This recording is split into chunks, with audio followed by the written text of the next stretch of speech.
Chapter 1. The Day of Execution. With a sudden splash, icy, dirty water cascaded over her, causing Doudou to shiver violently. Awakening with bleary eyes, she blinked, her triangular ears quivering in response to the shock. What on earth is happening? Is it raining heavily? Is Chi Shu Shn flooded? What about my master and the others at Din Zichen Seichen? But master is adept in water manipulation. A mere downpour should pose no threat. Doudou, are you still unrepentant?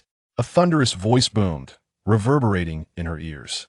Fully startled awake, Doudou widened her eyes and surveyed her surroundings, realizing she was on a platform of execution made from blue stone bricks. Two small celestial attendants stood before her, their expressions filled with displeasure. One of them held an empty wooden bucket, the foul-smelling water within wafting an odor that Doudou detested. A moment of realization struck her, lowering her gaze. She discovered that she too bore the same stench. The faces of the celestial attendants appeared entirely unfamiliar, their expressions suffused with disdain, eliciting a desire in Doudou to bare her teeth. Yet, as Master had taught her, the first step in cultivating within the sect is to learn to be a genuinely virtuous person. A true human would never resort to such displays of aggression. Thus, Doudou restrained herself.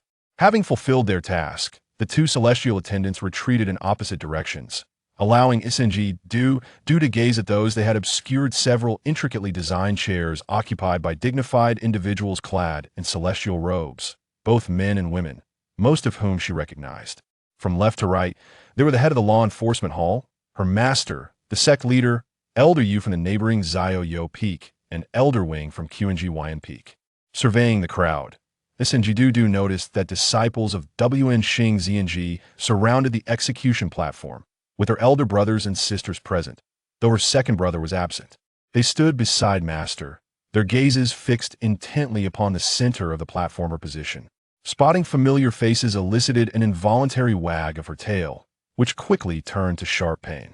Straining to look back, she discovered that her tail was ensnared by a peculiar black chain, firmly anchoring her at the center of the execution platform. No, it was not just her tail. Dazed, Doudou lowered her head and saw the dark iron shackles clasped around her wrists. Moving her ankles produced a clanking sound of the chains.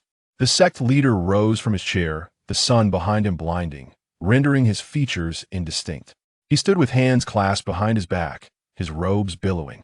Doudou, you harbor ill intentions, concealing your identity to infiltrate WN Xing ZNG. You have disguised yourself and feigned affection, all the while secretly prying into forbidden grounds and stealing our secrets. You have even caused the death of our disciples.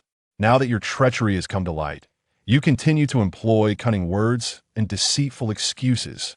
Such actions are truly a betrayal of your master and your ancestors, a crime deserving of death.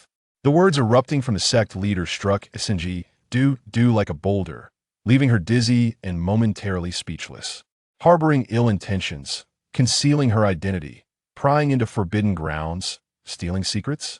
But she, Doudou, was the little disciple that Master had personally rescued from the snow. Master had said that when he found her, she was still a small puppy, unable to transform into a human form. It was only due to her dark fur standing out against the snow that Master spotted her trembling beneath a plum tree. Out of kindness and recognizing the rarity of their encounter in the vast snowy expanse, he had brought her back to the sect. However, she was slow-witted, taking years to learn to transform, still retaining her ears and tail that she could not retract. She understood that her master was profoundly skilled, and her three elder siblings were all exceptional in their own right. Only she was lagging in her cultivation, so she diligently practiced every day, honing her skills with 1,000 sword strikes, striving to uphold the sect's reputation. This new year, she successfully established her foundation, and for the first time, she saw a proud expression on her master's face. The pain in her tail brought Doudou back to her senses, and she diverted her gaze from the imposing sect leader to her master. Dressed in his customary blue robes, Master's snow-white hair framed his noble and aloof features, exuding an icy aura akin to a frosty moon. He met her gaze for a fleeting moment, as if regarding an inconsequential ant, before dismissively turning away. Unable to contain her feelings of grievance, tears brimmed in her large, clear eyes, her nose tinged with sorrow. That was undeniably her master. Yet how could he regard her with such an unfamiliar and unfeeling expression? She glanced at her elder siblings beside Master. The eldest sister, afflicted with a vision impairment, often covered her eyes with a white silk cloth, and today was no exception, leaving Doudou unable to discern her expression. Beside her stood the third elder brother, who usually exuded a rebellious spirit, but today wore an expression of indifference, his eyes slightly reddened. When he caught Doudou's gaze, he shot her a fierce glare, his eyes filled with such hatred it was chilling. Her second brother was absent. Recalling the sect leader's earlier words about the death of our disciples, Doudou felt her fingers turn icy, her heart plummeting to the depths of despair, even the pain in her tail becoming trivial. It cannot be. It cannot be. Could it be that she caused the death of her second brother? And SNGX? Tears welled in her warm brown eyes, her ear fur trembling in shock and fear. Doudou, do you know your crime? The sect leader's voice boomed again, imbued with internal energy, resonating through the heavens, causing Doudou, kneeling on the ground with insufficient cultivation, to spit blood and lose consciousness. In her slumber, she felt someone lifting her, unshackling her chains, dragging her like a lifeless dog onto a small cart. No, please. Do not drag me. I'm still alive. I'm a living dog. Doudou could not open her eyes, whimpering softly. Amid the jolting, she overheard the two disciples pulling the cart, engaging in casual conversation. What bad luck! Why did it have to be us doing this work? Alas, Doudou has committed such a grave mistake. The sect leader did not take her life, but merely stripped her of her celestial bones and banished her from the mountain. Such mercy is excessive. She is a dog demon without her celestial bones. How long can she maintain her human form? Once she descends from the celestial mountain, she will likely revert to a common dog, and in a year or so, she will meet her end. Moreover, Doudou could hear one disciple lowering his voice, whispering to the other, "Do you know about that girl, SNGX, whose identity was usurped by Doudou, the sect leader's benefactor's daughter? I know, because Doudou took her place in the sect. She was mistakenly picked up by the Hehuan Sect and tortured to death, right? Yes, that girl. I heard her family is not dead. They returned a few days ago, and, upon learning of their daughter's demise, were heartbroken and sought out the sect leader for justice. Alas, Doudou has truly done countless wrongs, entangled in sin. If you ask me, the Hehuan Sect is no good either. They engage in all sorts of vile acts, ruining the paths of countless disciples. How can they compare with our esteemed sect? I truly do not understand what the Celestial Alliance is thinking. Sure, do you not wish for your celestial bones? What words are you speaking? Hehuan Sect. Doudou's tears were nearly dried up, and the wounds left by the removed shackles were almost bled dry. Her consciousness began to blur, her muddled thoughts narrowing to a singular notion. If given another chance, she would not conceal her identity, nor pry into forbidden grounds, nor steal secrets. Most importantly, she would not cause the deaths of her second brother and SNGX. She did not wish to be a wicked little dog. Chapter 2. The prophecy fulfilled. Who? Saying Doudou abruptly sat up from her bed, her chest heaving violently. Amidst her disheveled black hair, a pair of furry black triangular beast ears peeked out, and her pale, delicate face still bore the remnants of fear. Once again, she had experienced strange dreams. For the past 10 days, peculiar dreams had plagued her, each one strikingly vivid, featuring locations and characters that were familiar to Sang Doudou. However, many events within these dreams had never transpired in reality. She dreamt of her master embarking on a 3-month journey to attend a clandestine meeting of the Xianmeng, of her senior sister's sword breaking, of her second senior brother leading her into a secret realm, and her third senior brother being beset by a throng of people and hurled off a cliff, each more absurd than the last. Even though Sang Doudou spent her days on Xiushui Mountain with limited knowledge of the cultivation world, she was aware of what the Xianmeng represented. It stood as the pinnacle of power within the realm of cultivation, situated on the revered yet feared Penglai Island. It was said that the stance of the Xianmeng reflected the attitude of the entire cultivation world, and all communications and negotiations with the demon and human realms were conducted through it.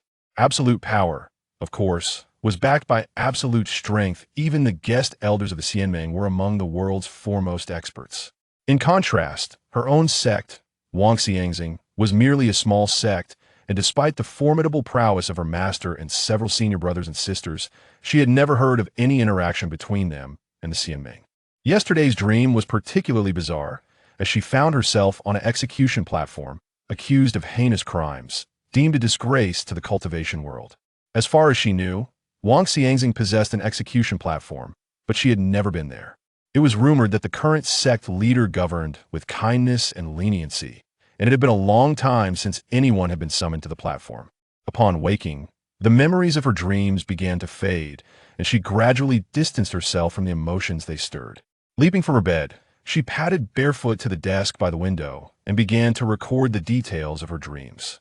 Though the events in her dreams had no connection to reality, she felt compelled to document them. After waking for the second time, some instinct within her suggested that these dreams held significance.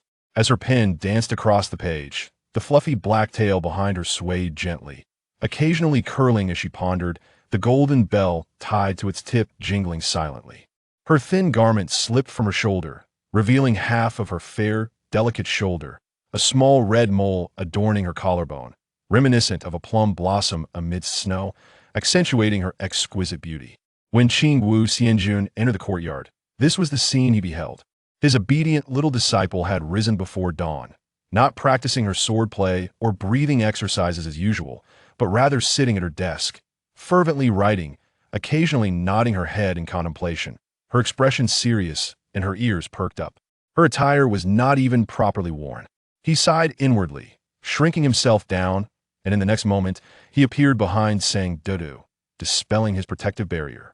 Sang Doudou paused her writing, scrunching her nose as she sniffed the air. Was that the scent of bamboo? Her master had come to see her. Her eyes sparkled with delight, the corners of her eyes blooming with a faint pink hue. She pushed herself up from the desk and gazed out into the courtyard, her tail wagging joyfully, nearly leaving a blur behind, tapping against the nearby pillar with a soft patter. Where could her master be? Not in the courtyard, not beneath the plum tree, nor in the porch. Wait, how could there be a pillar in her room? Sang Doudou suddenly turned her head, only to discover that the source of the sound from her tail was none other than her master, Qingwu Xianjun himself. Unperturbed by the playful punishment from his audacious disciple's tail, Qingwu Xianjun stood behind Sang Doudou, his gaze calm, yet deliberately avoiding the desk to refrain from prying into her writings. A few stray hairs clung to his azure robe, brushed by the fluffy tail, and although he noticed them and moved his fingers, he chose not to employ a cleansing spell. Instead, he gently tapped the bare foot of the girl standing before him with a bamboo twig in his hand. Aren't you cold? Why aren't you wearing shoes properly? The sensation of the bamboo leaves grazing her instep caused her delicate toes to involuntarily curl. Only then did Sang Doudou realize her hasty awakening had left her in disarray before her beloved master. Her cheeks flushed crimson as she quickly turned away, frantically adjusting her clothing and searching for her shoes throughout the room. Qingwu Xianjun remained composed, using magic to summon the other shoe that had rolled under the desk to Sang Doudou, who was now seated on the edge of her bed. One of her shoes lay neatly beside the bed, while the other had inexplicably ended up beneath the desk, a clear indication of her excited leap into bed the previous night. Master, why did you come to see me so early? After tidying herself, Sang Doudou scampered back to her master, her round, bright eyes fixed on Qingwu Xianjun, her tail swaying with less fervor but still maintaining a gentle rhythm. How delightful was the scent of bamboo emanating from her master. Were it not for her master's insistence on her maintaining her human form, she would have eagerly transformed back to her original shape and rolled around in his robes. Qingwu Xianjun was seated at the table, gently pressed down by his little disciple. Sang Doudou rummaged through a cabinet nearby, retrieving a package of sweet floral tea, intending to brew a pot for her master. I happened to pass by and saw the candlelight flickering in your room. I assumed you were awake, so I came to check on you. Sang Doudou had buried herself in the half-height cabinet, while Qingwu Xianjun's gaze drifted over her tail, peeking out from her disheveled skirt. His expression deepened, But when Sang Doudou turned back, he returned to his previous aloof demeanor. "Ah, I found it," she exclaimed, emerging from the cabinet with a teapot, a small magical artifact gifted by her second senior brother. Although it served no other purpose, it was intricately embedded with a fire attribute formation, allowing water to heat up instantly, perfect for brewing tea. "Master, when will my senior brothers and sisters come? I prepared so many gifts. I've even learned new recipes. I've paved a new stone path in the courtyard so that it won't dirty your senior sister's skirt when it rains." "Master, Master, why are you not speaking?" Qingwu Xianjun, merely pouring himself tea, had not had the chance to respond. Understanding his lively disciple's nature, he chose not to explain, but began addressing her earlier questions one by one. "Your senior brothers and sisters have been quite busy lately. They may not be able to visit you this month." He lowered his gaze, suppressing his concern over her reaction to his words. Yet he could still see her black tail drooping behind her since he entered the room. "Oh, okay." Sang Doudou looked at her master, deliberately widening her eyes in an attempt to mask her disappointment. However, she forgot that for beastkin, ears and tails revealed emotions far more than expressions ever could. Her ears drooped, and her tail ceased its movement, clutching her little teacup as she stood before him, appearing particularly pitiful. Although she was his disciple, Sang Doudou was unlike the other three students. Due to certain special circumstances, she was unable to reside at Diane's mansion with them, nor could she associate with other disciples of Wangxiangxing, living alone on Qiushui Mountain instead. Day after day, year after year, this child, full of life and fond of lively company, was undoubtedly struggling with the loneliness of her solitary existence. Yet, even in the face of such neglect, she harbored no resentment towards them, eagerly anticipating their visits each time. Qingwu Xianjuan's eyelashes fluttered gently as he finally spoke a few words to elucidate the situation regarding his disciples. "Your senior sister has recently participated in the defense of Shiyuan Pass, where she vanquished several sea beasts. However, as a consequence, her vital sword has been broken, and she is currently recuperating from her injuries." Chapter 3. Dream Events. Shiji's fated sword has shattered. Sang Doudou was profoundly shocked. Despite her visual impairment, the eldest senior sister was a naturally gifted sword cultivator. Even the sect leader had once praised her as a sword talent rare in a millennium. This sword, known as Tai Shuang, had been with her since the moment she entered the sect, passed down through generations of her family. Sang Doudou recalled a childhood incident when she had playfully transformed into her original form and, in a moment of clumsiness, brushed against Tai Shuang with her tail.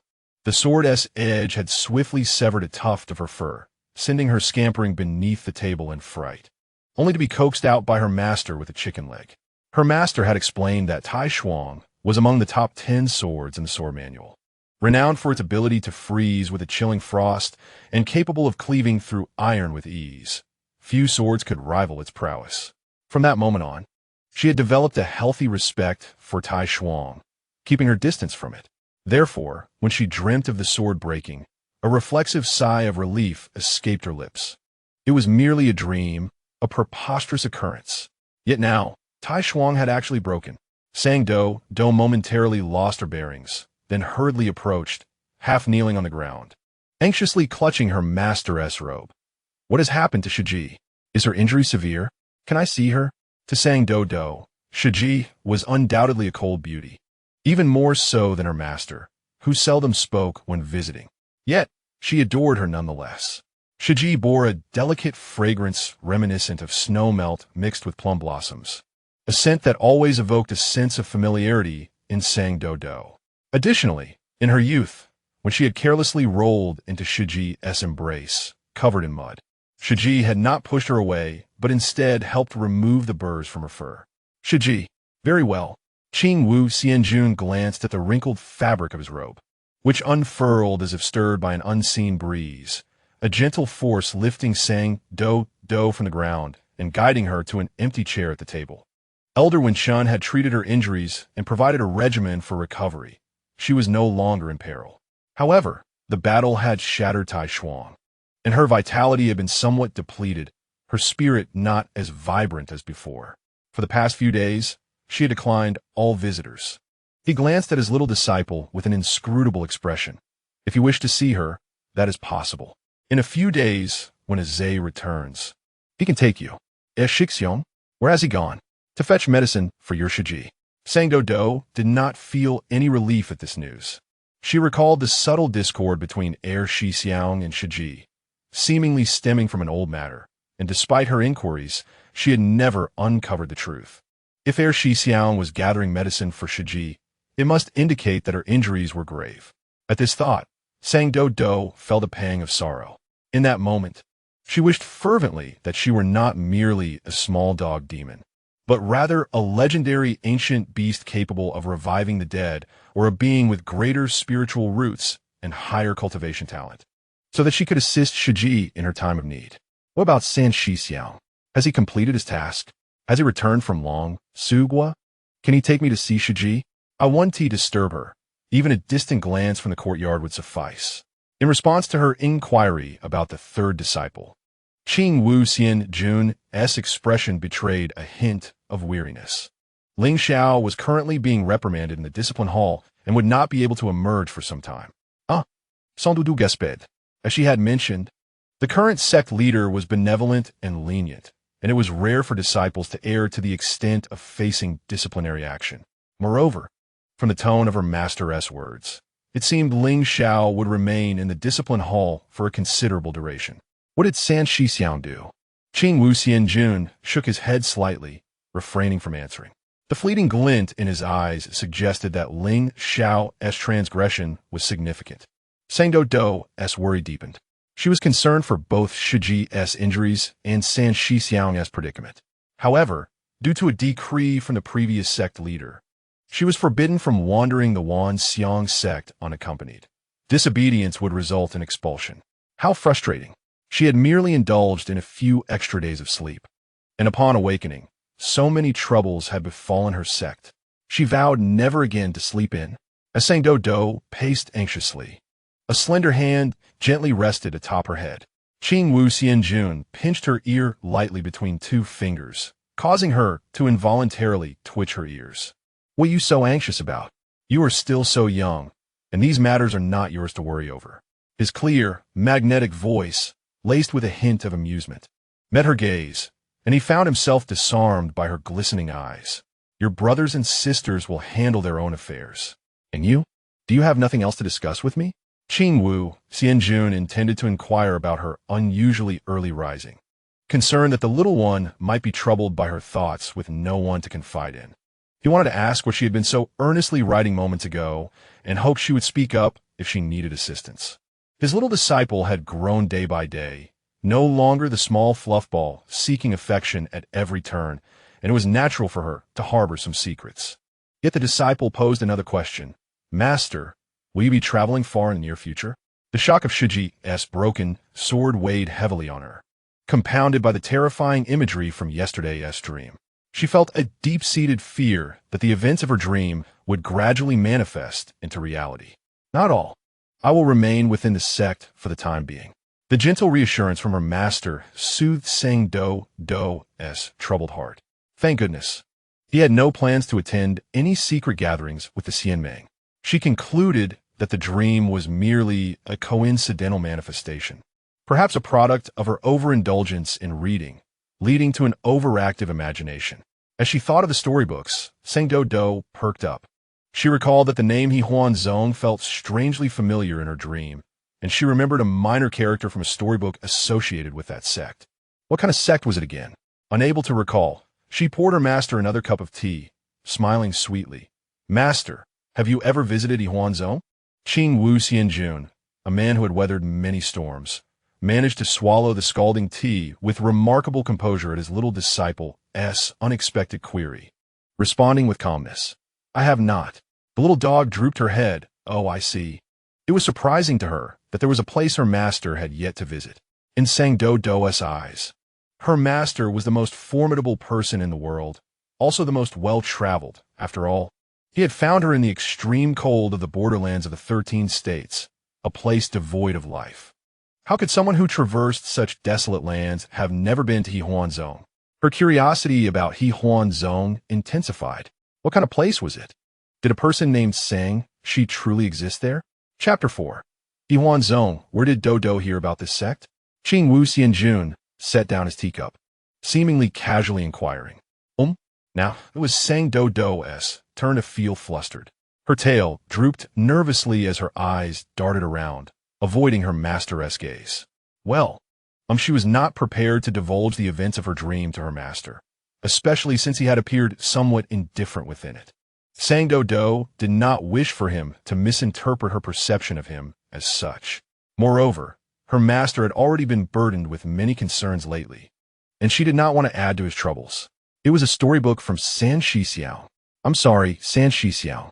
Sang Doudou rarely lied, almost never, for she felt unsteady and awkward whenever she attempted to fabricate a story. Thus, she desperately convinced herself that the mention of Hehuan Sect indeed originated from San Shixiao's book. Though her curiosity about Hehuan Sect was not initially sparked by the tales, it was indeed Ling Xiao who piqued her interest. Qingwu Xianjun smiled gently at his little disciple, mentally noting the instance for the admonition hall regarding his third disciple. Sang Doudou was acutely sensitive to the tone of humans. Although her master spoke to her with a smile, she felt an inexplicable chill. How strange. Master, is Hehuan Sect a terrifying place? In her dreams, the two unknown disciples had spoken of Hehuan Sect with disdain, their discontent almost spilling over. It seemed that Sangshi had also encountered misfortune there. Faced with the earnest gaze of his little disciple, Qingwu fell silent for a moment, slightly tilting his head to gaze into his teacup. Hehuan Sect cannot be said to be a frightful place. Compared to other sects, the cultivation methods of Hehuan Sect's disciples differ somewhat. Coupled with the rampant rumors in recent years, many young disciples have developed misunderstandings toward it. From his master's words, it appeared that Hehuan Sect was not as dreadful as those two disciples had claimed. Sang Doudou felt somewhat reassured. However, she still wished to confirm. Master, could you take me to Hehuan Sect to have a look? Sang Doudou inquired. Although she was not permitted to roam freely within Wanxiang Zone, she could descend the mountain. However, Qiushui Shan was rather remote, and her senior brothers and sisters often warned her of the dangers outside. A little demon, like her, with low cultivation, could easily be devoured upon stepping out of the mountain gate. Nevertheless, Sang Doudou would occasionally sneak down to play. Lacking the ability to wield a sword or manipulate wind and fire, she merely roamed around the mountain's vicinity, and in over a decade, she had not encountered any significant danger. As for Hehuan Sect, judging by the snippets she heard in her dreams, it did not lie within the territory of Sangzhou, where Wanxiang Zone was located. If Sang Doudou were to walk to Hehuan Sect on her own, she could not fathom how long it would take. What has sparked your sudden interest in Hehuan Sect? Qingwu Xianjun hesitated for a moment before he could not help but inquire. As he asked, he felt a pang of guilt in his heart. It was his fault for not being diligent in accompanying his little disciple over the years. If his little disciple had indeed developed an interest in the cultivation methods of Hehuan Sect and wished to choose another master, he had no right to stop her. However, Doudou, I believe the cultivation methods of Hehuan Sect may not be suitable for you, Qingwu Xianjun expressed, carefully choosing his words to avoid dampening his little disciple's eager spirit. Sang Doudou was momentarily taken aback. A look of confusion crossed her face as she tilted her head, her soft, furry ears flopping to one side. Why would I want to learn the methods of Hehuan Sect? Master, you know I'm a bit slow. I haven't even mastered the techniques you've given me yet, so I haven't thought about learning other methods. I like Wanxiang Sect. I just want to know how the disciples of Hehuan Sect are doing. Are they bullied there? Qingwu Xianjun pondered for a moment and soon grasped the situation. It seemed his little disciple had read the tale provided by the third disciple, which coincidentally narrated a story of a disciple from Hehuan Sect who was bullied, thus sparking her curiosity about life in Hehuan Sect. Looking in her tea-brown eyes, Qingwu Xianjun organized his thoughts and replied objectively. What do you mean by bullying, Doudou? If it refers to mutual bullying among disciples. Such rivalry and competition occur in every sect and are challenging to eradicate completely. However, regarding the oppression and exploitation of disciples by sect rules, Hehuan Sect, as a righteous sect, should not stoop to such levels.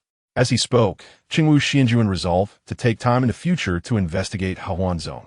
If any injustices were found, He would report them to the Xianming for handling. Oh, Song Doudou nodded, finally feeling relieved. May I see the tale that your senior brother gave you? Qingwu Xianjuan still harbored some reservations. Ling Xiao's background was complicated, leading him to develop a wayward and unpredictable nature. His actions sometimes lacked consideration, and he usually wouldn't present himself before his junior sister. But this time the tale seemed rather dubious. After all, the rumors surrounding Hehuan Sect were not without foundation. Although the cultivation world does not place as much emphasis on moral teachings as ordinary people do, it remains subtle and restrained, avoiding certain topics in public discourse. A sect like Hehuan Sect, which venerates romantic love as its foundational principle, would not shy away from such discussions. The teachings of Hehuan Sect are exceedingly unrestrained, to a degree that is difficult for the average person to accept. Qingwu Xianjuan glanced at his little disciple's gentle face. Even amidst the beauty that flourished in the cultivation realm, she stood out. Beauty without strength is the most perilous. Moreover, his little disciple lacked the formidable strength that would allow her to traverse the world freely, and her naivety rendered her vulnerable to manipulation by those with ulterior motives. In the words of several disciples, she was too easily deceived. He worried that the tale might contain indecent content that could corrupt his inexperienced little disciple. The tale? Song Doudou pondered carefully. She could hardly recall where she had placed the story given by her third senior brother. Her room was cluttered with various trinkets she had collected over the years, and she often tossed aside tales after reading them for pleasure, only returning particularly precious additions to her third senior brother. I should have returned it to my third senior brother, right? Song Doudou speculated. Then that is that. Qingwu Xianjuan merely asked out of curiosity. If Song Doudou could not find the tale, it was likely she had not given its contents much thought. With her questions about Hehuan Sect resolved, that was enough. In the following time, Song Doudou joyfully showcased her recent treasures to her master. There were hazelnuts found in the woods below the mountain, a dried flower album made from blooms gathered around the courtyard, and beautiful stones collected from the stream.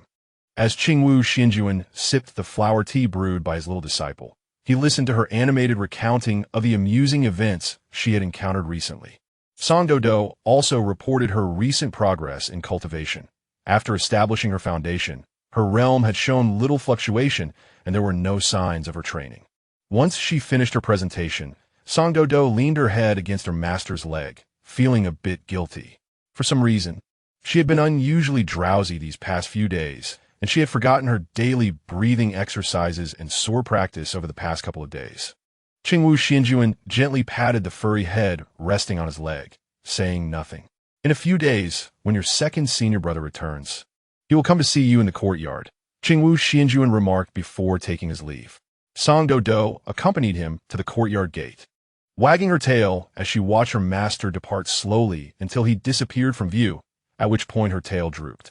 With the sun shining brightly, Song Doudou resolved to practice her swordsmanship 2,000 times today, gradually making up for the recent lapse in her training. 3 days later, a figure clad in a fitted black and red outfit halted at the entrance of Song Doudou's courtyard. Ling Xiao raised his head, his gaze fixating on the plaque at the entrance. Wang Jiu. A smirk curled on his lips as he let out a scoff.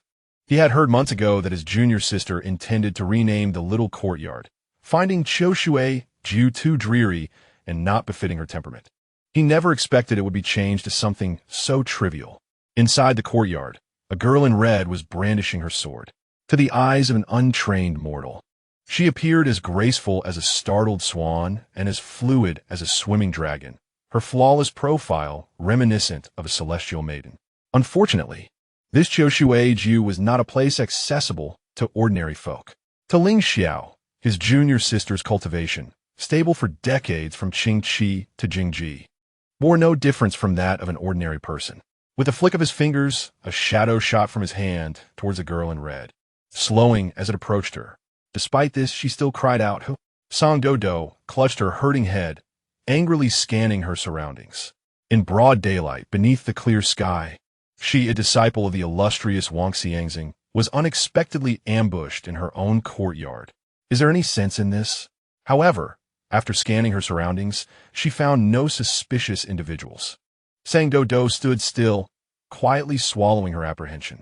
At this moment, she recalled the mischievous spirits from the tales, or perhaps even more horrifying, the unscrupulous dog thieves.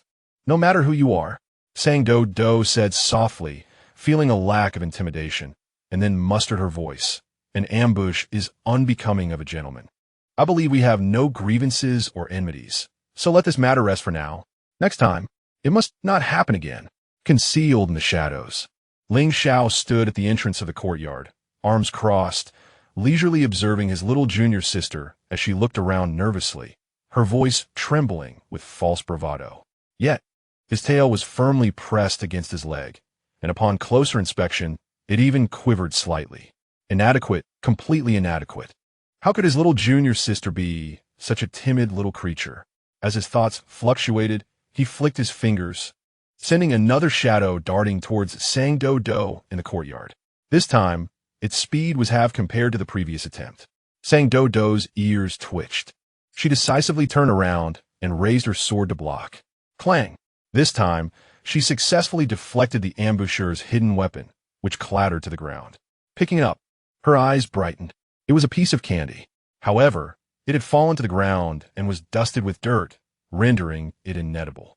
Nevertheless, Sang Doudou brought the candy to her nose, inhaling its sweet malt fragrance, mingled with the nutty aroma of sesame and a faint metallic scent. Her little face grew serious as she sniffed again. Indeed, there was a trace of blood, along with a familiar scent, a hint of metal, intertwined with the faint fragrance of flowers and the odor of sun-dried fabric, a scent straddling the line between safety and danger. This scent. Third senior brother, you've come. Her nose was quite perceptive. Ling Xiao revealed himself, strolling into the courtyard, kicking the stone path beneath his feet. They really paved a stone path, huh? No idlers are allowed on Qiushui Mountain. This fellow neither possesses sword mastery nor can traverse great distances in an instant. And to construct this path, it seems this little dog must have repeatedly carried stones from the creek all by herself, without seeking help from master or anyone else. Truly pitiable in her foolishness. Fu Mingwei simply cannot endure bright light. She is not truly blind. With her white silk, her vision is no different from that of ordinary people. She would not appreciate such efforts. Not just for senior sister. It was not the second senior brother Yanzhe who came, but rather the third senior brother Ling Xiao. Sang Doudou was somewhat surprised, yet her spirits soared at the arrival of any visitor. She dismissed Ling Xiao's disheartening remarks, retorting, "Don't you think the courtyard looks better with this little path?" Master mentioned that third senior brother had committed quite a significant offense and would be confined to the admonition hall for a while. She hadn't expected him to emerge so soon, even earlier than second senior brother. "Brother, how did you come here?" Sans Doudou inquired. "What is my arrival? Instead of Yanzhe disappointing to you?" "Not all." Sang Doudou looked up at Ling Xiao, whose youthful demeanor was refreshingly vibrant, his complexion rosy. He rebelliously cut his long hair, leaving it short and uneven, with slightly curled ends exuding a rebellious charm. Noticing Sang Doudou's scrutiny, Ling Xiao did not shy away. Returning her gaze with a smile, his eyelids half closed, revealing a faint beauty mark at the corner of his eye, emotionless yet seemingly affectionate. Sang Doudou saw no signs of punishment on her senior brother. After a moment's thought, she could not help but ask, "Where have you been?" "Master said you were again sent to the admonition hall." "Tisich." Ling Xiao scoffed lightly, surprised that Master even shared that with Sang Doudou. "It's nothing. Just took a few lives." "A few lives? Maybe several dozen?" "I see." Sang Doudou nodded, indicating her understanding. No wonder he was confined to the admonition hall.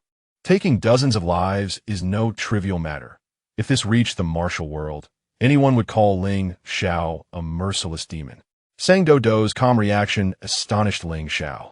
He pinched the soft flesh of her cheek. "Aren't you afraid of me? Don't you want to speak on behalf of those people?" Sang Doudou shook her head. Although somewhat slow-witted, she was not entirely ignorant. If third senior brother truly killed innocents indiscriminately, given Master S temperament, he would have been expelled from the sect long ago, rather than simply confined to the admonition hall. Master had once told her that third senior brother's background was complex, burdened with a deep-seated vendetta that ordinary people could hardly bear, which made him prone to instability in his path. If he offended her in any way, she should be more forgiving. She, Sang Doudou, was a magnanimous little junior sister, though third senior brother often acted frivolously and occasionally teased her. He had never truly harmed her. Despite his harsh words, he always brought her candies when he visited. Those he killed must have committed heinous acts. How heinous? Sang Doudou could not fathom.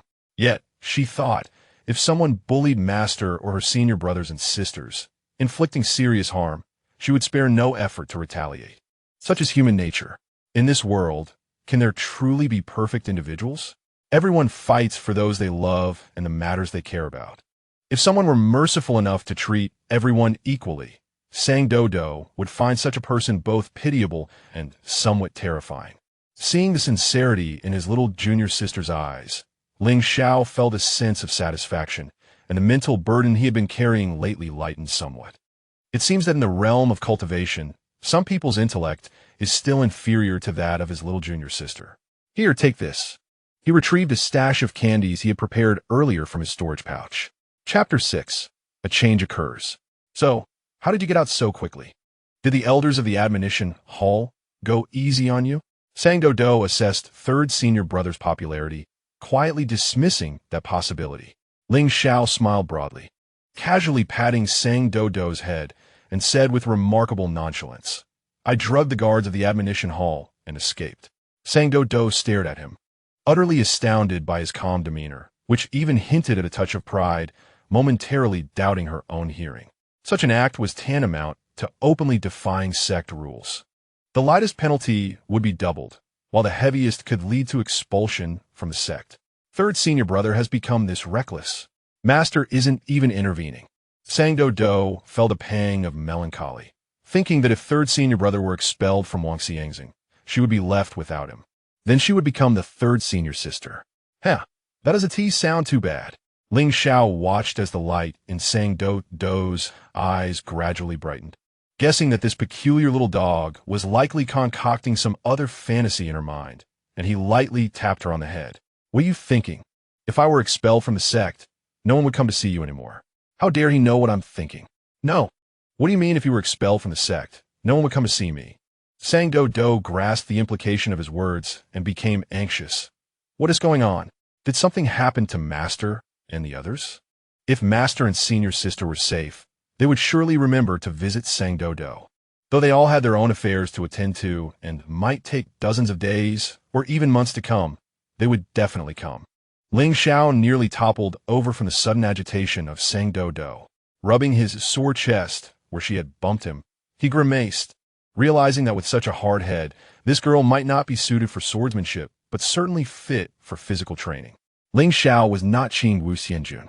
He would not conceal matters occurring within the sect from Sang Doudou. In fact, he had come to Wangju today precisely to discuss this issue with her. What?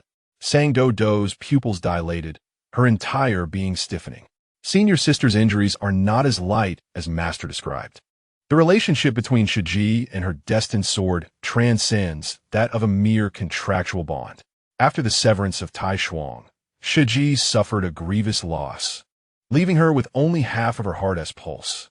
Not only did her cultivation diminish significantly, but she also fell into an unending slumber. Elder Wen Chun utilized the finest spiritual medicines within the sect, yet could only barely sustain the remaining half of her heart as pulse. If the other half does not recover soon, the half that remains can only endure for a year at most.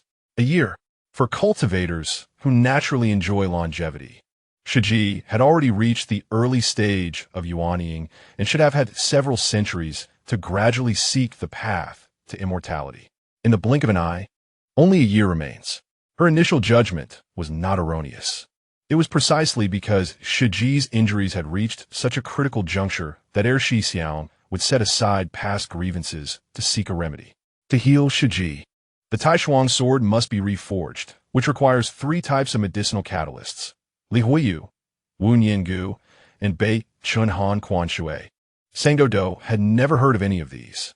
However, Ling Xiao mentioned that Shi Xiao was in pursuit of the second catalyst, Wu Niangu.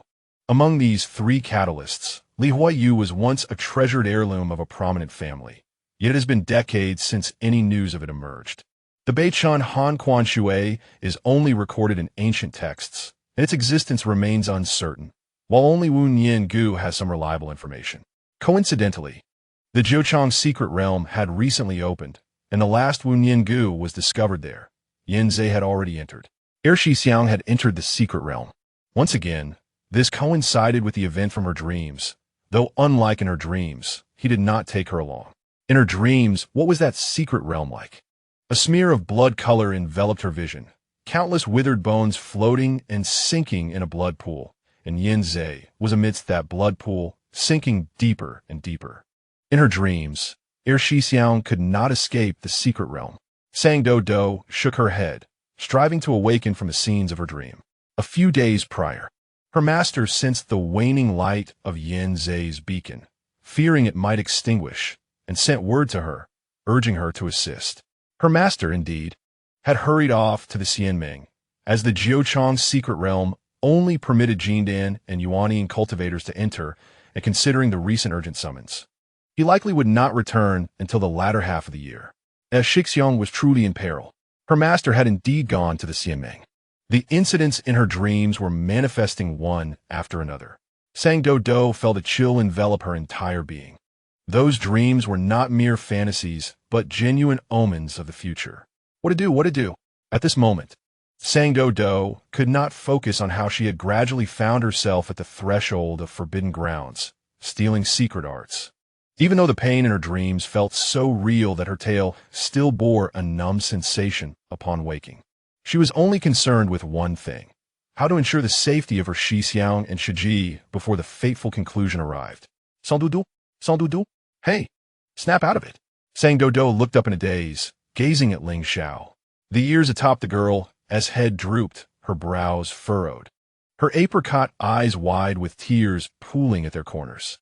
Sang Doudou recognized that maintaining composure was paramount at such a moment. Yet she found herself unable to calm down. With San Shi Xiang standing beside her, his silence was bearable, but upon hearing his familiar voice, she felt an overwhelming urge to weep. Ling Xiao was momentarily taken aback as a certain soft spot within him stirred. Hey, why do you look as if the sky is falling? You've only just begun your journey. Such circumstances were commonplace before you arrived. Cultivators cannot expect to break through while lounging comfortably at home. What happened to Fu Mingwei and Yin Zhe might just be their opportunity to advance further. As Ling Xiao spoke, his voice gradually diminished, for the fragile little Shimmy, who had not yet faced great trials, suddenly buried herself in his chest, sobbing uncontrollably. No, it's different this time. Sang Doudou cried between sobs. This time, something truly will go awry. I dreamt of it. She recounted the events from her dreams to Ling Xiao, including the blood-soaked mountain of corpses that submerged Yin Zhe in the secret realm. Ling Xiao fell silent for a moment before reaching out to gently smooth her hair. Not everything in dreams can be trusted. Do you know how many have succumbed to heart demons because of their dreams? However, there is indeed some credence to what you say, he assured her, promising to heed her warnings and avoid those perilous circumstances as much as possible. It's getting late. He straightened the disheveled little girl, looking at Sang Doudou with newfound seriousness for the first time. I will enter the secret realm to assist Yin Zhe. You must stay in your Wang Wang residence and await our return, understand? Sans Doudou nodded despondently. Her talent for cultivation was lamentably poor. Having only recently established her foundation, the prospect of reaching Jindan was still far off, rendering her unable to even approach the threshold of the secret realm. She could not fathom why she had been able to accompany Yin Zhe into the secret realm in her dreams.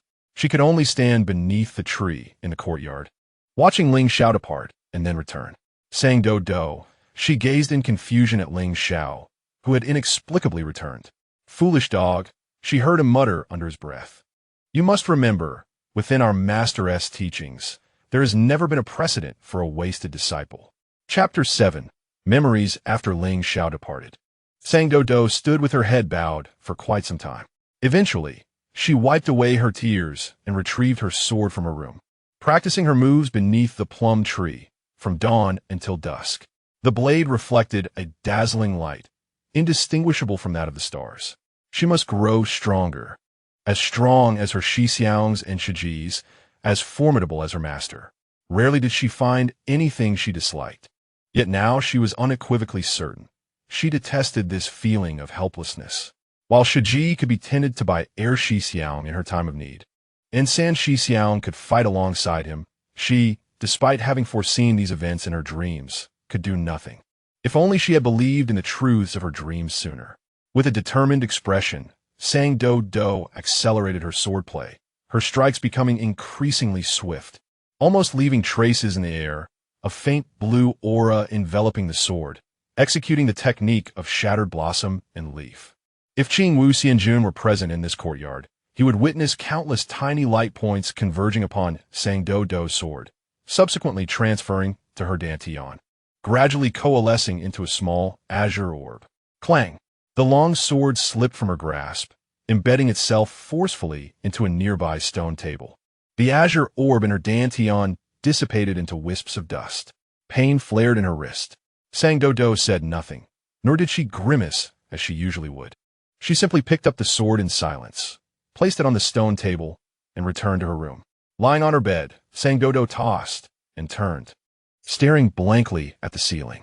In truth, she had always known she was quite ineffective. Before her arrival, her master had taken in 3 disciples.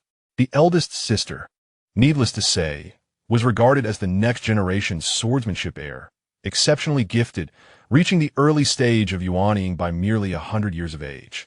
Heir Shixiang possessed considerable talent in commerce and artifact refining, often traversing the 13 continents, gathering rare materials. It was precisely because of this that he could acquire news of medicinal catalysts promptly.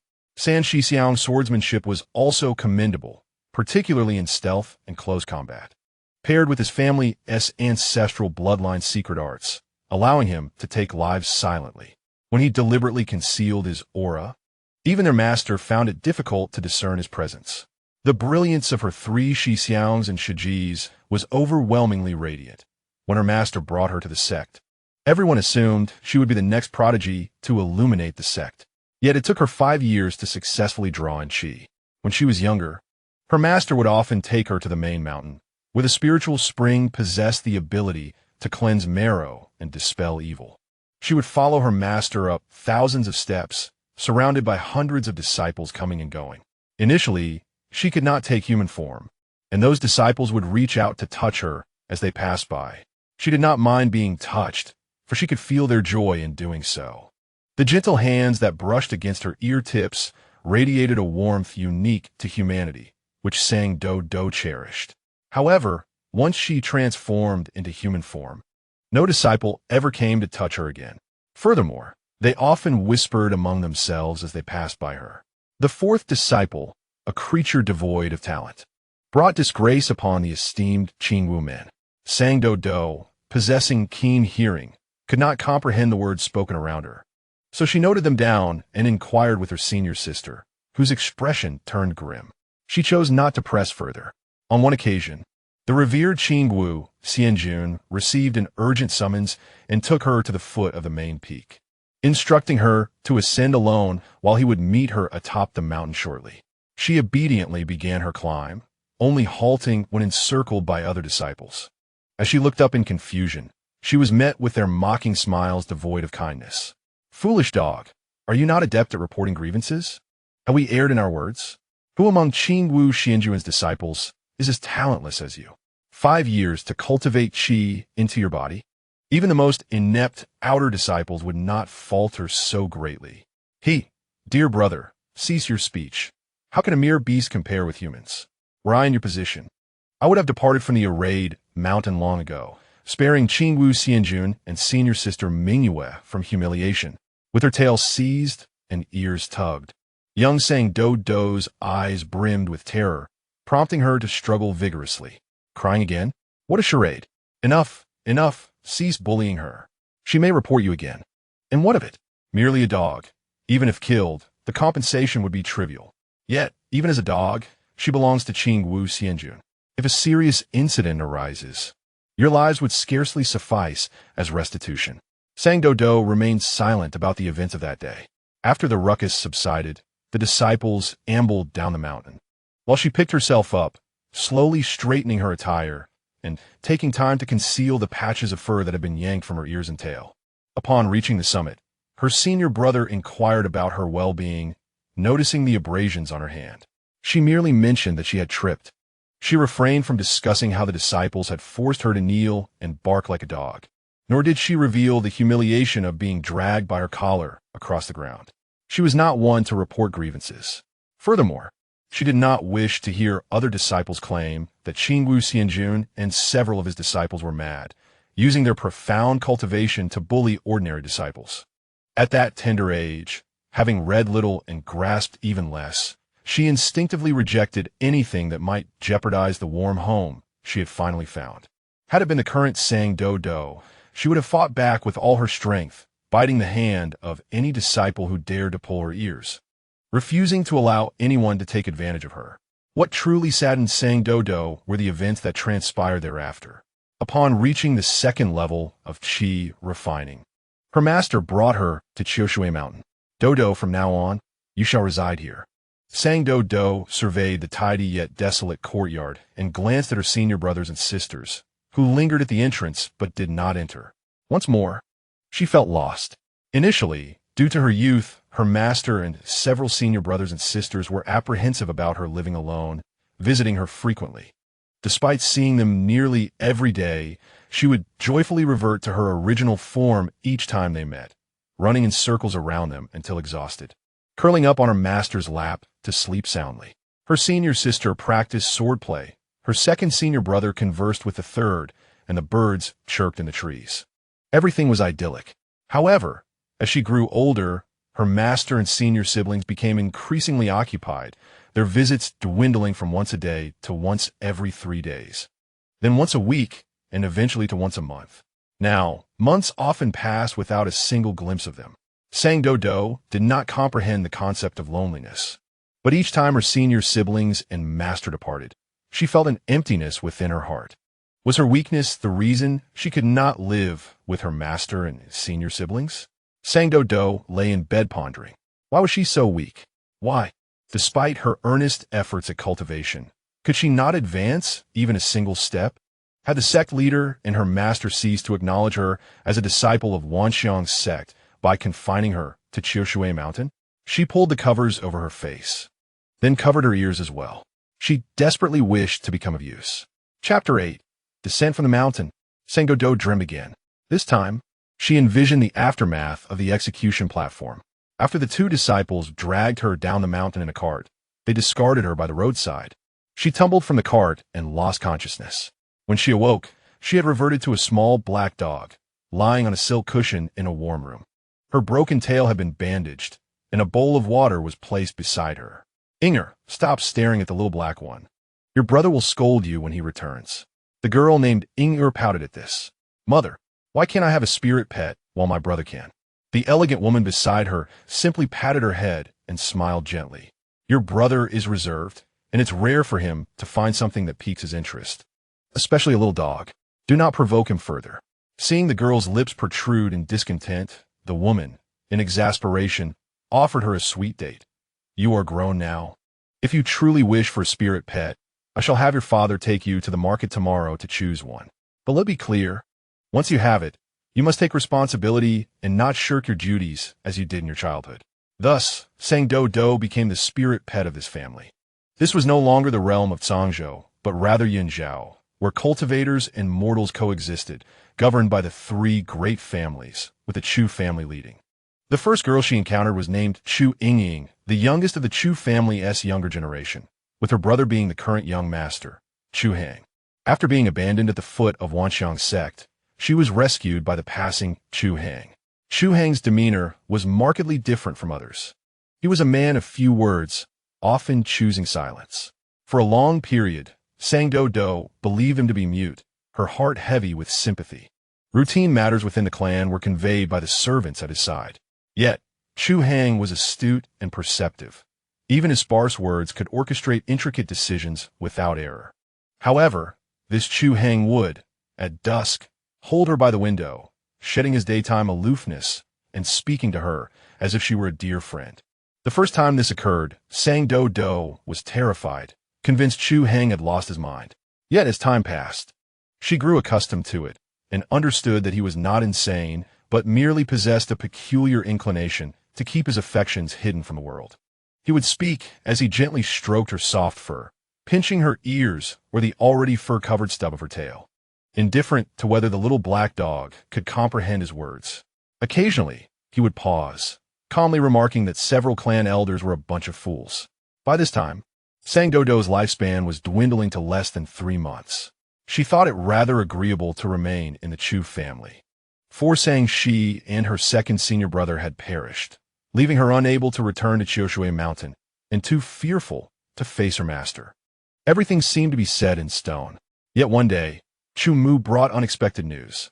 Sang Shi's elder brother, the eldest son of the Sang family, had fallen head over heels for the eldest disciple of Qing Wu Xianjun, Fu Mingyue, and was willing to offer the Sang family's treasured Lihua jade as a betrothal gift. Not only that, but he also vowed to mobilize the entire clan to search across the 13 states for Beichun Hongquan water to heal Fu Mingyue. Lihua jade, startled, Sang Doudou, drowsy under the sun in Chu Heng's embrace, jolted awake. The sky was still dark, and the outside world remained shrouded in shadows. Sitting up in bed, she gazed at the frost-like moonlight spilling across the windowsill, her heart pounding. Perhaps she could indeed be of some use. Ling Xiao was skeptical about the events she dreamt of, but she believed fervently. Now, she was utterly convinced that there truly existed a person named Sang, she and Hehuan Sect, enduring torment, teetering on the brink of life and death. In the present reality, discrepancies have arisen from the dreams she once experienced. Accompanying her into the secret realm is not the second senior brother, but rather the third senior brother. The combined strength of the two, along with the information she has relayed to Ling Xiao, likely offers a greater chance of survival than in her dreams. Now, she ought to venture to Hehuan Zone to locate Sang Shi. Contemplating this, Sang Doudou felt a pang of guilt for previously dismissing those dreams as mere fantasies. To her, they were nothing more than ordinary dreams, easily forgotten upon waking. Yet for Sang Shi, they represented the tangible suffering endured day after day. With her ears perked, Sang Doudou resolved firmly. Even if it cost her life, she would rescue Sang Shi. If she could bring Sang Shi back, then when the Sang family returned, they would not blame their master and could procure the Li Huayu sooner to heal her senior sister. Moreover, if Sang Shi survived, the Sang family would not sever ties with Wanxiang Zone, and perhaps she would not have been expelled from her sect. The Li Huiyu of the Sang family, combined with the Wu Yin Gu from the secret realm of the second and third senior brothers, only left the Bei Chanhan Quan Shui to obtain. Though she had not heard of it in her dreams, she was aware of Bei Qinzhou, as it was there that her master had found her on the borders of the state, a land of extreme cold. Sang Doudou stuffed several warm garments in her storage bag. Once she rescued Sang Shi, she would journey to Bei Qinzhou. On one hand, it was to find the Beichan Han Quan Shui for her senior sister, and on the other, Sang Doudou had always longed to return to Bei Qinzhou. An indescribable feeling, yet one that pulled at her with great intensity, urged her that if she did not go, it would haunt her for a lifetime. She began to roam about the courtyard, gathering her belongings. The heart-guarding mirror given by her master, she would take it. The heavenly net bestowed by her senior sister, that too. The teapot and sweets from her senior brother, she would not leave them behind. Bedding, clothing, sword, hidden weapons, provisions, and all the pocket money she had painstakingly saved over 18 years, she gathered it all. As she busied herself, it seemed as though she would empty the entirety of Wangju, leaving no doubt that had it not been for the limited space of her storage bag, she would have taken the tables and stools from the courtyard as well. Once everything was packed, she gazed at the room that appeared to have been ransacked and contemplated leaving a note for her master and the others. After all, her departure could lead to a swift return if all went well, or a prolonged absence of several months if not. It would be unfortunate if her master and the others returned and found her gone. What should she write? Sang Doudou pondered while nibbling on the tip of her pen. She couldn't mention that she was seeking medicine for her senior sister, as whether or not she would find it was uncertain, and Ling Xiao would surely ridicule her for being overambitious. Nor could she state that she was going to save Sang-Shi, for in her master's eyes, the existence of this person was still in question. After much contemplation, an idea struck her, and she swiftly penned 2 lines, placing the note neatly beneath a small wooden dog carving on the table. That should suffice. Feeling satisfied with her preparations, Sang Doudou slung her bag over her shoulder and set off down the mountain with great determination. She followed the 13 states map that Ling Xiao had previously given her. According to the map, Wanxiang Zone was located in Sangzhou, while Hehuan Zone resided in Lezhou, separated by Lezhou, necessitating a crossing of the Danshu River to reach Hehuan Zone. After an entire night of travel, she finally arrived at the gates of Wanxiang Zone. A few hundred steps further would take her beyond the protective barriers of Wanxiang Zone and into the realm of mortals. Upon reaching the boundary of Wanxiang Zone, Sang Doudou was halted by an invisible barrier. Although she could not perceive any obstruction, no matter how hard she pressed against it, or even attempted to leap through, her efforts were in vain, leaving her face pressed against the transparent wall. Frustrated, Sang Doudou picked up a stone, weighed it in her hand, and threw it at the barrier. To her astonishment, the stone passed through effortlessly, rendering her attempts a mere farcical display. How infuriating! Was this barrier only targeting her? She was puzzled. In her youth, her master had once taken her down the mountain for a visit, and there had been no such barrier then.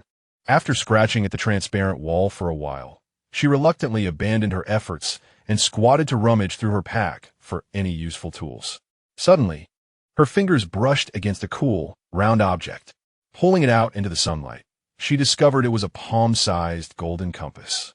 The compass was exquisitely crafted, with a base of gilded gold and white jade, featuring 25 layers adorned with characters she could not decipher. Some of the inscriptions were faded, while others appeared freshly inscribed. How curious! Where had this come from? Sang Doudou racked her brain, but it did not resemble a gift from her master or senior sister. If it had been given by her 2 senior brothers, she could not recall having packed it. What should she do in such a situation? Sang Doudou promptly decided to bring the compass close to her nose and sniff it. It emitted a metallic scent, but nothing more. How strange. She toyed with the golden compass for a while, finally noticing a slight protrusion at the center of its base. Tentatively pressing it, the compass began to tremble, startling Sang Doudou, who quickly dropped it and hid in the nearby bushes. After a moment of silence, she cautiously peeked out from the foliage and crept back towards the compass. One odd object. She picked up a twig and poked it, only to hear a childish voice exclaim, "Hey, why are you running away?" Someone. Sang Doudou pricked her ears and scanned her surroundings, yet found no one else present. "What are you looking at?" "Hey, down here. You poked me. What on earth?" Sang Doudou stared down, realizing that the voice seemed to be emanating from the compass itself. Are you a spirit?" The compass chuckled. "You yourself are a spirit, yet you dare to call me a monster? I am a master of the Wanxiang compass, the wisest spirit in the world. You, a mere little spirit, have the audacity to insult me? Wanxiang compass? Spirit?"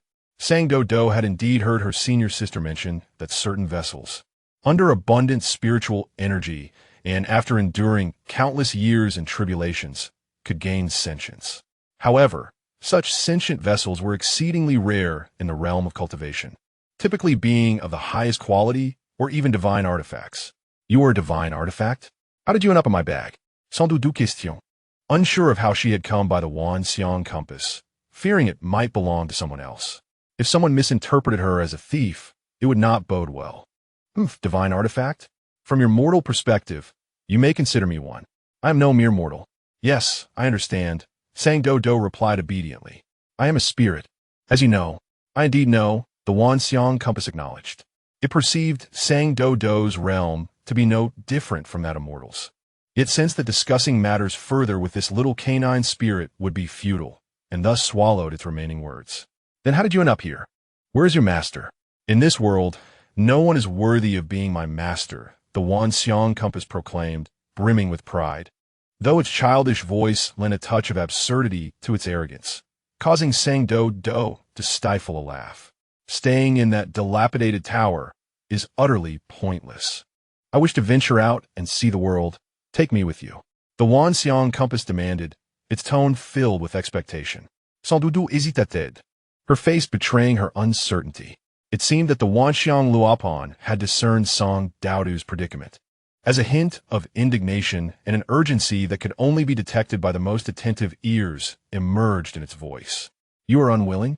If you take me outside, you may select a treasure of your choosing, and I shall guide you in your quest. What do you say? Is this not a fair exchange?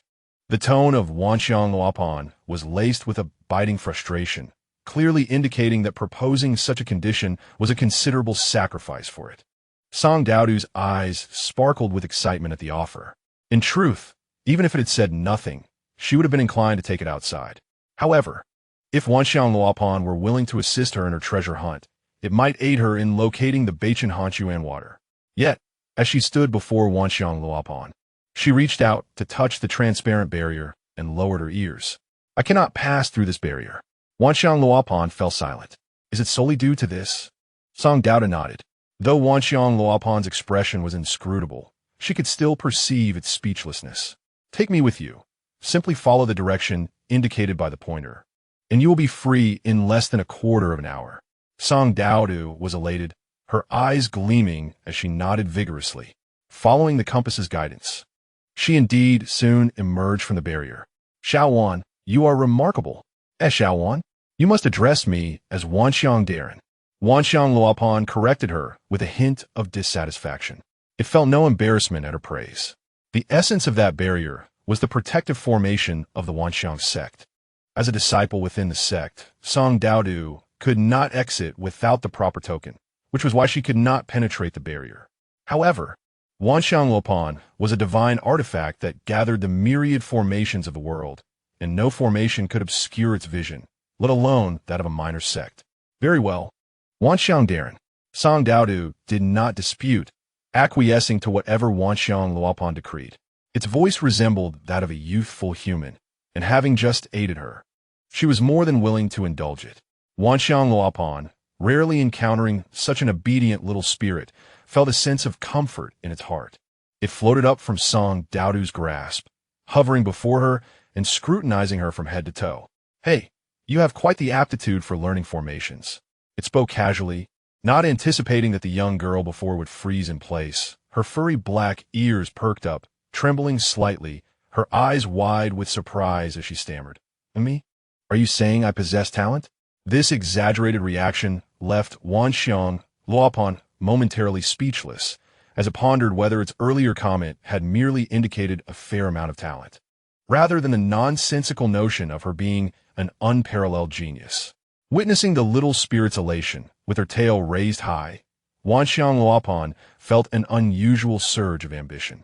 What if the little spirit could indeed be an extraordinary genius? It must be noted that Wanxiang Luopan was revered as the artifact that transcended all others, not solely for its ability to unravel every formation and seek treasures, but also for its capacity to record all formations it had encountered, enabling a thorough review at any time. With Wanxiang Luopan by her side, it would undoubtedly be effortless for this little spirit to become the most formidable master of formations. Chapter 10. The killing intent. The nearest town to Wanxiang was Peidong City. After traversing nearly 20 miles outside the city, the duo finally succumbed to fatigue and decided to rest. Song Doudou chose a lush patch of reeds surrounding a moderately sized pond, where several wild ducks floated serenely. She took out the cup gifted by her second senior brother, scooping 2 cups of lake water, quenching her thirst with one, while placing the remaining cup before Wanxiang Luopan. Are you insulting me? Song Doudou quickly apologized. Soda. Soda. You speak just like a real human, and I thought you might want to drink as well. Wanxiang Luopan paused. For spiritual artifacts, the higher the spiritual essence and the deeper the experience, the more wisdom they possessed. Song Doudou's compliment, likening it to a true human, was indeed a remarkable flattery. Yet, the sincerity in her gaze bore no trace of deception. What a cunning little spirit, it mused. Ah well, did your family not teach you that wild water is unsafe to drink? Song Doudou looked at the compass curiously. Is that a rule among humans? Not to worry, we spirits can drink from wild sources. Remembering that Song Doudou was a little dog spirit, Wanxiang Luopan found that reasoning quite plausible, It had never heard of any dog boiling water before drinking it. After finishing her drink, Song Doudou began to nibble on the food she had packed. Wanxiang Luopan sincerely inquired why, as a spirit, she did not hunt, only to be met with an embarrassed, "I'm not very skilled at seasoning." As they conversed back and forth, Song Doudou suddenly pressed down on Wanxiang Luopan, perking up her ears to listen intently. "What is it?" "Shoo." A gentle breeze rustled through the reeds, creating soft waves that whispered with a subtle sound. Song Doudou wore a serious expression, her ears still upright, her delicate nose twitching slightly. After seemingly confirming something, she swiftly gathered her cup and provisions, tucking Wanxiang Luopan into her bosom. She crouched down, standing on tiptoes, quietly parting the layers of reeds, moving with grace and silent breath, akin to a fish swimming in a clouded pool. Upon reaching the depths of the reeds, she refrained from parting the last layer that blocked her view, instead crouching in place to observe stealthily, concealed by the intricately intertwined stems. Through the gaps in the reeds, she first noticed a hint of azure. A slender man donned a sky-blue silk robe, adorned with large blooming lotuses embroidered in silver thread, flowing like water with his movements. He wore no crown, merely securing part of his inky hair with a simple jade hairpin, a few strands fluttering in the wind across his profile, exuding an air of elegance. He stood quietly in a small clearing before the reeds, accompanied by a small servant clad in gray. Song Doudou sniffed the air, catching a whiff of a cold fragrance mixed with powder. Several men in black, emanating a chilling aura, surrounded him like wolves closing in on their prey, driving the man deeper into the reeds. "Ji Zhongsu, this time, let us see where you can escape." The leader of the black-clad men spoke in a rough voice, the words occasionally sticking together, causing Song Doudou discomfort as if insects were crawling inside her ears. "The master has treated you well, yet you remain obstinate, committing acts of murder and theft, engaging in all manner of ingratitude," the black-clad man declared. "Today, we shall capture you and deliver you to the master." Ji Zhongsu slowly raised his head upon hearing this. Only then did Song Doudou see that his face was not that of a handsome hero with sword-like brows and starry eyes, but rather possessed a different kind of breathtaking beauty. His features were delicate, his lips pale, yet together they exuded an intoxicating charm. Especially those slightly upturned eyes, their color a mix of gold and brown, seemed capable of peering into one's soul with their shifting depths. He chuckled softly. "Treated me well?" It was as if he had heard a particularly amusing joke or had been met with the naive words of an ignorant child. "Is it treating me as a plaything, showcasing my skills at banquets for mere amusement, or as a vessel, enduring the torment of flesh-eating insects month after month?" His voice was low and husky, laced with a languorous allure. "That is your lowly fate." The black-clad assassin scoffed disdainfully. "Hand over the items, and I may consider sparing your corpse. Resist further, and do not blame me for showing no mercy." The small servant suddenly raised his head, his face pale. "Young master, we shall." Ji Zhongsu did not even glance at the small servant, raising a finger to his lips, a slight smile curving the corners of his mouth. His tone laced with a nonchalant languor. "You think you can kill me with just your lot?" No sooner had the words left his lips than the black-clad men sprang into action. A flash of silver accompanied by a fierce whooshing sound hurtled toward Ji Zhongsu's throat. The strike was swift, fierce, and precise, devoid of any unnecessary tricks, aimed solely at taking a life. Hidden among the reeds, Sang Doudou instinctively tensed up. She witnessed the shadow clad in azure move with a ghostly fluidity. He did not draw any weapon, but merely swept his wide sleeves, causing the blade aimed at his face to veer off course, grazing his hair as he elegantly evaded several attackers. At some point, a slender blade of reed had found its way between his fingers, and with a deft twist, it found its mark in the throat of a figure clad in black. What remarkable agility! Ji Zhongsu's movements flowed like water, exuding a serene elegance. Sang Doudou watched in awe. In the chaos, one of the black-clad men shifted his blade, thrusting it toward the paralyzed servant. The servant, frozen in fear, looked toward Ji Zhongsu, pleading, "Young master, save me." A dull thud echoed as the blade found its target.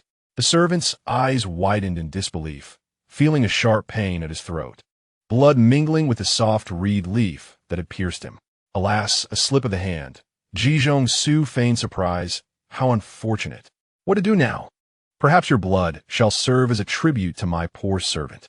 His voice lingered in the wind as he lightly tapped his toes and weaved like a specter, his azure garments unfurling like an enchanting blue lotus. In the blink of an eye, several black-clad figures lay fallen, leaving only their leader gasping for breath. The leader stared at Jizhong-su in disbelief. Did you know he was an informant all along? Jizhong-su did not directly respond, but smiled enigmatically.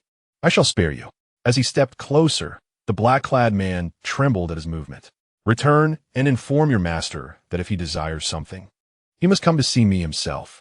The black-clad man, horrified, gazed at the man's exquisitely beautiful face as if he had seen a ghost, stumbling back 2 steps before swiftly disappearing into the reeds. Silence returned to the area by the pond, save for the whispering breeze through the reeds. Jizhong-su stood amidst the corpses, his azure attire untouched by dust. Suddenly, as though sensing something, he slowly turned towards Sang Doudou, his light-colored eyes accurately directed at the patch of reeds where she hid. My young friend who has been watching the spectacle, do you not wish to come out? Sang Doudou met his smiling yet unfathomable gaze, a shiver coursing from the base of her ears to the tip of her tail. Chapter 11. The Blue Lotus Flower.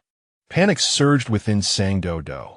This man, Jizhong-su, had killed nearly all the black-clad figures without a flicker of his eyelid. As a mere foundation stage little demon, she would likely not withstand a single strike from him. The Wanxiang Luo Pan lay silent within her garments, feigning death. Initially, she had harbored a glimmer of hope that he might be calling someone else. However, that single glance exchanged with Jizhong-su shattered her fantasy. Hesitating for a moment, she finally stood up from the reeds. The first thing to catch Jizhong-su's eye was a pair of conspicuous black furry ears. His gaze traveled from the ears to the girl's face, brushing past her anxious brown eyes and further down to the tail that hung behind her. From the moment he entered the reeds, Jizhong-su had known someone was watching. Yet, the individual's spiritual energy was so weak that it posed no threat, prompting him to ignore it. To his surprise, this onlooker remained to witness the entire scene of violence. Weak yet audacious, intrigued Jizhong-su beckoned herforth, only to discover that what emerged was not a human, but a demon, seemingly not very clever. You? Jizhong-su was certain that within this patch of reeds, they were the only 2 present. He turned his gaze to Sang Doudou, the smile undiminished at the corners of his lips, and a few strands of captivating light flickered in his pale eyes. Indeed, it is I and Hehuan. Sang Doudou keenly sensed the bloodthirst emanating from Jizhong-su diminishing, and her tail, which had been firmly tucked between her legs, began to lift slightly. Oh, who are you? And who is Hehuan? Jizhong-su, Quabid Ginti. I am Sang Doudou. Upon uttering we, the Wanxiang Luo Pan, which longed to bash its head against a wall, felt a surge of foreboding wash over it, wishing it could sprout limbs to cling to Sang Doudou's clothes and prevent her from revealing it. But it was too late. Sang Doudou, naturally trusting, felt an inexplicable closeness to Jizhong-su as she gazed into his eyes. With a calm demeanor, she retrieved the Wanxiang Luo Pan from her garments. Here, this is Hehuan. It is a bit shy, but loves making friends. The Wanxiang Luo Pan had ceased questioning how Sang Doudou concluded that it was fond of friendship. It remained silent, continuing its charade of death. Perhaps venturing out of the tower today was not the wisest choice. Jizhong-su regarded the golden and jade compass in Sang Doudou's hand, which, while ornate, exuded no spiritual energy. His expression shifted subtly as he redirected his gaze to her face. It appeared she was a young demon of the canine clan. Still youthful, perhaps influenced by some event, she clutched a compass as her imagined friend. The girl's thoughts were so transparent that one could see through them at a glance.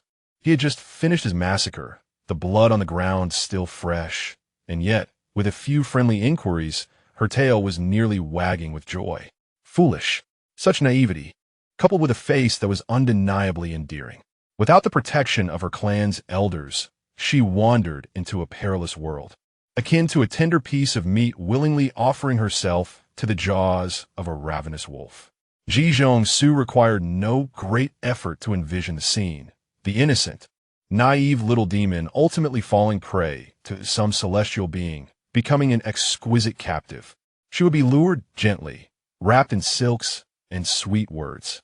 And as she grew increasingly dependent, the facade would peel away layer by layer. Her once clear eyes would first fill with confusion, then mist, and ultimately terror. She would find herself grasped by the chin, her wagging tail toyed with, her ruby lips pried open with fingers or a wine cup. By then, would she still stand before a stranger, cradling a ridiculous compass friend and wagging her tail? Saying, Doudou, why are you here alone? Where are your kin? He reined in the light from his eyes and softly inquired, glancing at the reeds swaying in the wind behind her. My kin? Sang Doudou was momentarily taken aback. It was the first time someone had asked her this question. I have not seen them, nor do I know where they are. Her memories began on the day she met her master beneath the plum tree in the snow, with no recollection of her true family. An expected reply. A well-taught little demon would not easily lower her guard before a stranger, especially not with ears and a tail, appearing near human territories. It seemed this little demon had been abandoned by her clan from the moment of her birth. Some communities have such customs. When resources are scarce, they selectively abandon the offspring of lower-status couples. It was unclear how this little demon had survived, but from the simplicity and quality of her attire, it suggested she had been raised by elders from another clan. Return home, Su advised. Do not venture closer to human cities. Regardless of the naive and foolish fantasies you harbor about this city, the outcome will surely leave you deeply disappointed. Yet, Sang Doudou shook her head. I cannot return. I must go to Hehuan Zone to save someone. You? Su's expression became even more nuanced as he slowly repeated her words. To Hehuan Zone to save someone? With his keen perception, he could see that this little demon had not undergone any training in demonkind. The faint spiritual energy surrounding her could only intimidate mere mortals. She entered Hehuan Zone as a sheep would enter a den of wolves. Indeed, Song Doudou was not foolish. She discerned the hesitation etched across Su's countenance. After listening to her elaborate plan regarding the Wanxiang Luopan, he remained silent for a prolonged moment. You truly must go? I must. Su ceased his persuasion. With a sigh, he reached out to caress the delicate tip of the little demon's ears. Are you prepared to venture into the city with these ears exposed? This was a concern that had long troubled Song Doudou. Her master had once mentioned that she would need to conceal her ears until the latter stages of foundation building. In past excursions to the city with her master, he would use his spiritual power to obscure their appearances for mortal eyes. Now alone, she needed to devise a method to conceal her ears and tail. While she pondered the dilemma regarding her ears, Su abruptly interjected, Hehuan Zone is far away in Lezhou. Lacking the skill to fly on a sword or the ability to traverse 1,000 miles in a day, it will take you over 3 months on foot. Can the one you wish to rescue endure that long? Song Doudou had indeed made plans. She still possessed some spirit stones. Every major city had a Shunxing Yizhan established by the Xianming, where one could rent a swift steed for a sufficient price, enabling her to travel 1,000 miles a day and reach Lezhou in less than half a month. Su chuckled. The Shunxing Yizhan will not rent a swift steed to someone without status. However, if someone were to vouch for you, that would be a different matter. Let's strike a deal. With a flick of his fingers, he sent a tuft of fluff plucked from Song Doudou's ear into the wind. You shall be my servant for 7 days, and I shall be your guarantor. Chapter 12. Fanua Lo Song Doudou agreed to this arrangement, thus embarking on her first job as a servant. With the matter of the swift steed resolved, she still grappled with how to conceal her ears and tail. As she held a piece of fabric from her bundle, attempting to wrap it around her ears, she heard a sigh from above. Wrapped like that will only draw more attention. Su extended his hand toward her ears once more. I beg your pardon. Despite his apologetic words, his actions were unhesitating. A wisp of azure smoke wafted from his sleeve, and Song Doudou felt a warm sensation emanate from the ears he had touched, as well as from her tail. There. Now you may take a look. Su retracted his hand, and gestured for Song Doudou to approach the water's edge. This enchantment will last for 7 days. After that, I will escort you to Lizhou. Gazing into the water's reflection, Song Doudou was astonished to discover that her ears had vanished from her head. Turning to examine herself closely, she found her tail also missing. Yet, when she reached to touch them, she could still feel their presence in their original places. Thus, anyone who encountered her would perceive her as a beautiful young maiden, utterly oblivious to her demonic nature. How marvelous! Her eyes sparkled with wonder and admiration as she looked at Ji Zhongsu. How did you do that? Is it some form of celestial magic? Can you teach me? Song Doudou was genuinely eager to learn this technique, for attaining the latter stages of foundation building seemed insurmountable given her aptitude. Mastering such sorcery would allow her to conceal her ears and tail at will, enabling her to roam freely without the need for subterfuge. It is not celestial magic, Ji Zhongsu elucidated. It is merely a secret art of my clan, not meant to be shared.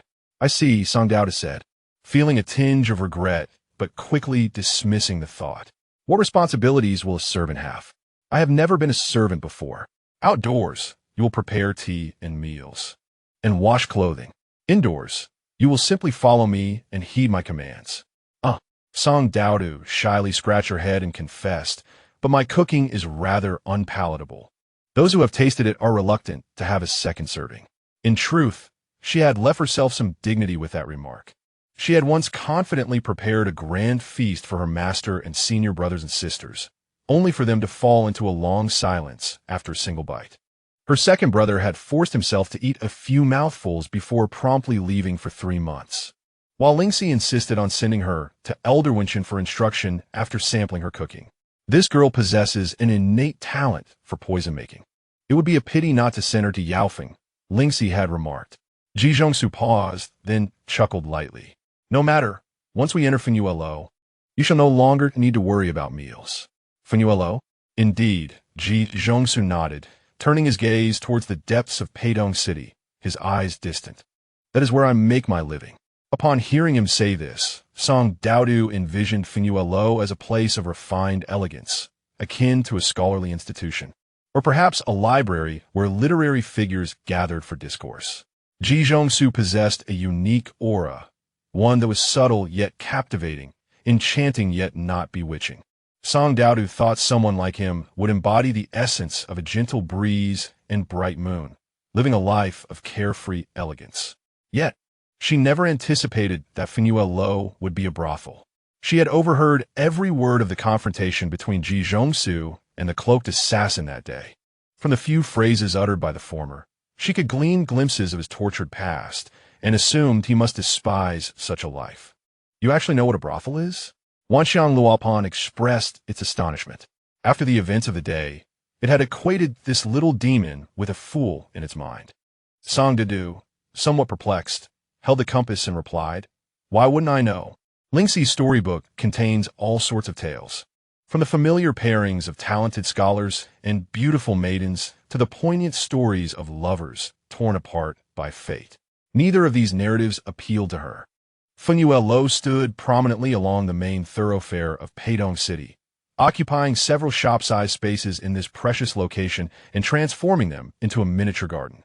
Entering the garden beneath the grand and imposing characters of Fenuelo, one traversed winding corridors leading to secluded alcoves, airy pavilions, and towering trees, where the faint sounds of guqin drifted through the air, caressing the ears of passing guests and creating ripples upon the surface of a tranquil pool. Song Doudou followed Ji Zhongsu with bated breath, the daylight still lingering, not yet reaching the peak bustle of Fenuelo. A few servants passed by, greeting Ji Zhongsu with respectful bows. He seems to be doing quite well here, Wanxiang Luopan commented, since discovering that only Song Doudou could hear its voice. It had freely commented on the people and scenes they encountered. Now, it finally bestowed a rare compliment upon Ji Zhongsu. Song Doudou, however, could not respond. Though she had never visited another brothel, she could discern from the fragments she had seen in illustrated volumes that Fenuelo appeared distinct from others. It was exquisite, a beauty unlike that of Wanxiang Zong. If Wanxiang Zong represented a celestial realm shaped by the forces of nature, Then this place was the epitome of human artistry. Every detail, from the grand layout of pavilions to the branches of the maple trees by the pond, seemed meticulously measured and deliberated, ultimately determining their form, refined and restrained. In such an atmosphere, Doudou felt her very breath lighten, as if fearing to disturb anything or disrupt the tranquility. There is no need to be so constrained. As if sensing her discomfort, Jijongsu turned back and offered her a reassuring smile. Those within the building have their respective duties. They will not concern themselves with a new servant. As my attendant, you have access to all areas of the establishment, save for Jiangfeng Courtyard. See, I was not mistaken. He's doing well here, Wanxiang Luopan exclaimed excitedly. It had scarcely ventured through the realms of cultivation and was now curious about the human domain, urging Doudou to explore this land of wealth and luxury. That is not permissible, Doudou replied softly. I promised to serve young Master Ji. It is work hours now, so I cannot leave without permission. As the echoes of the lost Wanxiang Luopan lingered, Doudou felt a pang of guilt. After a moment's contemplation, she suggested, perhaps we could explore the surroundings once the young master has taken his rest. Splendid. Jijongsu led Doudou through a series of winding paths, ultimately halting before the entrance of a courtyard. Doudou gazed upward. The gate was ajar, flanked by 3 warm yellow lanterns on either side, with a dark red plaque inscribed with the characters Jiangfeng Yuan. This was the very place Jijongsu had mentioned as the one they should not intrude upon, and yet here they stood. This is the residence of the owner of the Fengyue building. Wait for me here, and do not wander off, Jijongsu instructed, stepping inside as the gate closed behind him. Doudou obediently remained by the entrance, lost in thought as she observed the lanterns beneath the eaves. Sparse red maples swayed gently in the dusky light, casting a shadowy ambience. Chapter 13. Blood Lotus, what do you think he is up to? The Wanxiang Luopan. A restless chatterbox mused. Is he the primary figure, or merely the second in command? The owner resides within, so he must be the latter. Humans are truly fascinating. This little courtyard is quite pleasing, though it is rather laden with formations. If I had a corporeal form, I would gladly reside here. Hey, hasn't he been inside for half an hour? How long must we wait? Has it already been half an hour? Doudou realized, stretching her neck, feeling somewhat weary. The courtyard and the narrow path outside were eerily quiet, with not a soul passing by during that span. Jijongsu had also warned her against moving about aimlessly. Lord Wanxiang, are there formations on this path as well? Doudou speculated about the reasons for her immobility. Indeed there are. From this path onward, the formations become increasingly complex. TSK, these formations are no trifles. I wonder what sort of individuals reside within, living in such a state of insecurity. The Wanxiang Luopan leapt from Doudou's embrace, its surface emanating a soft glow, outlining the layout of each formation. Look here, for instance, starting from the southeastern corner. There lies a formation called Dangerous Moon, Illusory Sun, Life and Death, 5 dangers. To break this formation, one must begin at this point. This one is even more intriguing. It forms an alliance with the 2 formations in the southwest. If one is breached, the other 2 will transform into lethal traps. To counter such formations, one must first identify the common point of all 3. As the discussion of this domain invigorated the Wanxiang Luopan, it eagerly analyzed the formations within the courtyard, initially intending to boast about its prowess. Yet noticing Doudou's earnest attention, it found itself unwittingly elaborating on the intricacies of the formations. I understand now. Should I follow the direction of the shadows cast by the maple trees to navigate this formation? Quite impressive.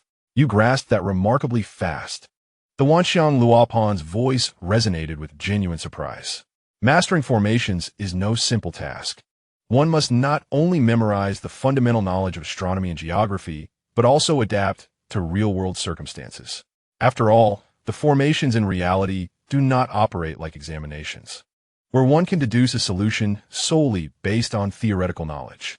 The complexities of human hearts often lead those who create formations to modify the foundational designs, sometimes crafting deceptive false points to mislead the eye, or connecting formations with various elements, and in some cases, formations may evolve continuously over time, transforming gateways of life into those of death. Thus, an accomplished formation master must possess both the ability to identify and establish formations and the discernment to remain unaffected by external influences. Song Doudou's derived formation was not exceedingly difficult, yet it was far from simplistic. The girl, whose stature was not particularly tall, was entirely enveloped in the shadows of the trees. However, her warm, bright eyes exuded a composed and serene aura as she pondered her deductions. Unassuming, yet powerful. In that fleeting moment, the Wanxiang Luopan perceived a familiar presence within her. It dawned on it that, by sheer happenstance, it had truly stumbled upon a remarkable treasure. "We are to remain here for 7 days, correct?" The Wanxiang Luopan said slowly. "Would you care to attempt unraveling all the formations within the Fengyue building during this time?" Song Doudou, taken aback by the suggestion, perked up and joyfully wagged her tail, which was no longer visible behind her. "Absolutely." The Wanxiang Luopan continued to impart knowledge to Song Doudou for a while longer, as the crescent moon ascended the sky. Even the Wanxiang Luopan, soaring in the air, began to feel weary. Why hasn't he emerged yet? Could it be that he is engaged in delightful conversation with the owner and has decided to rest here? He should at least come out to inform you. Song Doudou felt a twinge of worry. What if something has happened? Are you concerned for him? I must say, it's wiser to worry for your own safety. That man just killed a dozen people in broad daylight. Clearly, he is no virtuous individual. This is a pleasure house, after all. What if he decides to sell you? The Wanxiang Luopan's musings only intensified. Perhaps they are quarreling over your selling price. Song Doudou found the notion both amusing and absurd, insisting, "Young Master Ji is not that kind of person. Besides, I'm not particularly attractive. I wouldn't fetch much." The Wanxiang Luopan fell momentarily silent. From their perspective, all humans appeared quite similar, lacking distinct beauty. Yet, it sensed that, from a human's viewpoint, Song Doudou might not be a stunning beauty, but she certainly could not be deemed unattractive. Since her arrival at the Fengyue building, several attendants had gazed at her in awe, and even Ji Zhongsu had, upon first meeting her, shown a fleeting, nearly imperceptible astonishment. Nevertheless, it was not truly human. And perhaps Song Doudou's own words held some truth. Its understanding of human emotions might still be lacking. As they conversed, the long-closed courtyard gate swung open. Ji Zhongsu stepped out, clad in the same azure attire adorned with silver lotus patterns. Upon seeing Song Doudou waiting at the entrance, he momentarily appeared dazed, then, as if recalling something, offered her an apologetic smile. "Thank you for your patience." Though his expression bore a resemblance to the one he had previously shown, a pallor seemed to have overtaken him. Song Doudou caught a glimpse of an indescribable weariness in his eyes, rendering his smile somewhat strained. Song Doudou opened her mouth to speak, but sensed that Ji Zhongsu was not inclined to entertain her inquiries. Thus she closed her lips and merely shook her head. The young master seems perpetually discontented, and even more so than before. "Come, I shall escort you to your resting quarters." Ji Zhongsu turned, retracing the path they had taken, while Song Doudou followed closely behind, illuminated by the dim light of the lanterns lining the way. She noticed the dampness slowly seeping from his back. The azure lotus petals were gradually stained a rosy hue, enhancing an air of enchanting allure. A heavy scent of blood wafted into Song Doudou's nostrils. Ji Zhongsu appeared oblivious, guiding her through the archways of the faux forest, ultimately arriving at a pavilion at the heart of the garden. Before a room adorned with a green silk ribbon, he handed her a green bell. "You shall reside here. My quarters are adjacent. When I summon you, the bell shall ring, and you will come to attend to me. You may rest here or explore the surroundings at your leisure." Song Doudou glanced around. This entire floor contained only 5 rooms. Her room, adorned with a green ribbon, was the smallest, devoid of any inscription on the doorplate, while the adjacent room was slightly larger, and the other 3 were considerably more spacious, each labeled "Listening to Snow," "Entering Dreams," and "Inquiring Hearts." When Ji Zhongsu referenced his own quarters, he did not indicate a specific room, but rather gestured towards the larger section. "Young Master Ji," Song Doudou called out, stopping him as he prepared to leave. She rummaged through her storage pouch for a while, finally producing a small white porcelain vial. This is the medicinal ointment my master bestowed upon me. Typically, applying it to ordinary wounds alleviates the pain, and one can expect to heal by the following day. She handed the salve to him, deliberately avoiding the sight of his blood-soaked garments, instead focusing intently on his eyes. I have plenty. Here is one for you. Thank you. I appreciate your guidance on how to rent a swift steed, and thank you for assisting me in concealing my ears and tail. Ji Zhongsu gazed at the ointment in Sang Doudou's hands. The ethereal fragrance wafted through the cork, and upon closer inspection, a faint aura of spiritual energy enveloped the porcelain bottle, indicating it was no ordinary item. He gradually shifted his gaze back to Sang Doudou's face, locking eyes with those that seemed to peer into the depths of one's soul, momentarily perplexed as to whether this little sprite was naive or astute. Chapter 14. The spy arose suddenly. Ji Zhongsu extended his hand and gently placed it atop Sang Doudou's head. Her soft, warm ears obediently drooped downward as he did so, providing him with the optimum space to caress. Sang Doudou was puzzled by Ji Zhongsu's unexpected gesture. Yet the tender sensation on her head evoked memories of childhood rewards from her master for accomplishments, causing her to squint slightly in delight. I have already informed the host that you shall remain here for 7 days. After that, you must depart. Ji Zhongsu's voice resonated softly in her ear. In this establishment, regardless of what you see or hear, there is no need to intervene. If you walk within these halls, ensure you carry the bell I have given you. Should anyone trouble you, feel free to speak with me. The scent of blood emanating from him intensified, yet his posture remained unchanged, resembling a bamboo in the moonlight. And the lotus in the pond, his azure attire appearing even more ethereal under the lamp's glow, as if the moonlight could slip through one's fingers at any moment. Upon concluding his words, Ji Zhongsu accepted the ointment from Sang Doudou and closed the door behind her. As soon as the door was shut, the myriad compass soared forth from his garments. The scent of blood surrounding him was overwhelming. He must have been assaulted. Sang Doudou tidied her clothes in bedding before sitting cross-legged on the floor. Was it the host who struck him? Worry flickered in Sang Doudou's eyes. Such a severe beating. Was it a punishment for bringing us here without permission? I doubt it, the myriad compass replied. The host here is evidently deranged.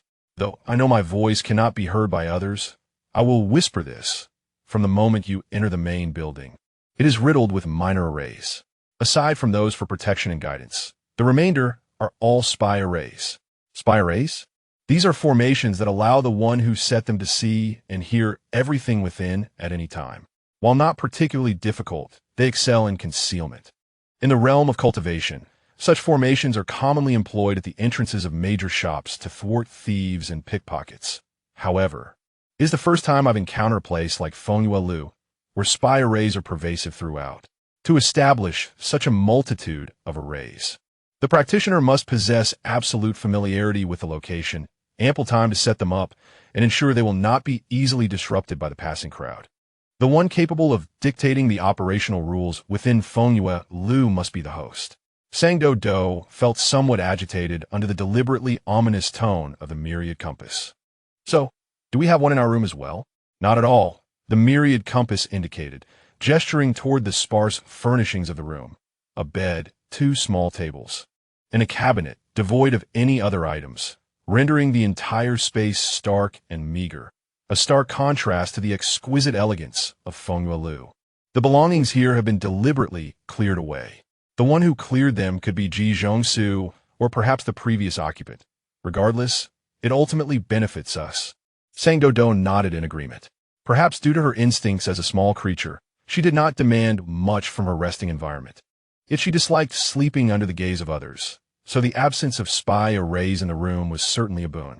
Before retiring for the night, Sang Doudou engaged the myriad compass in a discussion about the formation and dismantling of spy arrays, repeating the information in her mind to bolster her memory.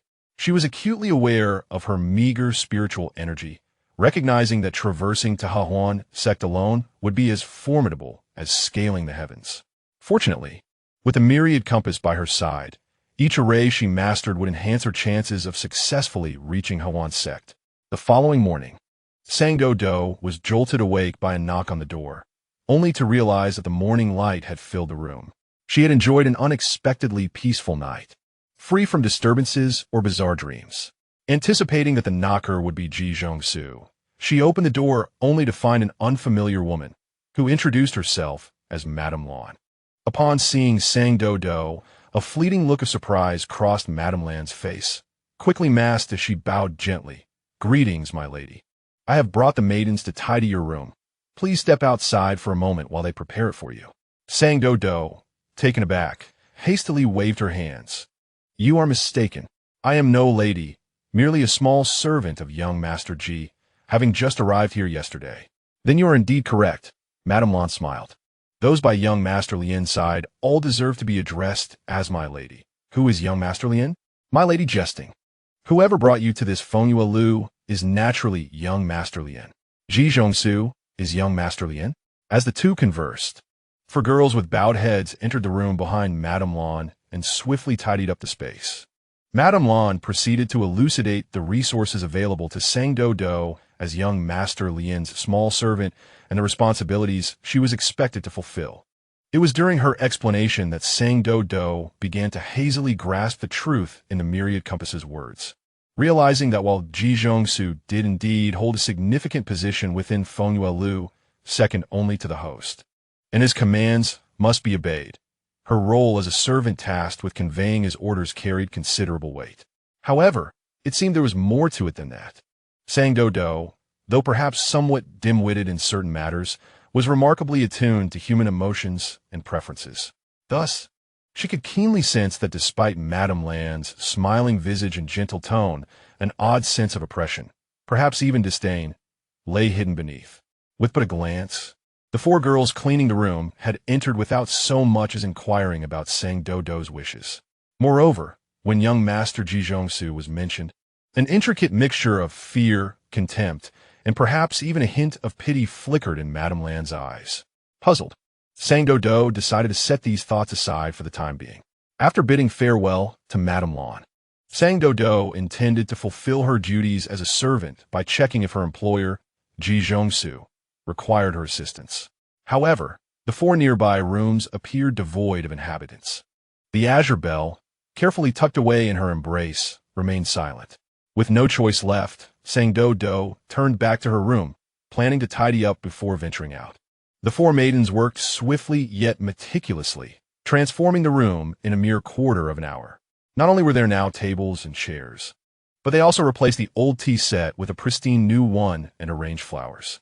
This was the realm of mortals, devoid of the spiritual energy capable of nurturing flora as in the cultivation world. Yet the flowers in the vase were plum blossoms, which were difficult to find in autumn. Sans Doudou adorait de plum blossom. Delight flooded her senses as she inhaled the fragrant air, taking a step closer to the arrangement when suddenly her steps faltered. The orientation of the tables and chairs, the positioning of the drapes, the direction of the flowers, spy array. Chapter 15. The hindrance in but a brief quarter of an hour. A spy array had been laid within the room. After a moment's pause, Sang Doudou continued toward the window where the plum blossoms resided. "How fragrant!" she exclaimed, leaning in to nuzzle the blossoms, while the myriad compass clamored within her garments. "Let me smell. Let me smell." Sang Doudou brought forth the compass and gently pressed it upon the table. The Wanxiang Luopan immediately detected the additional formation within the room, falling silent in an instant. Realizing that its voice would not be heard by others, it audaciously exclaimed, "How infuriating! This host is undoubtedly a control freak. This means you cannot casually converse with me. How bothersome! Let us dismantle this formation." Sang Doudou, however, disagreed.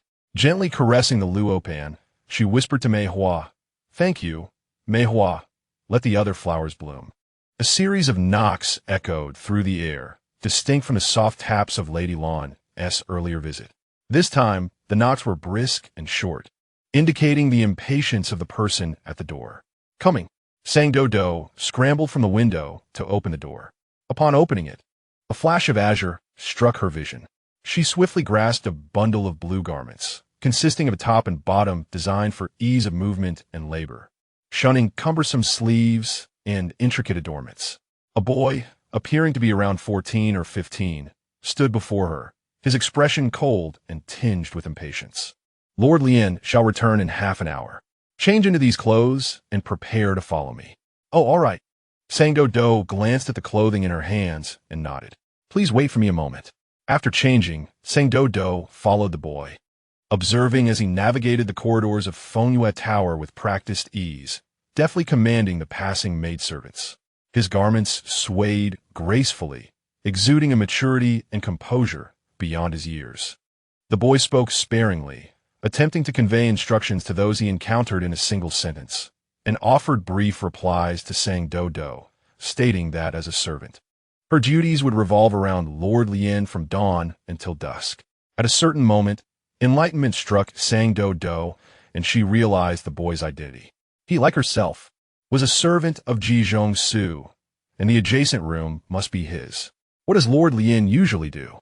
Sans Doudou inquired. She thought that understanding Jizhong Su's daily routine was essential to fulfilling her duties. The boy halted abruptly, spinning around to face her, his eyes blazing with unmasked anger. Is the Lord's whereabouts something you can question? They stood in the bustling corridor, and though it was not yet the busiest time at Hehuan Tower, several attendants were already bustling about in preparation. The passing young servants flinched at the boy's outburst, retreating slightly. Sang Doudou gazed at him in confusion, unable to comprehend the intensity of his reaction. However, how can I know what to do without knowing the Lord's schedule? Jizhong Su had only instructed her to attend to him when the bell rang, leaving her in the dark about what to do during the intervals. The boy regarded her with a penetrating stare for a moment before muttering a few curses under his breath. Follow me. They descended flight after flight of stairs until they arrived at the storeroom. The boy pushed open the heavy wooden door, lit a candle, and gestured for Sang Doudou to enter. Inside, the storeroom was vast, seemingly a combination of several rooms. As the boy lit the candles along the walls, a series of lights flickered to life, illuminating the entire space. What you need to do today is to tidy up the Lord's private collection. He led Sang Doudou deeper into the room, where various artifacts rested on the shelves. Some she recognized, such as guqin and pipa, while others were oddly shaped and unfamiliar. Every item from here to the entrance must be meticulously cleaned. None of these items are ordinary. If you break anything, you will owe 10 times the value. The boy clearly knew the layout of the storeroom well. He retrieved a guqin from a shelf, glanced back at Sang Doudou, and exited through the door. Sang Doudou gazed at the towering shelves, estimating there must be over 1,000 items. She wondered how long it would take to clean them all one by one. I say, can you not see? He is merely taking advantage of your newness, deliberately assigning you the arduous tasks. Wanxiang Luopan flitted out from her bosom, agitatedly hovering before Sang Doudou, clicking in discontent. So many areas above are laden with formations, yet the place with the most treasures is utterly devoid of any. I truly cannot fathom what the people of Hehuan Tower are thinking. Sang Doudou did not respond to the Luopan's remarks about the boy's behavior, even smiling amicably at him as he closed the door. Her curious almond-shaped eyes scanned her surroundings, occasionally exclaiming in wonder. Wow, Wanxiang Darren, look, that orb above is glowing. Hey, are you even listening to me? Wanxiang Luopan, disgruntled, vibrated in frustration. It felt as if it might perish from the antics of this foolish girl. A mere mortal servant who dared to treat its esteemed self with such disregard. Wanxiang Luopan paused, feeling indignant. I must teach Sang Doudou a formidable formation to make that rude boy weep. I heard that, Sang Doudou said, extending her hand to gently catch the floating Wanxiang Luopan. My master said that there are many reasons why people feel anger. Sometimes it is due to bullying, at other times it is from being offended, and occasionally it stems from helplessness and regret. Sometimes it is simply from worry and fear. Sang Doudou gazed at the door through which the boy had exited. I can sense his anxiety. It seems he desires to exert control over the new arrival to bolster his own sense of stability. I do not fully understand if this is effective, but I do not harbor anger towards such behavior. To me, the boy resembles a young pup, defensive of its territory, yet lacking any true malice. You can sense that too? Wanxiang Luopan was somewhat impressed by Sang Doudou's perceptiveness. What will we do with all these items? Are you truly going to clean each one? It will take 7 days. Setting aside the thought of taking 7 days to clean, would Ji Zhong soon not reconsider if he felt cheated? The prospect of performing the same task for 7 days sounded utterly miserable. Upon hearing this, Sang Doudou cast a puzzled glance at Wanxiang Luopan. We are not merely ordinary mortals. Raising her hand, a soft blue radiance emanated from her palm, dispersing like dandelion fluff, illuminating the entire storeroom with twinkling points of light. As each light touched an artifact, it melded into the object itself, causing it to emit a faint blue glow, leaving it looking revitalized. Have you forgotten? I have reached the foundation establishment stage. Chapter 16. The Severed Tail. Wanxiang Luopan thought. It has been foolish. Spending too much time with this silly girl had affected the intelligence of Wanxiang Darren. It flew to the topmost shelf, circling a pristine vase.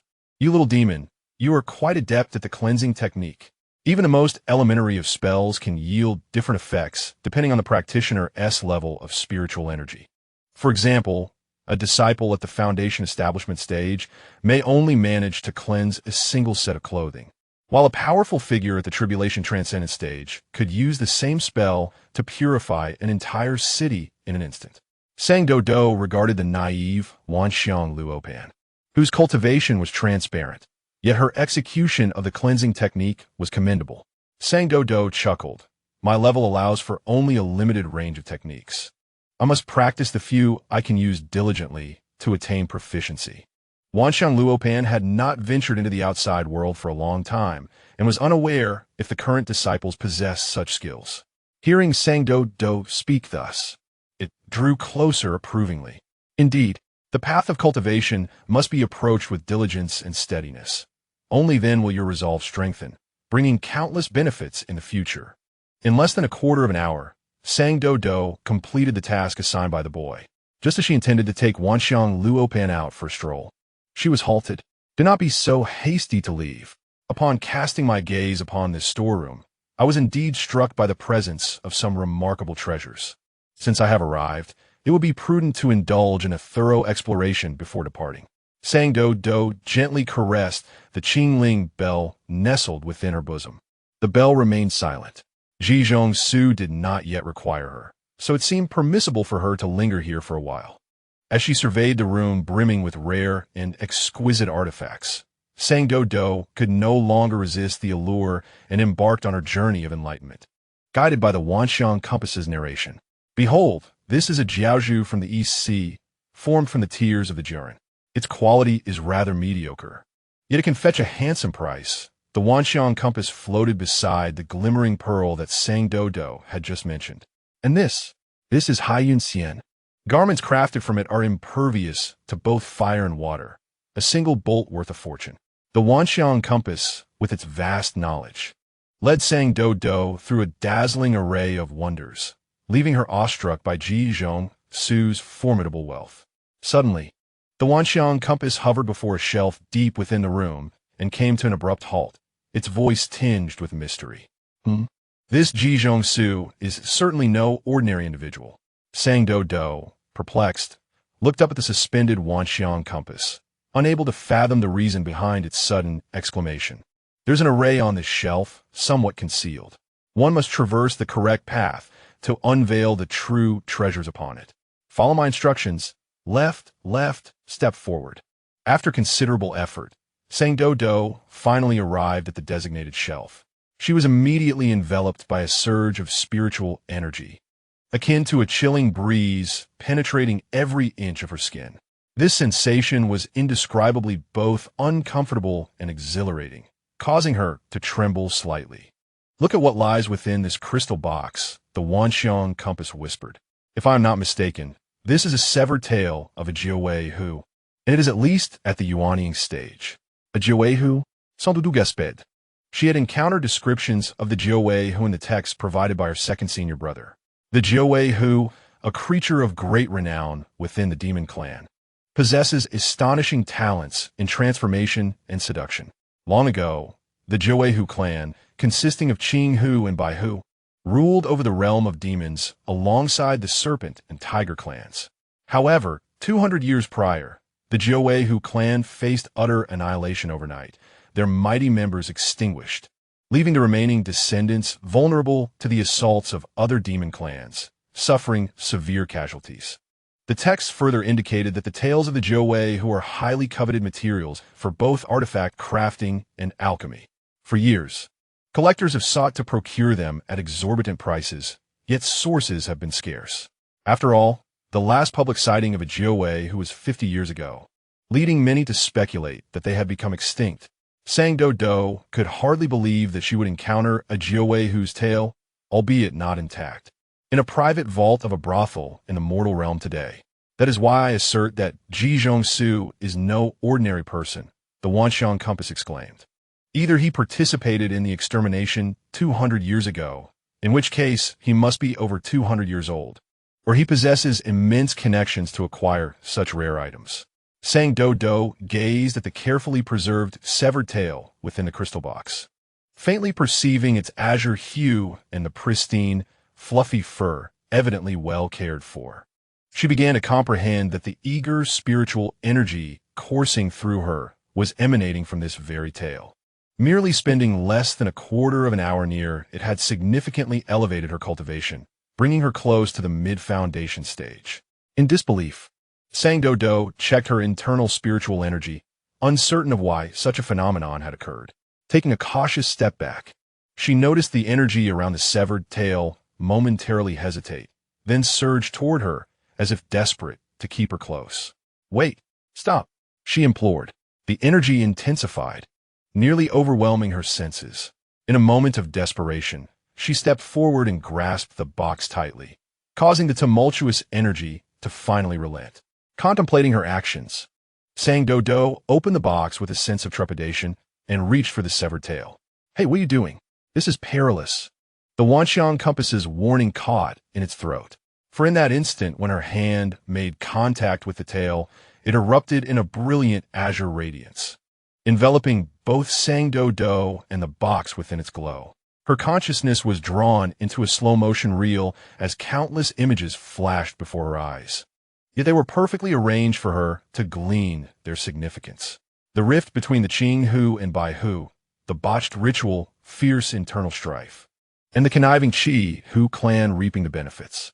The great demons of the Qinghu and Baihu were sealed by a coalition of the Tiger and Qi-Hu clans, while the remaining Baihu members were slaughtered to shield the Qinghu's escape.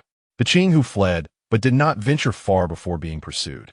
Only 2 young masters survived, taken captive by the Qi-Hu clan and subjected to a life of humiliation. The elder brother among the 2 young masters perished under such disgrace, while the younger child endured, becoming a mere tool for the Qi-Hu clan to entertain guests and win hearts. As a Hehuan, he was naturally endowed with 9 tails, and his cultivation progressed far more swiftly than that of ordinary demons.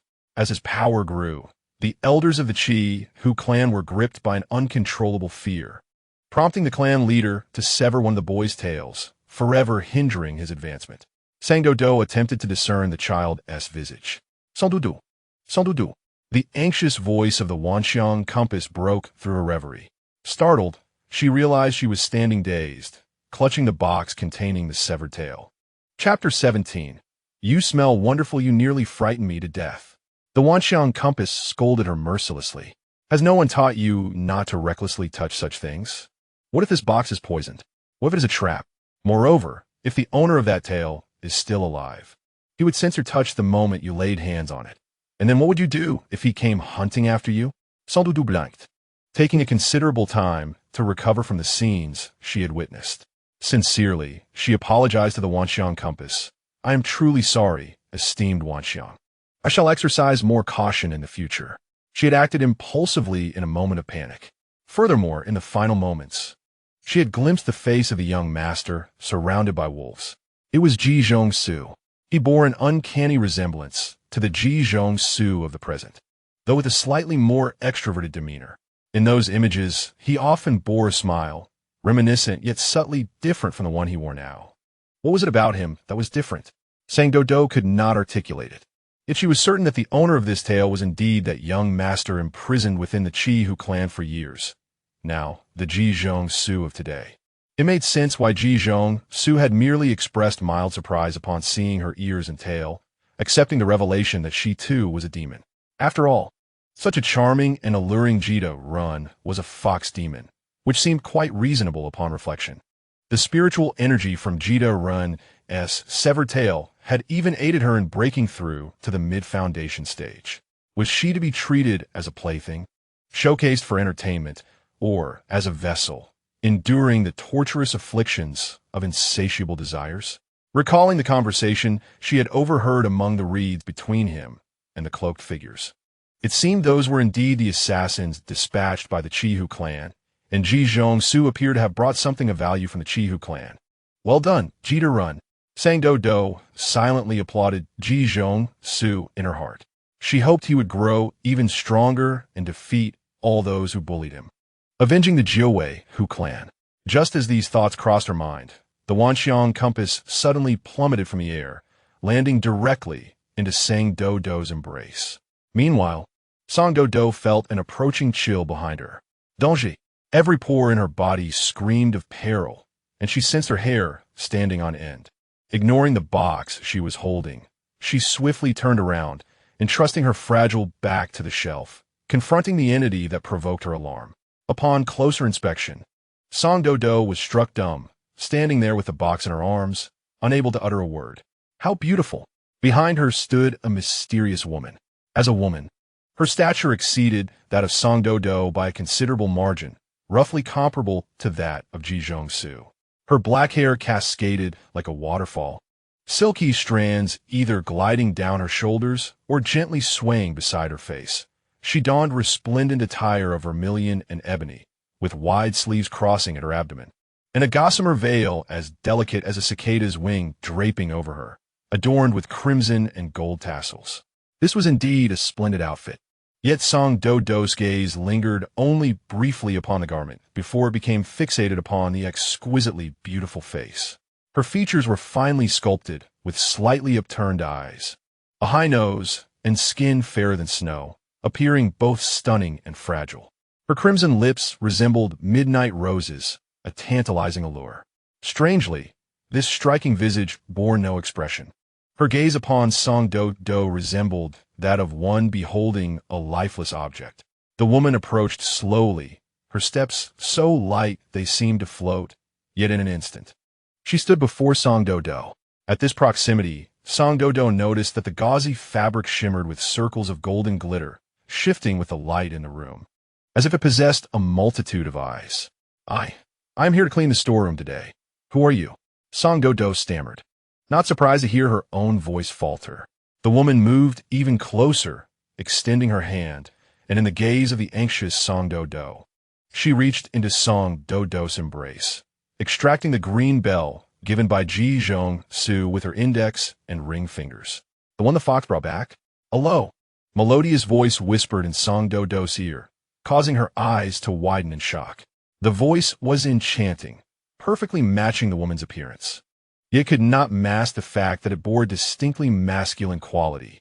She temporarily forgot her anxiety and fear, her gaze returning to the woman's face and throat, where she indeed observed a delicate yet unmistakable Adam's apple. This beautiful face was strikingly androgynous.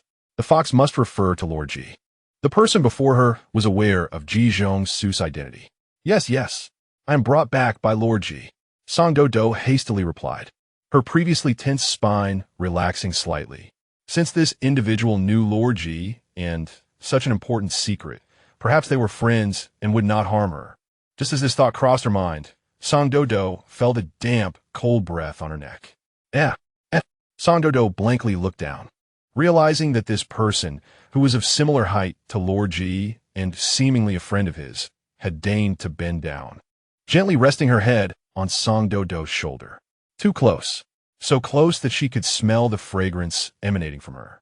Initially faint, the scent enveloped her like ethereal smoke, then a rich floral aroma surged to her senses, intoxicating her. Wait, are you unwell? Sang Doudou quietly inquired, placing a hand on the woman's shoulder to prevent her from leaning her entire weight down. Though she had enjoyed close contact with her master and fellow disciples at Xiaoshui Shan, she had seldom experienced such intimacy with a stranger. Uncertain whether it was intentional or not, the woman's cool lips lightly brushed against her neck, making Song Doudou feel a hint of threat. Shoo! As if finding her bothersome, the strange woman covered Song Doudou's mouth with her hand, her head nestled in the crook of her neck, subtly nuzzling. You smell delightful. The sudden compliment left Song Doudou bewildered.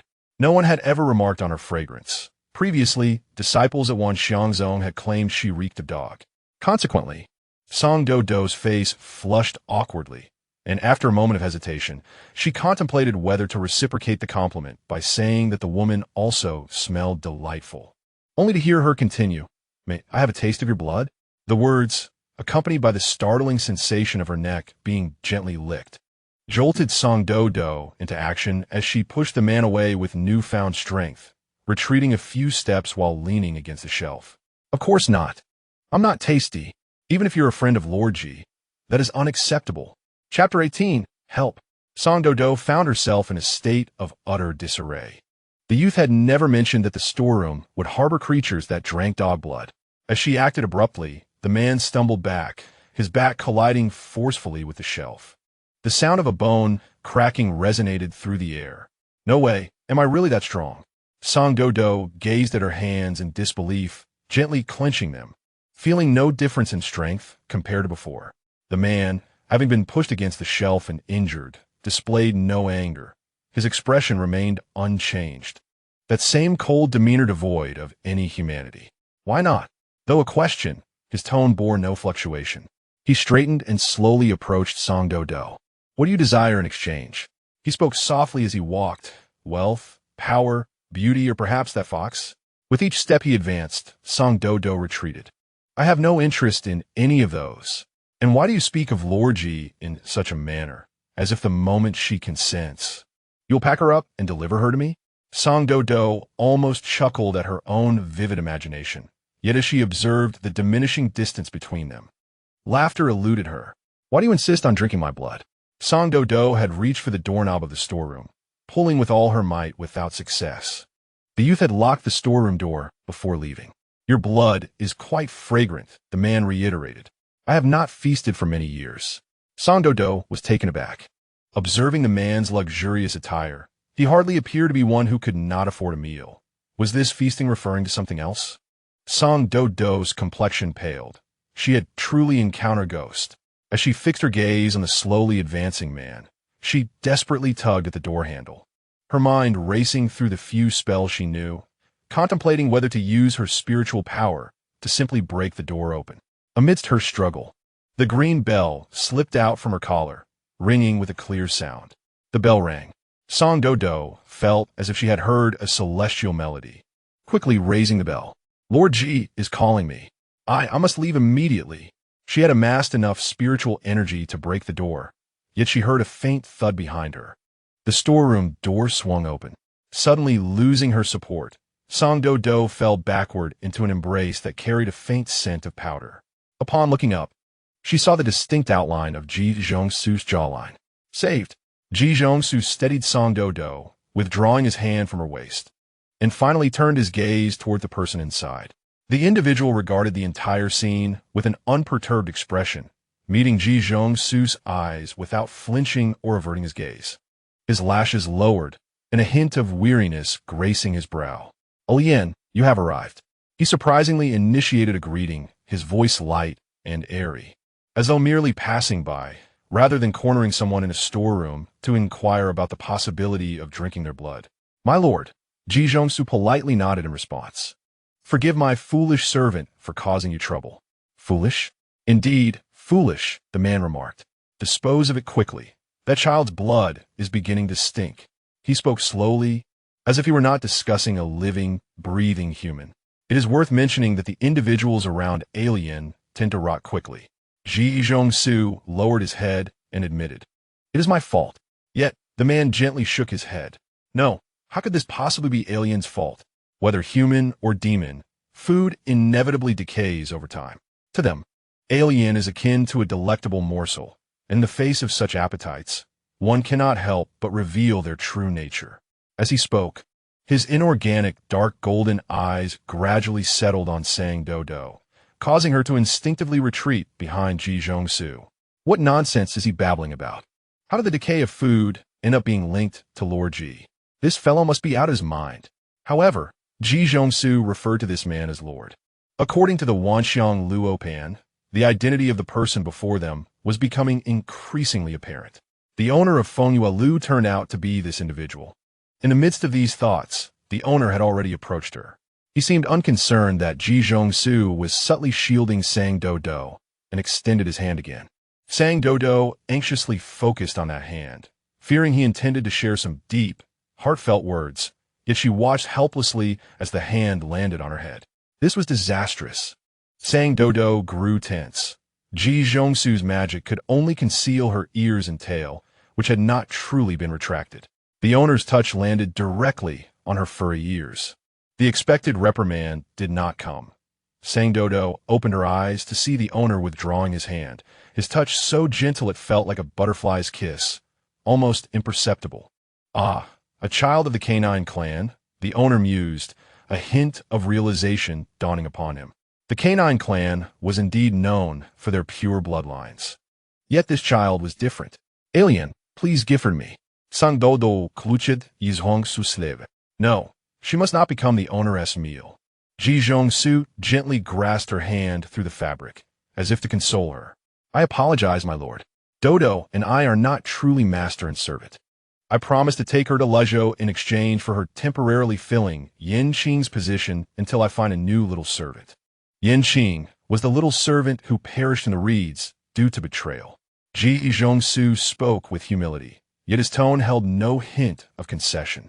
Alien is truly kind, the owner remarked after observing the two for a while, slowly expressing his thoughts. She has touched your severed tail. Once she leaves here, she will be pursued by those clans.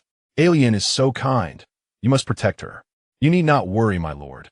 I will not let anyone harm her. Ji Zhongsu replied, his gaze darkening. Sang Doudou sat within the tingshui room, watching Ji Zhongsu elegantly prepare tea, feeling almost like a wandering spirit. Are you frightened? A cup of fragrant tea was pushed before her, and Ji Zhongsu's gentle voice broke the silence. A little, Sang Doudou admitted. The owner of Fengyue Lu was indeed an odd character. He had known from the start that Lord Ji was a demon, and it seemed he was aware of the details surrounding the extermination of a nine-tailed fox clan. Yet he displayed no surprise regarding her identity, focusing solely on whether her blood was palatable. His gaze was that of a connoisseur examining a dish. Such focus could be endearing when directed at normal food, but when fixated on a living being, it sent shivers down Sang Doudou's spine. She pondered about the owner, wanting to ask questions, yet she found herself at a loss. Who was he? How did he know so much? How could he discern the scent of blood? What was the relationship between him and Lord Ji? There were too many questions, and each one felt invasive. In this building, no matter what you see or hear, you need not intervene. A familiar phrase, implying that she should not inquire further. Sang Doudou could only cradle her teacup and take a small sip. Her ears perked up at the delightful taste of the tea. Ji Zhongsu glanced at the ears that were fully visible to him, his expression softening slightly. Chapter 19. The court is of my lord, I cannot help it. If I do not uncover the truth, I shall not find peace. Sang Doudou held back for a while, but ultimately could not contain her curiosity, gazing earnestly at Ji Zhongsu, her eyes brimming with a desire to comprehend the truth. Ji Zhongsu thought to himself that no one would ever suspect this little dog could be so earnest. Perhaps she had been spoiled by those who raised her, unaware that some secrets must be exchanged for a price. Very well, you may ask, but he may not respond. Sang Doudou seized the opportunity to voice a question she had long harbored. What did the owner mean when he said my blood is fragrant? Ji Zhongsu poured himself a cup of tea. That gentleman feeds on blood, human, demon, or livestock. Each type presents a different flavor to him. As for how the quality of blood is determined, I am uncertain. Perhaps it depends on the complexity of one's thoughts and desires, as the more impurities present, the less palatable it becomes. However, if one is particularly fixated on something, the taste of their blood may become unique. Whether it turns delicious or repugnant depends entirely on the object of their obsession. His gaze swept across, seeing Doudou's bewildered face as he continued. Your blood appears to be somewhat different. It seems to possess a strong allure for him, which is not entirely a good sign, but not necessarily a bad one either. The blood of the living is far more delectable than that of the deceased. Since he covets your blood, he surely will not harm you. He may even assist you. Ji Zhongsu recalled the figure he had seen in the storeroom, a flicker of interest lighting up his eyes. That person typically displayed little emotion, yet in the storeroom, he had manifested the most discomposed demeanor Ji Zhongsu had witnessed in decades. Will he truly not harm her? Sang Doudou held doubts regarding this assurance. Then, for my next question, Sang Doudou leaned closer to Ji Zhongsu, shyly inquiring, My lord, do you actually not need a little servant? Although he mentioned waiting for the bell to ring, the day was nearly gone, and he had yet to assign her any tangible tasks. If it were not for the young man leading her to the storeroom, she would have remained in a state of neglect. If the duties of a little servant were to be so leisurely, that seemed rather unfair. Wait, what was it that you needed me to do when the bell rang today? Sang Doudou suddenly recalled the ringing of the bell in the storeroom. Ji Zhongsu shook his head slightly. It was not I who rang the bell, but you. The chinning bell is a two-way tool.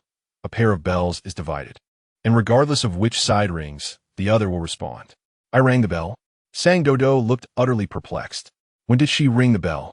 Could it have been when the owner took the bell from her? That would explain how Ji Zhongsu arrived just in time to rescue her. As she pieced together the events, Sang Doudou's face flushed. Instead of being the one commanded by her master, she had inadvertently ended up directing him. What kind of situation was this? As for whether I need a little servant, I am not as selfless as you might think, Ji Zhongsu confessed. There may be significant events unfolding in the city soon. If you were to wander about with those ears exposed, it could incite unnecessary chaos.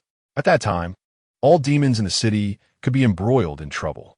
Sang Doudou listened to Ji Zhongsu's words, slowly realizing how foolish her earlier impulse to rush into the city had been. The demon realm was already weakened this year. If they were to openly stir up trouble in a human city, it could lead to even greater hardships for the remaining demons. Sang Doudou resolved to be more thoughtful in her actions moving forward, avoiding reckless impulsiveness. What significant event is about to unfold in the city? Sans Doudou incroyable. Ji Zhongsu cast a fleeting glance at her, took another sip from his teacup, and chose not to respond. This matter is of no concern to you. All you need to do is leave this city in 6 days. As the night deepened, the lights within Fengyue Lu gleamed ever more brightly. The golden-red silk drapes cascaded down the pavilion, casting a shimmering, ambiguous reflection upon the water surface. Sang Doudou and Wan Xiang Luo Pan stood beneath the main building, gazing up at the chambers belonging to Ji Zhongsu. My lord, is that really the courtesan? The tale begins this evening. Due to Sang Doudou's fervent insistence to be of assistance, Ji Zhongsu entrusted her with several minor tasks, such as retrieving new incense from the storeroom and replacing the guqin in the room with another. These were all props he would require later that night. And why is there a whip? Sang Doudou wiggled the whip made from some kind of animal hide, which appeared more like a weapon, albeit lacking any lethality. What does my lord intend to do tonight? She inquired while diligently tending to her tasks. Upon hearing her question, Ji Zhongsu paused in his tuning of the instrument and smiled at her with a hint of clarity. I had presumed Doudou would already know what sort of establishment this is. It is a brothel. So, Sang Doudou met his mirthful gaze, her hand ceasing its work on the table, the cloth slipping from her fingers and falling to the ground. When the first guest arrived, Ji Zhongsu promptly ushered her downstairs, preventing her from being a hindrance. Consequently, Sang Doudou wandered through other areas of the building and thus overheard numerous tidbits about Fengyue Lu. Having stood for a century in Peitong City, Ji Zhongsu had joined Fengyue Lu roughly 5 years ago, swiftly rising to prominence as a sensational new star, eventually becoming the courtesan, with an enduring popularity. However, in recent years, he had made fewer appearances, yet the proprietor had not voiced any objections, and the others in the establishment dared not express dissent. Can you imagine Ji Zhongsu reclining upon a bed? Wan Xiang Luo Pan eagerly gossiped like a village elder, You demons indeed possess a remarkable talent for captivating hearts. Foxes are particularly adept in this regard. Sang Doudou, momentarily succumbing to Wan Xiang Luo Pan's words, covered her face with her hands, her bright eyes peering through her fingers, reproaching Wan Xiang Luo Pan. Lord Wan, how lewd! It is merely your own imagination that is indecent. Wan Xiang Luo Pan feigned innocence, asserting that the natural relations between men and women were commonplace in this world, something demons should understand best. What is there to feel embarrassed about? Sang Doudou refrained from arguing, waiting for the heat on her cheeks to dissipate before lowering her hands and glancing once more towards the top floor, in Ji Zhongsu's direction. She had just learned that the 3 rooms he occupied were named, Listening to Snow, where a guest could purchase time for Ji Zhongsu to play a piece. Entering Dreams, where music would accompany the burning of incense, facilitating the guest's entry into a dream and awakening them with newfound clarity and inquiring the heart, which made the maid blush when Sang Doudou asked, hastily pushing her away while murmuring to stop asking.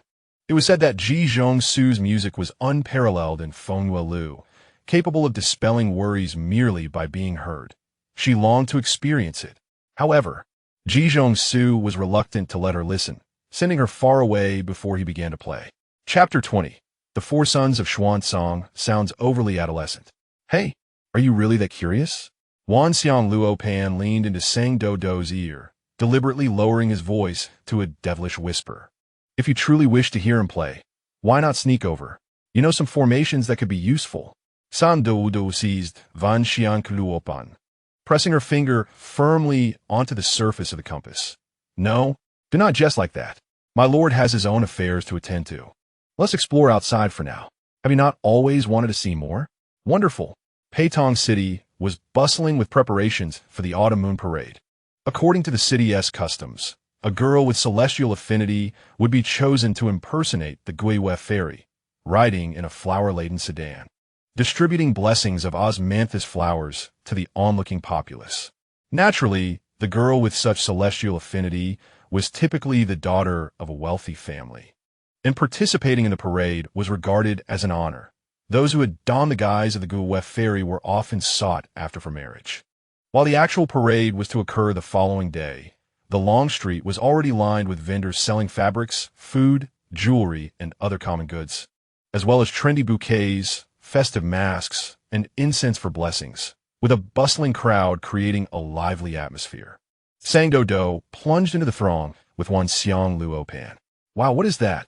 Wan Xiang Luo Pan exclaimed from Sang Doudou's shoulder. He was referring to the wide platform at the center of the street, where several extravagantly dressed performers were showcasing their tricks, breathing fire, performing acrobatics, and igniting lamps from a distance, leaving Wan Xiang Luo Pan utterly astounded. Strange, they are clearly mortals, and there is no trace of spiritual energy. How are they managing this? I don't know, but look, there's so many lanterns hanging there. So adorable. Sang Doudou beamed as she gazed at the lantern shop by the roadside. Though she had visited Peitong City with her master before, she had never experienced the autumn moon parade. This was her first time participating in such a vibrant festival, and she felt captivated by everything around her. Coupled with Wan Xiang Luo Pan, who had little experience in the world, they wandered about in a state of blissful oblivion. However, they soon encountered a dilemma. Is this a lotus flower? And what about this, a little rabbit? Sang Doudou leaned against the lantern shop, discussing the shapes of the lanterns with Wan Xiang Luo Pan, her eyes sparkling with excitement. Yes, indeed, it's a rabbit. And there is a little cat and a puppy too. How fortunate. This shop has just opened, and all lanterns are only 80 silver fu coins each. Which one do you fancy, my lady? The shopkeeper, unable to hear Wan Xiang Luo Pan's speech, assumed Sang Doudou was inquiring and, upon sizing her up, noticed her fair complexion and pure eyes, immediately launching into enthusiastic recommendations. Oiti silver fu coins. Sang Doudou gazed at the lotus lantern, feeling somewhat tempted, then glanced at the rabbit lantern. Both are lovely. However, she touched her small purse. With a charming smile, she asked the shopkeeper, Sister, do you accept spirit stones? The shopkeeper's radiant smile froze. At that moment, at a nearby tavern for individuals were seated by the window. The young man in red on the far right quietly observed the unfolding scene below, letting out a soft chuckle. The young man beside him, Ning Dong Pa, paused mid-bite into a chicken leg, lifting his gaze to meet the eyes of the man and woman across from him. It was upset him. Qi Jingyu and Dai Ming simultaneously shook their heads, the former mechanically picking at her food with an expression of indifference, her routine unchanging. Meat, vegetables, refreshing dishes. Meat, vegetables, refreshing dishes, while Dai Ming, accustomed to this, even kindly pushed the dishes she desired a bit closer. If any cultivators from other realms were present, they would surely recognize these four as the recently famed members of Hehuan Sect. Rumors had it that they hailed from 4 different sects, united by shared aspirations. Traversing the Dragon Pond, delving into secret realms, vanquishing vile beasts, and slaying myriad demons. These 4 fledgling, yet outstanding youths accomplished remarkable feats. Their extraordinary adventures even more thrilling than those penned in novels, thus establishing them as the new generation of revered figures in the cultivation world. Collectively known as the 4 Sons of Hehuan. There's a fool down there. The young man in red, Su Xinglan, leaned against the railing, propping his chin on one hand, his gaze lowered, his tone laced with playful amusement. He was the youngest and most remarkably talented among them, having secured the title of sword champion at just 18 during the grand tournament of the 100 sects, making a breakthrough into the Yuanying stage, and earning recognition as a leader among the contemporary younger generation of cultivators. Oh, that girl is impressive. The compass upon her shoulder is an ancient treasure. If only you could seize it. The incessant voice of the elder nearby was indeed bothersome. Su Xinglan maintained his smile, pressing his finger on the ring adorning his right hand, channeling a stream of spiritual energy to effectively mute it. The old man within the ring has begun rambling again. His true name is Su Xinglan. Upon awakening, he found himself in this absurd realm of cultivation. While it appears to be a harmonious place where everyone greets each other amiably, in reality, it is rife with traps, where murder and treasure hunting are as commonplace as eating and drinking. He stumbled upon what is commonly referred to as a golden finger, which is essentially this antiquated mentor archetype from male-oriented novels, employing PUA rhetoric that has been outdated for 8 centuries, attempting to assist him in reviving himself post-transcendence. If it were merely a matter of resurrection, Su Xinglan might have been inclined to assist. However, the method the old man proposed necessitated the sacrifice of 49 young boys and girls, alongside incessant indoctrination of his vision for reforming the cultivation world, advocating the abolition of all mixed spiritual roots, thereby restricting disciples to single and double spiritual roots. This would refine the power of the sect and enhance the focus on the path of immortality. He might as well have worn a label declaring himself a villain, having perused a certain famous children's literature titled Ha Erbo Te. Su Xinglan found the old man's words strikingly familiar and was tempted to remove the ring and discard it. Alas, the ring had absorbed his blood and recognized him as its master. Casting it away would prove futile. Fortunately, this realm of cultivation is not devoid of interest. The greatest advantage lies in the existence of others beyond oneself, ensuring that his sword always has a target to pursue. Over the years, he has been secretly seeking ways to rid himself of the ring while traversing the seas and honing his skills, gradually uncovering some potential solutions. Beside him, Ning Dongpa continues to feast heartily, inquiring why Su Xinglan does not partake, encouraging him to order whatever he desires. Ah, he nearly forgot. This meal is on Ning Dongpa, celebrating his recent breakthrough into the mid-golden core stage. Su Xinglan casts a haughty glance at Ning Dongpa. I want to eat KFC. Ning Dongpa, bewildered, responds, what chicken? Sighing. Su Xinglan refrains from elaborating, merely scanning the delectable dishes on the table before casting a wistful gaze downward. The foolish individual below, adorned with fuzzy ears, appears to be the source of amusement. Chapter 21. Ning Dongpa's principles. Firstly, this is the realm of cultivation. There is no space for the second dimension. The foolish one below is certainly not engaged in cosplay. If she were a disciple of alchemy, intentionally frightening others with a partially beastly transformation pill. There would be no need for any illusions. Thus, those large ears are most likely genuine. Su Xinglan observes her with keen interest. It is difficult to determine her species solely from her black ears. Cat? Dog? Wolf? She looks rather adorable, yet seems somewhat dim-witted, perhaps a ragdoll? Does this realm of cultivation even have ragdoll cats? Alas, having failed to procure a lantern, her tail droops in disappointment, truly pitiful. The proprietress, however, is not benevolent enough to gift her a lantern merely due to her cuteness. Upon meeting the girl's eager gaze, she cannot bring herself to be harsh, advising her to return home and ask her guardians for money before returning. You've been looked down upon, the Wanxiang compass murmurs. By the way, why did you come down the mountain without any money? The realms of mortals and cultivators operate on two distinct monetary systems. Cultivators use spirit stones, while mortals utilize silver fortune coins.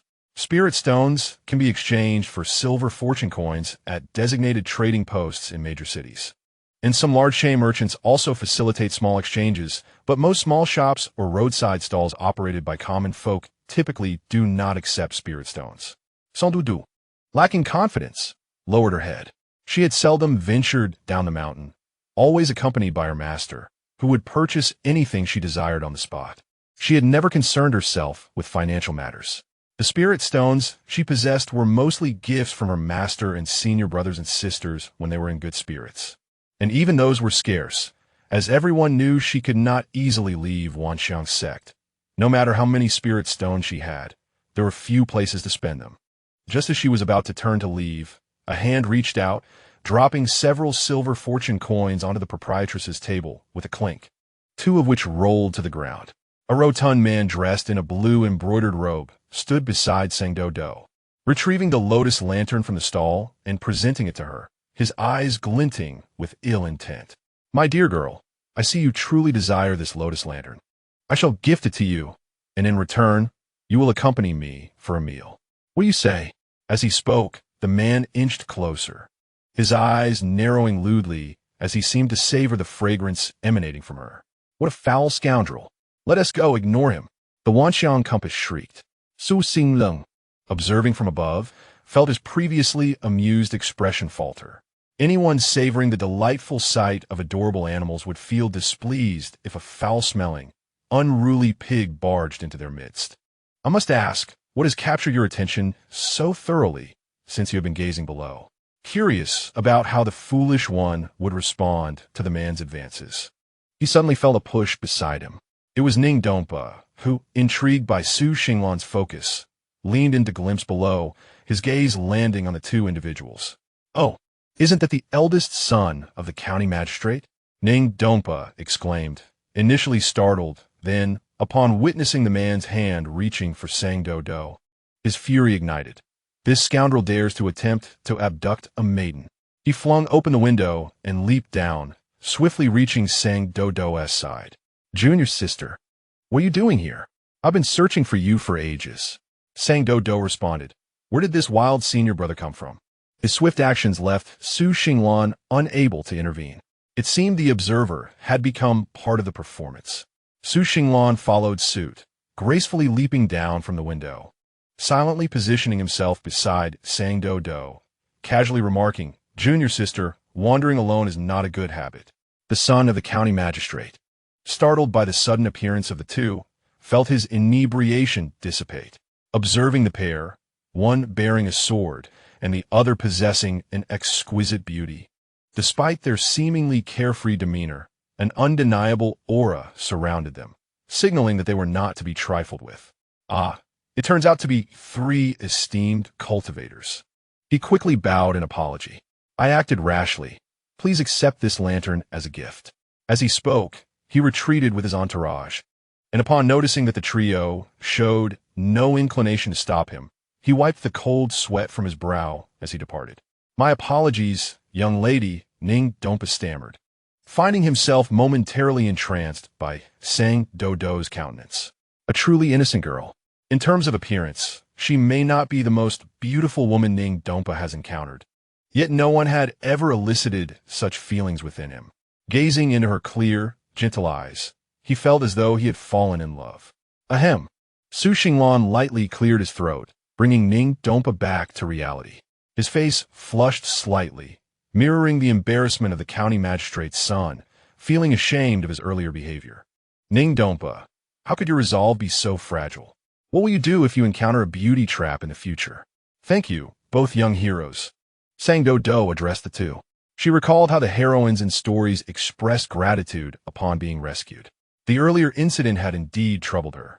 She was well aware of the man's malicious intent, yet hesitated to escalate the situation, fearing it might affect the business of the brothel. Fortunately, two kind-hearted individuals had arrived to assist her.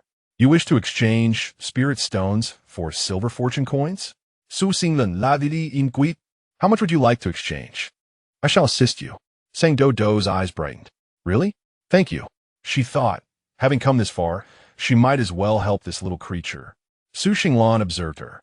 She appeared youthful and lacked suspicion toward strangers, perhaps due to the constant protection from her elders.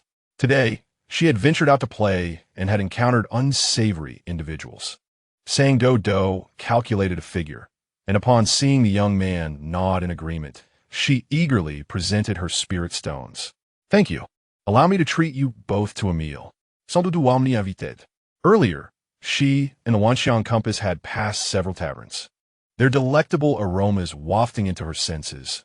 Yet being alone, she could not order much and had reluctantly refrained from indulging. However, if these two individuals join us, we would be able to savor a plethora of diverse dishes. No. How could I possibly accept such an invitation? Moreover, we have already dined, Ning Dompa remarked. As they approached Sang Doudou, he could sense a faint aura emanating from her. It was then that Ning Dompa realized this pure-hearted maiden was, like them, a practitioner of the mystical arts. The fact that they were all cultivators indicated the potential for deeper connections. Meeting a captivating young woman for the first time and allowing her to treat him to a meal was simply beyond Ning Dompa's character. Yet, there were those who could easily do so. Let us dine together, Su Xinglan suggested, raising his head to greet Dai Ming, who smiled and waved at him, while Qi Jingyu, with a mouthful of food, stared impassively at the three. With their keen hearing, the two could effortlessly catch the conversation among Su Xinglan and the others. None of them opposed Su Xinglan's invitation, for he had done this before. Most often, it was because something about the other party had caught his eye, and they were unwittingly lured into his charming trap. Dai Ming silently lit a candle for the girl below. Ning Dompa led Sang Doudou upstairs, while Su Xinglan sauntered leisurely behind, observing the soft, thick tail swaying with the girl's ascent. His fingers itched with curiosity. In today's world, encounters with demons were rare, especially with a simple-minded one. A single meal would suffice for him to extract all the information he desired from her. In Chapter 22, what kind of demon are you? Sang Doudou had just taken her seat, exchanged pleasantries with Qi Jingyu and Dai Ming, and picked up her chopsticks to sample the first meatball when Su Xinglan's unexpected remark caused her to cough violently. Cough, cough, cough. How does he know?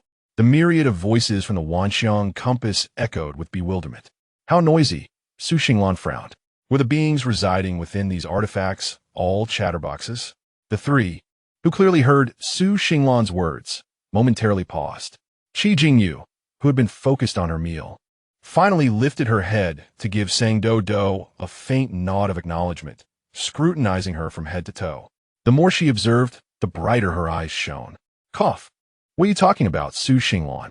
Ning Dompa, too, was taken aback by Su Xinglan's comment.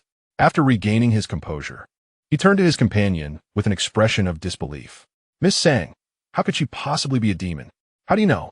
Sang Doudou swallowed the meatball lodged in her throat, regained her breath, and exclaimed in astonishment, You are the first human to discover my true identity. So, what kind of demon are you? Well, my master says I am a dog demon, and I believe that to be true. In her childhood, her senior brothers and sisters had once debated whether she might be a wolf demon, but ultimately, the sister who insisted she was a dog demon won the argument, reasoning that wolves inherently shun humans, while dogs are generally more affectionate towards them. Sang Doudou was evidently of the latter kind. Upon hearing Sang Doudou's admission, Ning Dompa's expression became vacant. almost as if he had lost his soul. The good news was that he had encountered an intriguing maiden in the mortal realm, who was also a practitioner. The bad news was that she was not human. Is this true? He asked, his tone tinged with disbelief. Of course it is. Sans Doudou affirmed. The disciples of Hehuan Sect typically had two reactions upon discovering she was a demon. One was to keep their distance, henceforth severing ties. The other was to express extreme disdain. Even if she merely passed by, they would show contempt. Yet, among the four before her, there were expressions of surprise, daze, composure, and an oddly brightened gaze. Thank goodness, sang Doudou thought, relieved that she hadn't frightened them. When she heard that question, she had prepared to escape using her formation if their expressions soured. But it seemed she could now dine with new friends as her true self, which was indeed a joyous occasion. After the initial shock, they settled down and began to ask her questions about demons, taking turns to speak. Although Sang Doudou was a demon, she had grown up in Hehuan Sect and could not answer many queries, but the others were not deterred. Qi Jingyu had the most inquiries. Where do you live? What do you typically enjoy eating? May I touch your paws? What colors can you see? Can you transform back to your original form at will? This unfamiliar female practitioner, with her expressionless demeanor, fired off a barrage of questions. Sang Doudou detected a fervor in her gaze, yet found no malice, so she wagged her tail and dutifully answered every question. How did you know I was a demon? She asked Su Xinglan again. Clearly, the others could not tell. Ah, this fellow possesses an innate ability to perceive spirits. No disguise can evade his discerning gaze, Ning Dompa explained on behalf of Su Xinglan. Su Xinglan raised an eyebrow, not opposing this statement. So, you're a little dog demon. Given those entirely black ears and tail, I would presume your fur is also black, perhaps a Zhonghua Wuhai dog? No, wait. Your tongue is pink. Su Xinglan's gaze casually swept past the girl's lips, landing on the furry ears atop her head. He discreetly performed a wind technique, causing her ears to twitch in response. They flopped down as the breeze continued unabated.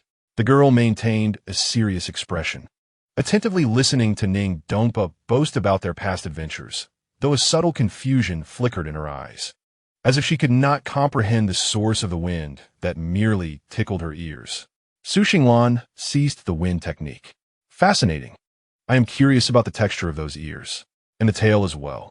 However, he understood that the girl was not merely a simple dog. She too experienced anger and sadness. He gently pinched his fingers, refraining from making any excessive demands. Qi Jingyu has asked a multitude of questions, hasn't she? Ha! She means no harm.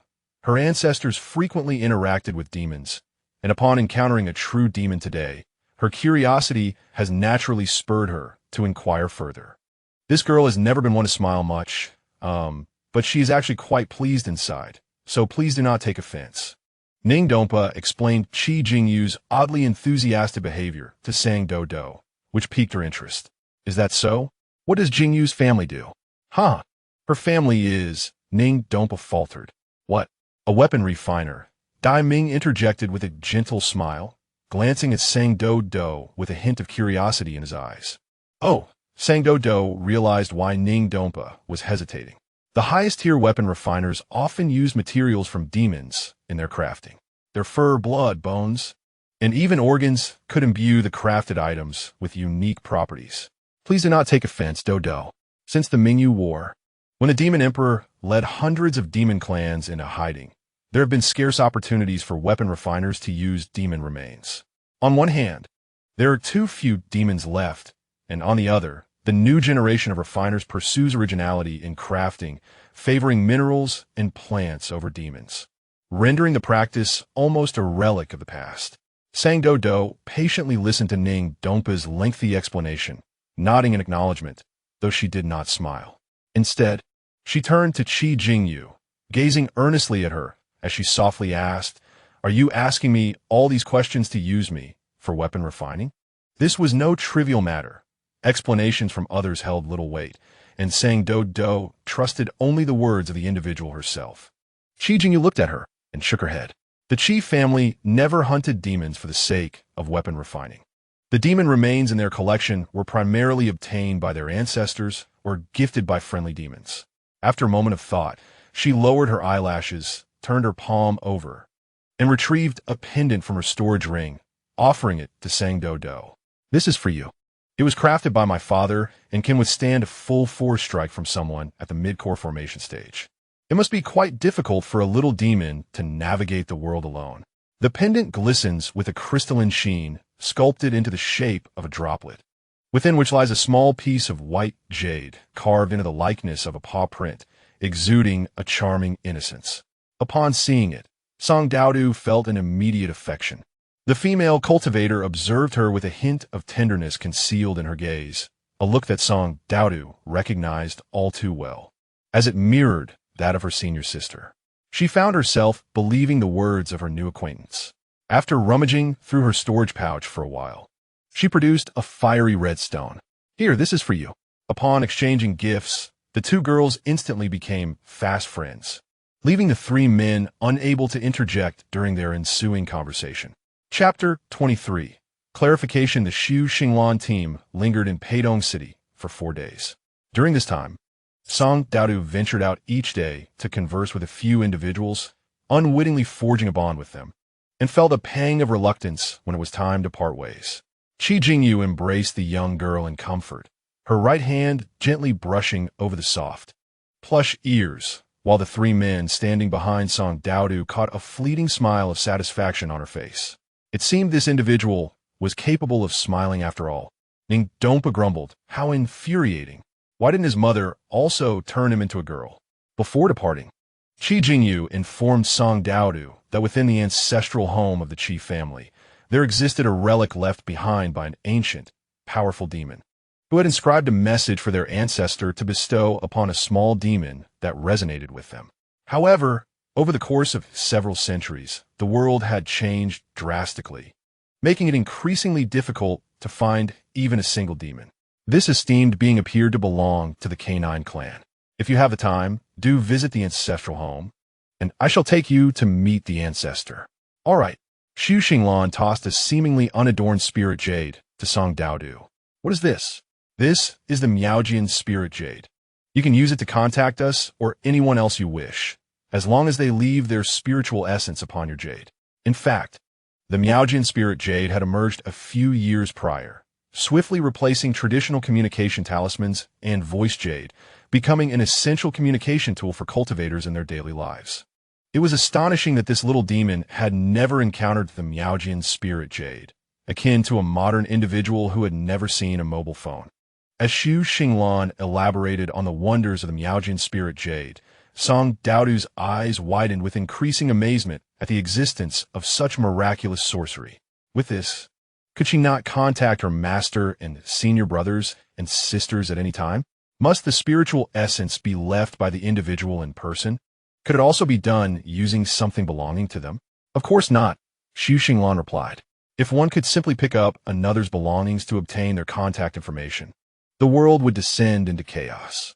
Oh, that makes sense. What a pity. It seems I will have to wait until I see my master and the others again to connect with the Miaojian spirit jade.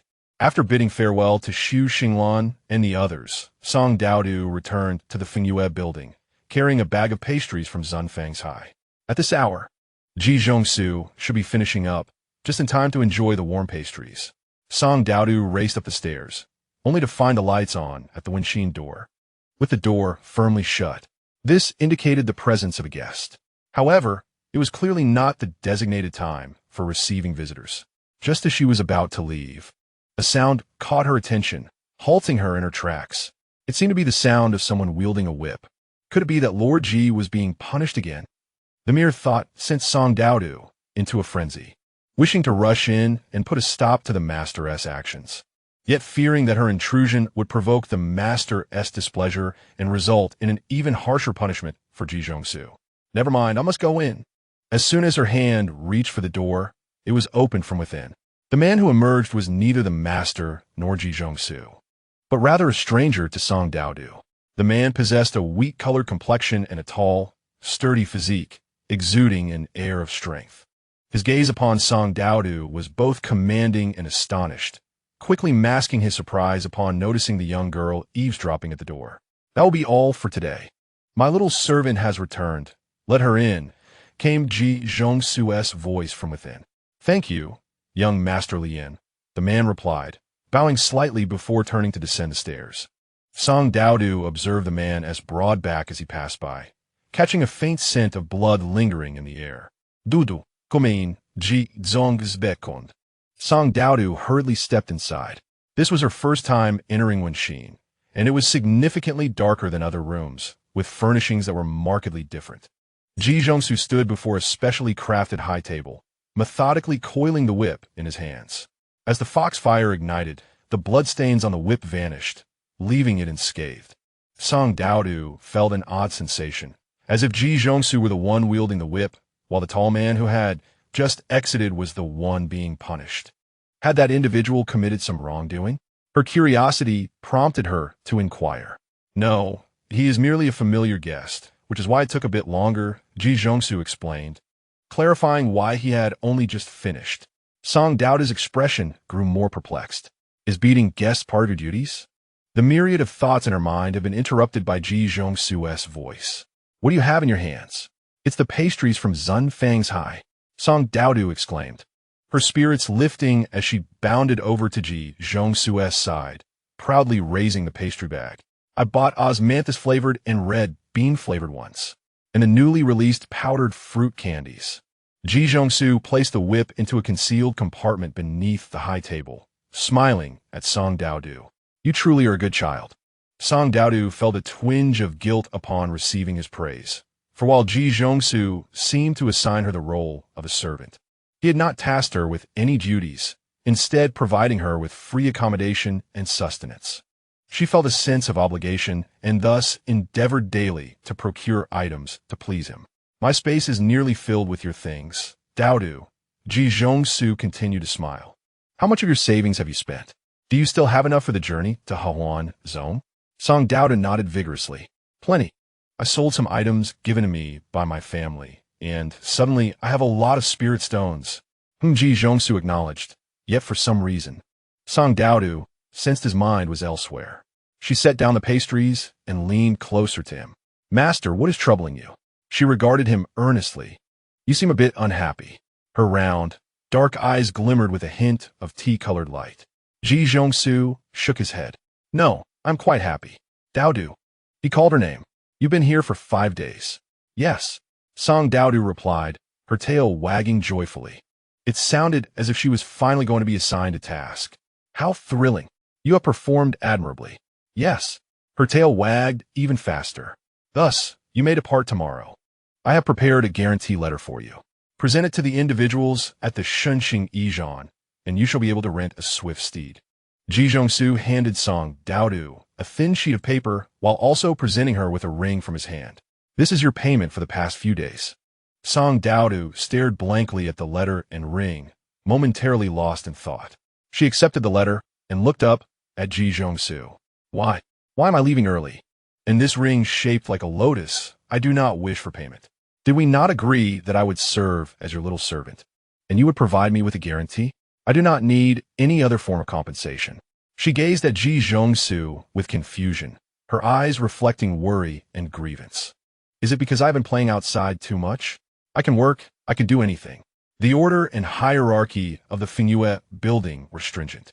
Song Doudou belonged to Ji Zhongsu, and aside from him and the master, no one else had the authority to issue commands to her.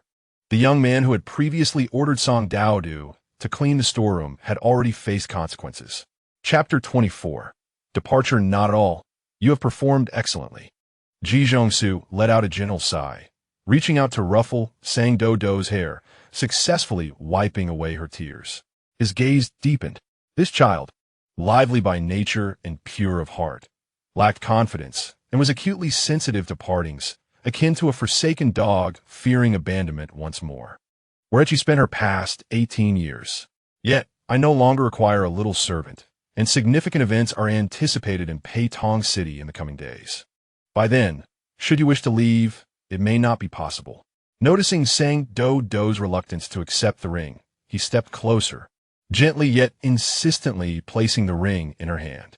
This ring is not a reward, but rather a token of my fondness for Doudou, which I wish to gift her. Ji Zhongsu pretended to lower his head, feigning disappointment. It is not a precious item.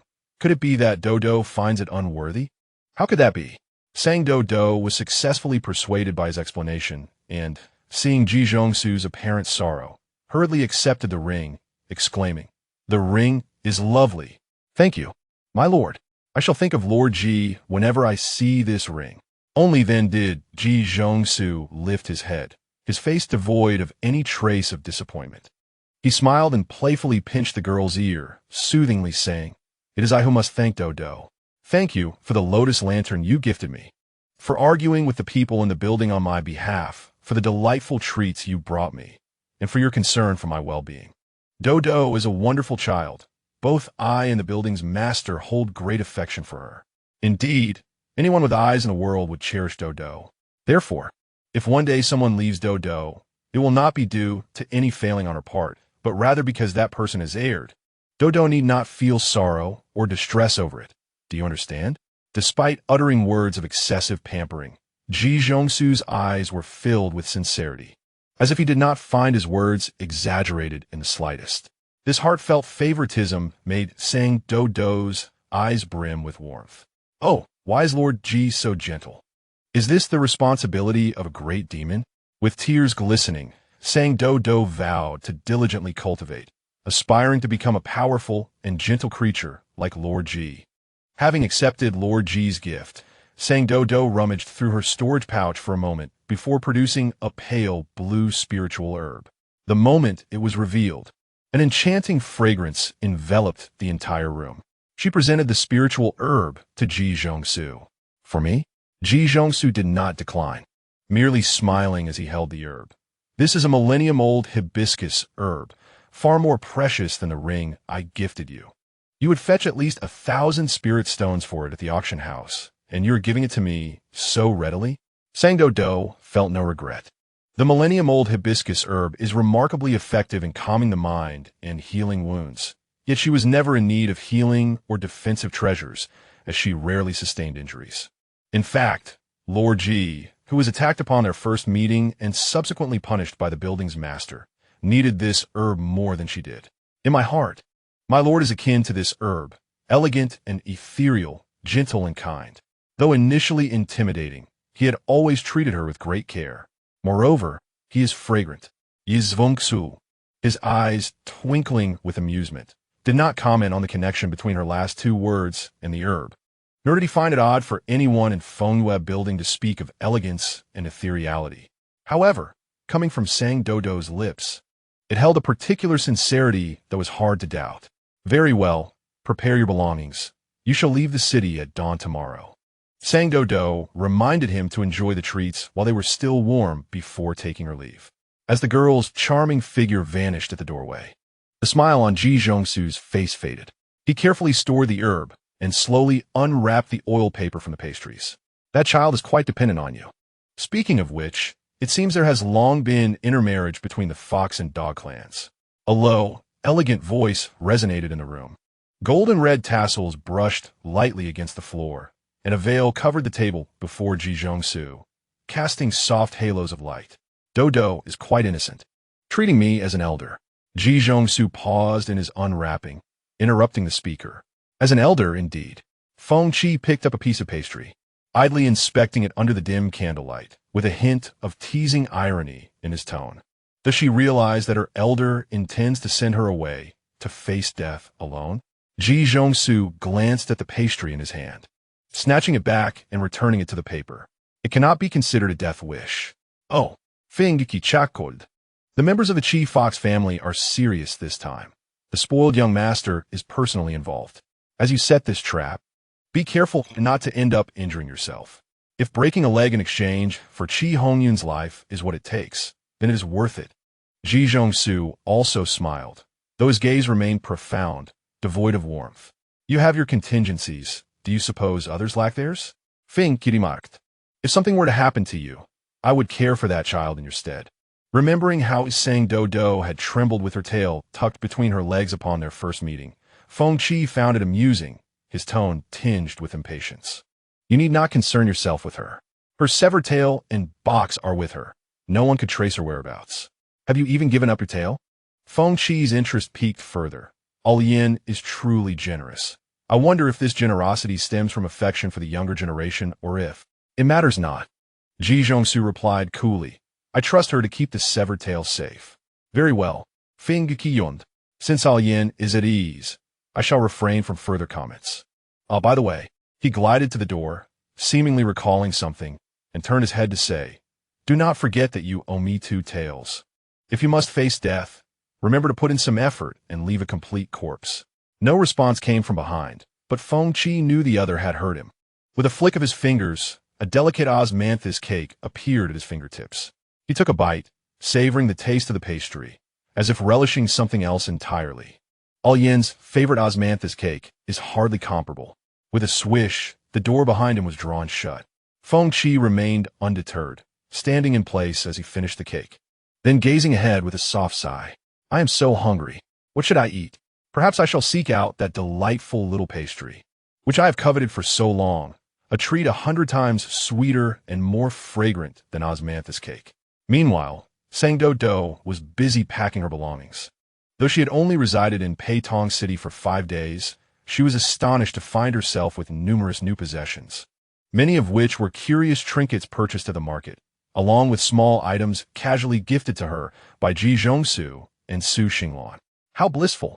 Counting her treasures one by one, Sang Doudou envisioned returning to the mountain after all the tumult, sharing the stories of these items with her master and senior brothers and sisters, and her heart swelled with happiness. Chapter 25, A Night Visit. I wonder if we shall meet again in the future, Sang Doudou murmured, suddenly slapping her forehead. No, I should have asked Lord Ji to leave a trace of spiritual essence on the Miao Jian Lingyu he gave me. Oh dear, oh dear. At this hour he must have already retired. Perhaps I shall wait until tomorrow. What is set to happen in Peitong City? That fox spoke so mysteriously that it has piqued my curiosity. I do not know. I asked my lord, but he would not tell me. With this thought, Sang Doudou could not help but feel a twinge of disappointment. Although Lord Ji is gentle, there is always an unspoken distance, and he is reluctant to explain many matters to her. Her master and senior brothers and sisters are often the same way. Alas, she sighed. Perhaps it is because they believe she could offer no assistance. Just as she was pondering this, the Wanxiang compass fell silent once more. She had just disrupted the formation in the room. There was no need to fear that the building's master would suspect her soliloquy. Hey, Sang Doudou shook the compass. Little Wan, are you asleep? The Wanxiang compass remained unresponsive. A gentle night breeze wafted through the open window, carrying the delicate fragrance of plum blossoms that tickled Sang Doudou's nose, prompting her to let out a tiny sneeze. Achoo! She exclaimed, puzzled as she distinctly remembered having closed the window earlier. Approaching the window to secure it, she suddenly caught sight of a golden-red butterfly, no larger than half a palm, gracefully fluttering past. Its wings shimmered in a resplendent golden hue reminiscent of fiery clouds, adorned with 2 black circular patterns on its hind wings that lent an air of eerie beauty. As the butterfly danced through the air, it shed luminescent powder, which sparkled in the moonlight. Curious, Sang Doudou reached out to catch it, only to find the powder mysteriously vanish in her palm. You are so beautiful, she murmured, captivated by the butterfly. Expecting it to be startled by her sudden voice, she was taken aback when it not only remained but gently alighted on her nose. Holding her breath, she fought the urge to revert to her original form and play with the enchanting creature, fearful of disturbing its delicate presence. Xiaowan, she thought, wishing to share this precious moment with Wanxiang Luo Pan. But before she could call out, the butterfly spontaneously ignited before her very eyes. What? Sang Doudou's pupils dilated in shock. The butterfly burned with astonishing speed, leaving her no time to ponder its self-ignition or react in any way. In a fleeting instant, the butterfly had completely incinerated, yet miraculously, not a single hair on Sang Doudou was singed.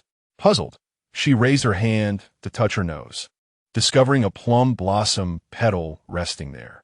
Do you like plum blossoms? A deep male voice inquired from behind her.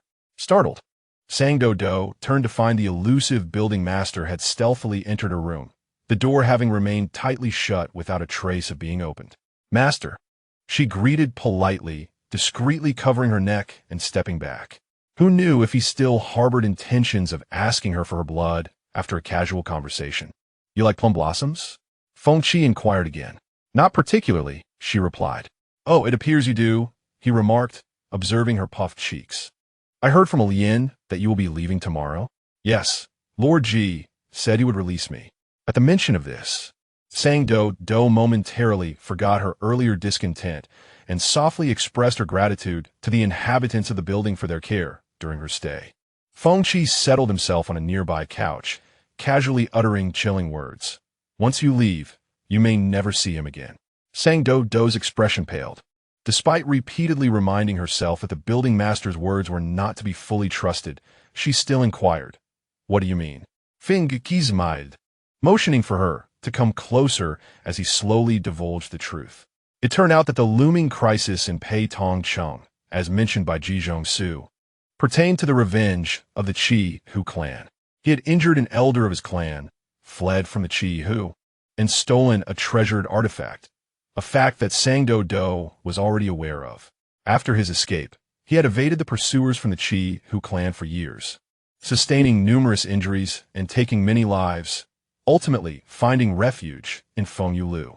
Since then, several outposts of the Hehuan clan in the mortal realm had been inexplicably invaded by cultivators or other demon clans, leading to suspicions that Ji Zhongsu had deliberately relayed information to retaliate against the Hehuan clan. After much turmoil, the Hehuan clan eventually discovered Ji Zhongsu's hiding place. Yet for reasons unknown, their members would inexplicably veer away upon approaching Fengyulu, leaving them no choice but to strike when Ji Zhongsu was away. This was the very confrontation Sang Doudou had witnessed among the reeds. Ji Zhongsu had vanquished the group of black-clad assassins, leaving one alive to provoke Hehuan, the young heir of the Hehuan clan, who was known for his impatience. Upon learning that the peculiar occurrences at Fengyulu seemed to have ceased, several wandering disciples of the Hehuan clan successfully entered without losing their way. This undoubtedly signaled to the Hehuan clan that the moment to capture Ji Zhongsu had arrived. Encouraged by his subordinates, Hehuan resolved to personally come to Fengyulu to apprehend the traitor, expected to arrive in Pei Tongcheng within days. Feng Qi's voice was magnetic, effortlessly drawing listeners in as he narrated his tale. The news of the disappearance of Fengyulu's formation was deliberately passed on to Hehuan, wasn't it? Sans Doudou asserted. Indeed, you are indeed more astute than Hehuan, Feng Qi acknowledged. Astute? I don't believe so. Sans Doudou replied. It is merely the perspective of an outsider that offers clarity to an insider's confusion. So, Ji Zhongsu dismissed you early to concentrate on facing Hehuan alone? She conjectured. Hehuan is the unspoken next heir to the title of Fox King within the Hehuan clan, favored by the current king. The Hehuan clan would never allow him to venture to Fengyulu unaccompanied, Feng Qi explained. Thus, it is highly probable that a Lien must contend not only with Hehuan, but also with the elite experts sent by the Hehuan clan to safeguard him. Let me ponder, what are the odds of his survival? 50%? 30%? We will only know when the time comes. Despite the grim fate that Doudou faced, the building master remained leisurely, uttering his words with a nonchalant tone, prompting Sang Doudou to feel an urge to bite him. Knowing full well that this man was unlikely to lend a helping hand, she still stubbornly asked, Aren't you friends? If Doudou is gone, who will be your courtesan? What if they fight in Fengyulu? What if they damage your establishment? Feng Qi made his mind. If they could damage Fengyulu, it would indeed be their accomplishment. Unfortunately, my bond with a Lien is not as profound as you imagine. As long as I desire, the courtesans of Fengyulu can change daily without repetition. Sang Doudou lifted her gaze, scrutinizing him seriously for the first time. She was not foolish and understood the implications behind his words. Feng Qi was powerful enough to protect Fengyulu amidst fierce conflict. Thus he could certainly protect Ji Zhongsu if he so wished. The only question was whether he desired to. What exactly do you wish to convey to me? She inquired. Chapter 26.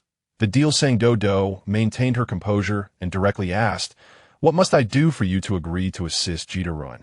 Why should I help him? If you did not intend to assist him, you would not have come to see me tonight. You are indeed quite clever, Feng Qi praised, clapping his hands in admiration. No wonder Alien is so fond of you. Even I find myself captivated. Do you desire my blood? Sang Doudou ignored his nonsensical remarks, pondering for a moment before asking. This was the only thing Feng Qi had shown interest in during their exchange.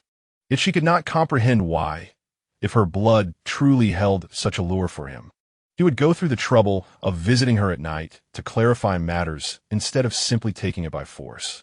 You guessed correctly. In the blink of an eye, the man who had just been seated on the couch was now standing before Sang Doudou.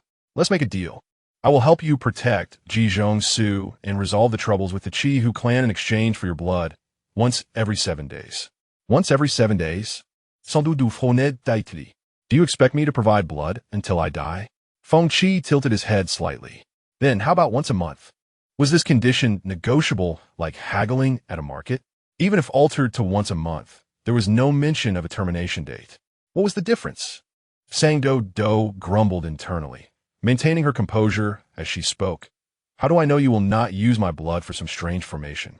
Wanxiang Luo Pan specifically mentioned that the master of Feng Yu Lu is skilled in formations. Although the outer formations have been thoroughly explained by Wanxiang Luo in recent days, I remain entirely ignorant of those within Jiangfeng Courtyard. I can swear an oath to you, Feng Qi said leisurely. Heaven and earth bear witness. I, Feng Qi, will not use Sang Doudou's blood to construct any formations. Sang Doudou did not anticipate that this person would swear an oath so readily. Gazing upon Feng Qi's excessively beautiful visage, she felt an unsettling intuition about his motives. However, if offering a mere drop of blood could ensure the safety of Lord Ji, it was undoubtedly a highly advantageous trade. How vexing it was that if only Master Wanxiang could provide her with some guidance. Yet, the Wanxiang compass would shrink back and feign silence at the mere mention of Feng Qi, akin to a mouse encountering a cat. Feng Qi did not rush her, yet she felt an unspoken pressure. After a moment's hesitation, the inexperienced negotiator, Sang Doudou, made her final demand. Very well, I shall offer you my blood. But I must go to Hehuan Zone and will not linger in Peitong City. I shall provide you this once today, and thereafter, I will find a way to send it to you. Moreover, a maximum of 3 times. I can only provide my blood 3 times. Sang Doudou did not wish to be a blood bag for a lifetime. Furthermore, if all went well, she would return to Wanxiang Zone in 3 months. By then, sending blood would become impossible. Sang Doudou thought it might take a considerable time for Feng Qi to agree. Yet unexpectedly, Feng Qi made no objections, merely extending his hand toward her, indicating for her to place hers upon it. Sans Doudou complete. A golden luminescence radiated from the back of Feng Qi's hand, spiraling and transferring to Sang Doudou's arm before dissipating into the air. In her astonishment, she watched as the wallpaper and windows around her began to dissolve and reshape. By the time her vision stabilized, she found herself standing in an unfamiliar water pavilion. Surrounding her was a swirling mist and rising heat. Encircling the small pavilion was a natural hot spring pool. I only consume clean food, Feng Qi said, gently yet firmly pulling her toward the pool's edge. Go bathe first. I shall wait for you outside. With that, his figure dissipated like mist. Sang Doudou had never witnessed such sorcery before and was momentarily taken aback. Suddenly, a terrified cry startled her, revealing that the long-silent Wanxiang compass was now speaking. Little Wan, how disloyal! Sang Doudou exclaimed in frustration, poking the compass. You hit as soon as you saw Feng Qi. I disdain you. The Wanxiang compass responded with a sense of grievance. I do not like his aura. His ancestors bear a grudge against me. If he recognizes me while I am with you, what if he throws me into a cesspit? What did it mean to be unable to exert any strength while with her? Although the Wanxiang compass was indeed speaking the truth, Sang Doudou felt even angrier. Now, I shall throw you into a cesspit too. No, you are a disciple of Wanxiang Zone. It is your duty to protect the sect's sacred artifact. The Wanxiang compass protested loudly, only to realize it had let slip too much. Ahem, this Feng Qi is merely a diversion I attempted to create. Sacred artifact? Sang Doudou felt as though she had been struck by lightning, nearly losing her footing. Concealing one's identity, trespassing into forbidden areas, and spying on the sect's treasures. One of her dreams had unexpectedly come to fruition. The Wanxiang compass continued, its words sounding like celestial scripture to her ears. He is also a demon, but their clan has an exceedingly rare bloodline, making progeny particularly difficult. I thought they had gone extinct. Wait, who's also a demon? Feng Qi, the Qi Jin Feng Dai Yao, a natural expert in illusion formations, feeds on the blood of other beings. It is said that those whose blood has been drawn will involuntarily develop a dependency or even infatuation with him until their blood is entirely consumed. Are you listening? I'm listening. Saying Doudou felt tears welling up. But I've already promised to give him blood. Ooh. I know. Ooh. So I want to say that if you happen to fall in love with him later, please do not hand me over. The two of them embraced their heads in despair. For a fleeting moment, Saying Doudou even felt that her own sect was somewhat unreliable. Otherwise, how could they choose such a being to guard the sacred artifact? Having already sworn an oath to heaven and earth with Feng Qi, escaping was no longer an option. Saying Doudou could only clean herself in tears, praying that Feng Qi would be gentle when the time came. As soon as her feet stepped out of the pavilion and hot spring behind her evaporated into thin air.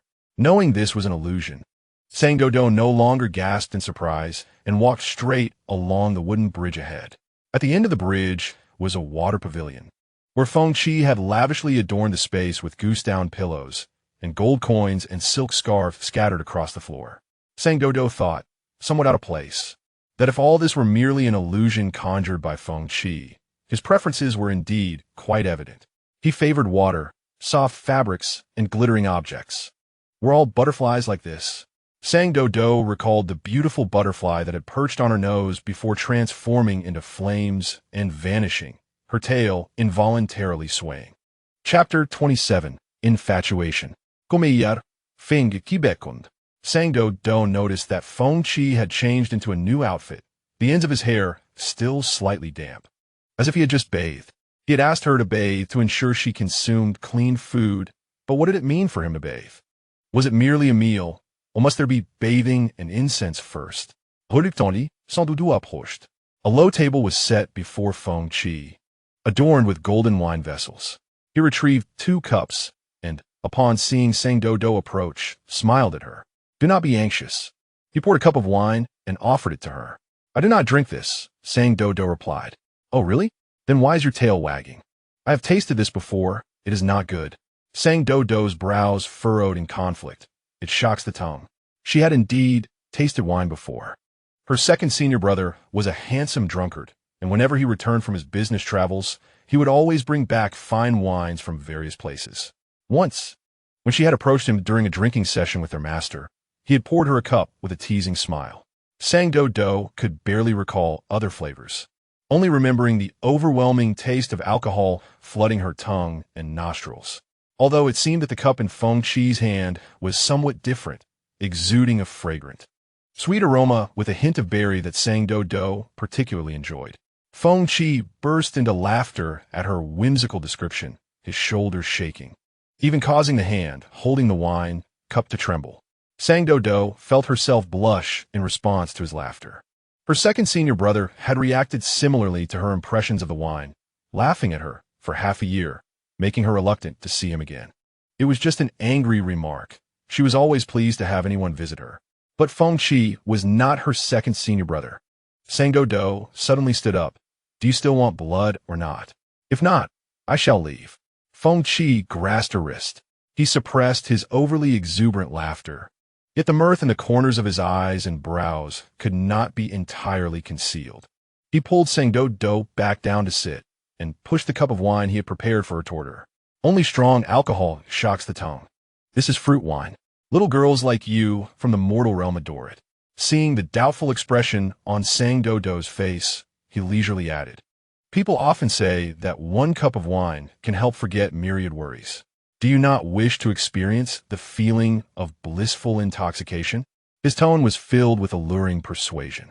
Were the Wanxiang compass able to speak, it would undoubtedly urge Saying Doudou to steer clear of this mischievous little demon, encouraging her to engage in mischief. Yet, It remained silent, silently praying that this flower butterfly had not poisoned the wine, as no one would ever poison their own food. Right? For Feng Qi, drinking seemed to be an act of pure happiness. The aroma of berries wafted in waves, stirring Sang Doudou's heart. Just one cup? Just one cup. Sang Doudou lifted the cup, gently licked it, paused, and then downed it in one go. How is it? Seeing her drink, Feng Qi leaned back against the goose-down pillows and joined her with a cup of his own. The wine glistened on his lips, appearing even more enchanting and ethereal after being moistened. Delicious. Sang Doudou smacked her lips, her eyes sparkling as she extended the cup. Another one, please. As if some urgent matter demanded her attention, she brushed it aside. Never mind. Just one more. Feng Qi's amusement deepened, his gaze darkening with quiet mirth. He showed no trace of annoyance at her casual command to pour wine. Instead, he lazily swirled the wine jug in his hand. Help yourself. Sang Doudou tilted her head, hesitating. Feng Qi sat on the opposite side of the low lacquered table. To reach the jug, she would have to either circle around or step over. She glanced down at her legs, gauged their length, and decided crossing over was perfectly feasible. Yet, as she lingered in uncertainty, Feng Qi raised the cup to his lips once more, drank, and set it down empty beside him, deliberately clearing it from the path ahead. A soft thud echoed as the table trembled beneath a sudden, clumsy impact. Feng Qi opened his arms with serene composure, catching, with effortless grace, the flustered, off-balance figure tumbling headlong into his embrace. Sans Doudou. His breath brushed lightly against her ear. The scent of wild strawberries, sweet, nostalgic, intoxicating, floated now in her throat, filled her nostrils, wrapped around her like the warm, safe embrace of her master in childhood. A blissful smile curved her lips. Then, in the same breath, tears spilled down her cheeks. Don't cry. Gently, he wiped away her tears, his voice tenderly exasperated. I haven't even bitten you yet. Surely it's too early to weep. She said nothing, only wept on, lost in a quiet, radiant sorrow. My Miss Master, so much I miss senior brother and senior sisters Lord Ji and Jingjing. I wish we could live together. Always if I could begin again, I wouldn't grow up. Please don't leave me alone on Qiushui Mountain. Feng Qi watched her in silence for a long moment, tears falling soundlessly down her cheeks. Then, as if moved by some private thought, leaned in and tasted one tear from her cheek.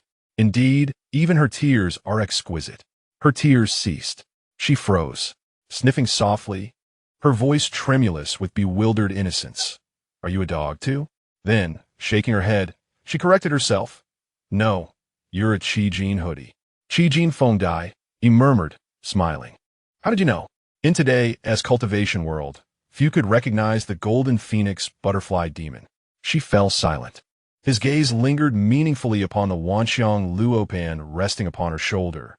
Then, in a single fluid motion, he reached out, lifted it, and cast it aside with quiet finality. Plop! The Wanxiang Luopan sank slowly into the still pool. No, don't throw Xiao Wan into the latrine. It's merely ordinary pond water. Ordinary pond water, not a latrine, so Xiao Wan is unharmed. After a brief pause, Sang Doudou relaxed. Sang Doudou, what are you? Feng Qi asked. All knew the Qijin Feng Dai fed on blood, yet few understood how they judged its quality.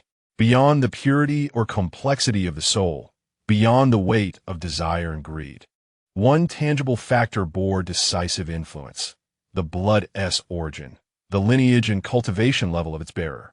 To demons, the purer the ancestral bloodline, the sweeter and more intoxicating the blood. Sang Doudou's cultivation was shallow, so shallow it barely registered. Yet her blood was the most alluring he had ever encountered. The first time he saw her, its overwhelming fragrance nearly triggered his predatory instincts. There was no doubt in his mind now. She was no ordinary canine spirit. Why'd everyone keep asking her this lately? She furrowed her brow, too weary to answer. Her only wish was to sleep. Tired? No matter. I'll find the answer myself. He drew her closer, his arms tightening around her, and bent his head, his sharp canine teeth gliding softly against the delicate, pale column of her throat. Twang! A lute string snapped. Ji Zhongsu's hand froze midair. Tonight, An inexplicable restlessness had settled in his chest. Saying Doudou would depart the city at dawn. No matter how grim the coming turmoil, she would remain untouched by it. Within his ring lay his severed tail, his most potent talisman, and nearly all his accumulated wealth over these past years. Should he fall, those treasures would ensure her safe passage to Lezhou. Only Feng Qi. Ji Zhongsu slowly wiped the thin cut on his fingertip, the wound inflicted by the broken string, with a pristine white handkerchief. Would he truly let such a morsel slip away? After years of acquaintance, he still knew little of that man's nature. Chapter 28. Master and servant Saying Doudou awoke bathed in the soft gold of morning light. Oh no! Today was her departure from Peitong City, and she hadn't yet secured Feng Qi's promise to protect Ji Zhongsu. Yesterday she de-bathed, then walked across the wooden bridge to the waterside pavilion where Feng Qi waited. Then what? Still dazed from slumber, she reached blindly toward her pillow and touched something cool, smooth, and unyielding. Instantly, she jolted fully awake. The Wanxiang Luopan. Xiaowan, why are you sleeping on my pillow today? Ordinarily, the Wanxiang Luopan considered itself too exalted to share a bed, insisting upon its own dedicated mat or couch. With a sigh, it replied, voice faint and listless. Perhaps you should first ask yourself, where are you? Jolted by the question, Saying Doudou looked about, and realized with a start that this was not her familiar room, but an entirely foreign one, scented richly with blossoms. Its pillows and quilts embroidered with intricate floral motifs. Where's this? She cried, bolting upright in alarm. Before the Wanxiang Luopan could answer, a delicate chime of beaded curtains sounded, and a flash of golden silk parted the gauzy bed curtains, revealing Feng Qi's breathtaking visage. You're awake? His voice, warm with amusement, curled around her like incense smoke as he leaned in. Today, he wore a robe of deep crimson, its hem and sleeves embroidered with golden butterflies that shimmered and shifted in the morning light. A translucent golden gauze draped loosely over his shoulders, slipping down to reveal a sliver of smooth, pale clavicle. His ink-black hair, unbound, fell freely over his shoulders, several strands brushing gently against her cheek. Staring at his attire and at his effortless, unhurried demeanor, the fragments of last night's memory slowly reassembled. She drunk, spoken nonsense, confessions tumbling out unbidden, while he listened intrigued. He asked about her nature then, that her neck had stung. Feng Qi had bitten her. She assumed that was simply how the Qi Jin Feng Dai fed. Painful, yes, but not unbearable. She borne it. Yet soon, a strange, tingling warmth had spread from the wound, itching, pulsing, creeping through her limbs, making her squirm. The more she pulled away, the more insistently he drew near. She remembered his breath quickening, his pulse thundering against her skin. He'd certainly taken more blood than they agreed upon. That wretched and scrupulous merchant. When resistance proved futile, she simply stopped resisting. The tingling deepened, spreading like liquid silk through her veins, lulling her, coaxing her towards sleep. As for the Wanxiang Luopan's earlier warning, that her blood might bind her to Feng Qi with unnatural devotion or dependence, she felt none of it. Then, between them, a complex, golden sigil had flared into existence, brilliant, intricate, and gone in an instant. Feng Qi. She seized the quilt, voice sharp with accusation. You swore you wouldn't use my blood for any formation. What was that sigil last night? He showed no guilt, only bright, eager delight as he sat beside her on the edge of the bed and extended his right wrist. There, upon his pale skin, glowed the same golden sigil she remembered, vivid, radiant, before fading once more beneath his flesh. His fingertip traced the spot, then lifted to meet her gaze, his eyes luminous, alight with fascination, as if he'd just unearthed a rare, wondrous artifact. It appears to be a master-servant covenant. You are the master, I, the servant. His tongue flicked lightly against the word servant, laced with sly, ineffable amusement, utterly devoid of resentment or fear. What, for a heartbeat? Saying Doudou wondered if her ears had betrayed her, or if blood loss had conjured this delusion. Ho ho ho ho ho ho ho, ha ha ha ha ha. Only the Wanxiang Luopan's raucous, Unbridled laughter rang in her ears. So that's why he fished me out of the pond so suddenly. Turns out he came to feast, and ended up signing himself into bondage. Ha ha ha ha ha, sang Doudou stared, entranced and dumbfounded at the fading sigil, her voice hollow, disbelieving. A master-servant covenant? How could this possibly be? Who can say? Fengqi murmured, drawing closer still, his scent a delicate blend of floral sweetness and something deeper, warmer, enveloping her, his magnificent eyes tracing her features with the rapt attention of one who has just discovered a secret far more thrilling than any treasure. Perhaps your blood is rather extraordinary, master. Doudou, go on. Lash him fiercely. Bully him. Torture him. Let him dare to throw the great Wanxiang Darren into the pool. The Wanxiang compass, arrogant and domineering, clamored. The address of master sent chills down Sang Doudou's spine. Do not call me that. Sang Doudou recoiled slightly, pondering whether this contract could be dissolved. I do not know. Fengqi replied leisurely, adjusting his posture for greater comfort and drawing closer to Sang Doudou, his golden gauze shimmering. It is also my first time serving as someone else's servant. He paused, a faint smile blossoming on his face, finding it quite novel. Fengqi extended his hand, a small orb of golden demonic energy forming at his fingertips, attempting to touch Sang Doudou's cheek. Under her anxious gaze, the energy dissipated an inch away from her, as if obstructed by an invisible barrier. See, the contract is genuine. I cannot harm you, and I must obey your commands. He tilted his head, his eyes brimming with an excitement that Sang Doudou could not comprehend. Care to test it? For instance, command me to kill a member of the Hehuan tribe right now? Sang Doudou gazed at Fengqi, though he smiled. There was no trace of jest in his eyes. He genuinely believed she could command such an act. She could order him to kill, and he would indeed do it. No, unexpectedly, sans Doudou declined. She furrowed her brow slightly, processing Fengqi's words, and straightened her posture. Wait, step back a bit. This fellow was too close, nearly touching her nose. As you wish, Fengqi complied, moving back a fraction. He truly is obedient. Sang Doudou secretly perked up her ears. Yet, she had forgotten that the individual before her possessed the power to see through illusions. Fengqi's gaze lingered for a moment on the ears that revealed her genuine emotions before he feigned indifference and looked away. His master. Sang Doudou was deep in serious contemplation about what to do next. Command Fengqi to kill the members of the Hehuan tribe? She quickly dismissed this possibility. Setting aside the karmic implications for Lord Ji himself, Fengqi's involvement would complicate matters further. She recalled the humiliations Lord Ji endured within the Hehuan tribe and thought it best for him to seek revenge personally to find solace.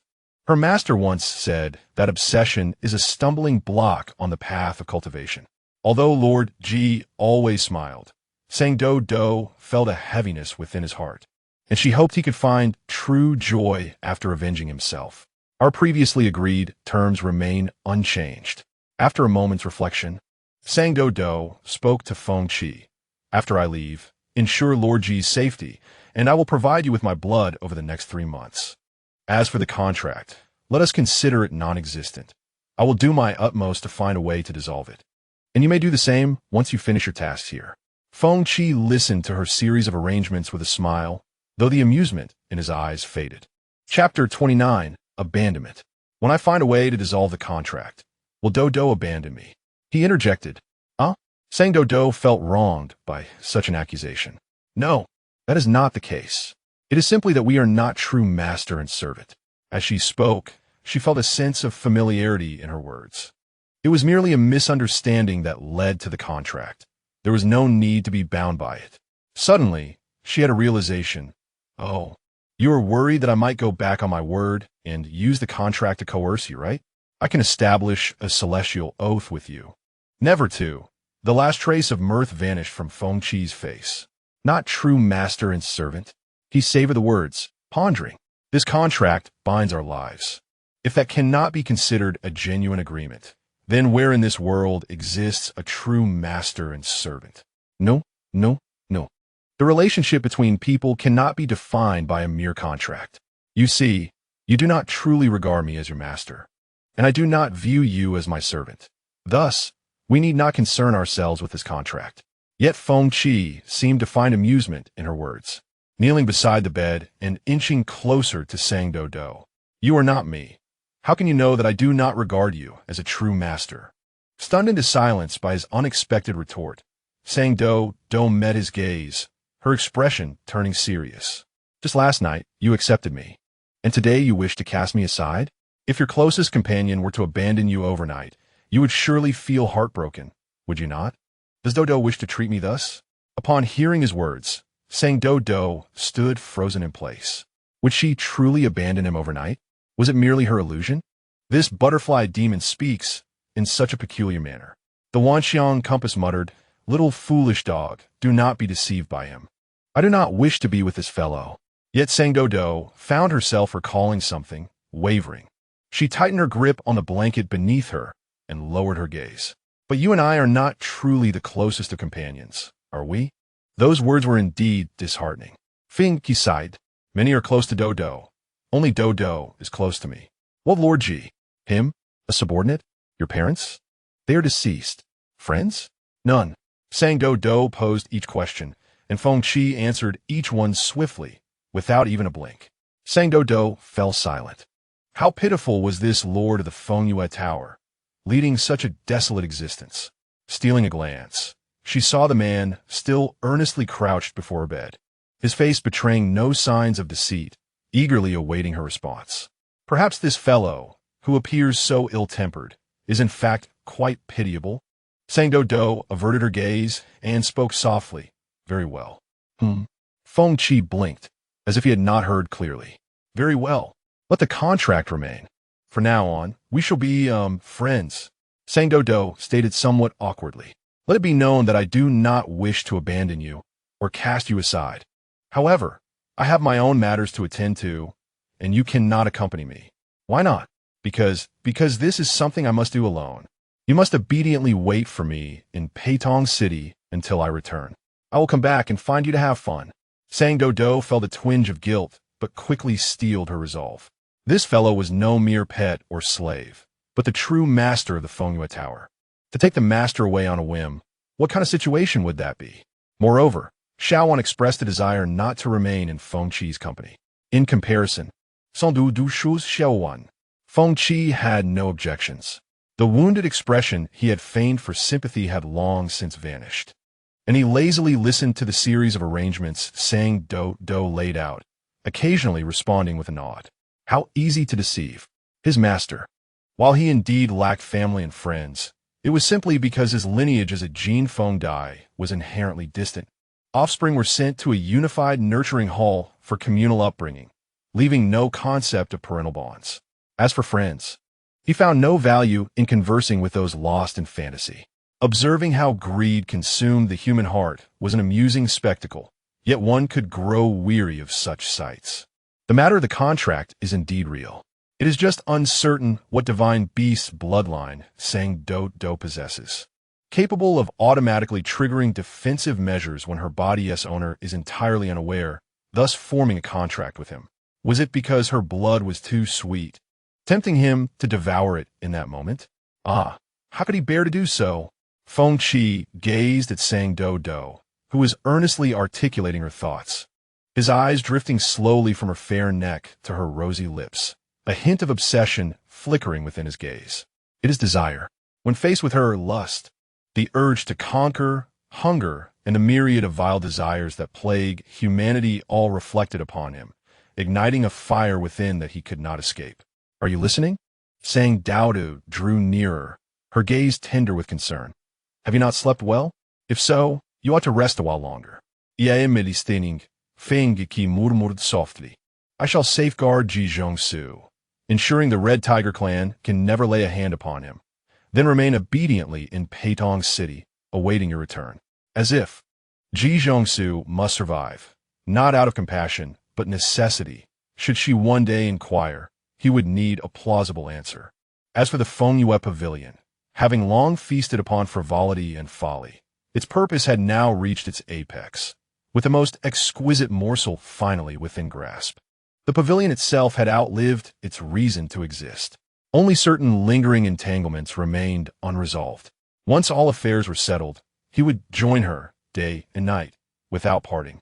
The myriad desires and delights of this mortal realm, he would teach her, one by one, slowly, deliberately, reverently. Feng Qi took the maideness hand, cradling his cheek against her palm, then pressed a gentle, lingering kiss upon it. But what am I to do when I ache for you? May I come to see you? So sweet, so intoxicating. A subtle prickle stirred his fangs. The urge to bite rose, unbidden, yet he restrained it, silent and composed, merely brushing his lips once more across her palm. Sang Doudou shivered, her palm tingling, and instinctively withdrew her hand, drawing it back with a soft laugh. You may visit, if you wish, but I shall be traveling constantly. You may well lose my trail. That will never happen. I have tasted your blood. Wherever you go across mountains, rivers, or realms, I shall find you. Oh, well then. Wanxiang Luopan, what well then? What on earth is well then? Does no one find that statement deeply unsettling? And what, precisely, is that damnable butterfly pretending at? Where are the immortal alliance enforcers? Have they perished? Is there truly no one to intervene while a newly matured young Yaowai is being spirited away, right under everyone's nose? Chapter 30. A gift for Doudou. Having settled every matter with meticulous care, Doudou packed her belongings and prepared to depart the Fenghua Pavilion. Shall we not bid Master Ji farewell? Wanxiang Luopan asked. She shook her head. No, not this time. Master G's exhaustive instructions the previous day had been far more than mere guidance. They had been a quiet, deliberate assurance. Go without worry. I shall bear what must be borne. His thoughtfulness was profound, yet she, alas, possessed no talent for deceit. Were he to discern the truth of her compact with Feng Qi, it would only burden him with needless sorrow. Feng Qi escorted her to the city's edge, then, at dawn, strolled leisurely into Ji Zhongsu's chamber. Ji Zhongsu lifted his eyes, his expression calm, yet his gaze held a quiet, searching uncertainty. Feng Qi appeared unusually radiant today, not merely smiling, as ever, but glowing with an inner, unshakable joy. Whenever Feng Qi felt such delight, misfortune was seldom far behind. Ji Zhongsu withdrew his gaze, cool and detached. Doudou had already left. Whose ruin would follow was of no consequence to him. The great battle draws near, distraction is perilous. Feng Qi settled himself across from Ji Zhongsu. No sweet buns today, I see. Of course, not surprising, given this fox's habits. He would have stowed them away at once. That is none of your concern, Ji Zhongsu replied, voice glacial. With Doudou gone, the mask of the courteous, self-possessed gentleman no longer served any purpose, and he discarded it without regret. Ah, what is my concern? I gave my word to someone. A lien's life shall be spared. Ji Zhongsu's fingers stilled over the chain strings. He raised his eyes, his gaze now icy, sharp as a blade drawn in silence. You drank her blood? How dare you? Are you truly so angry? I did not force her. Feng Qi smiled, warm, effortless, yet his eyes remained utterly devoid of warmth. I find a lien's current regard for me distasteful. Should she continue to look upon me thus, I shall pluck out your eyes. What say you? The words fell like shards of broken glass, cold, cruel, and blood-tinged. What else did she give you? Ji Zhongsu ignored the threat entirely, his focus narrowing solely upon Doudou. Whatever it was, I shall trade another tale for it. He knew Feng Qi better than most. The fox was no benefactor, no patron of mercy. Two tales had bought him only a few years' respite within the Fenghua Pavilion. To secure his very life now, Doudou's price must have been devastating, far exceeding mere blood. What she gave me, Feng Qi said, sliding a single pill across the lacquered table. Not even your dismembered flesh could rival. When the Red Fox clan attacks, I shall weave an illusionary array throughout the pavilion. Swallow this. It shall grant you unimpeded passage within the maze of phantoms. You have precisely 1 incense stick's length of time to slay every invader. When that time expires, the Fenghua Pavilion shall cease to exist. Meanwhile, Doudou sat within the swaying carriage. The jeefing steeds were swift beyond measure, so swift that riders unskilled in horsemanship would be violently unwell. Thus, the Xinxing post station, ever thoughtful, provided carriages for such travelers. Master Ji is remarkably considerate, having even prepaid the fare. No wonder you went to such lengths to save him, Wanxiang Luopan observed, thoroughly pleased. Master Ji is indeed most kind, Sang Doudou replied. Her eyes fixed upon the map unfurled across her lap. Though the Jifeng steeds could traverse 1,000 li in a single day, they were bound to earth. She would be conveyed to the banks of the Danshu River in Laizhou, then disembark, cross by boat, and exchange steeds on the opposite shore. Fortunately, all fees had been settled in advance. No further payment would be required at the transfer point. Thus, she would remain within this carriage for nearly 10 days. She had packed ample dried rations, and, as a special indulgence, pastries from the Xuanfang Zhai, sealed within her storage pouch where they would neither spoil nor stale, sustaining her throughout the journey. Yet confinement bred tedium, so she devoted her days to studying formation arts with Wanxiang Luopan. Her focus was absolute, her progress astonishing. By the 10th day, Wanxiang Luopan declared with evident satisfaction that her mastery had reached the standard of a third-rank formation master. Wonderful, Shaowan. Em absolutely overjoyed. Sang Doudou clasped the Luopan to her chest and pressed a fervent, affectionate kiss upon its polished surface. Joy is joy, but really, young Yaoguai, you lack all decorum. Within the cultivation world's formal ranking system, formation masters were graded into 5 tiers, 5th being the most rudimentary, 1st the most exalted, based upon both breadth of knowledge and practical proficiency. To attain 3rd-rank mastery was no minor feat. It placed her firmly among the upper echelons of the cultivation realm, more than sufficient to thrive, even flourish, within any modest sect. At last, Sang Doudou possessed a true, self-sustaining craft. Should the Hehuan Sect ultimately refuse her, she would not be cast adrift. She would stand, steady and certain, upon her own feet. Her inner cultivation, too, had surged, bolstered by the severed tail's lingering essence, reaching the late-stage foundation establishment. And then, there was the storage ring. When, quite by accident, she had unlocked its inner vault, the sheer brilliance of its contents nearly blinded her. Celestial herbs and rare minerals, silken robes and enchanted artifacts, treasures coveted across the realms, were arranged with meticulous precision in compartments of varying size, each placement bearing Ji Zhongsu's unmistakable elegance and order. At the very center rested the lacquered box containing the severed tail. Upon its lid, a single slip of paper bore his elegant, unadorned script. For Doudou, upon learning of this, Wanxiang Luopan nearly wept with envy, exclaiming breathlessly, "That fox has just gifted you his entire life's accumulation." Yet Sang Doudou felt no elation, only a quiet, chilling dread. Under what circumstance would a being entrust the greater part of his worldly wealth to another? Only one answer existed. When he believed his days were numbered, Feng Qi had not lied. For Master Ji, this battle was not merely arduous, it was likely fatal. Had she departed Peitong City without striking that bargain, had she opened the ring to find this treasure, and this farewell, she could scarcely imagine the desolation that would have followed. Would her next meeting be a grave? Thank the heavens, thank him, that she had agreed. Sang Doudou was no stranger to wealth. Over the years, her master and senior sect brothers and sisters had gifted her more than enough spirit stones and enchanted relics.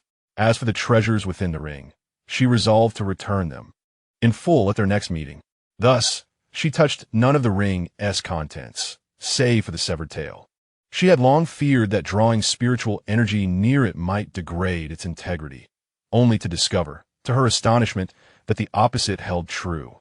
So long as she remained in its presence, her absorption of ambient spiritual energy accelerated dramatically. The energy flowed through the tail, refined, purified, before entering her body. With time, the fur upon that severed appendage grew lustrous, supple, radiant, nearly indistinguishable from how it had appeared when still attached to its master. Having diligently cultivated to the pinnacle of the foundation establishment stage, no matter how much spiritual energy Sang Doudou absorbed, her realm remained steadfastly unyielding. Perhaps the formation of a Dan requires a fortuitous opportunity. Under the discerning gaze of the Wan Xiang Luo Pan, such a conclusion was reached. Then let us patiently await that opportunity, Sang Doudou murmured sweetly. After 18 years of cultivation, consistently at the bottom of her sect, she had long nurtured a temperament of calmness and steadiness. Foundation establishment completed. Foundation establishment indeed. If my senior sister were to discover my achievement, she would certainly praise me profusely. On the eve of their arrival in Leizhou, Sang Doudou's miao Jian Lingyu began to tremble, infusing it with spiritual power. The surface displayed a message from Su Xinglan. My men Yong Kun, Song Doudou. Can you see me? Holding the miao Jian Lingyu, Sang Doudou recalled the methods imparted to her by several individuals and inscribed her desired words using spiritual energy. Wu Ming Xiao Zhu 6613. Su Xinglan? I can see you. My men Yong Kun. How did you know it was me? Wu Ming Xiao Zhu 6613. I remembered when I added you. Sang Doudou distinctly recalled that my men Yong Siyuan was Su Xinglan. He's Wu Yin, you was Ning Dong Pa. And Jing Xiao you was Qi Jingyu. And Mingyu Zhao Shui was Daiming. My men Yong Kun, truly clever. My men Yong Siyuan. So, how is the Miao Jian Lingyu? Is it useful? My men Yong Siyuan. Why is it still using the original system name? Change it, and I'll add you to the group chat. The prospect of renaming sparked delight in Sang Doudou's eyes. After a considerable effort, she discovered the method to change her name, yet grappled with the choice. What should I call myself? She pondered aloud. How about Wan Xiang De Ren's little brother Doudou? What do you think? Suggested the Wan Xiang Luo Pan enthusiastically. That seems a bit too long. Sang Doudou rubbed her chin. All their names are 4 characters. I should choose a 4-character name as well. After a moment of contemplation, she transformed her name from Wu Ming Xiao Zhu 6613 to Wei Meng Lang Wang. Sang Doudou had seen the painting of the Wolf King in the sketchbook given by her senior brother. Its fur was majestic, its teeth sharp, and its green eyes sparkled with vigor, exuding a striking charm. She yearned to embody such splendor as well. The Wanxiang Luo Pan stared at the name on the Miao Jian Lingyu, rendered speechless. My men Yong Kun. My men Yong Siyuan. Did you choose this name yourself? Wei Meng Lang Wang. Yes, how about it? Quite dashing, right? My men Yong Siyuan. My men Yong Siyuan. Yes, very dashing. Receiving Su Xinglan's affirmation, Sang Doudou's tail began to wag joyfully. My men Yong Siyuan invites you to join the group Chat Xin Song 4. Please select whether to agree. My men Yong Siyuan, join the group. Sang Doudou complied and selected agree. Wei Meng Lang Wang has joined the group chat. My men Yong Siyuan was the group leader. In the member list, Sang Doudou spotted 3 familiar names, Izui Yinyu and Jing Xiaoyu and Mingyu Zhao Shui. It was their group chat. Vai Meng Lang Vang, Ying Ying, Dong Po, Dai Ming. Responses quickly flooded in. And Jing Xiaoyu Doudou. And Jing Xiaoyu, good afternoon. Izui Yinyu Doudou, long time no see. Welcome to the group. Welcome to Xian Songman. Mingyu Zhao Shui, welcome. By the way, why do you call me by my full name? Immersed in the excitement of conversing with her dear friends from afar, Sang Doudou scrutinized Ning Dong Po's message and realized this was an internal group chat for the 4 members of Xian Songman. During their travels, they had not been incessantly rushing. They occasionally paused to rest, seeking an inn or tavern to listen to the conversations of passing mortals and cultivators. Thus, she had gleaned some knowledge of Xian Songmen's current reputation. The 4 had faced numerous trials and tribulations to achieve their present status. And countless talented youths from the 13 states had sought to join Xian Songmen, all of whom were turned away. Among the younger generation, a trend had emerged to emulate the attire and demeanor of the 4, and receiving a gift or message from them was regarded as a remarkable experience. Oh, now you are also a member of Xian Songmen, the Wan Xiang Luo Pan remarked, reveling in the spectacle, though you are the obscure 5th member. Sang Doudou pursed her lips and, having learned to privately message Su Xinglan, sent Wei Meng Lang Wang. Did you mistakenly add me to the wrong group? This seems to be your group's chat. My men Yong Siyuan. Not mistaken. My men Yong Siyuan. This was the result of our discussion. Su Xinglan was indeed truthful. After departing from Peitong City, the group had journeyed northward, and during their idle moments, They had discussed Sang Doudou's situation. The usually taciturn Qi Jingyu felt that Sang Doudou, wandering the world without support, should be invited into their group. A notion met with enthusiastic agreement from Ning Dong, Dai Ming, who typically echoed Qi Jingyu's sentiments, had no objections. Su Xinglan also shared this sentiment, but still inquired, what purpose would her inclusion serve? She need not do anything. If danger arises during our endeavors, I shall protect her. Qi Jingyu quickly responded, eager to shoulder the responsibility of safeguarding the young girl.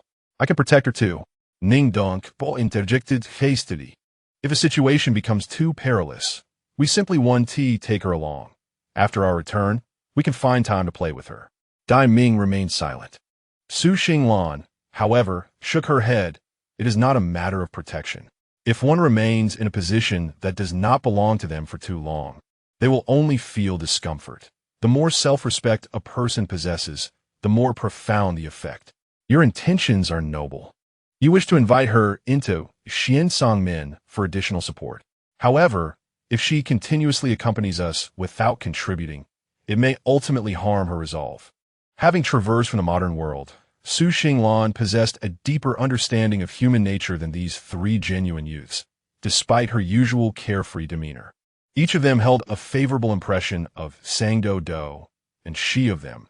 Yet precisely because of this, they must not jeopardize Doudou's future with a hasty decision.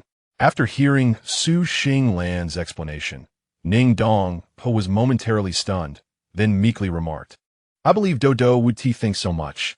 You make a valid point. Qi Jingyu addressed Su Xinglan, lifting her gaze to her nonchalant yet astute captain, calmly stating, Doudou mentioned to me previously that she is studying formations. I engage her in conversation, and she appears to possess considerable talent in this area. Ning Dongpo's eyes lit up. Ah, that is perfect. Xinglan, look, we have sword cultivators, medical cultivators, weapon cultivators, and body cultivators. Yet we lack a formation master. Doudou would fill that gap beautifully. Su Xinglan raised an eyebrow, smiling at the two, finally relenting. Very well, I shall invite her. Yay! Ning Dong joyfully stood up, inadvertently knocking over the tea carried by a passing waiter. Observing that Su Xinglan had never truly opposed the decision, Dai Ming took a sip of tea, smiling silently, relieved to learn that Su Xinglan had not made a mistake in adding her to the group. Sang Doudou felt a wave of excitement amidst her lingering anxiety. Making friends did not seem as daunting as Ling Xiao had suggested. She had joined Xiansongmen, and her opportunities to meet the four would multiply. If she ultimately could not return to Qiushui Shan, embarking on adventures together would surely be an exhilarating experience. Chapter 32 Wei Xiao, Xiao Yi, and Jing Xiao Yu. Where is Doudou now? Still in Peitong City? Wei Ming Lang Wang. No. I am on my way to Hehuan Zone. I will soon reach Leizhou today. Sans doute promptly rapide. My Minyong Siyuan. What a coincidence. Qi Jingyu paused in her manipulation of the Miao Jian Lingyu, glancing at her captain. What a coincidence indeed. Wei Ming Lang Wang. You're also in Leizhou. Wei Ming Lang Wang. Where in Leizhou are you? Quiet little fish, Panyang City. Banyang Royal Residence. The Immortal Alliance is also present here. One raincoat in mist. If Doudou is arriving from Songzhou, she should reach Panyang City shortly. Shall she join us at the royal residence? It is currently the safest place. Sang Doudou sensed an unsettling nuance in Ning Dong's words. Safe? It is often the case that when someone deliberately emphasizes how safe something is, danger is already stirring just beyond the threshold. Mighty Wolf King. Has something transpired in Leizhou? Van Xiankluopan, having observed the exchange on the Miao Jianlingyu, drifted closer, yet no reply came. Zizing Yiu, Ning Zongbo, En Su Xinglan Zi Mai Silen. This silence unsettled Sang Doudou. Ah, perhaps they're simply occupied elsewhere. Wan Xiang Luo Pan floated upward and gently nudged her cheek. After all, we'll arrive in Panyang City soon. Then we'll seek them out at the royal residence. Yet inexplicably, Sang Doudou's pulse skipped, her chest tightened with a disquiet she could not name. She nodded listlessly, still gazing blankly at the Miao Jianlingyu. The windstorm steed suddenly reared to a halt. The carriage jolted violently, throwing them both into a brief, breathless lurch. Sang Doudou hastily caught the tumbling Hehuan Sect and pulled aside the curtain to peer outside. A narrow mountain path, winding like a serpent through mist-laced cliffs, had been abruptly blocked by another carriage. Had the windstorm steed not reacted with instinctive grace, the two would have collided. The opposing carriage, too, was drawn by a windstorm steed, both beasts now affectionately nuzzling necks, as though long-lost kin reunited.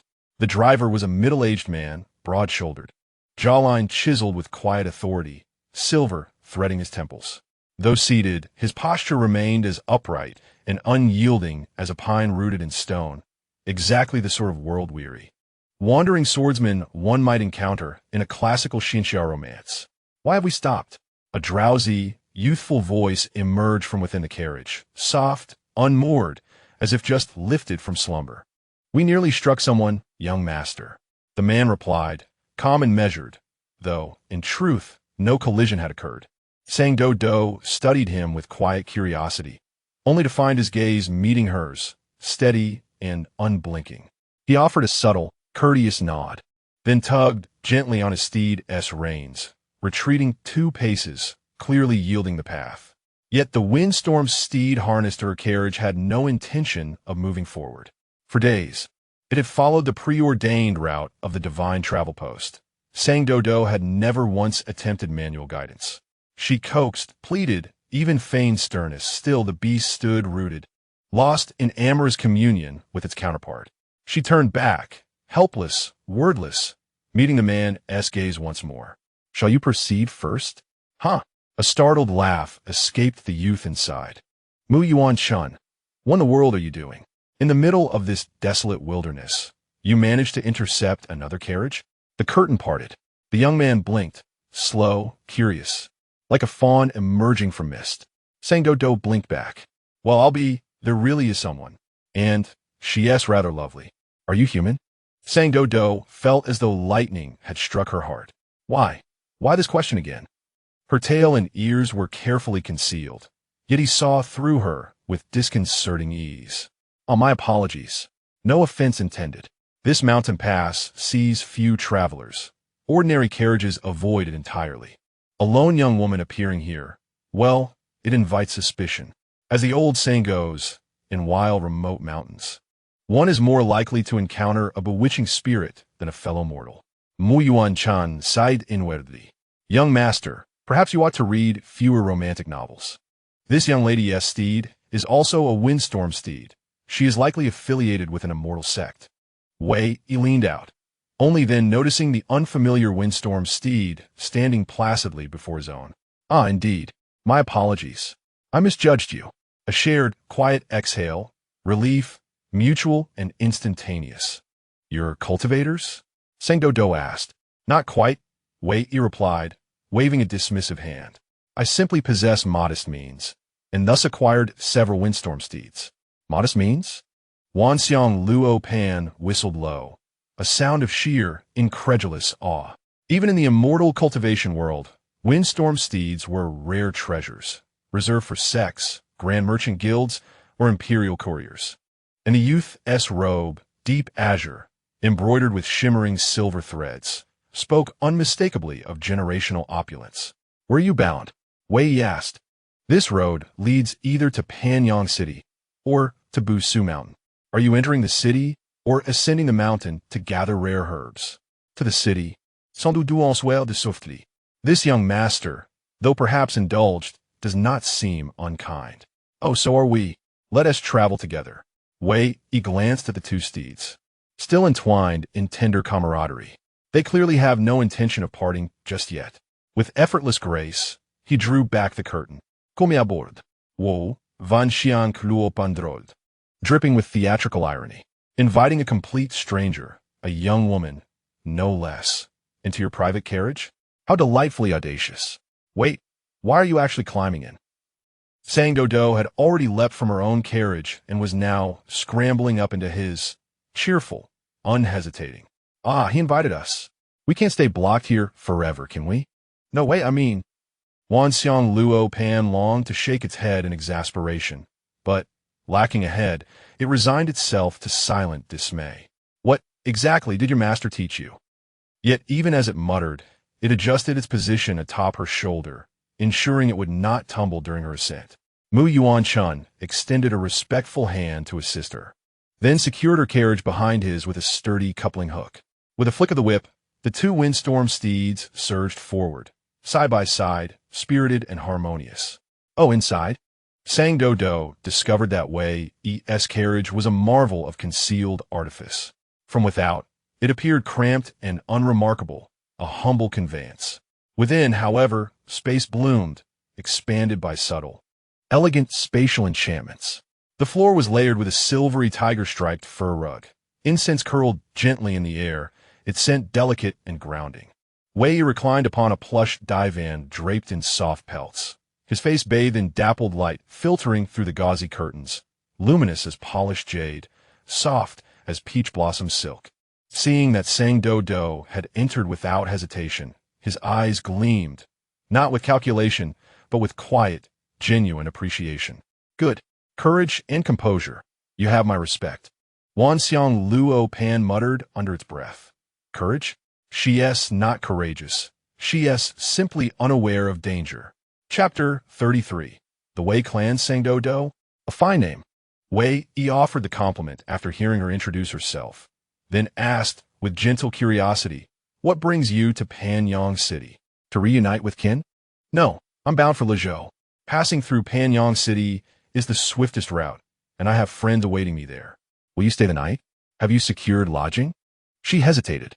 She had seen Ning Dong's invitation to the royal residence, but the Immortal Alliance's presence complicated matters. Should her identity be exposed before their agents, it might jeopardize Wanxiang Sect's standing. If you've yet to decide, why not stay with us? Wei extended the offer with effortless warmth. At this, Wanxiang Luo Pan flared into alarm. Who is this youth, who invites a stranger, on first acquaintance, to their home? Clearly, ulterior motives abound. Ignore him. This time, Sang Doudou did not comply so readily. Even her sheltered upbringing had instilled one immutable truth, drilled into her by her senior sister with solemn gravity. Never, under any circumstance, accept an invitation to another's home. Moreover, she felt a quiet, unspoken shyness. No, thank you, I'll find an inn. She had resolved to stay only one night, just long enough to glimpse Jing Jing and the others, and to let her weary steed rest before resuming her journey at dawn. No need for such formality. Wei waved a fan with languid charm. The finest inns in Panyang City belong to my family. Staying at an inn, or at my home, is, in truth, no different, and my elder brother holds cultivators in the highest esteem. He will be delighted to welcome you. Oh, so wealth does grant privileges, Wanxiang Luo Pan murmured, voice low and wry. After a pause, Sang Doudou nodded. I'll accept your kindness. Wei Yi was, in every meaningful sense, a quintessential mortal. Although Song Doudou endeavored to conceal her curiosity, she remained intrigued by the lives of mortals. After all, many of the tales she had perused featured ordinary people as protagonists, weaving intricate stories driven by the complexities of human emotions. These narratives often left her enraptured. Were you just declining then? The Wanxiang Luopan, weary of the banter, wished to facepalm but lacked the means. Are your friends cultivators as well? Perhaps they could join us at the residence. Yes, well, never mind, I shall seek them out instead, Song Doudou replied. They seem to be preoccupied with some task. Task? Wei inquired, his interest piqued. What task could cultivators possibly have in the mortal realm? Exorcising demons? Are there monsters in Panyangchen? Upon hearing the phrase, exorcising demons, Song Doudou puffed her cheeks in dissatisfaction. Just as she was about to retort, she found herself at a loss, realizing she was unaware of Qi Jingyu's purpose for visiting Panyangchen. Before she could inquire further, their communication was abruptly severed. Noticing Song Doudou's sudden despondency, Wei seemed to comprehend the situation and refrained from pressing her. He gestured toward the assortment of fruits and pastries before them. Would you care to sample these? They were brought back from the western regions, unattainable by ordinary folk. Mu Yuan-chun, who was driving the carriage, twitched his lips. Young master, truly. You ask her so many questions. It's as if you intend to extract her birth date. At least you have the decency to appease her with delicacies when you inadvertently vex her. Song Doudou made no move toward the treats and lethargically countered. And what about you? Are you not a resident of Panyangsheng? Are you unaware of the recent happenings here? Wei Yi's response was to indulge in a slice of sweet melon, flashing a radiant smile at Song Doudou. Do you think where these delicacies come from? They're the fruits of my labor in the western regions. Staying at home is dreadfully dull, besieged by a horde of old men lecturing me. My brother bears that burden alone. I cannot endure it. Oh, you know nothing. Song Doudou cast a scornful glance. It is merely a provocation, Hehuan Sect interjected. The young master is in trouble. Huh? Wei's tone rose. I am well aware of the goings-on in Panyangsheng, even from 1,000 miles away. Recently, several homicides have occurred, not typical of mortals, causing widespread panic. Even the imperial city has sent personnel here. Your friends are likely here to investigate this matter. This fellow seemingly knew everything. Song Doudou felt a surge of irritation at being toyed with. You knew and still questioned me. TSK. Children of wealthy families are always so cunning, remarked the Wanxiang Luopan. Ahem, just testing you, Wei said, his guilt evident as he blinked innocently. Understanding his young master's nature, Hehuan Sect remarked, it is not as you think. Time elapsed, and the carriage's pace slowed. Song Doudou lifted the curtain to observe two lengthy lines forming at the city gate, where the guards were meticulously inspecting documents and supplies. Wei cast a glance, his brow furrowing with concern. The scrutiny is quite rigorous. It seems this issue has escalated significantly. As they approached the city gate, Song Doudou felt a growing sense of apprehension.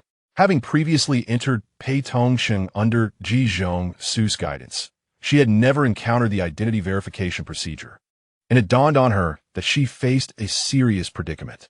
In a mortal realm, she was akin to an undocumented individual. As a mortal, she possessed no proof of identity. As a cultivator, she lacked the unified travel permit issued by the Xianming. Noticing Song Doudou's anxious expression, Wei Yi, though puzzled, attributed her discomfort to her inexperience in such bustling cities or her discomfort in crowded places, reassuring her, do not worry. Only ordinary citizens are subject to such inspections. Cultivators have an alternate entrance to the city. However, since you are in my carriage today, we can enter directly from here. No one would dare stop us. To validate his words, Hehuan Sect continued driving without halting, bypassing the lengthy queue to reach the city gate, presenting a token to the guards, who respectfully allowed their passage. How can they cut in line? Why does that carriage not require inspection? An outsider shouted from the crowd. The local residents of Panyangsheng turned to silence him with gestures. Did you see the totem on that carriage? It belongs to the Wei family. Half of Panyangsheng is theirs. The man, unconvinced, sarcastically retorted, so wealth and power grant immunity from inspection? What if a man-eating monster is hidden in that carriage? The locals' expressions shifted to one of deep displeasure. Hey, you outsiders know nothing. During the famine, had it not been for the Wei family's benevolence in distributing grain, Panyangsheng would have become a ghost town. And during the plague, the young master of the Wei family risked his life to test the medicine, suffering severe consequences himself, and I hear he often coughs blood now. If you insult the Wei family again, you shall not enter Panyangsheng today. The man, having thought the Wei family merely abused their privilege, was taken aback by the history revealed. His face flushed, and he fell silent. Song Doudou overheard the conversation within the carriage. Logically, Wei should have heard it as well, yet he continued to fan himself with his white feather fan, seeming oblivious to the discussion. Chapter 34. Wei Chen. Do not look at me like that. After much restraint, Wei finally opened his eyes and met Song Doudou's sparkling gaze. A rare sense of discomfort crossed his youthful face. Yet his words remained ungracious. Not all of the Wei family are fools. I never engage in self-sabotaging behavior. Everyone regards the Wei family as heroes, Song Doudou remarked. What is so great about being a hero? Wei scoffed. My only concern is profit. Had that fellow not tested the medicine, the reputation of my Wei family's commercial enterprise would have echoed throughout the world long ago. It took until these recent years to emerge from Lijiao. Song Doudou initially believed the citizens spoke of a long-past plague, but the affection evident in Wei Yi's words suggested he was referring to someone he knew. Was the one who tested the medicine you? It was my brother. Wei Yi slightly turned his head, half of his face obscured by shadow. And though Song Doudou could not discern his expression, she could detect the complexity in his tone. So your journey is also to expand your business? Song Doudou finally took a bite of pomegranate. With your intellect, I believe it will not be long before you see the Wei family's name heralded across other states. The Wei family already has a presence in other states. You know, indeed. Soon the Wei family will be renowned throughout the land. Of course, just look at who I am. Wei confidently waved his fan, then paused as if recalling something. Oh no, I forgot to inform my brother of my return. He adjusted his fan again and added, it should be fine, right? Just consider a surprise. If he gets angry, I shall flee and not return this year. I am 17 now. He cannot beat me anymore, can he? Mu Yuan focused intently on driving and refrained from commenting on his young master's musings. Only the Wanxiang Luopan leaned in closer to Song Doudou and whispered, I believe this way he is quite controlled by his brother. Song Doudou stifled a laugh. The carriage entered the city gate, traveling along the main road for several hundred meters before turning onto another wide avenue. Shortly thereafter, they arrived at the entrance of the Wei residence. Oh, the young master has returned. The young master is back. Hurry and report to the head of the family. Thank you, Lord Mu. Quickly, come in and rest with the young master. The young servant at the entrance, dozing off, was startled awake by the sound of hooves. Upon seeing the carriage driven by Mu Yuan, his eyes sparkled with excitement, and he hurried inside to notify the others in the residence. Should keep it down. Let us keep everything simple. Where's my brother?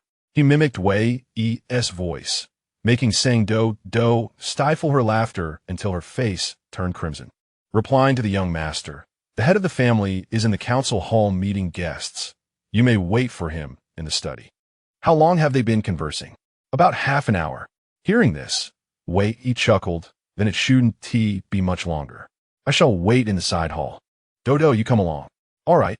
Understanding the etiquette of visiting someone's home, Sang Doudou knew it was customary to present a gift to the host. A gift too trivial would seem insincere, while an extravagant one might raise suspicions.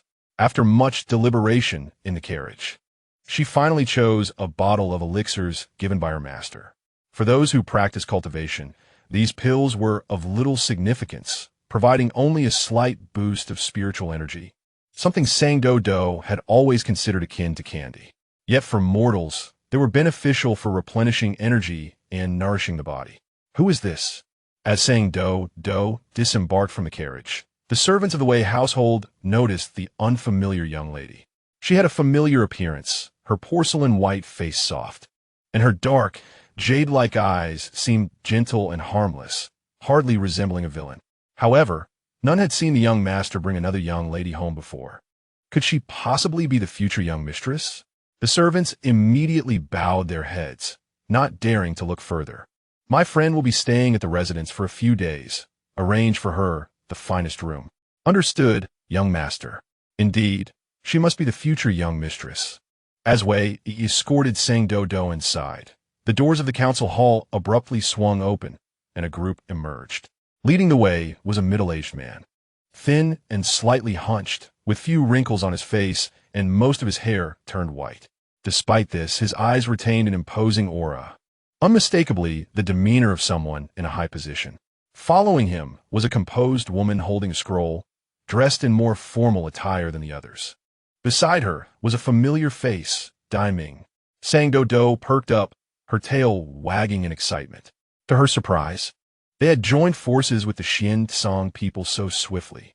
However, only Dai Ming emerged from the council hall. Su Xinglan and the others were nowhere to be seen. Dai Ming noticed Sang Doudou and expressed surprise, discreetly nodding at her, while subtly gesturing toward the exquisite jade pendant at his waist. The last person in the line carried an extraordinary presence, suppressing a cough with his right hand, his slender wrists and distinct knuckles betraying a frail health. With faint blue veins visible beneath his pale skin, his features were strikingly handsome, like distant mountains shrouded in mist. Sang Doudou caught a glimpse of Wei Yi's resemblance in his face. "Brother," Wei Yi called out loudly. He then turned to the middle-aged man at the front, addressing him as uncle. The man nodded, his formidable demeanor softening slightly, and without further conversation, he exited with the woman and Dai Ming. Wei Chun, upon seeing Wei Yi, was taken aback, clearly not anticipating his younger brother's return at this moment. He quickly composed himself and instructed the servants to see the guests to the door. "Take care, everyone."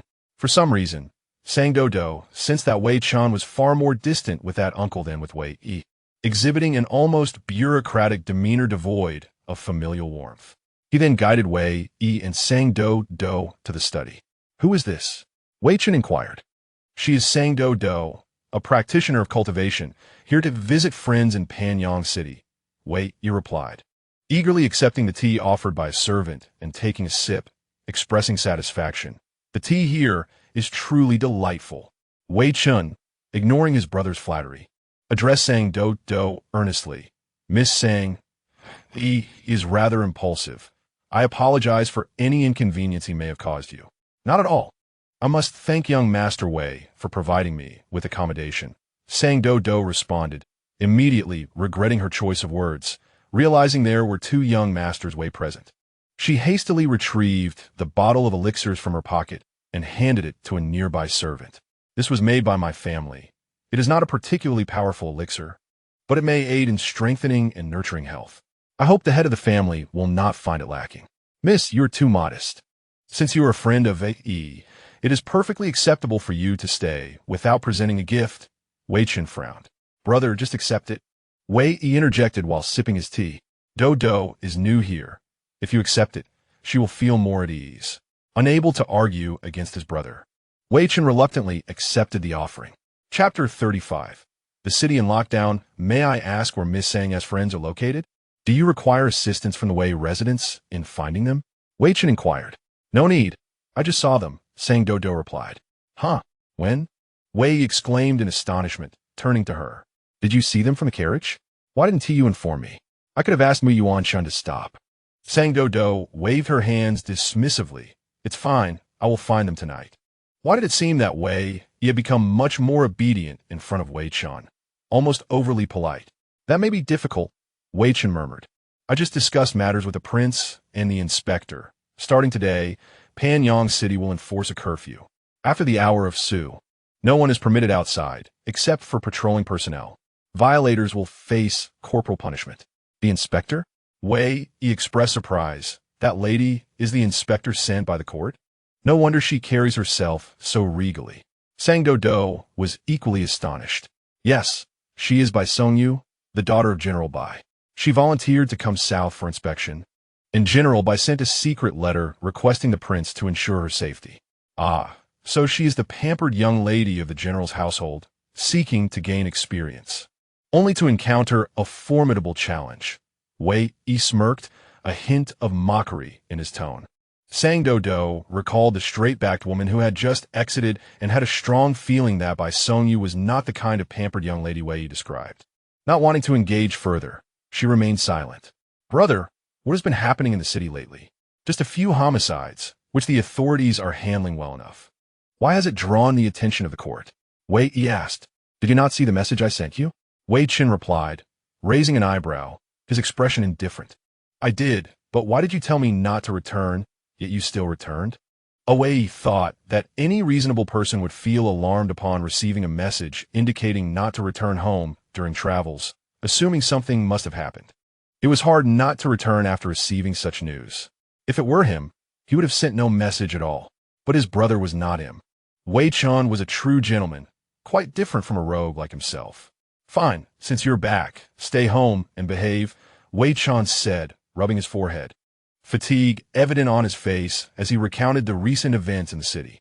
A month prior, the situation could still be described merely as a few homicides. But by yesterday, 7 individuals had lost their lives under mysterious circumstances. Initially, the victims were beggars and vagrants, and no one reported their deaths. So the authorities failed to notice in time. However, as ordinary children began to vanish, their bodies were discovered days later. All the corpses bore a similar appearance: pallid faces, slightly parted lips, wide-open eyes, with a blood hole excavated in their chests. Wei Yi listened, his gaze vacant, while Wei Chun furrowed his brow, continuing, "This has incited considerable panic among the populace. The prince and the authorities have exerted great effort to suppress the unrest. Yet, until the murderer is captured, the people will not find peace, and the authorities dared not conceal the matter, reporting it to the throne. Thus, the emperor dispatched Inspector by here." Wei Chen looked at Sang Doudou, pausing momentarily before speaking slowly. Because the deceased bore a wretched appearance, it is suspected that malevolent spirits or demons are at play. The emperor also sought assistance from the Immortal Alliance. The matter is rather complex. From noon today, Panyang City shall permit entry but no exit, and beginning tomorrow, even entry will be forbidden. Upon hearing Wei Chen's words, both individuals fell into a contemplative silence. Unable to leave the city? How long must one remain within its confines? The Wanxiang Luopan mused. After a moment's hesitation, it added reassuringly, "Never mind, preserving one's life is paramount. If that murderous entity is indeed a malevolent spirit or demon, it surely poses a grave threat. Your perfected foundational cultivation may not withstand even a single incense stick's duration." Wei glanced at Saint Doudou, his eyes betraying a hint of regret. "I apologize. I was unaware of the situation within the city. Had I known, I would not have brought you here." Sang Doudou shook her head. The route through Lizhou was the most expedient. Even without encountering Wei Yi, she would have likely found a way to infiltrate the city, thus saving considerable effort. As for the series of murders, were they not the very reason they had come to Panyang City? The victims had mostly acted alone when they vanished. Wei Chen interjected, casting a glance at Sang Doudou, his words laced with caution. "The current state of affairs within the city is unclear. Miss Sang, should you wish to venture out tomorrow to meet friends, it would be wise to bring along a servant from the Wei household." "Huh? Very well." Sang Doudou accepted Wei Chen's kindness without protest. She was contemplating how to contact Xian Song and his companions. If her instincts were correct, they were presently collaborating with the Xianming to investigate this case. She wondered what unforeseen circumstances had arisen, or if they were simply unable to spare a moment to respond via Miao Jianlingyu. In any case, it was quite worrisome. The gesture made by Dai Ming before departing was likely intended to establish contact through Miao Jianlingyu. Yet she had received no news thus far. Now, in search of the murderer, she recalled having recently learned a few methods for locating things from Wanxiang Luopan, which might prove useful. "Brother, what about you?" Wei Yi regarded Wei Chun with a serious expression, signaling a nearby servant to fetch his outer robe, which he draped over Wei Chen's shoulders. "Will you be leaving the residence these next few days?" Wei Chen smiled wryly. The common folk trust the Wei family. As the head of the household, it is imperative to be visible, especially during such tumultuous times. If the people's hearts remain steady, Panyang City shall not descend into chaos. An expected response. Wei Yi refrained from further persuasion and turned to instruct Mu Yuan Chun to protect Wei Chen closely for the next 12 hours without fail. "There is no need for such measures. I have a Kun and the others. They cannot safeguard you," Wei Yi replied bluntly. "And you?" Noting that Wei Chun was about to argue further, he lowered his voice. "I have other guards. If I were that malevolent spirit and knew your current standing among the populace, I would certainly devise every means to exploit it. Should you encounter misfortune, the people's hearts would be thrown into disarray, and the collective spirit would dissipate, leaving the remaining populace as mere sheep for the slaughter." Wei Yi spoke with a conviction that felt all too real. Wei Chun, both amused and exasperated, reluctantly acquiesced to having Mu Yuan Chun accompany him. As night deepened, just as Sang Doudou was about to succumb to sleep, a message from the group, led by Xian Song, finally arrived. "My Min Yong Si Yuan. Have you arrived in Panyang City?" "Izui Yin Yu." "Oh no, I forgot to mention, entry to Panyang City is currently restricted. If you've already entered, remember to find an inn to stay in and refrain from going out tonight." "And Jing Xiaoyu. I couldn't check messages this afternoon." "Doudou, Dai Ming said he saw you at the Wei residence. Are you there now?" "My Min Yong Si Yuan. Send us your address. We will come find you." Messages from the three emerged like mushrooms after rain, one following another. Doudou observed the flurry of notifications, finally letting out a sigh of relief. Chapter 36, Shared Night. Wei Ming Lang Wang. Yes, I am at the Wei residence. Wei Ming Lang Wang. But isn't there a curfew in effect starting today? Shall I come find you tomorrow? After sending this message, a lengthy silence ensued. Are you asleep? Doudou stared at Miao Jianlingyu in a daze until a gentle knocking sounded at the window. Startled, she hurried over to open it. As she drew back the window, Su Xinglan's striking visage appeared. The late hour and heavy dew softened the sharpness of the youth's features. Today, he had exchanged his usual flamboyant red attire for a black, cloud-patterned robe, a smile gracing his lips, his eyes gleaming brilliantly, and his long, ink-like hair danced in the wind. Hurry up, Su Xinglan, we are waiting, came Ning Dongpo's impatient voice from below. Doudou quickly stepped aside to allow the youth room to enter. With one hand firmly grasping the window frame, Su Xinglan effortlessly vaulted into the room, his movements as silent and graceful as a lithe panther. Following him, Ning Dongpo, Qi Jingyu, and Dai Ming filed in one after another, causing the once spacious room to feel rather cramped. Jing Jing sang Doudou's tail, which had perked up at the sight of Su Xinglan, wagged joyfully upon Qi Jingyu's arrival. Su Xinglan chuckled softly, stepping aside to relish this scene that only he could witness. It appeared that even in human form, one's tail could spiral like a propeller. Doudou, Qi Jingyu's expression was mostly neutral, yet the corners of her mouth subtly curled up as she embraced the Russian girl, her hands instinctively resting over the girl's ears. It's been several days since I've held you. What brings you here? The head of the Wei family mentioned that the city would enforce a curfew tonight. We're not to roam freely. I had planned to look for you tomorrow. The curfew is to prevent the citizens from being harmed by demonic creatures. The four of us together will not encounter any issues. Demonic creatures? To Doudou, this was a term that felt exceedingly distant. She appeared somewhat bewildered. Was it not said that there are malevolent spirits rampaging within the city? How has it transformed into demonic creatures? The Xianmeng discovered traces of demonic energy on the bodies. Su Xinglan Ziplit Gasu. In recent years, the demonic clan has shown signs of resurgence. This is nearly an open secret within the realm of cultivation. Demonic clan? Did historical records not state that the demonic clan perished after the Mingyu War? Su Xinglan Jukge. Historical texts also claim that the demon clan has hidden itself and will not re-emerge. Doudou, do you know what the demonic clan is? Ning Dongpa asked. Unlike your demon clan, which exists as a distinct race, the essence of the demonic clan is individuals deeply tainted by demonic energy. Be they mortals, cultivators, or demons, anyone could potentially fall into depravity. The demonic energy elicits the innermost desires and fears, luring individuals into committing atrocities they would typically never contemplate.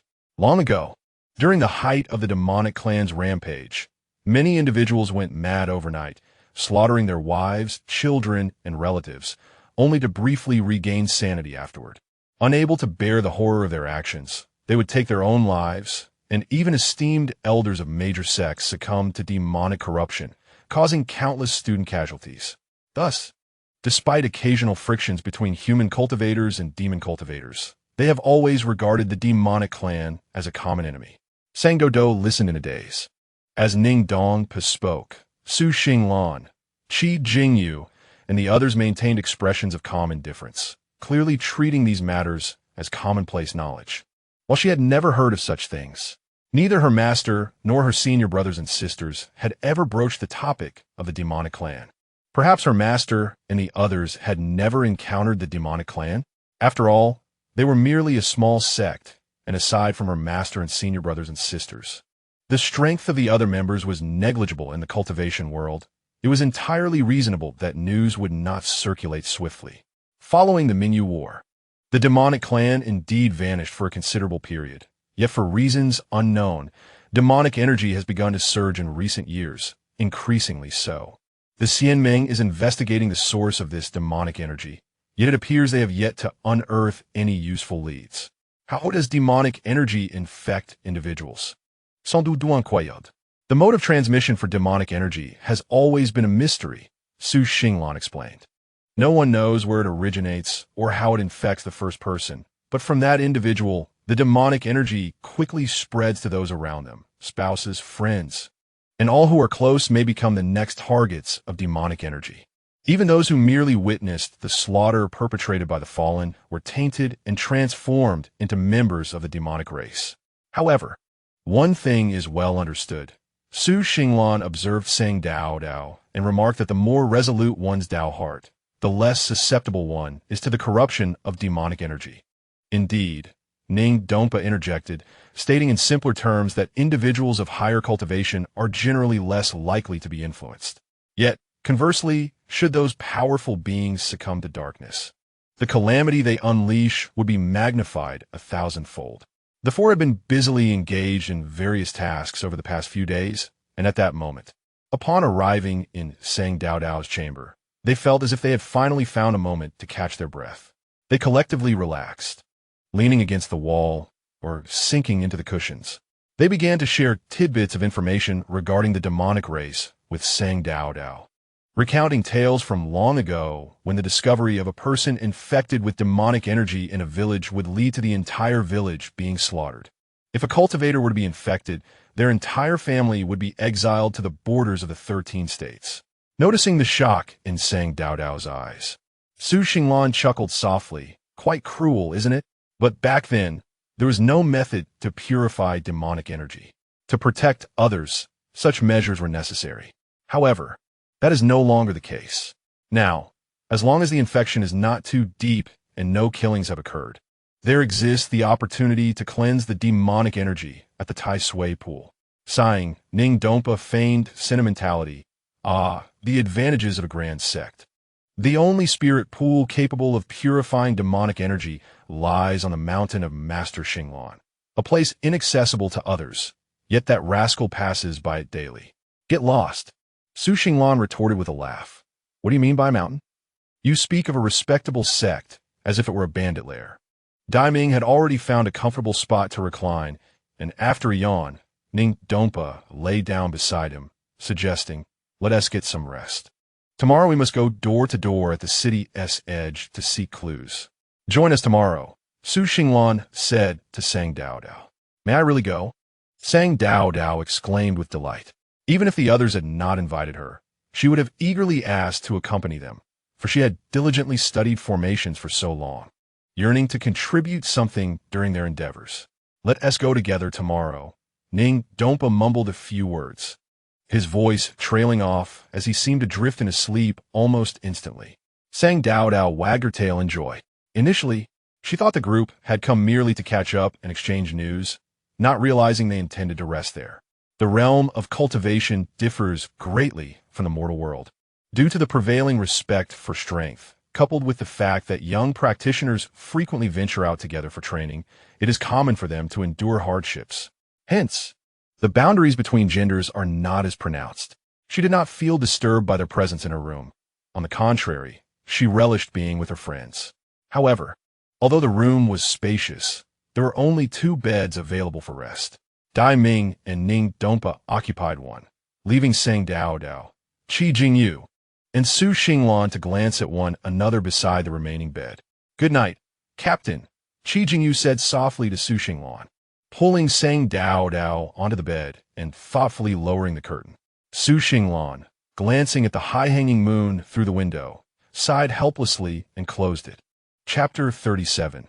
Hot soup in the morning. A maid delivered breakfast, and upon noticing the additional occupants in the room, she showed no signs of surprise. She even brought 5 portions of breakfast. The matter of their visit had already been communicated to Wei Chun, who generously offered access to the resources of the estate as needed for their investigation into the murders. How rare it is to encounter a person as reasonable as the head of the Wei family, Dai Ming remarked. Ning Dompa remained silent, merely nodding in agreement. We shall split into 2 teams, Su Xinglan said, lowering her head to draw on the map. Sang Doudou and I will head east to the city, while the 3 of you will venture west. We shall reconvene here at the hour of you, should anything seem amiss. contact the others promptly and refrain from pursuing leads alone. Protest. Protest. Ning Donpa and Qi Jingyu raised their hands in unison. Su Xinglan didn't even glance up. Protests are ineffective. The team is arranged according to combat strength. Wish to switch teams? You must first defeat me. The two lowered their hands in silence. Since there are no objections, let us depart now. Thus, saying Doudou followed Su Xinglan eastward. The eastern part of the city was a gathering place for beggars and monks, where a dilapidated temple stood. Despite years of neglect, it still offered shelter from the wind and rain. Up to that point, 4 beggars had been discovered dead from having their hearts extracted, and their mission was to see if they could find anyone who knew those 4 beggars to further investigate what they had been doing before their demise. Upon arriving at the abandoned temple, they were greeted by the absence of the once frequent incense offerings, the red paint on the courtyard walls peeling away, and the signboard hanging at an angle, barely legible as it displayed a single character for temple. Stepping inside, a mingling scent of decay and mustiness wafted towards them, combined with the dampness of the post-rain air, invading Sect Doudou's nostrils with every breath. I dislike this place. It feels like it could rust easily, the Wanxiang compass remarked. Sect Doudou thought that if given a choice, no one would wish to reside here. Well, perhaps except for the rat demons. Beggar and monk alike huddled in corners. Upon noticing the 2 newcomers, some stared blankly, while others kept their heads down, seemingly uninterested in their surroundings. Sect Doudou spotted a boy of about 10 years old cradling a smaller child in his arms. The boy was painfully thin, while the child appeared healthy. Not overly plump, but a rarity in this temple with a relatively normal physique. The boy and the child were both dirty, and, as the child slept, the boy lowered his gaze to observe him, instinctively looking towards the entrance as he heard footsteps. Sect Doudou scrutinized them for a moment longer. Concurrently, the others in the temple were also appraising Sect Doudou and Su Xinglan. The 2 were strikingly handsome, and without any guards accompanying them, a few elderly beggars slowly approached, their eyes glinting with interest. Su Xinglan remained unfazed, drawing a gleaming long sword with a flick of her wrist. The swirling sword energy etched a deep mark into the pillar at the entrance, causing the surrounding crowd to retreat in trepidation. How impressive! Sect Doudou whispered in admiration. Su Xinglan wielding a sword was as captivating as her senior sister. Mimicking her, Sect Doudou summoned her own sword, wearing a serious expression as she stood at the entrance, trying to appear intimidating. Doudou, put your sword away, Su Xinglan transmitted. We are here to gather information, not to kill. Let us adhere to the plan. Oh, the plan did not mention a sword display, though. Sect Doudou reluctantly sheathed her sword and recited the lines they had agreed upon. The government is offering a reward. Anyone who can provide useful information will receive 500 silver fortune coins. If the information directly aids in solving the case, an additional 5,000 silver fortune coins will be rewarded. Sect Doudou recalled Su Xinglan's earlier demonstration, shaking the pouch of coins in her hand. A bowl of wontons from a roadside stall typically costs about 15 silver fortune coins, while a night's stay at a regular inn requires just over 100 silver fortune coins. The sum of 5,000 silver fortune coins was ample enough to sustain an ordinary person for 2 months. For the beggars and vagrants of the eastern city, it represented a substantial sum that could significantly improve their lives. With such a generous reward, there must be those eager to help.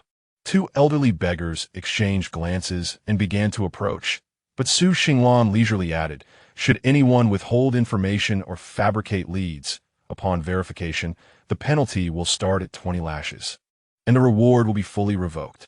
The crowd, previously restless, fell silent. For a considerable time, no one spoke.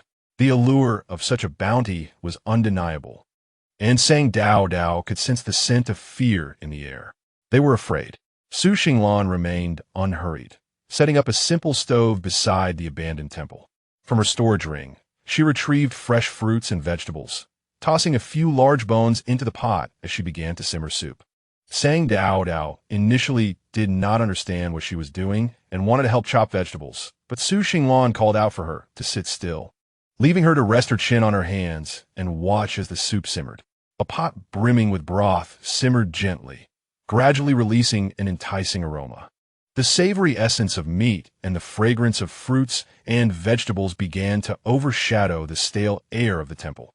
Although Song Doudou had already partaken of her morning meal, she found herself unable to resist swallowing hard at the sight of the bubbling white soup, let alone the hungry beggar beside her. The sound of swallowing echoed around, and Song Doudou speculated on Xu Xinglan's intentions. Casually tilting her head, she noticed the youth cradling a child, his gaze fixated on the soup, his wariness intensifying. Indeed, to brew soup in front of a group of famished individuals. Xu Xinglan was rather mischievous, the Wan Xiang Luopan remarked. Song Doudou remained silent. She believed Xu Xinglan was not that kind of person. When the soup was ready, Xu Xinglan extinguished the fire and ladled a bowl of broth, offering it to Song Doudou. Have a taste. She was puzzled but still cradled the bowl and took a sip. In the next moment, light sparkled in her eyes. It was delicious. The sound of swallowing grew louder. The youth, holding the child, shifted his grip, while an elderly monk stood up first. He was tall and thin, resembling a withered black bean pod, with gray eyebrows and beard, moving slowly, placing each foot deliberately before taking the next step. The old man has a lead. Xu Xinglan nodded at him, and similarly offered a bowl of soup. Speak while you drink. The old monk accepted the soup, but casually handed it to the nearby child, his silent eyes fixed intently on Xu Xinglan. A hoarse voice emerged. I need to speak with you alone about this soup. You must distribute a portion to everyone in the temple. Song Doudou continued to observe the youth cradling the child. The youth's grip tightened and then loosened again as he heard the old monk's words. He seemed to recall something, lifting his gaze, a flicker of pain passing through his eyes. Suddenly, their eyes met. Reflexively, he turned his face away, hesitating before returning to meet Song Doudou's gaze for a few breaths, ultimately rising with the child in his arms. Do you also have a lead? Xu Xinglan inquired of the youth, raising an eyebrow. The old monk, seeing the youth stand, appeared both surprised and angry, moving to persuade him to sit down. The youth swiftly dodged. I know what he knows. Let's talk. As the two continued to argue, Xu Xinglan tapped the pot with a spoon, signaling for silence. Stop quarreling. Both of you come with me. It was absurd for two key witnesses to be in disagreement. To solve the case, it was essential to question them both. Xu Xinglan entrusted the entire pot of soup to the old monk, who instructed several older beggars in the dilapidated temple to distribute the soup before leading the youth away with the two of them. Chapter 38. For corpses, is all this food for us? The old monk gazed in astonishment at the table laden with fine wine and exquisite dishes, his expression mirroring that of the youth beside him, both astonished, delighted, and bewildered. The authorities are treating the witnesses well. After settling the bill, Xu Xinglan returned to a private room and casually chose a spot to sit, saying, Eat freely. Anything left over can be taken away. Song Doudou was skeptical of whether such a regulation truly existed. To avoid raising the wary youth's suspicions about possible tampering with their food, she first took a few bites before setting down her chopsticks, akin to how Xu Xinglan had encouraged her to sip the soup earlier. The youth placed the child beside him on a nearby stool and grabbed a pastry from the table for him to nibble on. Taking a deep breath, he began, That night, You eat first. We can talk after you're full. Xu Xinglan interrupted. The youth's hard-won courage dissipated, and he opened his mouth but glanced at the old monk, who had already begun to eat heartily. In silence, he picked up food from the table and stuffed it into his mouth. All right, I take back what I said. Xu Xinglan is rather decent. The Wanxiang Luopan muttered. Song Doudou said nothing, merely pressing lightly on the surface of the compass. The youth transitioned from his initial restraint to ravenous consumption. Once the child finished his pastry, he offered a small piece of tender pork to him. Both the large and small figures wore tattered clothing, their faces smeared with dirt. Yet if one overlooked the grime, their features were quite handsome. However, upon closer inspection, the child's face bore a large black birthmark covering his entire right eye. An imposing sight on such a small visage. Sensing Song Doudou's scrutiny, the child slowly turned his back to her while continuing to eat. Once the three had thoroughly finished their meal, Xu Xinglan called for warm tea, encouraging them to drink while discussing. The first incident involved my second brother. The youth began to recount his memories. The dilapidated temple was named Xiao Guangxi. It had been abandoned until the old monk arrived, quietly providing for some young beggars, slowly transforming it into a sanctuary for children from nearby villages. The youth was named Hehuan, after being abducted in his childhood. He wandered in this area until the old monk took him in. Along with him, 3 others were also rescued, 2 boys and a girl, the girl being the eldest, thus becoming the leader, while Hehuan, the youngest, was the 4th. Though the eldest was a girl, her bold personality, coupled with the protection of the 2nd and 3rd brothers, allowed her to grow up safely among the beggars.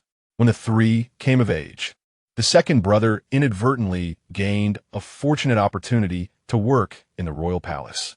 With 1 person employed, their lives underwent a qualitative improvement. The palace paid generously, allowing them to aid more children. However, as the number of children grew, 1 person's wages could no longer suffice. Thus, the 2nd brother sought a favor from the palace steward, requesting that his siblings also be allowed to work there. The steward kindly granted the opportunity, ultimately selecting the eldest sister to serve as a maid to the young lady. Stop. Xu Xinglan lightly tapped his teacup. Are you saying the palace steward hired an unknown beggar to serve as a maid for the young lady? Yes. The youth nodded slowly, his head bowed, but not as a personal maid. And Jie said she only needed to clean the outer courtyard. This becomes intriguing. Xu Xinglan narrowed his eyes slightly.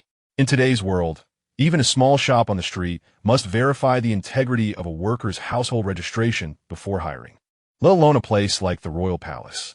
Moreover, serving as a maid to a young lady, even if merely in the outer courtyard, would tarnish the young lady's reputation if the maid's background were dubious. The steward would not risk such a decision without instructions from another master. However, as far as he knew, the current head of the Panyang Wang Fu was still the Wang Yi, whose first wife had passed away over a decade ago, and he had never remarried. Thus, within the palace, the only person with the power to bypass the young lady would be the Panyang Wang himself. What could be the meaning behind the Panyang Wang's actions? 2 months prior, the 2nd brother had made a mistake and was punished, confined to the woodshed without food or drink for 3 days. And Jie, worried about her brother's well-being, approached the young lady to plead on his behalf. The 2nd brother was indeed released, but was subsequently expelled from the palace. Upon returning to the temple, he fell into a high fever and remained unconscious. During those days, Jie did not return. When she finally did, she brought medicine for her brother, her face and hands marred with injuries, telling us that she was to be married. Hehuan kept his head down, his voice devoid of inflection, as if recounting someone else's tale. Naturally, my 3rd brother and I did not believe her, but Jie never returned after that. My 3rd brother suspected foul play from the palace regarding Jie and secretly confronted the steward, who claimed that she had long gone to another place with her husband and warned us not to cause trouble, or else he would report us and have everyone in the temple arrested. That night, the 2nd brother awoke.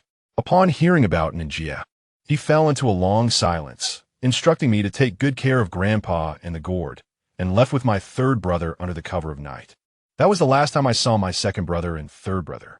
Later on, individuals began to mysteriously vanish from the city, prompting the authorities to conduct thorough investigations.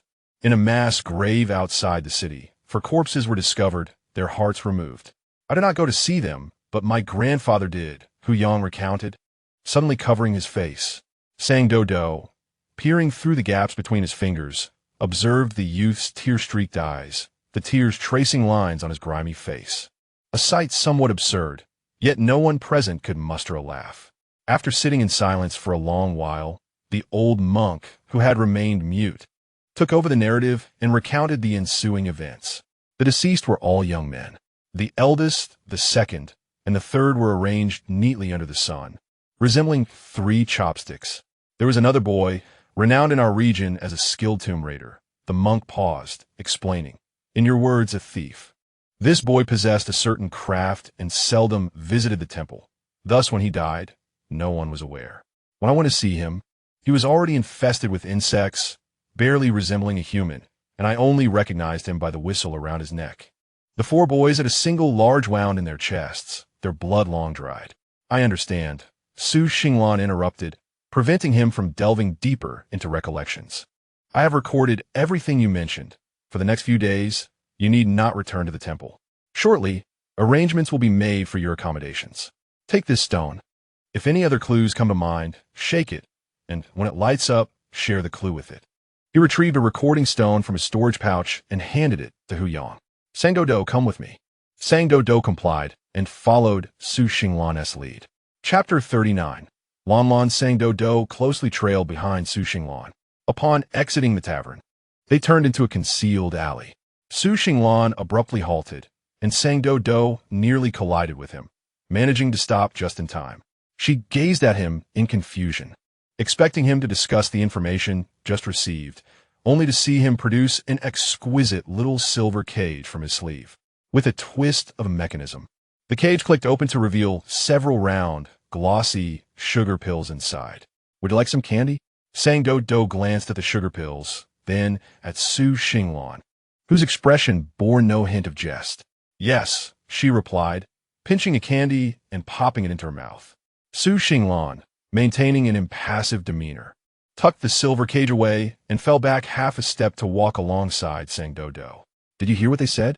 The young man's deep, melodious voice resonated beside her, as if engaging in casual conversation.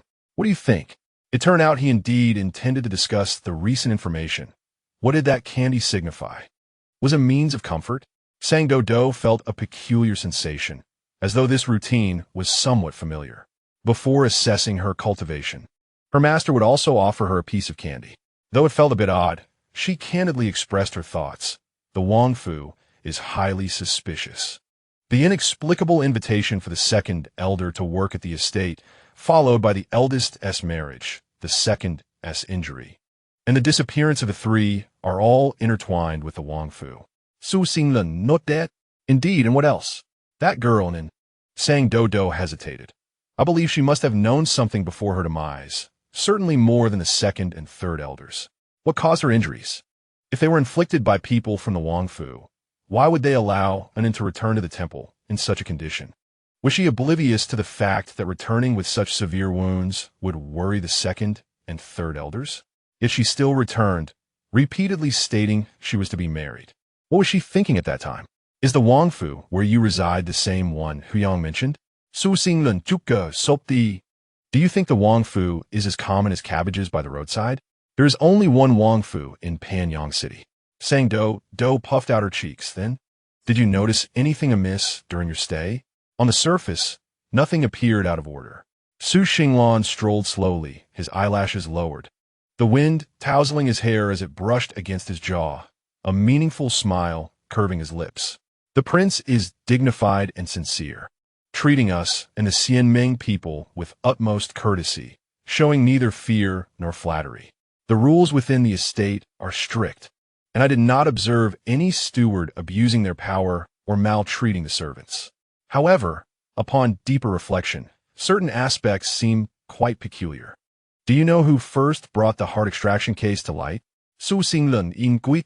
The head of the Wei family stated that a commoner discovered a missing child, who was later found days later in the rafters, his heart removed, and immediately reported the matter, which led to a series of cases. Sans Doudou replied. Indeed, that is correct. But do you know that the first person to seek help was not the authorities, but the prince himself? On the day the family reported the incident, the prince happened to be having tea with the county magistrate in a nearby building. Upon hearing the woman's heart-wrenching cries, he promptly sent someone to invite her up. Later, the authorities reported the matter to the emperor, who sought assistance from the Xianmeng, with the prince subtly orchestrating events behind the scenes. Sans Doudou distingued, somewhat perplexed. After Su Xinglan finished speaking, she remained silent, piecing her thoughts together until she finally grasped a fragment. Are you suggesting that the prince consciously guided everyone to uncover this case? Sang Doudou felt a bit muddled, but why would he do that? If the deaths of those individuals are indeed connected to the Wang Fu, what benefits would he gain from this? Surely, he would not wish for his own demise. How do you know all this? If she recalled correctly, the four from Xiansong had only arrived in Panyang City after the Xianmeng's arrival. How could he be so well informed about prior events? Engaging in more conversations reveals much, Su Xinglan replied. Although he was not particularly fond of spending time chatting with those individuals, he could not deny that he had indeed acquired valuable information through their exchanges. During moments of panic or helplessness, people often inadvertently disclose details they would rather keep concealed. Engage more with others. Sang Doudou silently noted this in her mind. Where should we go now? After a considerable pause, she inquired. There are still 2 hours until the agreed meeting time. Where do you wish to go? Su Xinglan asked nonchalantly, as if inquiring about her preferred street to stroll. Sang Doudou had no inclination for leisure at that moment. Her mind was consumed with the image of Hehuan weeping as he covered his face, alongside the old monk's numbed expression when mentioning the 3 corpses. They were so insignificant, so trivial that no one cared about their past or future. Not even death had made sound. Yet they were so tangible. Real people who had struggled for years in filthy, dilapidated corners, facing genuine suffering, warmth, and the undeniable despair of confronting their fate. When Sang Doudou gazed into their eyes, she felt overwhelmed by a tidal wave of sorrow and helplessness. Why must life be so arduous? I want to see and the others, Sang Doudou heard herself say. You can perform an autopsy? What is an autopsy? It is the act of examining the deceased. Sang Doudou silently looked at Su Xinglan, her eyes clearly questioning what an autopsy entailed. Oh no, just a naive little pup. Su Xinglan let out a soft sigh, explaining. It involves observing and dissecting the body to deduce possible causes and circumstances of death, as well as the time of death. I cannot do that. Sang Doudou lowered her head. If only she could conduct an autopsy, perhaps she would uncover more information. Capture the perpetrator and grant peace to the departed souls. Wait, gathering information from the corpses? Sang Doudou suddenly lifted her head. She grasped Su Xinglan's wrist. Her expression exhilarated. Lan, I want to see the bodies. I want to go now. Su Xinglan could have easily evaded the girl's grasp, yet for some reason, he did not. The gentle touch against his wrist elicited a fleeting glance and a soft sigh. Do you truly wish to see them? The Xianming has preserved the bodies in ice coffins. They might appear rather frightening at present. Also, what does Lan mean? It cannot possibly be due to the fact that Shi Jingyu is called Jingjing, which in turn led to him being named Lan, right? Even so, he should have been called Xingxing, Shun Tihi, TSK. It's hardly an improvement. Su Xinglan silently criticized the naming skills of a certain little dog, yet maintained a facade of a calm and reliable captain. Sang Doudou nodded vigorously, her tail held high with excitement, a feeling she hadn't experienced in a long time. Chapter 40. Examination of the corpse. You wish to employ formations on the corpse? Not bad, not bad. Finally, you've decided to take the initiative. Upon hearing this, the Wanxiang Compass immediately understood Sang Doudou's thoughts and, rare for it, refrained from disparaging her ideas, even expressing some approval. After all, this was an opportunity to demonstrate the efficacy of formations to the world anew. With this in mind, the Wanxiang Compass sighed, lamenting the scarcity of formations that currently existed. Even it, as a divine artifact, had seen its value diminish. In its era, the application of formations was far more extensive, with countless individuals vying for them, unlike today. I want to help. Sans doute whispered. At the very least, to provide an explanation to Hehuan and the others. Su Xinglan walked ahead, his ears picking up the 2 little ones' whispers, which they believed to be inaudible but were, in fact, quite clear. He maintained his pace, moving at a leisurely speed just sufficient for Sang Doudou to keep up. Simultaneously, the old man within the ring was also conversing with him. Kid, I find the manner of these deaths quite sinister. Su Xinglan's Gop in Wali, with their hearts ripped out, could not be deemed sinister? No, what I mean is this method of dying reminds me of an ancient technique I once read about. One that exchanges life for life. The old man's tone was grave. It was said that in ancient times, there was a wealthy family whose child was born with innate deficiencies, foretold by an immortal to not live past 10 years. The family searched far and wide for a way to extend the child's life, eventually finding an extreme immortal who provided a method for the child to survive. What method? I was young then and didn't believe in such counternatural techniques, so I didn't examine it closely. Su Xinglan, then be quiet. but I still remember some details. What else do you remember? Su Xinglan began to suspect the old man was merely stirring trouble. However, considering that his words might indeed bring a breakthrough to the case, he continued to inquire patiently. That method is called life continuation, which is essentially soul continuation. It's akin to borrowing fire, using another soul fire to rekindle one's own. However, once a mortal soul fire leaves the body, it cannot persist for long. A mortal's life can only extend another for a little over a month. My assertion that these deaths are sinister stems from the fact that their hearts were extracted, yet no other signs of human interference are visible. A person's soul resides within the heart. Su Xinglan furrowed his brow in contemplation. As a staunch materialist of the new era, he should emotionally lean towards the notion that a particularly deranged serial killer was at play in Panyang City. Yet, regrettably, having traversed into the realm of cultivation, he found himself disinclined to concern himself with such materialistic beliefs. Is there a recorded method for finding the person who can extend life in that ancient book you read? That's quite simple. The old man's voice brimmed with confidence. Mortals use 3 as the number of life and 7 as the number of death. If one employs this method of soul continuation, they can kill no more than 7 mortals. After 7 months, no matter how many more are killed, one cannot connect to the original life soul. Su Xinglan halted in his tracks.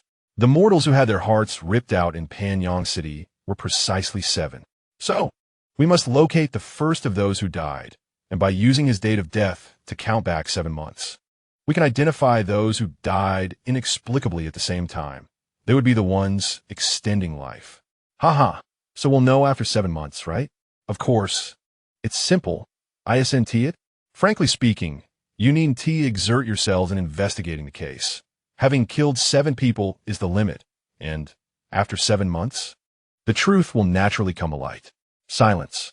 He ought not to expect this old man to be genuinely useful. Su Xinglan thought expressionlessly.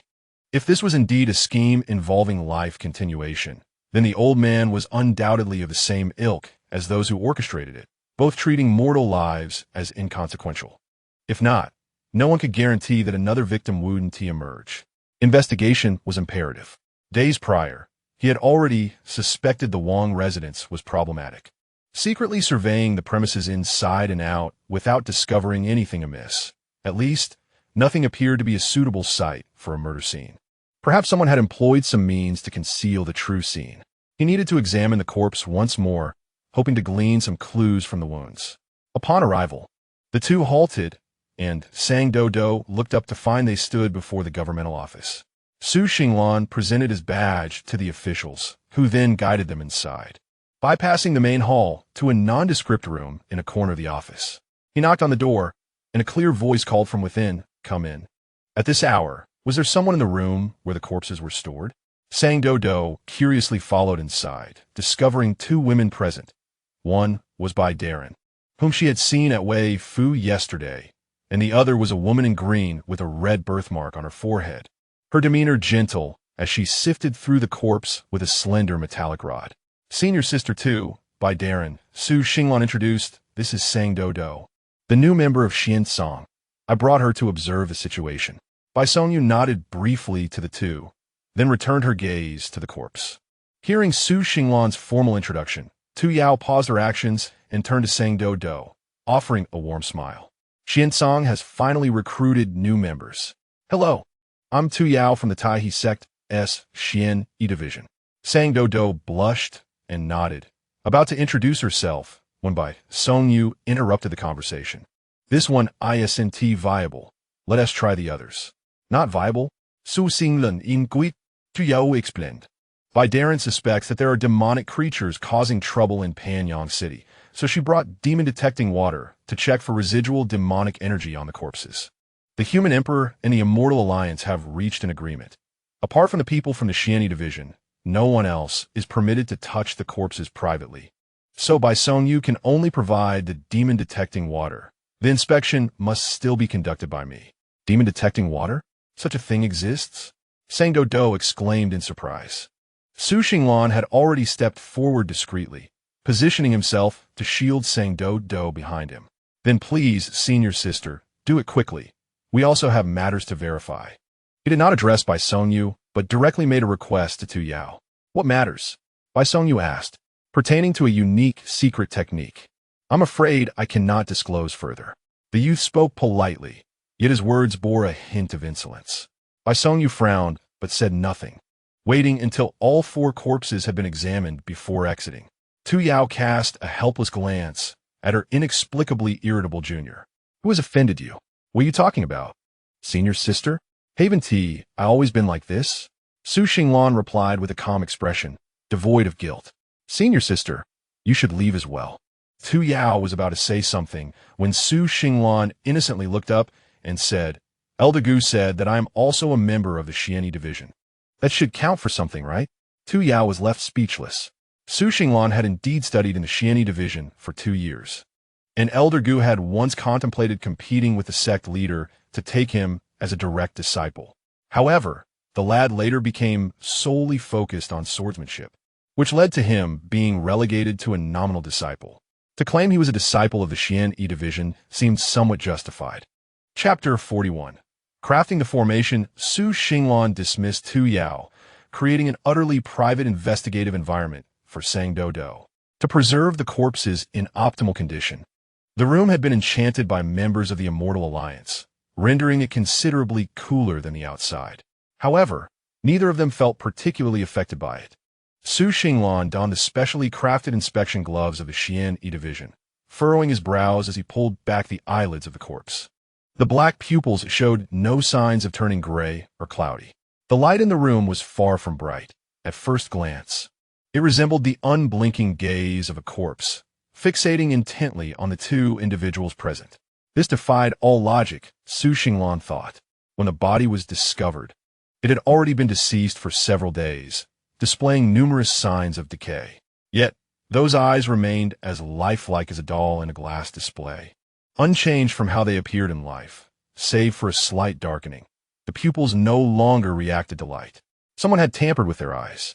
Doudou, what formation do you wish to employ? The Wanxiang compass chirped cheerfully. Shall we use the tracking formation? I recall you have a fair grasp of that. Or perhaps the 4 symbols divination formation. We should first ascertain the nature of the killer. The puppet string formation, the summoning formation, the 9 heavens dissolution formation. Oh, you have yet to learn that last one. Sang Doudou patted the Wanxiang compass, signaling it to calm down, and stepped forward to stand beside Su Xinglan. He was also curious about what formation Sang Doudou intended to set up.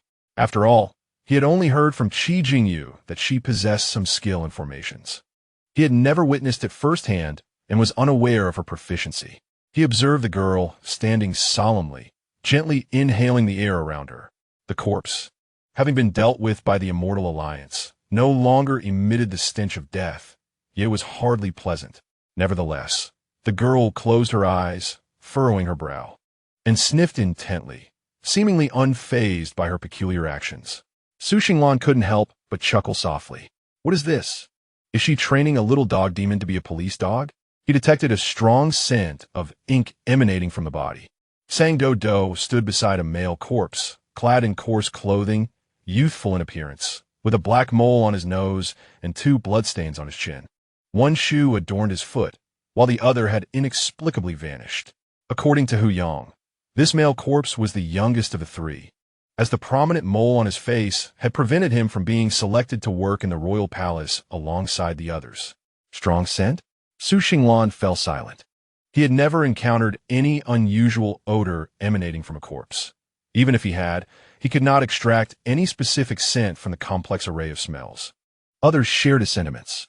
The strong scent Sang Doudou mentioned was likely in reference to her acute sense of smell. What about the other 3? Sang Doudou shook her head. Not as strong, perhaps a hint, but I cannot be certain. She took a couple of steps and stood between the only female corpse and the second male corpse. The 2 of them bore the fragrance of Guyu Qiuju. This one is quite strong. She pointed to the female corpse, and this one is somewhat lighter, indicating the second male corpse. Guyu Qiuju is a remarkably precious flower in the mortal realm, its overlapping petals unfurling like delicate feathers, radiating a soft blue hue and exuding a fragrant aroma that calms the spirit. A perfectly presented pot of Guyu Qiuju can fetch prices exceeding 10,000, clearly beyond the reach of ordinary folk. Where could such flowers be found within the royal palace? Su Xinglen meticuli zigang, confirming that he had never encountered Guyu Qiuju in any of the locations he had visited, though there were plenty of osmanthus flowers. Are you certain it is Guyu Qiuju? Yes, Sang Doudou nodded affirmatively. I am well acquainted with the scent of flowers. I cannot be mistaken. If Guyu Qiuju truly exists in the royal palace, it must be in areas I have not visited. The only remaining locations are the Pingyong courtyard where the Wang Yi resides and the inner courtyard of the royal maidens. Thus, the ink scent on the youngest could very well have been acquired in either of those two places, considering the deceased were illiterate and had no need for writing implements. Su Xinglan resolved to investigate the royal palace that very night, including the inner courtyard of the maidens and the prince's quarters. Well, I cannot discern anything else. Saint Doudou robbed here knows, here is twitching. Now, I would like to set up a formation. Oh, the formation. Su Xinglan snapped back to reality, remembering the original purpose of bringing Sang Doudou here. He set aside the investigation of the royal palace for the moment and asked, "What do you need me to prepare? I have cinnabar, gold powder, and turtle shell. Let me know what you require." He had witnessed others setting up formations before. Those with more experience could create a rudimentary formation using only cinnabar, supplemented by items to activate it. Those less seasoned, lacking a solid foundation, would require gold powder for stabilization and turtle shell for positioning. He was uncertain of Sang Doudou's proficiency, so he had prepared all the necessary items beforehand. Sang Doudou looked at the jar of cinnabar he had tucked into his arms. What is this used for? Su Xinglan's brow twitched. Oh no, could it be that this little dog has no knowledge of formations at all? He glanced at the Wanxiang compass resting on her shoulder. A fine item certified by that old master, though perhaps not reliable in other respects. It was known for its discerning eye and treasure appraisal and should not lead her astray. Clearly, this wretched compass was purposefully misleading Sang Doudou. Only the most novice formation masters rely on cinnabar as assistance. This fellow looks down on you. The disdain in the Wanxiang compass's tone was almost palpable. As soon as it uttered those words, it noticed Su Xinglan's gaze fixated upon it, causing it to tremble in fear. The most novice formation master? Su Xinglan fell silent once more. Was the esteemed disciple of the elder known as the Light of Formation, a renowned figure in the Wan Zhenmin, truly a novice? Never mind, I will hold on to this. You proceed with the drawing. Su Xinglan nonchalantly reclaimed the cinnabar, along with the gold powder and turtle shell. Sans Doudou nodded, retrieving a cup of tea and a sprig of plum blossom from her storage pouch. She dipped her index finger into the tea water and confidently drew the initial formation on the empty tabletop. The process was fluid and decisive, devoid of the hesitation often observed in those attempting to establish formations. After completing the initial formation, she proceeded to mark the formation points. Sang Doudou solemnly bowed to the plum blossom, then delicately separated its petals, placing them in varying quantities onto the formation diagram. Su Xinglan propped himself on the edge of the table, intrigued by the entire spectacle. Is it completed already? Why does it seem unchanged? Lan, Sang Doudou called him, her expression slightly sheepish. Could you help me cut a small piece of their clothing? It's still missing the final formation eye. Su Xinglan raised an eyebrow, but complied obediently. However, upon placing that small piece of fabric into the formation, something miraculous occurred. The piece of clothing, situated at the center of the formation, spontaneously ignited.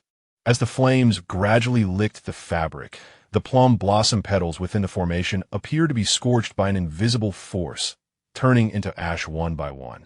Su Xinglan stared intently at the formation, not daring to blink. It truly worked. Was it solely from a cup of tea and a plum blossom? He regarded Sang Doudou, realizing how modest her claim of having some knowledge of formations was. One by one, the plum blossom petals turned to ashes, with only the outermost petals in the southeast quadrant escaping unscathed, retaining their tender appearance as if freshly plucked, as the fabric burned down to its final remnants. The traces of the formation drawn in tea water vanished entirely. What kind of formation is this? The Wanxiang formation, 39 style, tracking formation. It is actually a rather elementary formation, with a simple principle, though its applications are extensive. Sans Doudou explained. The remaining petal indicates the direction of the source of the item that entered the formation. But how can this source be determined from a piece of clothing? From the places the deceased visited? The source is not the piece of clothing, but the essence upon it, saying Doudou clarified. What remains is the outermost plum blossom, signifying great misfortune. This indicates that the source of these ominous energies likely stems from recent occurrences of untimely death, funerals, or interments. Su Xinglen notet Tao Gu Fun. He gazed towards the southeast, where the Pan Yang Wang Fu indeed lay along the extension line. However, it was not only the Pan Yang Wang Fu that occupied this line. The Wei Fu was also present. Recalling the old man's mention of the soul continuation method, Su Xinglan inquired solemnly, Doudou, is there any formation that can detect where a person's soul has gone? The concept of detecting a person's soul puzzled Sang Doudou, who frowned and replied, I don't quite understand. The soul of a living person resides within their body. As for the deceased, they either reincarnate or dissipate into the heavens and earth, and the latter two possibilities are beyond the reach of any formation I know. Their souls might still linger in the world. Su Xinglan turned his gaze to the body neatly placed in the ice coffin. Xiao Wan, is there such a formation? Sang Doudou asked softly in a voice only she could hear. Indeed, how could there not be? The Wanxiang Luo Pan chirped cheerfully. Not only can we locate a soul, but there are also formations for imprisoning or exchanging souls. However, setting up such formations entails costs far beyond a few plum blossoms. Moreover, activating the formation requires spiritual energy. If your current energy is but a cup of water, the energy needed for those formations is akin to a pond. If you forcibly activate the formation, you might be drained before it even manifests. Are there any formations I can currently use that pertain to souls? Yes. The Wanxiang Luo Pan rolled into Sang Doudou's hands, emanating a light visible only to her. A complex formation appeared on the surface, accompanied by the Wanxiang Luo Pan's muffled explanation. This is the Zi Li Wenhun formation, designed solely to divine whether the soul of a body remains in the mortal realm. Your spiritual energy precisely meets the minimum requirement for the Zi Li Wenhun formation.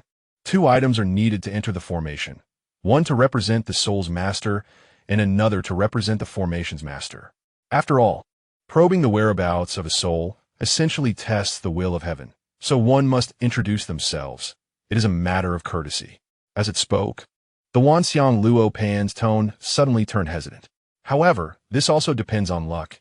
If heaven does not permit it, no amount of spiritual energy will suffice to complete the formation. Sang Doudou softly repeated the function of the Zi Li Wenhun formation and looked up at Su Xinglan, asking, is this suitable? Su Xinglan, having heard the Wanxiang Luo Pan's words, did not immediately consent but frowned and asked, will the success or failure of this formation bring harm to the formation's master? This question was directed at Sang Doudou, but was, in fact, aimed at the Wanxiang Luo Pan. He sensed that this so-called artifact seemed somewhat unreliable. Sang Doudou, caught up with his fellow, felt as if 2 fools had produced an extraordinary effect. Not at all. At worst, you might spit up some blood and need to rest for 2 days. It is merely a question. Heaven would not go so far as to annihilate us. Su Xinglan then felt a sense of relief. May I take on the role of formation master? Oh, this lad still has some conscience. Wanted to bear the backlash for you. The Wanxiang Luo Pan chuckled. The one who sets the formation cannot completely distance themselves. This is the most fundamental rule of formation crafting. However, both of you may enter the formation together, with him bearing 90% and you bearing 10%. Sang Doudou looked at Su Xinglan with gratitude, never having imagined that the captain would care for his team members so deeply, making her feel that his slender form had suddenly become heroic. However, she could not bring herself to allow Su Xinglan to endure 90% of the backlash. Let us split it evenly, Sang Doudou suggested. Even if we have to spit blood, we can each take 1 mouthful. Together, we will tackle this. This was their fervent combination technique. Sang Doudou felt ignited with passion. Su Xinglan could not help but chuckle, reluctantly agreeing. According to the old man's words, Once the soul fire leaves the body, it must be transferred immediately into the body of the one who continues life. Otherwise, it will extinguish. To utilize the Li Wenhun formation, they could only use an item from the last deceased. This individual was named Tang Chunhua, a young girl from a family in the west of the city, a mere 14 years old. Her brother, after discovering her corpse on the beam, had become deranged, abandoning his studies and wandering around the neighborhood, clutching his sister's clothing and inquiring if anyone had seen her. The frightened neighbors began to avoid him. Tang Chunhua's mother reported the case to the authorities, a petite woman who turned gray overnight, now caring for her mad son alone, persistently visiting the government office daily in hopes of obtaining justice for her deceased child. As for Tang Chunhua's body, it had been buried just a few days prior. Su Xinglan sent a message to Ning Dongpa, instructing him to take a detour to Tang Chunhua's home and retrieve an item suitable for the formation. What did Xinglan say? Dai Ming asked, observing the conflicted expression on Ning Dongpa's face, curious as he leaned closer. He told us to commit theft.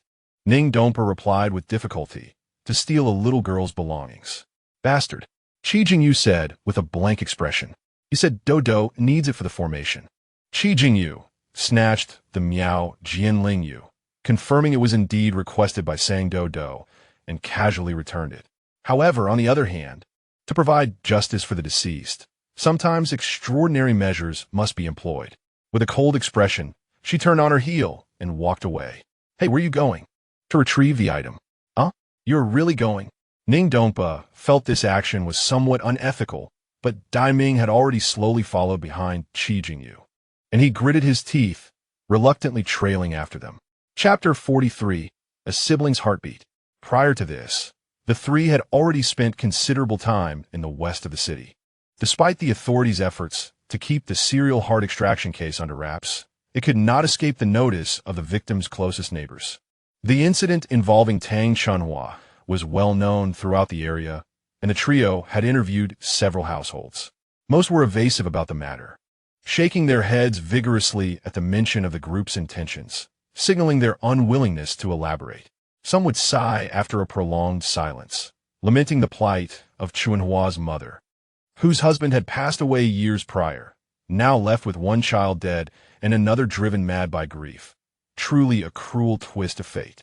As for the brother of the reportedly deranged Tang Chunhua, he was not seen wandering the streets when they arrived. Instead, they encountered a blind old woman, trembling as she placed a food box at the door of the Tang household. Grandma, what are you doing?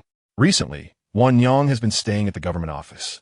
That child, Wendin, cannot take care of himself properly, so I brought some food. Wendin was Tang Wendin, the brother who had lost his sanity. The blind old woman was very kind-hearted, despite her own meager means. She often visited the Tang family to see if she could lend a hand after hearing about their plight.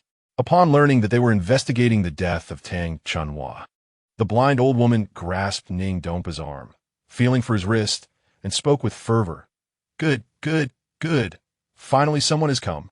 Let me tell you, Chunhua and Wendin have always been sensible, and there is not a neighbor who does not like them. This incident could not possibly have been perpetrated by anyone from the alley. Wendin cares deeply for his sister, and he would never do such a thing. Qi Jingyu and Dai Ming exchanged glances. Given the gruesome nature of Tang Chunhua's death, many rumors had circulated, with some claiming it was the work of an old rogue from the streets, others suggesting that Wan Yang's husband had offended someone in life, and even allegations that Tang Chunhua had been killed by her own brother, who was now staging a charade to clear his name. The blind old woman dismissed all malicious speculation. In my opinion, this matter is related to the man who came to the alley looking for someone at the beginning of the month. Just as Qi Jingyu was about to turn and leave, she halted and returned. Dai Ming queried, which man? Looking for whom? I cannot see, but he spoke very slowly, with a low tone, and when he asked me, he spoke in very standard official dialect, the blind old woman recalled. I initially presumed he was a prominent figure from the city, yet he bore a strong, earthy scent, as if he had toiled in the fields for an extended period. Upon his arrival, he immediately inquired whether there were any children under the age of 15 in this alley. I responded affirmatively. and he proceeded to meticulously interrogate me about their familial circumstances, including the number of siblings, the presence of parents, their birth months, and particularly the matters concerning Chunhua's family. With remarkable detail, I found him suspicious, and after he concluded his inquiries about birth dates, I ceased to engage with him. A few days later, Chunhua encountered misfortune. The blind old woman's expression turned sorrowful and indignant as she recounted, but he did not merely question me. However, when I later sought confirmation from those around, they all claimed to have never seen such an individual, suggesting that I, an old woman, had become muddled. Qi Jingyu grasped the old woman's hand and asked, "Besides the birth date, what else did he inquire about?"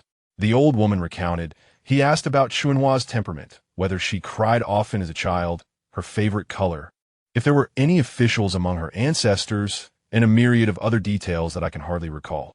Qi Jingyu's countenance shifted slightly as she meticulously recorded the old woman's words. The specificity of those questions was alarming, as though he were selecting and validating children based on pre-existing criteria. It was highly probable that the man had targeted Tang Chunhua from the very beginning. Old woman, we now understand. She bid farewell to the blind old woman and instructed Ning Donpa to relay this information to Su Xinglan before stealthily making her way into the Tang residence with Dai Ming. The Tang household was modest, comprising a few rooms and a small courtyard, and the two soon discerned which room belonged to Tang Chunhua. The door to that room was tightly shut, and no light illuminated the interior. Qi Jingyu had anticipated a struggle to pry open the door, yet it yielded effortlessly with a gentle push. Upon entering, she was momentarily taken aback. Inside was a small round table, elegantly crafted, designed for a young girl, and beneath this exquisite table lay a person curled up. This individual was disheveled, and, upon noticing the door ajar, sprang up in shock, colliding with the table, yet seemingly unaware of the impact. Tang Wendong. Qi Jingyu called his name. Tang Wendong and Tang Chunhua were twins, both 14 years old, and at that moment, he was huddled beneath the table like a bewildered beast. Upon hearing his name, he hesitated, burying his head between his knees, a posture of evasion. Qi Jingyu did not intend to provoke him further, but gently walked past him, casually picking up a silk flower from the young girl's vanity. "We shall take this," she stated, shaking the silk flower. "The old woman next door brought you some food. I left it on the table outside. Be sure to eat." Tang Wendong, Dazet, lifted his head and fixated on the silk flower in her hand, his pupils contracting. "Au retreat." Dai Ming admonished sharply. Qi Jingyu turned to see Tang Wendong lunging at her in a frenzy. She sidestepped, causing the youth to crash into the vanity behind her, crying out in anguish. Dai Ming stepped forward, shielding Qi Jingyu. This was disastrous. Not only had they stolen in front of someone, but they had also caused the child to weep. "Hua Hua. Hua Hua hurts. Do not take Hua Hua. Do not take Hua Hua. Mother, I am in pain. Sister hurts. Mother." The youth cried out, and Dai Ming, overwhelmed by the noise, resorted to striking him with a swift chop. The world fell silent. Qi Jingyu stood motionless, observing the boy's seemingly normal appearance after he fainted, her gaze deepening. "Do not take Hua Hua?" Did this refer to the silk flower, or to Tang Chunhua? What did his pain imply? Were there others besides Tang Chunhua who had vanished? Had Tang Wendong also been taken? Yet somehow, he had returned, while Chunhua remained missing. Qi Jingyu glanced at the unconscious Tang Wendong and instructed Dai Ming to carry him to the bed, before hastily pursuing the blind old woman they had previously conversed with. "Old woman." The blind old woman was seated in the courtyard, shelling beans, and looked up vacantly upon hearing the familiar voice. "Little girl, you have returned. Where are the two others?" "That is of little importance." Qi Jingyu crouched down. When Tang Chunhua went missing, was she the only one who disappeared? Or was Tang Wendong also missing? "It was only Chunhua," the old woman replied. "Then, what was Tang Wendong doing when Chunhua went missing?" "He did not attend school, but accompanied his mother in searching for his sister. Ultimately, he was the one who found her," the old woman sighed, her voice laden with regret. "Wan Yang said the two children have always been close. Wendong has always taken care of his sister. When one was hurt, the other would wail in sympathy. Thus, how could one say they are of one heart? Of one heart, indeed. Top Ternelli Kumenelli, Ning Dongpo. An avid reader of storybooks, by the time the five reconvened, the sun had already set. Ning Dongpa and Dai Ming entered, each carrying a parcel. Qi Jingyu had already delivered the silk flower to Sang Doudou, who was now crouched beside her, observing as she arranged spirit stones on the pre-drawn formation. Su Xinglan severed a lock of hair with his sword, placing it alongside Sang Doudou's hair as an offering for the formation. Here we are, the night clothes, silence talismans, and communication talismans are all prepared. Shall we proceed tonight? Ning Dongpa announced as he unwrapped the bundle from his shoulder. The midnight snack has also arrived. Dai Ming added, unveiling his own package. Once the formation is activated, Su Xinglan declared, we will search the Wang residence first if Chuanhua's spirit still lingers. If not, we shall simultaneously search the Wei and Wang residences. All right, it is set. Sang Doudou stood, brushing off the dust from her hands. She extended her hand towards Su Xinglan. Come, let us both place our hands here. Initially intended merely to guide Su Xinglan on how to position his hand correctly, she was taken aback when he gently grasped her hand. Sans Doudou posed momentarily. Perhaps he misunderstood her intention. However, withdrawing now would create an awkward situation for both of them.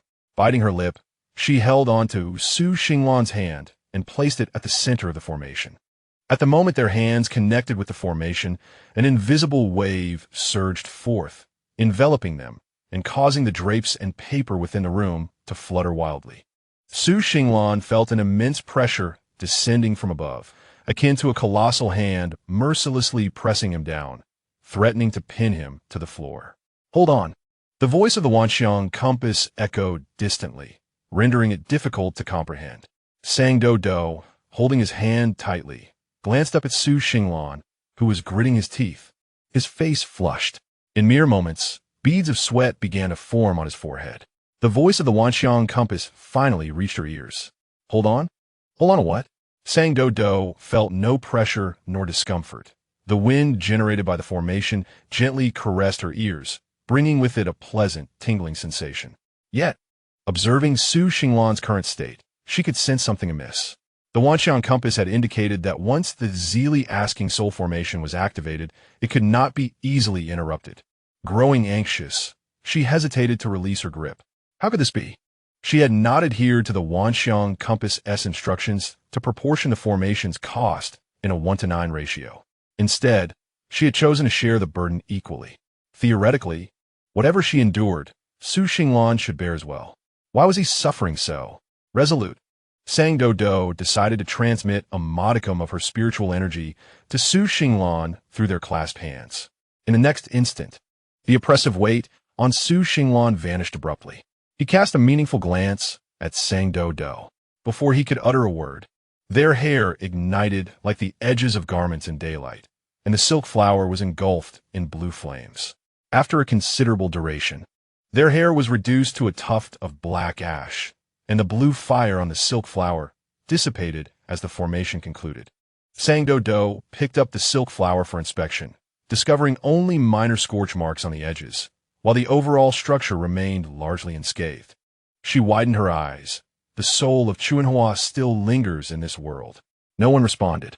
She turned around and saw the astonished Ning Dongpa, the contemplative Dai Ming, and Qi Jingyu, who gazed at her with an indescribable expression of compassion. What kind of formation is this?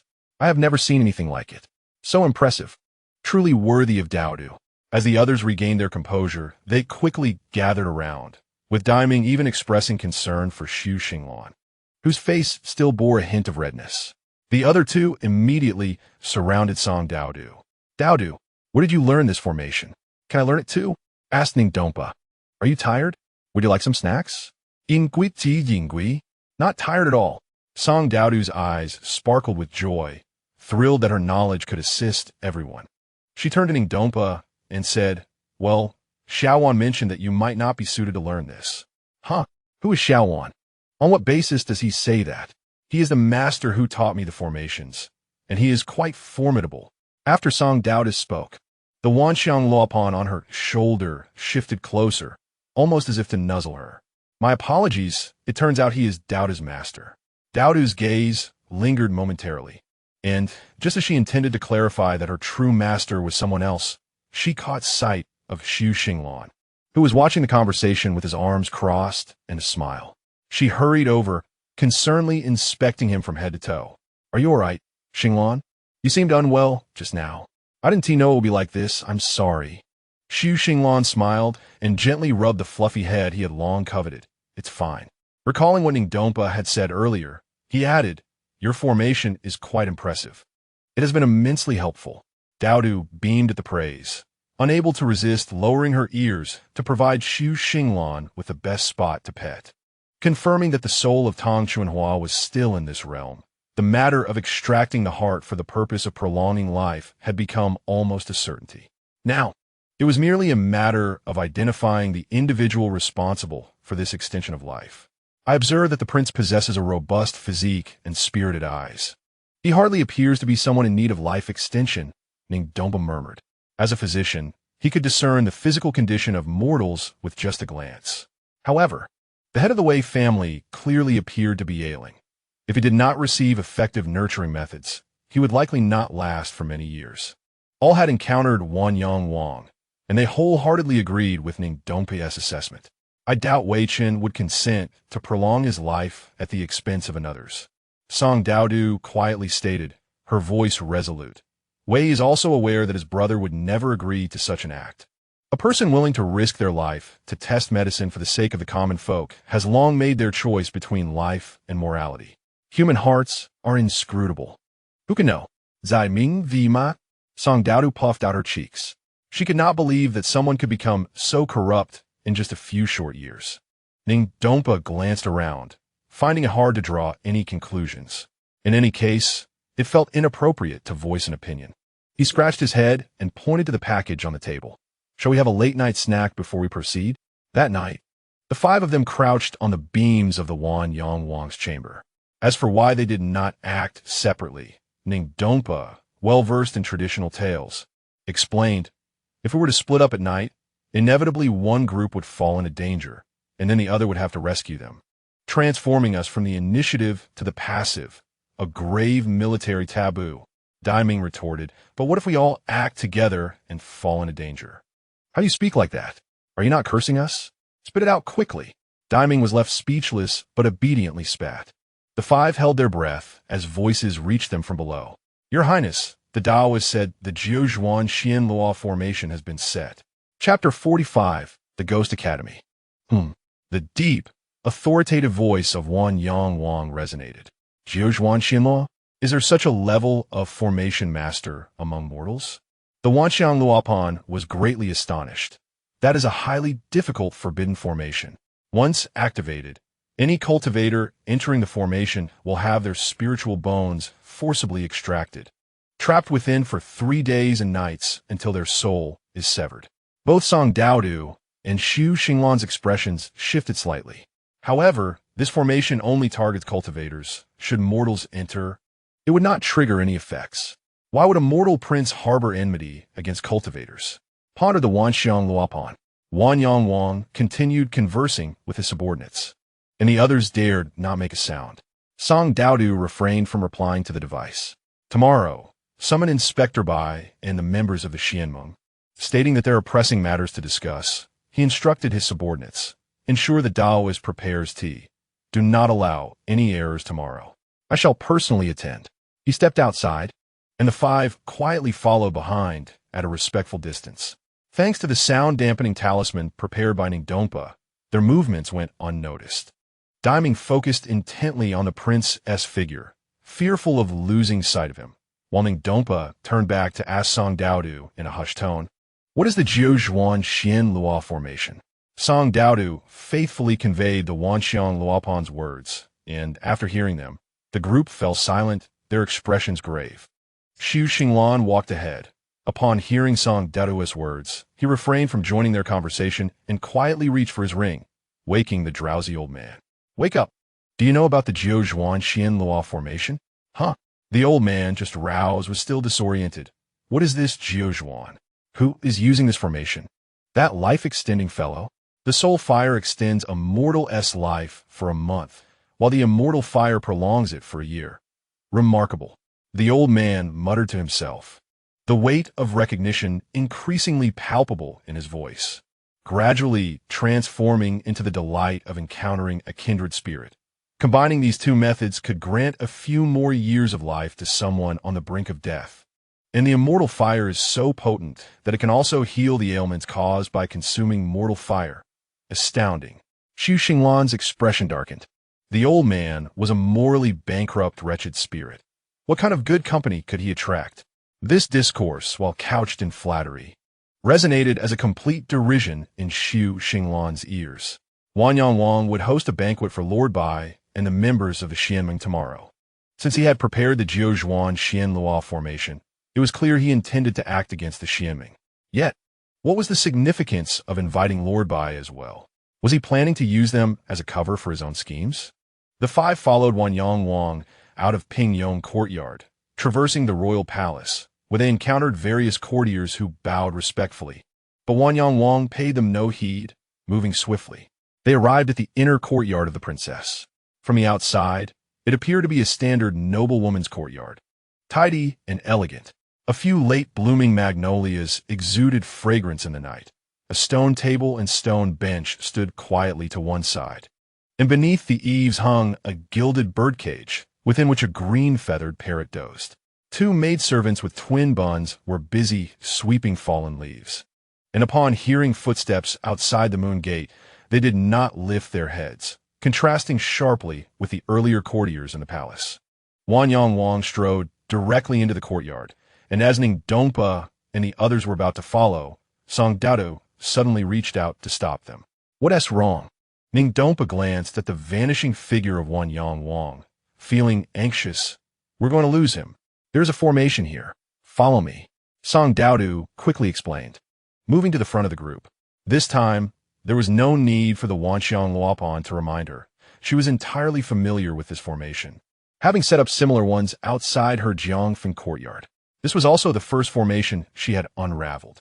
The others followed behind Song Doudou, somewhat confused, as the scenery around them began to ripple like water, gradually transforming. When Song Doudou finally came to a halt, she realized they had already entered the courtyard, and the surroundings had drastically changed. What had become of the magnolia trees, the gilded birdcage, the green-feathered parrot, and the quiet, sweeping maidservants? The courtyard was now cold and desolate, an ancient tree standing beside the moon gate, the stone table strewn with dried leaves, all enveloped in a deadened gray hue. Xu Xinglan stepped forward to inspect the main house, where the doors and windows, painted in vibrant red, remained intact, and the rice paper covering the windows was as pristine as new. However, a thick layer of dust lay beneath the windows, indicating that no visitors had graced this abode for quite some time. A row of faded, white lanterns swayed gently in the breeze along the corridor, sending chills down Ning Dongpa's spine, as if a funeral had recently been held. Xu Xinglan's expression remained stoic as she touched the window paper. Lost in thought, the house was devoid of occupants, and Wang Panyang had vanished. The enigmatic young lady from the royal mansion was also absent. At this late hour, where could a young lady be if not resting in her own chamber? Song Doudou sniffed the air and scrunched her small face in distaste. The smell was foul. The mingling of sweet and unpleasant scents was most repugnant, making her feel slightly dizzy, yet she could faintly detect the lingering fragrance of Wang Panyang amidst the chaos. This way, she directed, leading them around the main entrance to the backyard. There lay a vast lotus pond, where all the lotus flowers had withered, leaving only a few severed stalks, evoking a sense of desolation. Another formation, stay close to me, she instructed. The Wanxiang Luopan had already sensed something amiss. In a time when formations in the realm of cultivation were dwindling, it was rare for Song Doudou to encounter a master of illusionary formations like Feng Qi upon descending the mountain. Why were formations so prevalent in Panyang City? Was it possible that this girl was fated to have an affinity with formations from birth? Beneath the lotus pond lay another illusionary formation, and even the most oblivious Ning Dongpa began to realize something was off. Wang Panyang had concealed whatever lay below with such depth, undoubtedly aware that it could not coexist with the world. After crossing the lotus pond, The five arrived before a subterranean palace. A long staircase descended into the darkness, resembling a gaping maw ready to devour. Wang Panyang truly is cunning, with formations one after another, such extravagance. One wonders how much wealth he has amassed. Ning Dompa remarked. Could the one in need of revival be that young lady? Zai Ming speculated. Jingyu remained silent, quietly retrieving protective artifacts from her storage ring. One for herself, one for Song Doudou, and then another for herself, followed by one more for Song Doudou. Jingyu, Ming, you two stay behind, Xu Xinglan instructed, producing an incense stick with her fingers. Should there be any disturbances from the outside, use the Miaojian Lingyu to send a message. If this incense burns out and we have yet to return, seek help from the Xianming immediately. Due to the basic treaty signed between the two realms, the Xianming lack the authority to investigate matters within the royal mansion without concrete evidence. However, if a disciple of cultivation were to vanish, that would be an entirely different matter. Chapter 46. The lotus in tandem, the three descended the staircase, the wall lamps flickering, casting shadows that elongated and shortened in the flickering light. They could not tell how long they had been descending until the path ahead opened up into a vast expanse. The sensation beneath their feet was starkly different from the hard stone path previously traversed. It was soft, damp, and intertwined with the roots of herbal plants. Song Doudou looked down to find they were standing amidst a sea of flowers. Parting the overlapping leaves revealed fist-sized flower buds, their deep blue and curled petals tightly enveloping tender yellow stamens, resembling a beauty bowing beneath a lamp, exuding elegance yet suffused with an eerie atmosphere. Kiju, Song Doudou remarked, recognizing the blossoms. No wonder Xu Xinglan searched the entire royal mansion and found no trace of a Yuchiojiu. Who would have thought such precious flowers would bloom in a subterranean sea within the royal estate? It was indeed strange. This place was at least several dozen meters below ground, devoid of sunlight and rain. Yet how did these flowers thrive? Ning Dompe's curiosity was piqued. He snipped a flower bud with his pocket scissors and placed it into the bamboo tube at his waist. Xu Xinglan patted his hand, signaling him to be silent. As the three pressed forward, they realized the flower sea had no end in sight. Approximately 100 meters ahead stood three tall lantern frames, adorned with white lanterns that emitted a ghostly blue-white glow. The lanterns illuminated that patch of flowers brightly, resembling daylight, yet casting the surrounding areas into stark darkness, allowing the three to blend into the shadows, quite secure. Wang Panyang stood beneath the lantern frames, conversing with a figure in a gray robe. From her distance, Xu Xinglan could not discern the words spoken, yet she observed the two engaging in dialogue. Wang Panyang clasped his hands in gratitude towards the gray-robed individual, who merely chuckled before departing in another direction. Wang Panyang then took a couple of steps towards the center of the lantern frames, half kneeling as he leaned over something, his head bowed for an extended time without moving. The three silently maneuvered to the side, finally positioning themselves to see what he was supporting, a deep crimson wooden coffin. They exchanged glances, their eyes filled with alarm. No wonder the stench of blood is so strong here, Song Doudou exclaimed. Is the one in need of revival that young lady? Xu Xinglan pondered aloud. Good grief. A necrophiliac, Ning Dompa gasped. What is he doing? He whispered urgently. Mourning a loved one? Xu Xinglan speculated. No, that person must still be alive. Otherwise, the method of revival would be meaningless. The one in the coffin is the lady of the royal mansion, Song Doudou asserted. How do you know? The gray-robed individual mentioned it just now, she replied, her beast-like ears twitching slightly. Moreover, Wang Panyang was weeping. Earlier, Wang Panyang had inquired of the gray-robed man whether his daughter would safely weather this calamity, to which the man replied that as long as they followed his instructions, she would be fine. Wang Panyang then asked if his daughter could lead a normal life. But the gray-robed man did not answer directly. Song Doudou could not help but wonder what constituted a normal life. At that moment, Wang Panyang was no longer sobbing as he had been earlier. He simply kept his head lowered, his figure hunched, resembling any father worried about his child. Yet not all fathers would resort to harming their kin to protect their offspring. He reached out, grasping the hand of the person within the coffin. whispering a promise before pursuing the direction the gray-robed man had taken. Xu Xinglan, ending Dompa, turned to Song Doudou, awaiting her translation. "You just said, 0. Once I ensure Shuang is settled, I will come to see you," Song Doudou relayed. "Who is 0? Duan Zairu, the former princess of the Wang Panyang mansion, who passed away 12 years ago," Xu Xinglan informed. It was said that Wang Panyang and the former princess shared a deep bond, having supported each other for over a decade. Since Duan Zairu's passing, he had not taken another wife. Ning Dompa stroked his chin. "So Shuang refers to the young lady Bu Qi Shuang, doesn't it? Come, let us see what this young lady of the royal mansion looks like."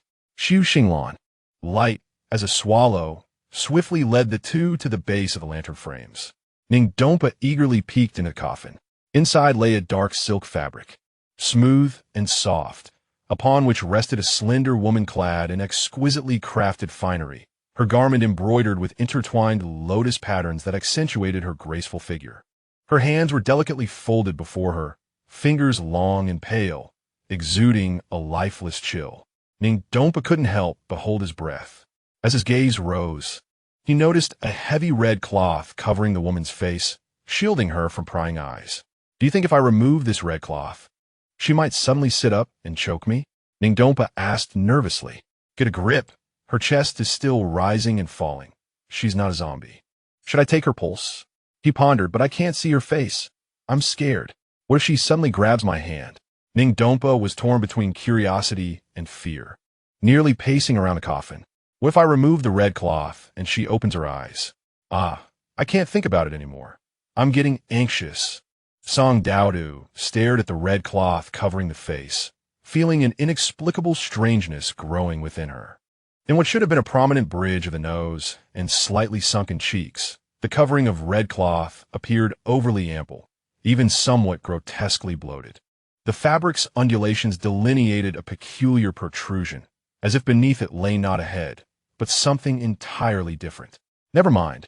I charged forward." Ning Dompa muttered a quiet encouragement to himself, swiftly extending his hand and yanking the red cloth from the woman's face. As he lowered his gaze, the air became thick with tension.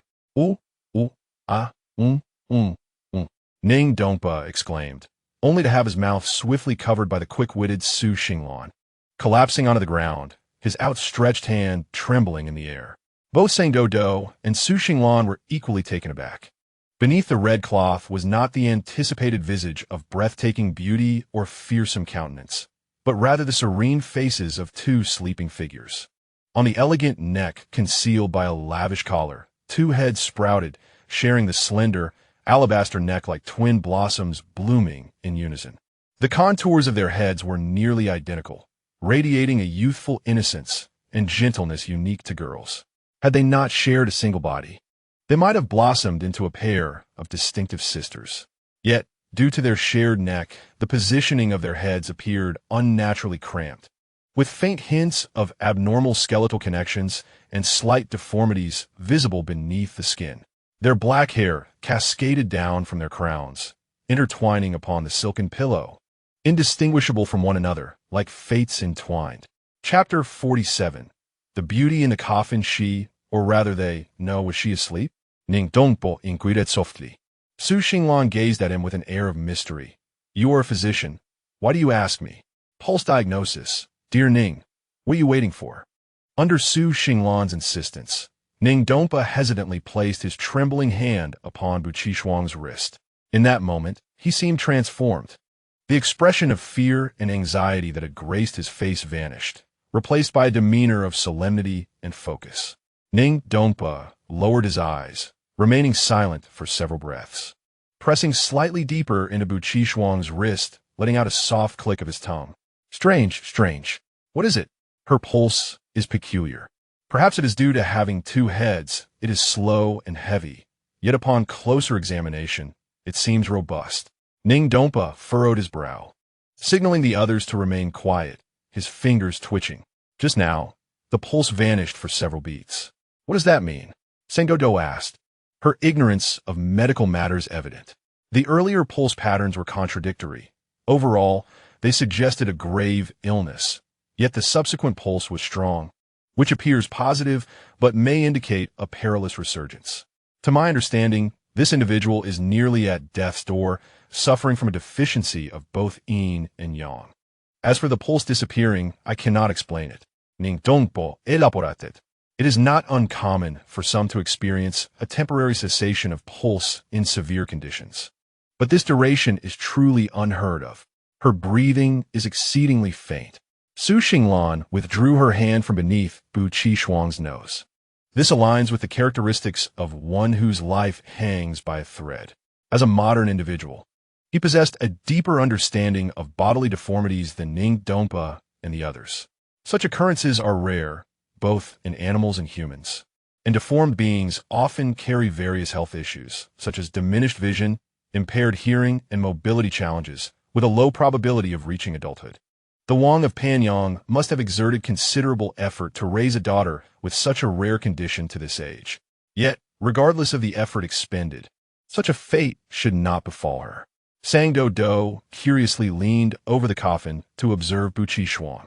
She had previously caught a whiff of blood from a distance, initially believing it to emanate from the coffin.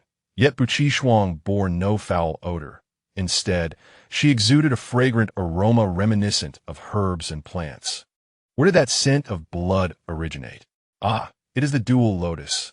The Wanxiang Luopan, having rested sufficiently, stirred awake, startled by the sight of the person within the coffin, but quickly regained its composure. The dual lotus? What that pattern?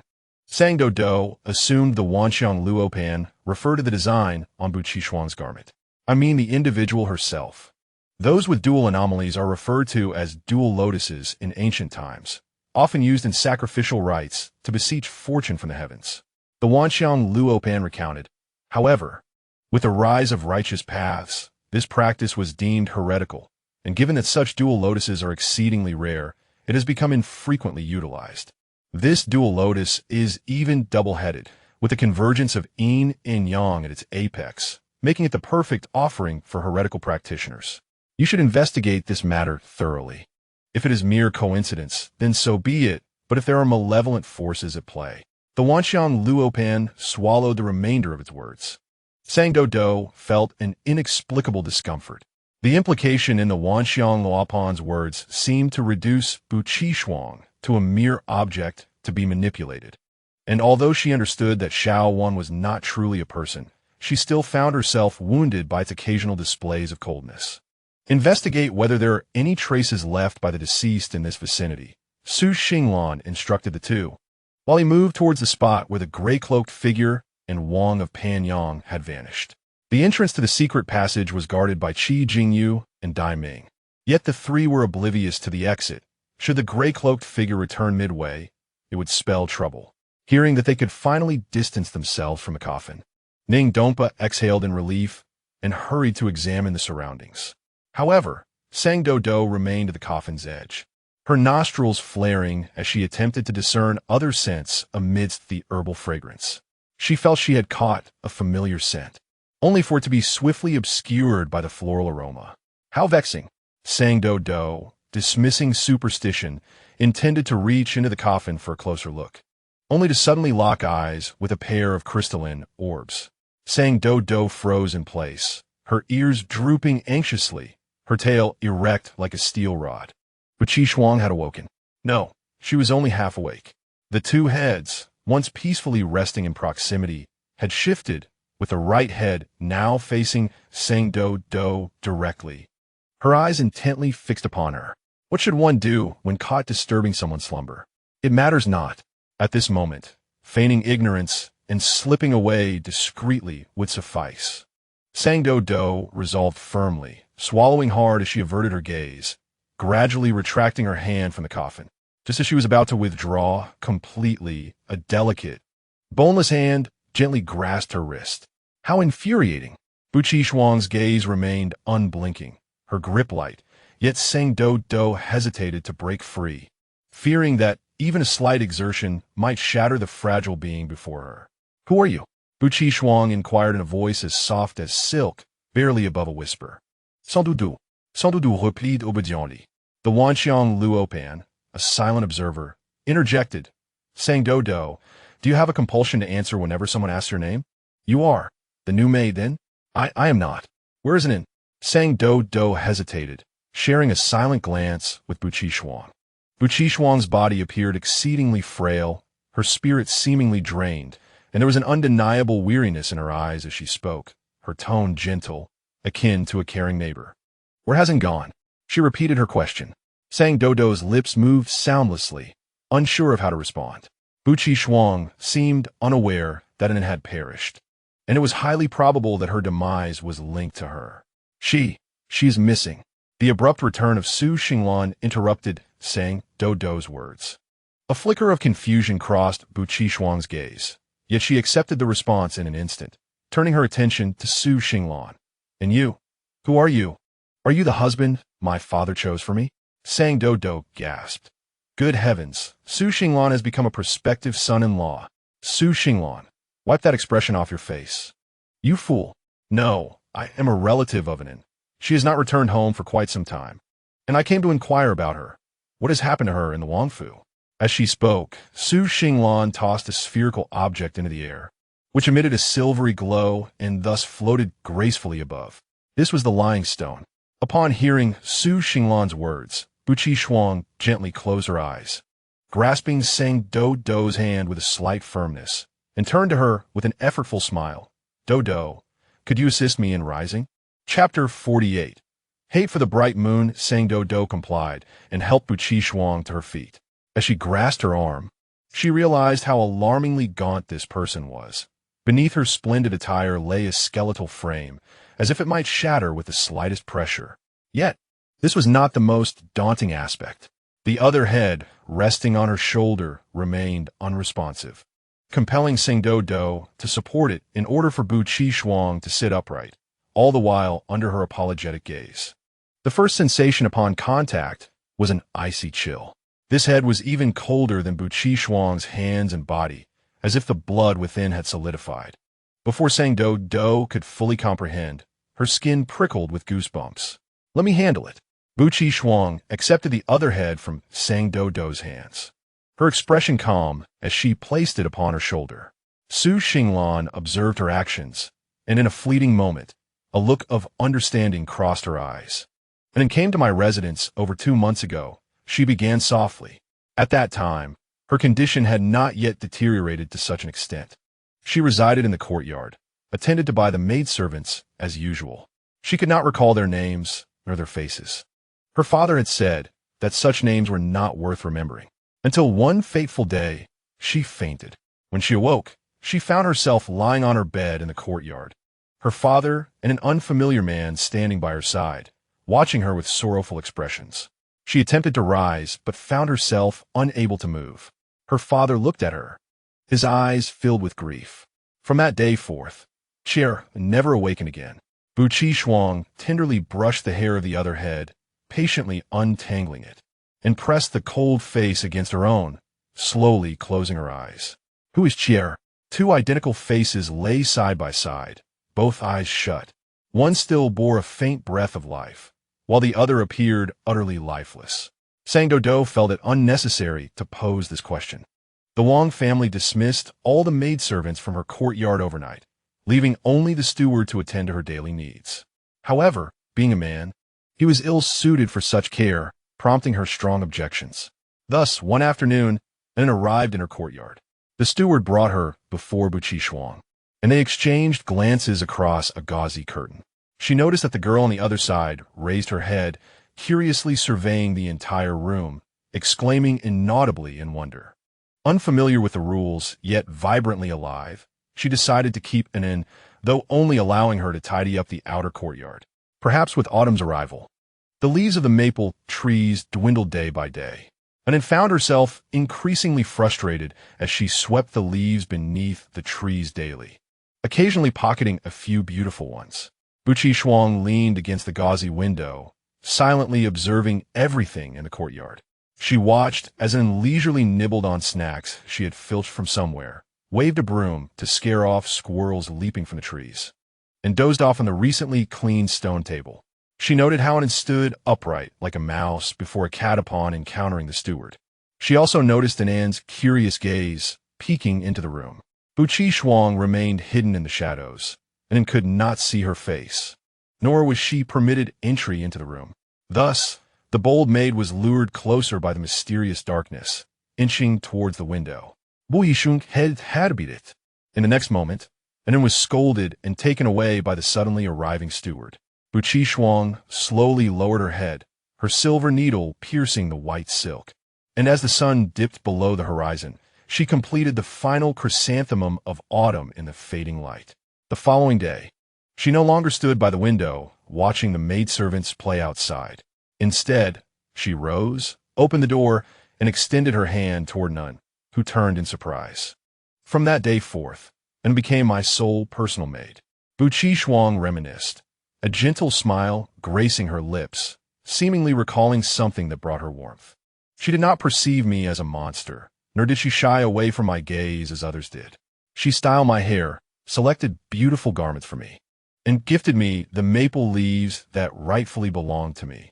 Emerging from her lovely memories, Buqi Shuang lowered her eyelashes. I thought she would bid me farewell upon her departure. Sang Doudou listened in silence, refraining from contradiction. Buqi Shuang turned her gaze towards Sang Doudou, her tone gentle. You bear some resemblance to an Sang Doudou was perplexed. Her? Like an? Having seen Anan's corpse, she noted that the girl was slightly taller, thinner, with shorter hair and a more striking visage. She could not perceive any similarity between herself and Anan. But I no longer require a maidservant. You may return. I shall speak with my father. Buqi Shuang gently patted Sang Doudou's hand. Why did you move here after previously residing in the courtyard? Did you encounter anyone else while here? Su Xinglan in Guit. Upon hearing the question, Buqi Shuang looked at Su Xinglan but remained silent. What did you say to An the last time you saw her? Why was she covered in wounds when she returned? Buqi Shuang's eyes flickered. An became embroiled in a major incident and has been missing for several days now. She may be in grave danger. Su Xinglan pressed on. Since autumn began, my health has deteriorated. Bu Yishun spoke softly. It was not merely a matter of declining health. Her spirit waned day by day. Her body grew increasingly fatigued, often succumbing to sleep within her quarters, losing track of time. While conversing with Anan, she would frequently fall asleep abruptly. Her perception of time blurred. In her memories, one moment there was bright sunshine, and Anan was helping her to sit in the courtyard, kneeling beside her hand, excitedly recounting stories from her childhood. In the next moment, she would awaken in the dead of night, the cold moon hanging outside, surrounded by silence. At times, she would see Anan repeatedly entering the room, yet she could not remember when she had last seen her leave. Anan would crouch and talk to her for what seemed like an eternity. But she understood not a single word. The once clever and bold maid grew increasingly silent, the shadows of worry accumulating in her eyes. Buqi Shuang recognized that familiar expression, pity, fear, and a fleeting irritation. Buqi Shuang wielded scissors, contemplating the autumn chrysanthemums on the white silk for a long while, yet ultimately could not bring herself to cut. However, it seemed that fate had finally shown her a sliver of kindness. Anan's family members were also working within the estate. Having committed an offense, they faced punishment from the steward, nearly losing their lives. Anan, left with no options, sought help from her. And then, what did you say to her? Buqi Shuang sighed, her answer veering off topic. I simply felt a bit lonely, so I told her that I could save her brother, but she must sign a contract with the Wang family and remain by my side. I genuinely liked her and had no desire to harm her. She understood this and agreed. Does that mean you were unaware of how she was injured? Sang Doudou tilted her head in confusion. Yet Bu Yishun simidet. No, I am aware. Chapter 49. Disdain for the mortal realm because her injuries were inflicted at my behest. Sang Doudou abruptly raised her head, disbelief filling her eyes. What? Behind her, a voice of equal astonishment echoed. What the hell? It was Ning Donpa, who had approached unnoticed and had just overheard Buqi Shuang's confession. Only Su Xinglan remained composed, as though she had anticipated this revelation. But you clearly stated that you liked her. Sang Doudou pressed her lips together, bewildered. As Buqi Shuang recounted her memories of meeting Anan, her eyes radiated genuine happiness and nostalgia. Yet, in admitting she had ordered her beaten, there was not a hint of remorse or unease in her tone. Bu Qi Shuang seemed entirely oblivious to the intense reactions of those around her. She did not glance at any of them, merely tilting her face slightly, her gaze resting upon the distant clusters of blooming Ju, a faint smile playing at the corners of her lips. Ever since her brother returned home, she had grown dull and uninspired. The once vibrant and outgoing maid had become timid and withdrawn, no longer meeting her gaze or initiating conversation. While doing her hair, Bu Qi Shuang could even sense the subtle tremors of her companion. That night, the maid bowed before me, attempting to gather her belongings to escape the royal residence. Yet she lacked the courage to look at me, unaware that I was still awake. And Anne's words had proven empty, disrupting the palace's decorum. After all, she was my sole attendant, and I had no choice but to instruct her personally. Thus, she permitted the steward to strike her and, with her brother's life as the bargaining chip, implored her to abandon her disrespectful thoughts of leaving the palace. She even arranged for someone to escort her home for one last farewell. What compassion she showed! Yet, and still departed. Sang Doudou momentarily fell silent, releasing her support of Bu Qi Shuang's arm. I'm not a new maid. At last, she found the opportunity to articulate this sentiment fully, then pointed at Su Xinglan. He is not the suitor your father found for you. With your demeanor, no one will genuinely wish to remain by your side. Sang Doudou felt she had spoken with great severity. She thought she ought not to be so harsh, yet she could not suppress the fury within her. She had initially believed Bu Qi Shuang was merely unwell, but now it appeared that she was, in fact, a cold-hearted individual, akin to a petulant child, whimsically toying with the lives of others based on her whims. In a single misstep, Anne's fate had been irrevocably altered. Bu Qi Shuang had never truly cared for Anne. She had merely viewed her as a tangible object, failing to recognize her as a genuine person. What difference was there between her and the myriad of instruments?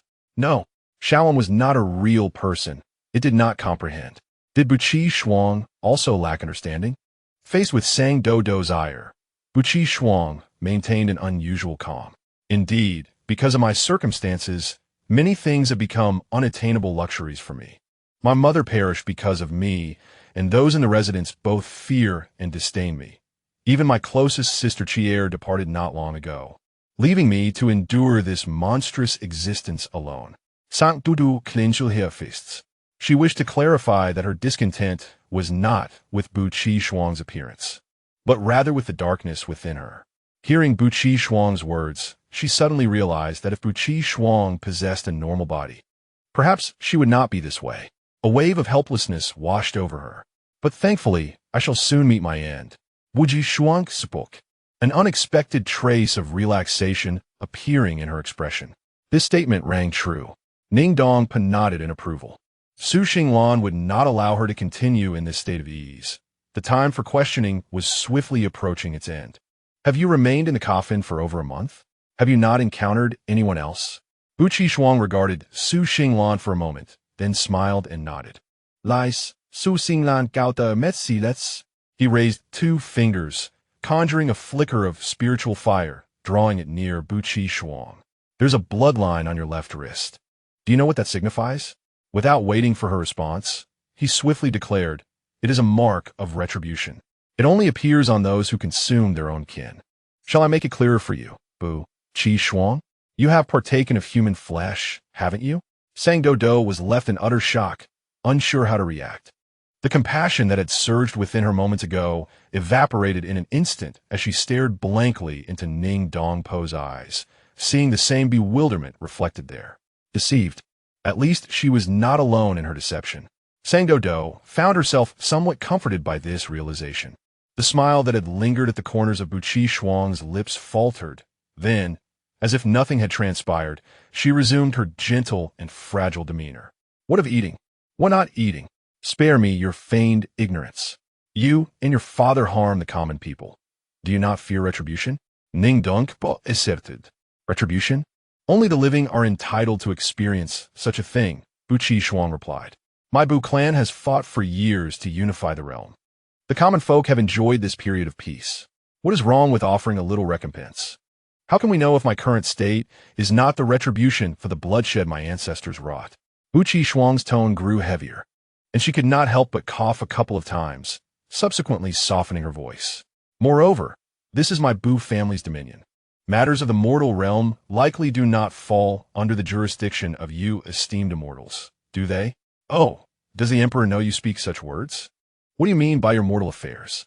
Ning Dongpo's words were cut short, as Buqi Shuang softly interjected, You are quite loud, and rather lacking in decorum. Again, with the decorum, Ning Dongpo felt inclined to roll his eyes, yet he noticed Buqi Shuang had produced a small bell from somewhere. Holding it in her hand, a cold smile gracing her lips. Since you care so much for mortal matters, why not descend and join your fellow mortals? She shook the bell. The crisp sound resonated in the ears of the four. Nothing happened. Buqi Shuang's expression subtly changed as she quickened the pace of her shaking. Yet no matter how fervently she shook, no change occurred. This bell had originally been gifted to her by the man in the gray robe, intended as a talisman. As her father worried for her solitary existence below, unable to communicate promptly when in need, it was meant to signal her father and the Taoist priests, allowing them to capture these three as easily as catching fish in a barrel. Seeing her continue to shake, Sang Doudou could not help but speak up. Shaking the bell will be of no use. Buqi Shuang looked up at her in astonishment. Su Xinglan pressed a finger to his lips, letting out a hint of laughter. Who taught this little demon to speak in such a manner? A proper individual speaking like a villain. I have set up a soundproof barrier. No sound from here can reach the outside. Your bell talisman is no exception. This had been the arrangement made between Su Xinglan and Sang Doudou prior to their descent. He could not trust that the Prince of Panyang would leave his gravely ill daughter alone below, knowing there would be some contingency in place. Thus, he had asked Sang Doudou to find a way to sever that connection. Had the bell been of a higher grade, the formation would have proven ineffective. Fortunately, it seemed that the man in the gray robe was not a significant figure after all. The myriad of instruments observed with great interest. Buqi Shuang, realizing her plea for help was futile, felt her grip on the edge of the coffin gradually grow pale. What do you intend to do? Chapter 50 Deceived again, do nothing, merely requesting you to take another slumber. Su Xinglan's my politili. Buqi Shuang looked upon that handsome face as if she had seen a ghost. Before she could react, Ning Dongpo had scattered a handful of white powder. She immediately held her breath, her body growing limp as she collapsed. Sang Doudou circled the coffin once more, determined to find the source of the bloody scent, ultimately discovering a concealed panel beneath the coffin. Gently lifting the panel, a heavy stench of blood assailed her senses. Below lay a viscous liquid, glimmering with a watery sheen. Su Xinglan snapped a flower branch, dipping it into the liquid, and when he withdrew it, the tip had been stained a deep crimson. It is blood. Except for the portion held by Su Xinglan, the entirety of the branch had been submerged in blood, the quantity suggesting the lives of countless individuals had been sacrificed. Ning Dongpo, suppressing the urge to vomit, covered his mouth. Curious. This blood has not coagulated. Ju possesses properties that prevent coagulation and decay. Ning Dongpo managed to say between dry heaves. So that is the reason behind the royal residence's effort to cultivate this flower sea. Su Xinglan raised his hand, clutching the recording stone, and smiled at the two. Everything was left unspoken. With this evidence in hand, it would be sufficient for the Emperor to convict Prince Panyang and his associates. As for the Immortal Alliance, it would require a collaboration with Lord Bai to stage a performance tomorrow. As the three emerged from the underground, the incense in Qi Jingyu's hand had just finished burning, prompting Dai Ming to subtly exhale in relief. Such impeccable timing, indeed. Have you uncovered any useful information? Upon returning to the Wei residence, Ning Dongpo was immensely excited, animatedly recounting everything he had witnessed and heard underground to Dai Ming and Qi Jingyu. Dai Ming listened, intrigued yet puzzled. Xinglan, Yefe, how did you come to know of such things? I have never heard of them before, right? You haven't heard of them either? I have perused countless medical texts since childhood, yet never encountered any mention of such markings left by familial recognition. Truly, one learns throughout life. Qi Jingyu cast a glance at the two, then turned her gaze away. What did that look from Qi Jingyu mean? It is only natural you have not heard of it. Su Xinglan innocently shrugged, because I made it up. Deceived once more. Sang Doudou and Ning Dongpa exchanged looks of indignation before glancing at the equally astonished Dai Ming beside them.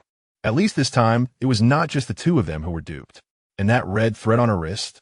Merely a simple spell, easily performed by street magicians. In modern society, one might accuse her of fraud, but in this ancient era with its less stringent legal system, there were plenty of loopholes to exploit. Ning Dongpa wrapped an arm around Sang Doudou. Doudou, did you see that? Su Xinglan is quite cunning. We must remain vigilant in our interactions with her and avoid falling into traps.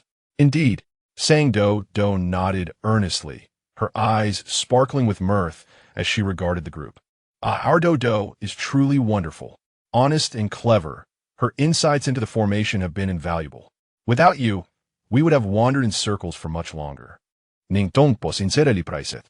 This is indeed true, Su Xinglan added with a smile, expressing a desire to rely on Doudou more in the future. Qi Jingyu took Sang Doudou's hand and affectionately ruffled her hair. The girl's cheeks were soft and fair, feeling like a delicate piece of tofu in Qi Jingyu's grasp, which sparked a glimmer of joy in her eyes. Well done, Doudou. The others thanked her, genuinely praising her efforts. She had truly aided everyone. Sang Doudou felt a deep sense of happiness, surpassing even the delight of receiving the tastiest candies from her master. Embraced by Qi Jingyu, she felt a sense of belonging, no longer adrift and confused as before. If she could use formations to help more people, that would be wonderful. Could it be that not returning to Qiushui Mountain was the right choice? This thought suddenly intruded upon her mind, startling Sang Doudou. No, how could she think this way? She was the little disciple personally picked up by her master, recognized by her senior brothers and sisters. And though she may not be particularly favored, and despite her slow progress over the years, the Hehuan Sect would always remain her home. It was home, unlike any other place, her only true home. But what if? Sang Doudou dared not pursue this line of thought any further, feeling flustered as she suppressed it, her gaze flickering as she shifted the topic. When shall we inform Lord Bai of this matter? Now, Su Xinglan replied. Jingyu, go find Bai Songyu and inform her of what needs to be done tomorrow. Dongpo, take the recording stone and report the matter of the evil arts to the Xianming. Doudou, come with me to find the head of the Wei family. This case is jointly reviewed by the 4 factions, and the Wei family head holds the vote representing the people, so he must be informed. The group proceeded as planned. The servant sent to relay the message to the head of the Wei family soon returned, inviting the two in. At this hour, the Wei family head had yet to retire. Upon entering, Sang Doudou found him donning an outer robe, writing something by candlelight, while Wei sat opposite him, dark circles under his eyes, fervently scribbling with a look of resentment. Upon seeing the two, Wei Chun rose to greet them. The Shuo Guang mentioned that you have urgent matters to discuss. May I inquire what they are? Wei gestured pleadingly to Sang Doudou from behind, as if imploring her to persuade his brother to let him return to sleep. Sang Doudou smiled apologetically, indicating her inability to assist. It seemed that once they concluded their discussion, Wei would be required to stay up even later. Forgive the intrusion. We come late at night regarding the recent series of heart extraction cases in the city. Doudou and I have uncovered the identity of the perpetrator. Upon hearing this, Wei perked up. Who? Is that true? May I ask who it is? Has justice been served? Su Xinglan slowly revealed the name of Wang Panyang. Impossible. Why will my uncle do such a thing? Unexpectedly, Wei stood up, vehemently opposing. His demeanor shifted from nonchalance to unprecedented seriousness, with a flicker of offended anger evident in his eyes. Wei Chen also displayed surprise, yet after years of being the family head, he maintained a composed demeanor, pondering for a long moment before asking, Do you have evidence? Su Xinglan calmly raised her gaze.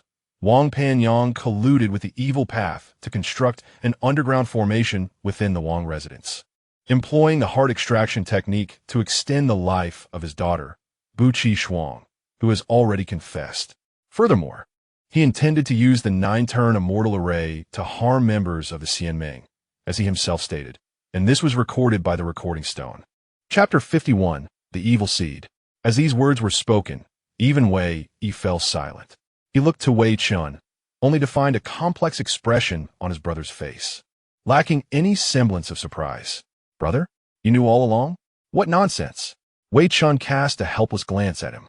"If I had known this, how could I have stood by and watched the prince come to this point? I merely came to understand certain matters." He paused, reflecting on things he had previously failed to comprehend. "What? Have you never met Bu Qi Shuang?" Wei Yi, with a puzzled expression, racked his brain for memories but still could not grasp his brother's meaning. "Isn't she the daughter of my uncle? Although I have never met her. I have heard my mother mention her. Just now, this immortal master said that my uncle killed for the sake of saving Bu Qi Shuang. Is she unwell?" "She is not unwell. She was simply born different." The connection between the Wei family and the Wang family can be traced back to the previous generation. The elder of the Wei family had once shared a camaraderie with the late emperor during a secret visit. The two young men studied together at the Lijiao Pingfu Academy, and the late emperor held the young elder in high regard, considering him knowledgeable and valiant, thus contemplating inviting him into service. However, the elder declined. Despite being spurned, the late emperor, familiar with the elder's temperament, did not take offense and often invited the Wei family to the palace for leisure and reminiscing. As the princes matured, there were even thoughts of a marital alliance, but this was abandoned as the Wei family had only male heirs and the royal family lacked suitable princesses. Subsequently, as the princes reached adulthood, the then seventh prince, Wang Panyang, and the Wei family's eldest son fell in love with a pair of twin sisters from the Shangshu residence, which the emperor saw as a continuation of the bond between the two families, thus granting the marriage. Those twin sisters were the mothers of Wei Chun and Wei Yi, as well as the late Wang Panyang's consort. The sisters shared a close relationship, prompting Wang Panyang to specifically request the late emperor to relocate his fief to where the Wei family resided, making the two families neighbors on the same street. The story seemed to conclude satisfactorily, but unfortunately, after both families welcomed their children, the entire Wang family fell into despair. This was because Wang Panyang's consort bore a monster. The midwife was so frightened she fainted, and the consort suffered severe blood loss during childbirth, her health declining dramatically, and she passed away years later. At that time, Wei Chun and Wei Yi's mother, as the elder sister, frequently visited the Wang residence to help her younger sister care for the newborn, becoming so preoccupied that she often neglected her own child, which left Wei Yi feeling quite resentful for a long time during his childhood. "My mother once took me to the Wang residence, where I met that cousin who was born different. Wei Chun is a few years older than Wei Yi, possessing a composed demeanor and a sense of maturity from a young age, unlike the childlike nature of Wei Yi. Duan Ziwei, concerned that Bu Qi Shuang might feel lonely in the Wangfu, attempted to bring Wei Chun along to keep her company. Wei Chun vividly remembers his first encounter with Bu Qi Shuang. Although her legs appeared perfectly healthy, she remained seated in a wheelchair in front of Duan Ziwei and Duan Ziro, turning her head away from both, as if she held disdain for their presence. Upon seeing Wei Chun, one of her heads smiled at him, while the other scrutinized him coldly from head to toe before indifferently averting its gaze. His delicate and beautiful aunt had become frail after childbirth, her eyes perpetually clouded with sorrow, especially when she encountered her cousin. Bu Qi Shuang resisted Duan Ziro's touch, yet she would intently watch her retreating figure until it vanished from sight without looking back. Wei Chun felt a deep sympathy for Bu Qi Shuang. When the two ladies left due to pressing matters, Bu Qi Shuang looked at him and suddenly swiped the incense pouch from the table, sending it to the floor, and smiled as she asked, "Ah Chun, could you help me pick that up?" He nodded, half kneeling before her, his fingers nearly brushing the pouch when a searing pain struck him. A kettle of scalding tea had been thrown upon him, and as he raised his head, he met Bu Qi Shuang's impassive expression.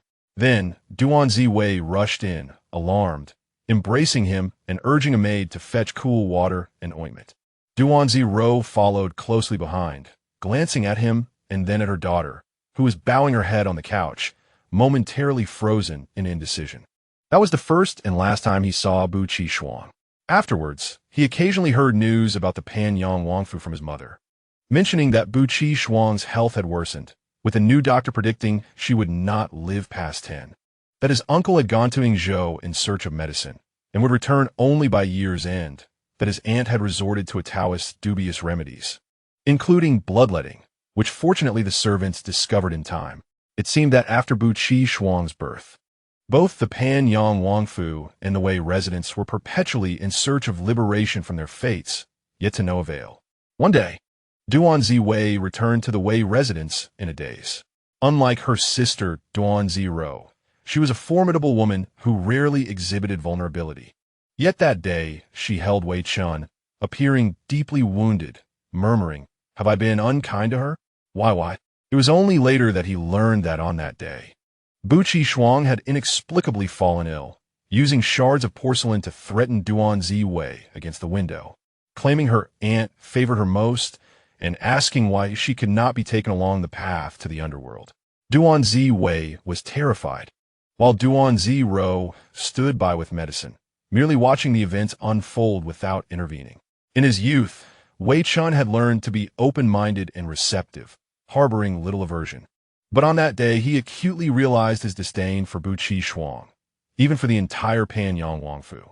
It felt like an abyss where sunlight could never penetrate, shrouded in gloom, where flowers, leaves, birds, and trees were all veiled in a pall of despair, draining the vitality of anyone who ventured near, rendering them lifeless husks devoid of laughter or tears. The Pan Yang Wang, Bu Qi Shuang, Duanzi Ro, and even Duanzi Wei seemed to succumb to this affliction. On the third day following that incident, the Pan Yang Wangfei passed away. Though it was said to be from illness, there were deep marks of strangulation on her neck. Duanzi Wei silently participated in all the mourning rituals and never returned to the Pan Yang Wangfu until her own demise. Due to her mother's last wishes, he had never spoken of these matters to you. But there is no denying that the Wangfu is not a simple place. Wei listened to these tales as if they were fanciful myths. His memories were still of a time when his mother was alive, when the Pan Yang Wangfei would visit the Wei residence during festivals, gifting him red envelopes and wishing him health, happiness, and longevity. He remained blissfully unaware of the tumultuous undercurrents behind that harmonious facade. With difficulty, he swallowed hard. Is my cousin still alive? Did the doctor not say she would not survive past 10? Back then, the Wang had sought out renowned physicians throughout the realm, and the consensus was that Bu Qi Shuang's existence was against the natural order. If nourished with precious medicines, she might live until her youth, but beyond that, there would be no hope of survival. Wei Chun remarked, his gaze steady. She has lived to this day, perhaps due to the meticulous care of the Wangfu. And the love of the Wang and Wangfei has moved the heavens. Doudou Xianshi, how do you see this? Wei inquired of Su Xinglan and sang Doudou. What do I think? Imediately Su Xinglan zipli. Chapter 52, Epilogue. Su Xinglan did not intend to provoke the two brothers. He simply believed there was little merit in discussing the matter. After all, in his view, the birth of a deformity was merely a result of genetic mutation in the embryo, an occurrence with a low probability, yet has happened throughout history, hardly qualifying as a manifestation of divine will. If heaven truly sought to punish the Bu clan, it could have allowed the royal family to gradually decline, rendering them incapable of producing heirs. Countless methods of punishment existed, yet there was no necessity to inflict such a torturous fate upon a newborn. Regardless of Bu Qi Shuang's current state or actions, at the moment of her birth, she was innocent. As for why Bu Qi Shuang has survived to this day, Su Xinglan inclined towards the notion that it was the Wangfu's carefully crafted environment and her own steadfast will to live. Sang Doudou did not echo Su Xinglan's directness. After contemplation, she thoughtfully said, I do not know why she has persevered until now. However, if her birth truly contravened the natural order, and if that order were as tyrannical as it is said, why not have extinguished her existence from the very beginning? Reflecting on Bu Qi Shuang's quiet yet subtly frenzied eyes, she sighed. If only it were, as the tales narrate, merely a grueling trial. Once the trial concludes, Bu Qi Shuang would possess a normal body, the late Wangfei would return, and she would live happily with her healthy daughter and husband, who had not succumbed to madness. Yet, reality is not a tale. Sang Doudou gradually became aware of the lives of those below the celestial mountain. What can we do? Wei asked in confusion. He believed he had matured significantly over the past few years, capable of shouldering much of his brother's burdens. Yet today he discovered how little he truly understood. However, these matters were indeed traceable. For instance, after their mother's passing, the Wei residents ceased all private interactions with the Wangfu. For another, Wei Chen never referred to the Wang as uncle. You simply need to uphold the Wei residents' stance and stand united with the people of Panyang City. There is nothing more to be done, Su Xinglan stated. Doudou and I have come merely to inform the family head. Evidence related to the case has been dispatched to the palace to notify the emperor, and a resolution will likely emerge within 3 days. The events of the previous night had gone unnoticed by the Wangfu. The next day, Bai Songyu and the Xianming envoy arrived at the Wangfu as scheduled. They entered the discussion hall, and within a quarter of an hour, the sound of shattered cups echoed from within, followed by someone fleeing in panic, colliding with a writing desk, and being captured on the spot. Upon receiving the signal from the Xianming, Su Xinglan and the others stepped into the chaotic meeting hall. The usually imposing Pan Yang Wang, who commanded authority without raising his voice, was now bound and kneeling on the ground, head bowed, his hairpins scattered, evidently devoid of any thought of resistance. Tu Yao was carefully using a handkerchief to soak up the remnants of tea from the broken cup on the ground. Upon noticing Sang Doudou and the others approaching, her eyes brightened, and she eagerly began to gossip. This was the cup for the Xianming's supervising envoy. It contained soft bone powder, and the dosage was quite substantial. Ning Dongpa squeezed in from behind, puzzled by her words. Soft bone powder? Isn't that a notoriously ineffective remedy? A simple qi-dissolving technique would neutralize it. Indeed, but this cup also contained rhinoceros horn powder. It wouldn't be so easily dissolved. I must say, it was a clever idea. The one who improved this recipe must be a practitioner of exceptional medical skill. After finishing her words, Tu Yao pointed to the unconscious Bai Songyu slumped in the chair. Master Bai's cup also contained drugs. In order to make the act more convincing, she took a sip and consequently fell victim to it. Was it Suingui-san?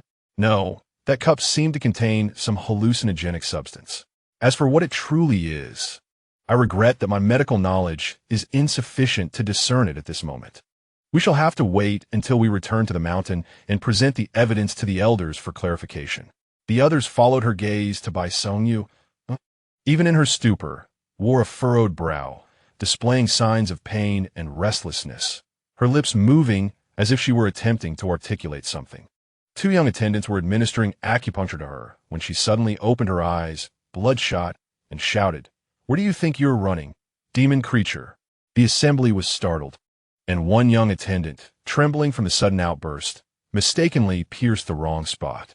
Once Bai Songyu had shouted, she regained her consciousness, and confronted by the astonished gazes of all present, she felt a tangible sense of liberation from her nightmare. She had once again dreamt of that fateful day when the demons slaughtered her family. She pursed her lips and glanced at Song Doudou and the others. Thus, this entire affair was merely a case of Pan Yang Wang, the thief calling to catch the thief, orchestrated by him. It had no connection to the realm of cultivation, nor to the demons. This, however, does bear some relation to the realm of cultivation. Ning Dongpa scratched the back of his head. The members of the Immortal Alliance had just descended to the secret chamber, where the flower sea remained, and the coffin was still there, yet Buqi Shuang had vanished, along with the figure clad in gray. However, the Immortal Alliance discovered traces of the Qian Li Chuanyan formation beside the coffin, a formation exclusive to the sects of the cultivation realm. This implies that the figure in gray was likely a former elder or disciple of a major sect. He spoke while cautiously casting sidelong glances at Xu Xinglan and Tu Yao. After all, the Qian Li Chuanyan formation was the unique formation of the Taihe sect. The leading sect in the cultivation realm had produced a traitor who aided in the wrongdoing within the realm of mortals, committing such a grave offense, which would undoubtedly be a scandal if made public. Yet, the two parties involved seemed unfazed upon noticing Ning Dongpa's gaze. Xu Xinglan even had the time to smile at him. As for the demons, no evidence had been found to suggest that this case was related to them. Xu Xinglan seemingly nonchalantly reminded, "Master Bai, I sympathize with your childhood plight, but as law enforcement personnel, we must not let one leaf obscure our vision. Pursuing the perpetrator with hatred towards all demons may easily lead us astray. Some mistakes, once made, are irretrievable. Upon hearing his words, Bai Song-yu closed her eyes, refraining from responding, and merely inquired. The immortal Master Qi said that when you went underground to the Wang residence, Buqi Shuang was still present. Why was she not brought back at that time? We never anticipated that the figure in gray could abscond with a living person. Ning Donpa chuckled lightly. The Immortal Alliance has confirmed that the blood in the coffin belongs to multiple mortals, including Anin and the others. The Wang residence's guilt is already a foregone conclusion. The truth is, Buqi Shuang was in no condition to be easily moved at that time. If she died after being taken from the Flower Sea, it would indeed be difficult to clarify. Bai Song-yu appeared as though she wished to say more, but the side effects of the drug caused her head to spin, compelling her to support her head with her hands and close her eyes. This individual was a descendant of a family slaughtered by demons. Song Doudou quietly observed Bai Song-yu, her mind racing with disorganized thoughts. What kind of demon would annihilate an entire family of mortals?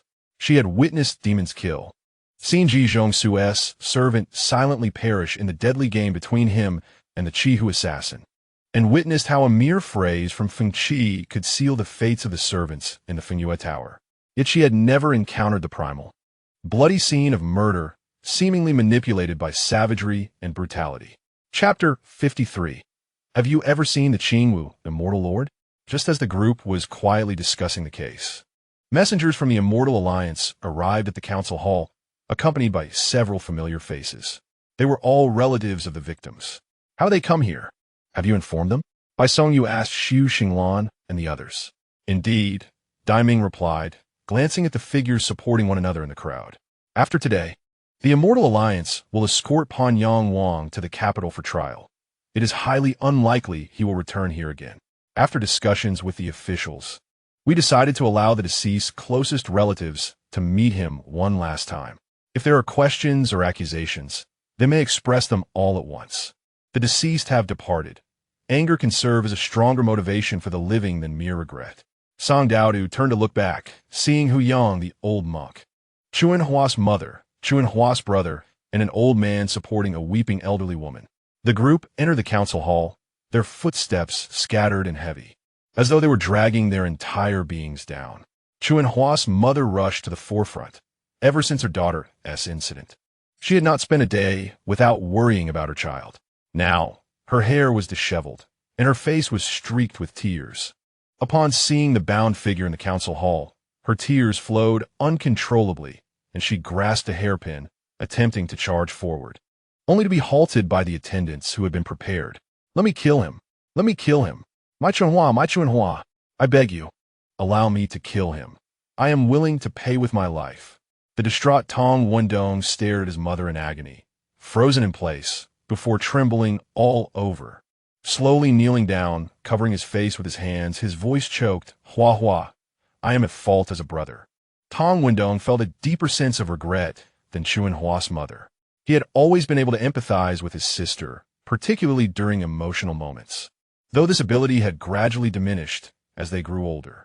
That day, he felt a sudden sense of unease, yet dismissed it until he returned from school and learned of his sister's disappearance. At that moment, he felt an ominous premonition.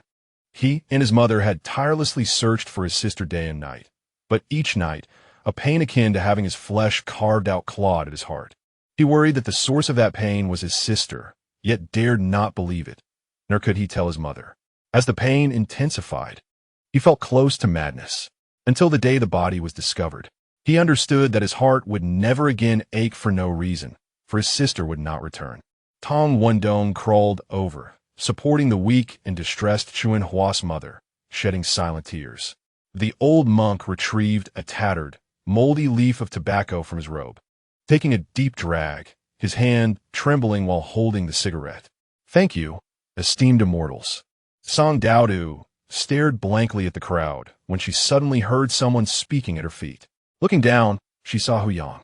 The boy, dressed in tattered clothing, kneeled before her and Xu Xinglan, and as he spoke, he prostrated himself again, knocking his head on the ground. Thank you, immortal masters, for allowing my sister and brother to rest in peace. Song Doudou hurriedly reached out to assist him, and upon bending down, she noticed the boy's eyes were already red. Yet he gritted his teeth and held back his tears. Thud, another bow. What are you doing? There is no need for such formality. Song Doudou exerted some force to pull Hehuan up.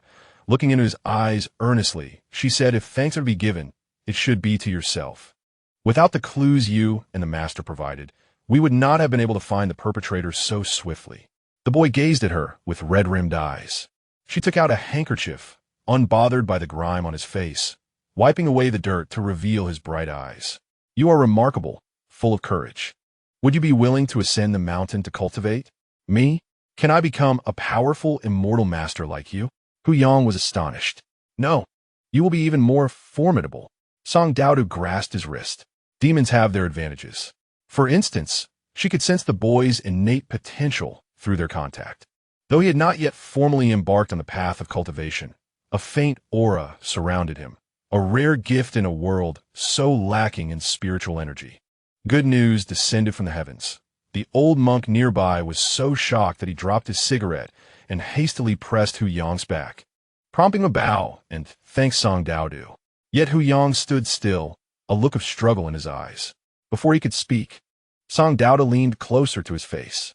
The boy felt somewhat uncomfortable with her sudden proximity, casting a quick glance at her face before lowering his head. But he heard Song Doudou whisper, if you're worried about your sister, you may bring her along to the mountain. Hehuan's gaze trembled as he lifted his head. Song Doudou smiled at him and said, raising a girl in a temple is quite a challenge.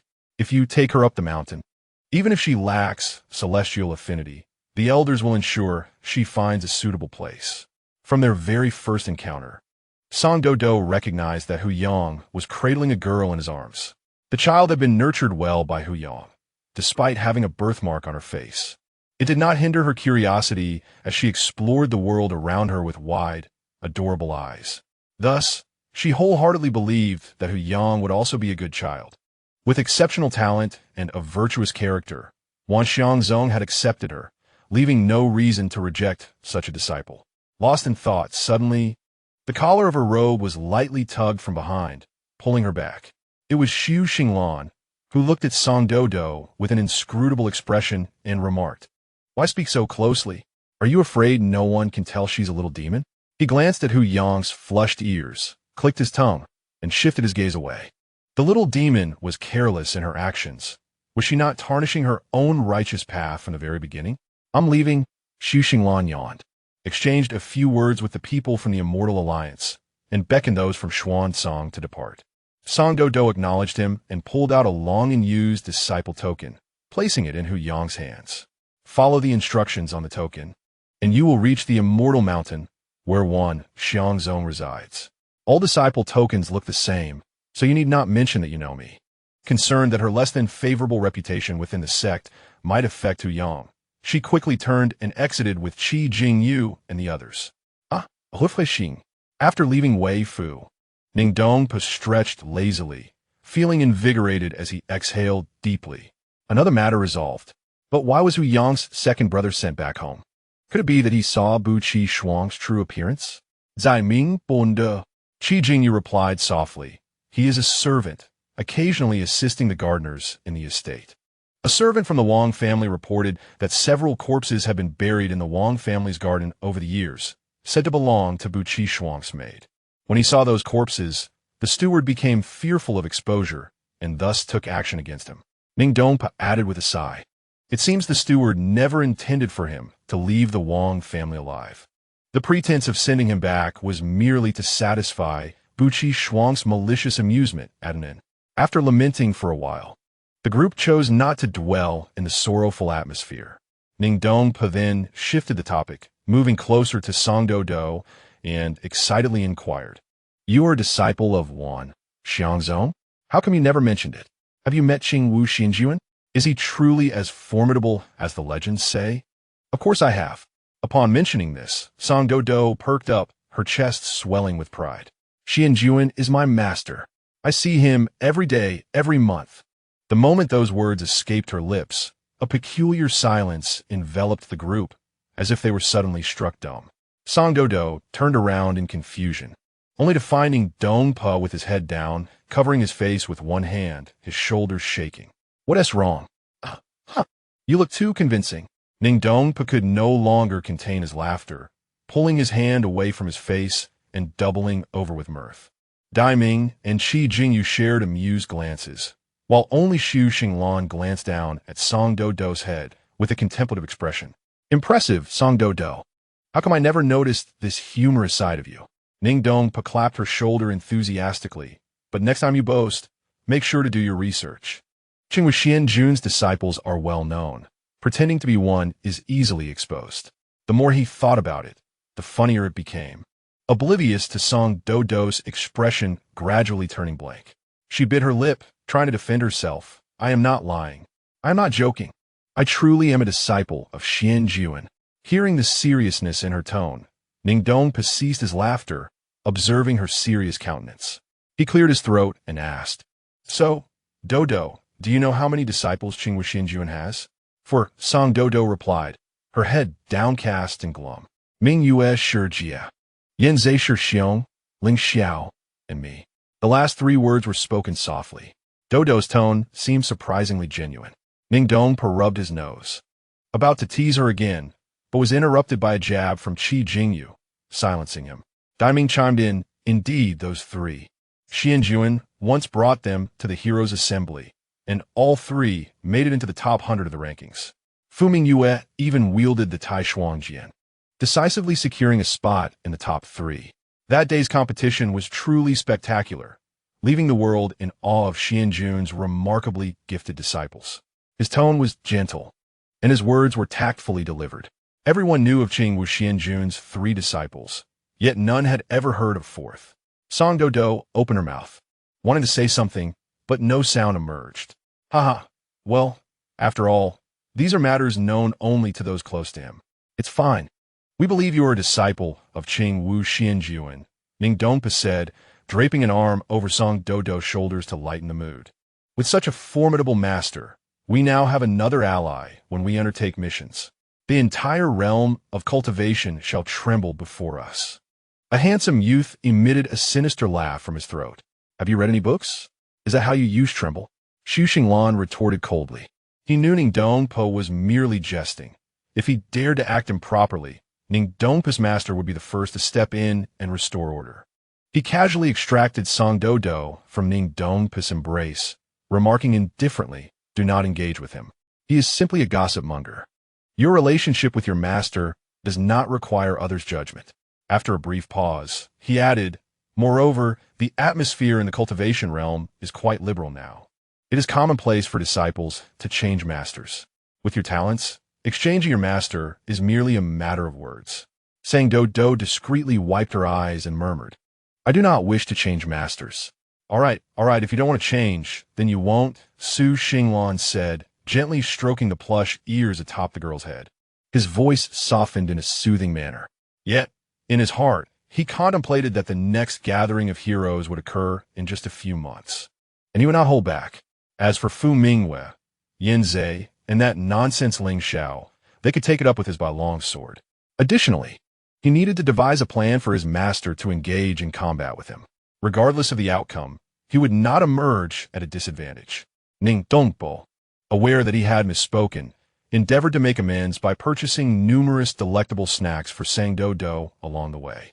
However, Sang Doudou insisted that it was not his fault, attributing her sensitivity to the discomfort of others. Regardless, none of them bore any ill will.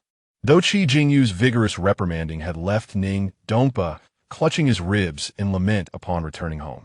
Do not mind him. He is a healer. Such minor injuries can be mended with a mere flick of his fingers. He is merely feigning pity, he thought. When does Doudou plan to cross the river? We must first return to Taihezong, and once we have completed our tasks, we will come find you. Tomorrow, after crossing the river, we shall arrive at Lezhou. An inexplicable sense of nervousness washed over Sang Doudou. According to the developments in her dreams, saying she had endured much bullying at Hehuan Sect. If she were to relay everything to her, what emotions would she evoke? Anger, shock, or perhaps hatred? Well, she ended up striking her. Sang Doudou took a deep breath to bolster her resolve, thinking that if she had to endure a beating, so be it. It was not as if she had never faced such trials in her youth.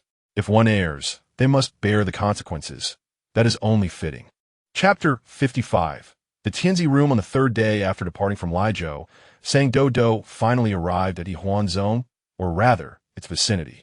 At the foot of Hehuan Zone lay a town named Liangshanzhen, primarily inhabited by cultivators who operated various shops, balancing their cultivation with their livelihoods. Many ordinary folk also settled here. However, if one were to inquire about the most prevalent establishments in the town, they would undoubtedly be the myriad of brothels. As evening fell, Sang Doudou planned to find a place to rest before devising a means to ascend the mountain the following day. In search of an inn, she clenched her bundle tightly, her ears flushed with embarrassment as she lowered her head and walked forward, discreetly scanning the shops to either side. Yet after a considerable distance, she still had not spotted an inn. Unlike Sang Doudou, the Wanxiang Luopan seemed captivated by the town's unique entertainment atmosphere. Perching on her shoulder and eagerly surveying each passing brothel, occasionally whistling. You emerge from the Fengyue Lu. Do not be so shy. Oh look, that muscular gentleman over there is waving at you. Hey look, it chirped in her ear. Sang Doudou buried her head even lower. The Wanxiang Luopan was not incorrect. She had indeed visited brothels before. After spending 7 days in Fengyue Lu, she had grown accustomed to its elegant yet ambiguous ambience. However, there was a stark contrast. Whether influenced by Feng Qi's preferences or otherwise, the atmosphere in Fengyue Lu exuded a secret of opulence, with the more suggestive elements downplayed, rendering it not uncomfortable. In contrast, the brothels in Liangshanzhen were entirely different. As the sun dipped below the horizon, the windows of the buildings facing the long street swung open, revealing scantily clad men and women lounging by the windows, their fair legs swinging lightly, occasionally tossing down flowers. The air was thick with the cloying scent of flowers, the crisp fragrance of wine, and the warm, ambiguous aroma wafting from the colorful brothels, overwhelming Sang Doudou's senses. Amidst the mingled sounds of laughter from both men and women, she sniffled, pressing her ears against her temples, attempting to block out the cacophony. As she trudged ahead, lost in thought, something struck her on the head.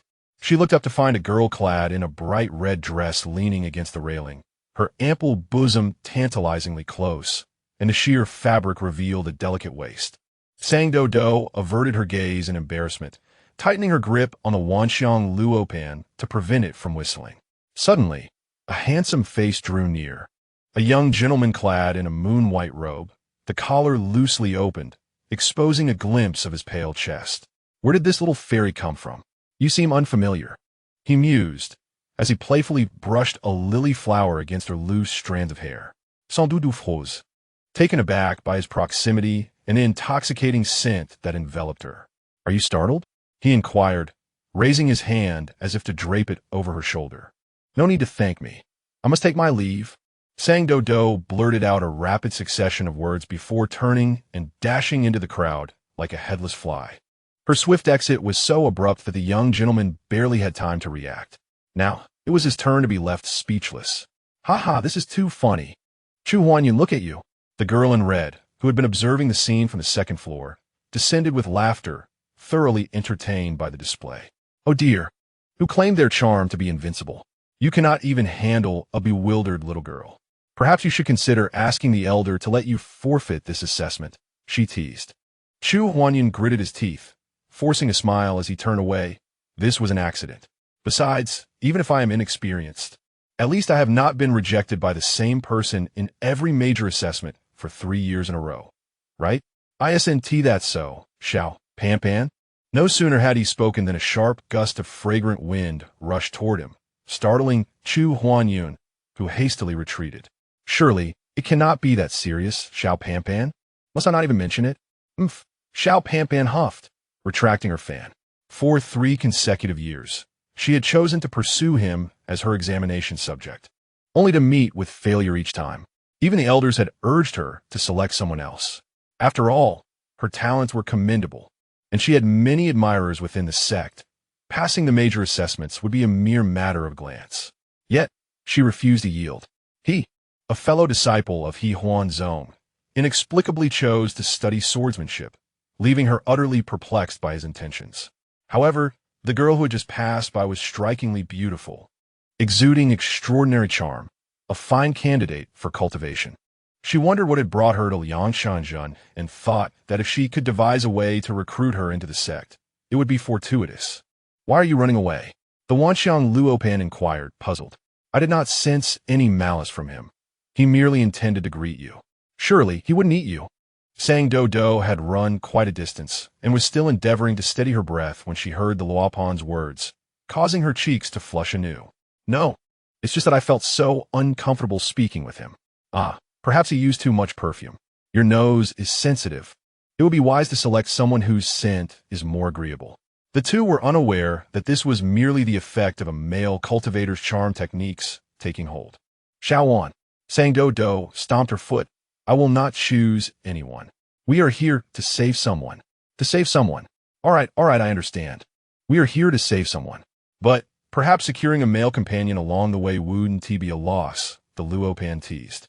"Shaoan, Doudou." The Wanxiang Luopan mimicked Sang Doudou's tone, pinching its voice playfully. This left Sang Doudou momentarily bewildered. What is it? Weren't you looking for an inn? You could inquire with those two people from earlier." "Oh, right." Sang Doudou recalled the direction from which she had come. "In search of an inn?" A gentle, melodious voice emerged from behind. Sang Doudou jumped, her hair standing on end, and she leaped aside, discovering that the speaker was a woman clad in a deep purple robe, appearing to be in her 20s, with every smile and frown exuding charm. "Yes, sans doute no dead, somewhat dazed. Follow me." Sang Doudou followed the woman deep into the alley, where lay an inconspicuous inn, its sign bearing the words Xiang Xiao. Behind a counter stood a man clad in a long robe, busily calculating on an abacus without lifting his gaze. The woman led Sang Doudou to the counter and tapped on the surface, catching the man's attention. "What room do you require? For how many days?" she inquired. Sang Doudou looked up and noticed several wooden plaques hanging behind the man, inscribed with the characters for Tian, Di, Xian, and Huang. The plaque marked Tian appeared the most luxurious, while the one marked Huang was simply carved from ordinary wood. "Doudou, I want the finest room," whined the Wanxiang Luopan. Sang Doudou speculated that the room types were distinguished by the plaques and replied, "One night, I would like a Tian room." This place was primarily a business for cultivators, and she observed that transactions along the roadside were conducted with spirit stones. So it was likely that renting a room also required them. Although her supply of spirit stones was modest, it was sufficient to afford the best room without going bankrupt. Upon hearing her words, the man's abacus suddenly stopped. He raised his head, scrutinizing Sang Doudou with an impassive expression before returning his gaze to the abacus. "A Tian room? Are you certain?" The woman smiled enigmatically, leaning on the counter with her chin resting on her hand as she studied Sang Doudou. In Chapter 56, "Have you heard of it? Tell me about him." The room was stocked with tea and snacks for guests to take at their leisure, and the items in the cabinets were replenished after each use, so you may use them with confidence. The attendant led Sang Doudou to the guest room and bowed respectfully, saying, "If you require hot water, please gently pull the cord by the bed until you hear the bell. We will deliver hot water to your room within 15 minutes. I understand," she replied, eagerly stepping into the room with Wanxiang Luopan. "Wow, no wonder it's a Tian room. The room is brilliantly lit and spacious enough to accommodate 10 Sang Doudous. The golden incense burner in the corner emits a warm fragrance, and the table is adorned with exquisite and delectable snacks." Sang Doudou set down her bundle and leaped onto the large round bed in the center of the room, rolling around in delight. So soft, so fragrant. It seems necessary to indulge once in a while. Curious. She wondered why the innkeeper had mentioned a single room when there were 3 beds in the room. Hearing Wanxiang Luopan's comment, Sang Doudou lifted her head from the soft bedding and surveyed the surroundings closely. Indeed, there was 1 bed in the center, 1 in a partition area, and another suspended near the window, supported by silk fabric and sturdy wooden frames. Perhaps they're concerned about different guests having different preferences, Sang Doudou speculated. "Isn't this great? Little Wan, you can sleep on your own bed." Wanxiang Luopan agreed with her reasoning. The attendant suddenly knocked on the door. "Who is it?" "Guest, your snacks have arrived." They exchanged puzzled glances. "Did you order snacks?" "No, I thought you did." Sang Doudou was bewildered and hesitated to open the door, calling out, "We didn't tea order any snacks. These are the complimentary snacks for the tea-on room. Please open the door to verify." Embracing Wan Xiang Luo Pan, Sang Doudou reluctantly opened the door. It was the same attendant from before, and the previously expressionless man behind the counter had changed into loose sleepwear, with his long hair pulled back and his previously obscured eyes now revealed, displaying a piercing gaze. Sang Doudou's eyes widened in astonishment as she glanced at their hands, noticing the absence of any snacks. "Hello. Greetings, esteemed guest. This is your tea-on room snack. Do you find it satisfactory?" The attendant's words were perfectly ordinary, and Sang Doudou awaited him to produce a plate of snacks from behind him or somewhere else. But none appeared. The guest and the servant exchanged silent glances until the attendant finally, unable to contain himself, hesitantly gestured as if to present the snacks. Doudou, perplexed, asked, "What is this? Is this correct?"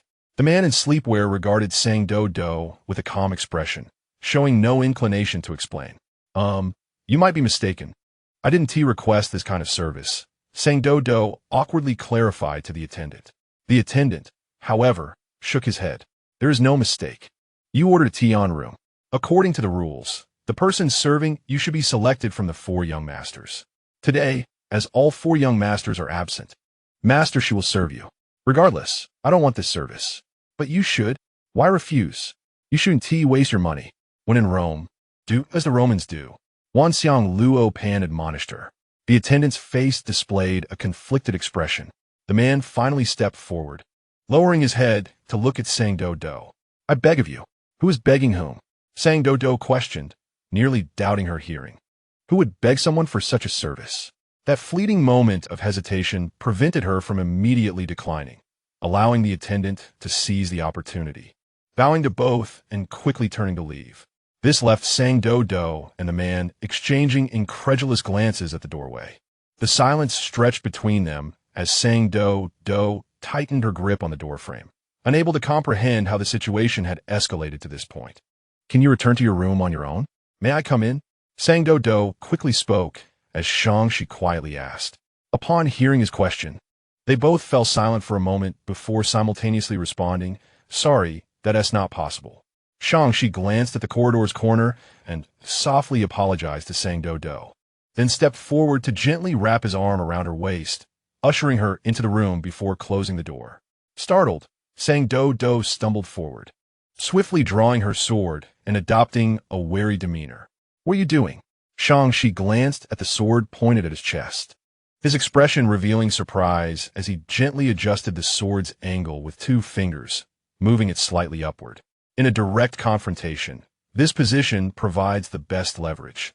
A slight angle would better penetrate the flesh. "Oh no, that's not right."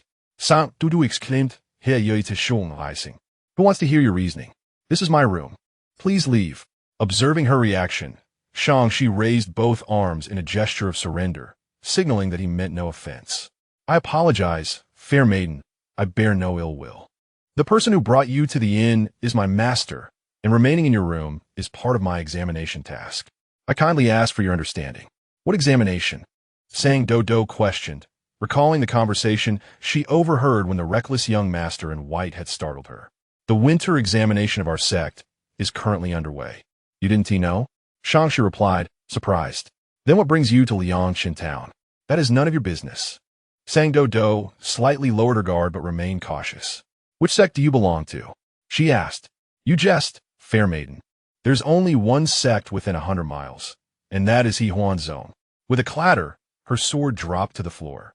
Previously fierce, Sang Doudou approached Shi, gently brushing non-existent dust off his clothing and flattering him.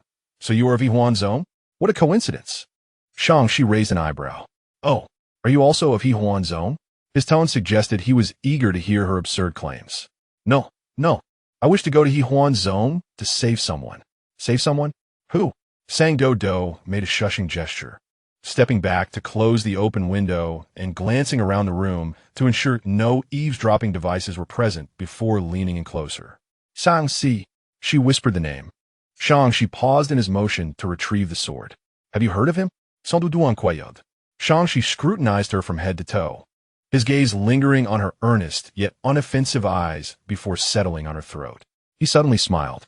Chapter 57. Your name resembles hers. Doudou cautiously recounted her dream to Shang-Chi, omitting any mention of her intent to avenge Shang-Chi. As she was uncertain whether Shang-Chi was among those who had tormented Shang-Chi, she merely stated that she dreamt of Shang-Chi suffering at Hehuan Sect and had come to bring her home. Rebellious? Subjected to bullying? Shang-Chi remarked, a smile playing on his lips. By your account, it is merely a dream. Yet, you have traveled such a distance to Hehuan Sect. What is your connection with Shang-Chi? Doudou's eyes flickered momentarily. We are sisters. This was her first lie to a stranger. And Doudou felt a twinge of anxiety, striving to maintain an air of calm. Yes, we are sisters.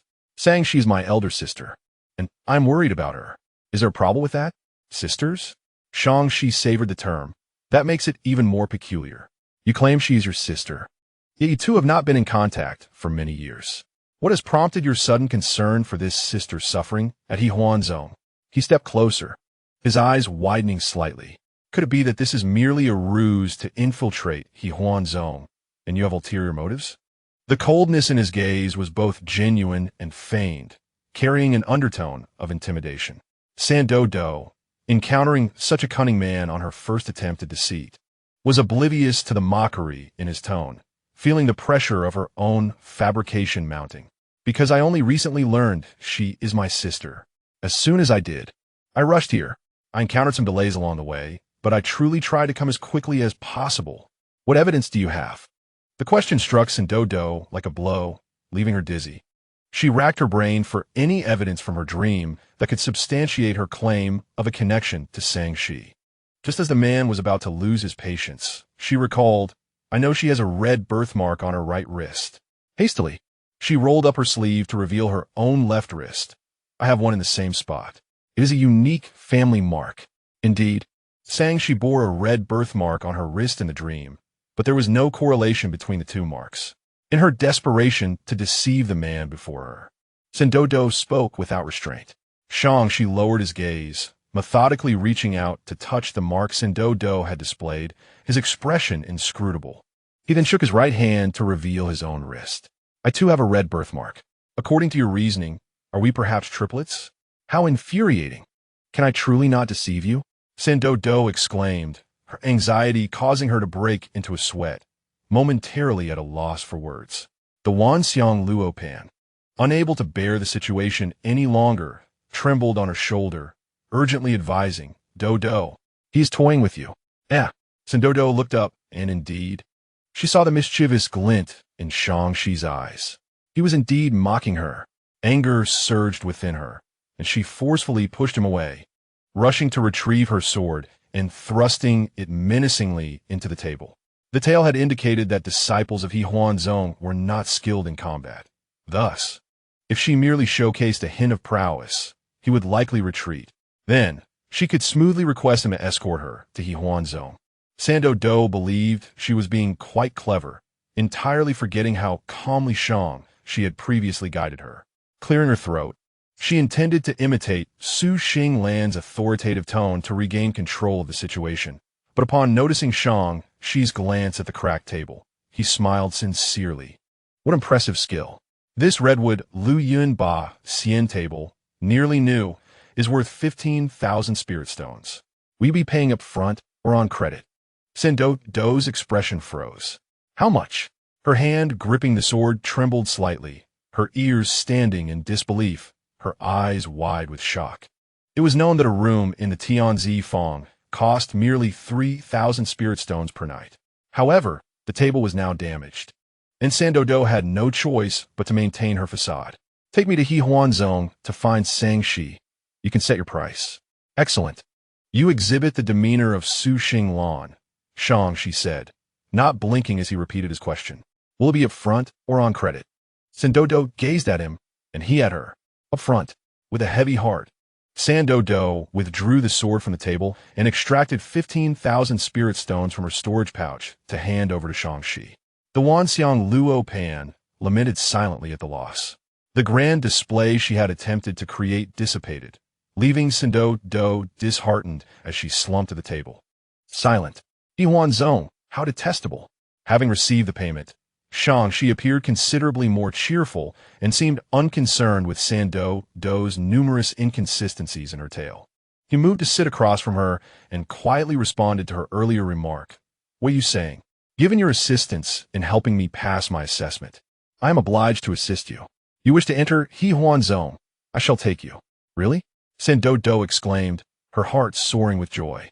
Of course. She poured her a cup of tea, gesturing for her to soothe her throat. However, the sect has rules. We cannot bring outsiders up the mountain without informing my master. Recalling the enchanting woman, Doudou's cheeks flushed slightly, filled with both anticipation and trepidation. What if she does not agree? She will agree, she replied assuredly. Doudou was uncertain why he was so confident, but it provided her with a modicum of reassurance. Little did she know that she had intended to assist her from the very beginning. While she had brandished her sword to intimidate him and damage the guest room's table, a wave of guilt washed over her. She pushed the snacks on the table toward Shang-Chi. By the way, is your assessment merely to stay in this room for a night? Is there anything else I can assist you with? Her inquiry was earnest, completely unaware of the myriad of implications that such a statement held for disciples of Hehuan Sect. Staying here suffices. Shang-Chi accepted the young girl's kindness. Taking a piece of pastry. May I ask how to address you? Doudou. So, saying she's indeed your sister, Shang-Chi remarked casually, observing the flicker of uncertainty in her eyes. How intriguing. It had been a long time since Shang-Chi encountered anything so entertaining in life. His interest in Doudou momentarily eclipsed even his fascination with swordsmanship and spirit stones. Are you not curious about my name? I already know. That little boy calls you Shigong Zi. Merely the character Shi? Indeed, I am Shang-Chi. Oh, Shang-Chi, what a lovely name. Doudou was about to engage in some mutual flattery when she suddenly felt a strange sense of familiarity with the name. Shang-Chi. Your name is remarkably similar to Shang-Chi's. Doudou scratched her head, somewhat incredulous. It truly is. It sounds almost identical. Chapter 58. Are we not going up the mountain to take a look? Indeed, it is quite similar, Shang-Chi remarked. Do you think it is possible that I am your sister? Doudou could not discern whether she was joking or serious. After a moment of contemplation, she delicately replied, I believe my sister is likely a woman. Upon glancing up, she found she smiling once more. After a moment of laughter, he returned to his serious demeanor. You have not seen her in many years. What if she has changed her name? How would you recognize her? Surely, you cannot examine everyone's wrist. Doudou had pondered this question as well. She pieced together all the information from her dream, forming a general image of Shang-Chi. My sister is a remarkably beautiful, gentle, yet incredibly resilient girl. Although she has endured much bullying, she still reaches out to help those in need. Additionally, her strength is formidable, saying she was a true member of the Sang family. According to the words of those in the dream, the Sang family was a lineage with a millennium-long heritage in swordsmanship, and without exception, their offspring exhibited extraordinary talent in this art. She was no exception. However, all of this hinges upon the ability to access the sword techniques. Yet, the Hehuan Sect is a sect that primarily pursues charm and psychological arts. This is a rather vague description. In contemporary tales, the protagonists often embody such traits. Were it not for Doudou revealing the name and characteristics of the person sought upon arrival, she might have deemed the individual before her as a madman, foolishly lost in his studies. The dream she spoke of sounded quite dubious. Does the world truly harbor dreams that foretell the future? Yet, if it were not foresight, as Master mentioned, only a handful were privy to the events of yesteryears. Given her youthful appearance, how could she possibly know? Shang-Chi glanced at Doudou, whose foolish demeanor betrayed no effort to draw out information. He simply divulged everything, occasionally feeling shame for omitting certain truths. He was the type whose intentions were easily discerned. His cultivation was also lacking. Would the individuals from that side truly send someone like him? Shang-Chi lightly traced the hilt of her sword, seemingly deep in thought. After Song Doudou finished speaking, she absent-mindedly remarked, "Powerful yet bullied?" Song Doudou puffed out his cheeks. "Who knows what goes on in your Hehuan zone? Speaking of which, you and your sister are both part of Hehuan zone. Perhaps you have encountered her before." Shangxi did not deny it, perhaps. However, I have yet to witness any instances of disciples bullying one another within the sect. Hehuan zone is unlike other sects. You would understand upon ascending the mountain. The following morning, Shangxi took Song Doudou to meet the innkeeper, her master, Sen Hongmei. Sen Hongmei was lazily leaning against the counter, engrossed in a tale. Upon seeing the two emerge from their room, her brows arched. With her keen perception, she could immediately discern that Shangxi's essence was still intact, indicating that nothing untoward had transpired between them the previous night. This was hardly surprising, considering the background of this disciple. It was only natural for him to possess such a disposition. At the very least, he had finally shown a willingness to share a space with another this year, which could be deemed progress. Sen Hongmei suppressed a sigh, mentally reassuring herself as she marked Shangxi's examination rating with a prominent grade of C. For Song Doudou, the sight of a beautiful, gentle figure seated behind the counter, writing and drawing, was captivating. The beauty's gaze swept over them, accompanied by a tender smile that seemed to carry a hint of playful reproach, profoundly enchanting. How beautiful! She had appeared stunning under the lamp last night, and now, in daylight, her beauty was even more striking. Are all the female cultivators of Hehuan zone so lovely? Shangxi, possessing a sharper eye, noticed from afar that her master had assigned her a C grade, better than last year's performance. Her expression unchanging, she led Song Doudou before Sen Hongmei, ready to introduce him. However, out of the corner of her eye, she caught sight of the girl's ears turning red for no apparent reason, causing her to pause. "Greetings, elder sister. I am Song Doudou." Song Doudou, sensing Shangxi's hesitation, hastily introduced himself. Sen Hongmei, taken aback by the weak spiritual energy exuded by such a young female cultivator, paused her writing and carefully scrutinized Song Doudou. The little one possessed a pleasing appearance, rosy lips, a pert nose, and a delicate face, still youthful with a hint of softness, undeniably adorable. Her eyes were clear and deep, carrying a certain innocent curiosity reminiscent of a young creature. Gazing into those eyes, Sen Hongmei unexpectedly recalled the puppy she had raised with her sister in her childhood. Having walked the path of immortality for centuries, her early memories lay shrouded in dust, and her past companions had long turned to smoke. Let alone that little dog, which had only lived for a mere decade. Yet for some reason, it resurfaced in her thoughts today. Her tone softened involuntarily. "What is it? Did he bully you?" Upon saying this, she shot a pointed glance at Shangxi. Shangxi replied, "I did not touch her."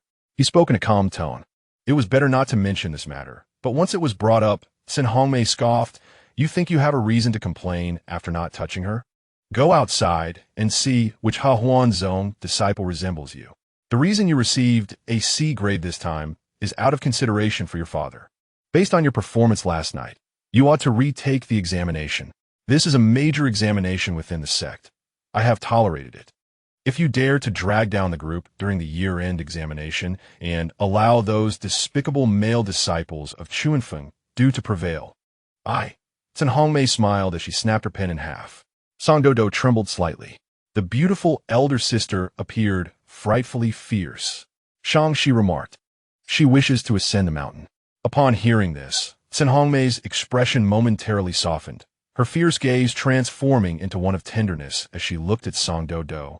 "Ah, so you wish to join our sect, little disciple. Come, let me take a closer look." Following Shangxi's subtle cue, Song Doudou hesitantly approached Sen Hongmei. Looking up at her, "I do not wish to join Hehuan zone. I already have a master.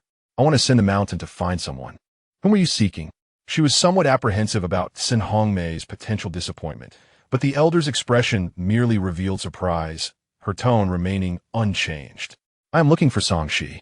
Shangxi interjected. Sen Hongmei's eyes flickered, glancing at her disciple before returning to Song Doudou's face, speaking with a subtle demeanor. "What do you want with her?" "She's my sister." "Huh? I mean, what made you suddenly think to look for your sister? Song Doudou faltered.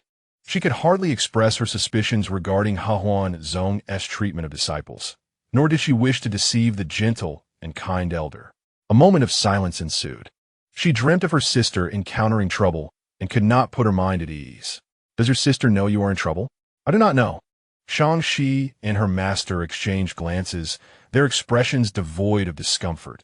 Isn't that why we are going up the mountain to check? Chapter 59. The Sect's Imprint Very Well. Sun Hongmei gazed at her disciple with a complex expression, momentarily at a loss regarding the thoughts that occupied his mind daily. However, since this matter pertained to his family, it was best for him to clarify it himself. Sun Hongmei guided Song Doudou to the entrance of Hehuan Sect. What appeared to be an ordinary mountain landscape was devoid of birdsong. Sun Hongmei extended her hand and waved it through the air, causing the atmosphere before the three to ripple like water, revealing a hidden world beyond. The fragrance of flowers and grasses enveloped them, the sky painted with dreamlike hues, and flowing clouds wove a tapestry of resplendent purple and gold. Several celestial peaks emerged from a mist, their eaves and corners barely visible, with spiritual cranes elegantly soaring, emitting melodious calls. Waterfalls cascaded like the Milky Way, the sound of flowing water merging into the azure mirror-like spiritual lake below, where lotuses bloomed amidst veils of white mist. Truly, this is Hehuan Sect.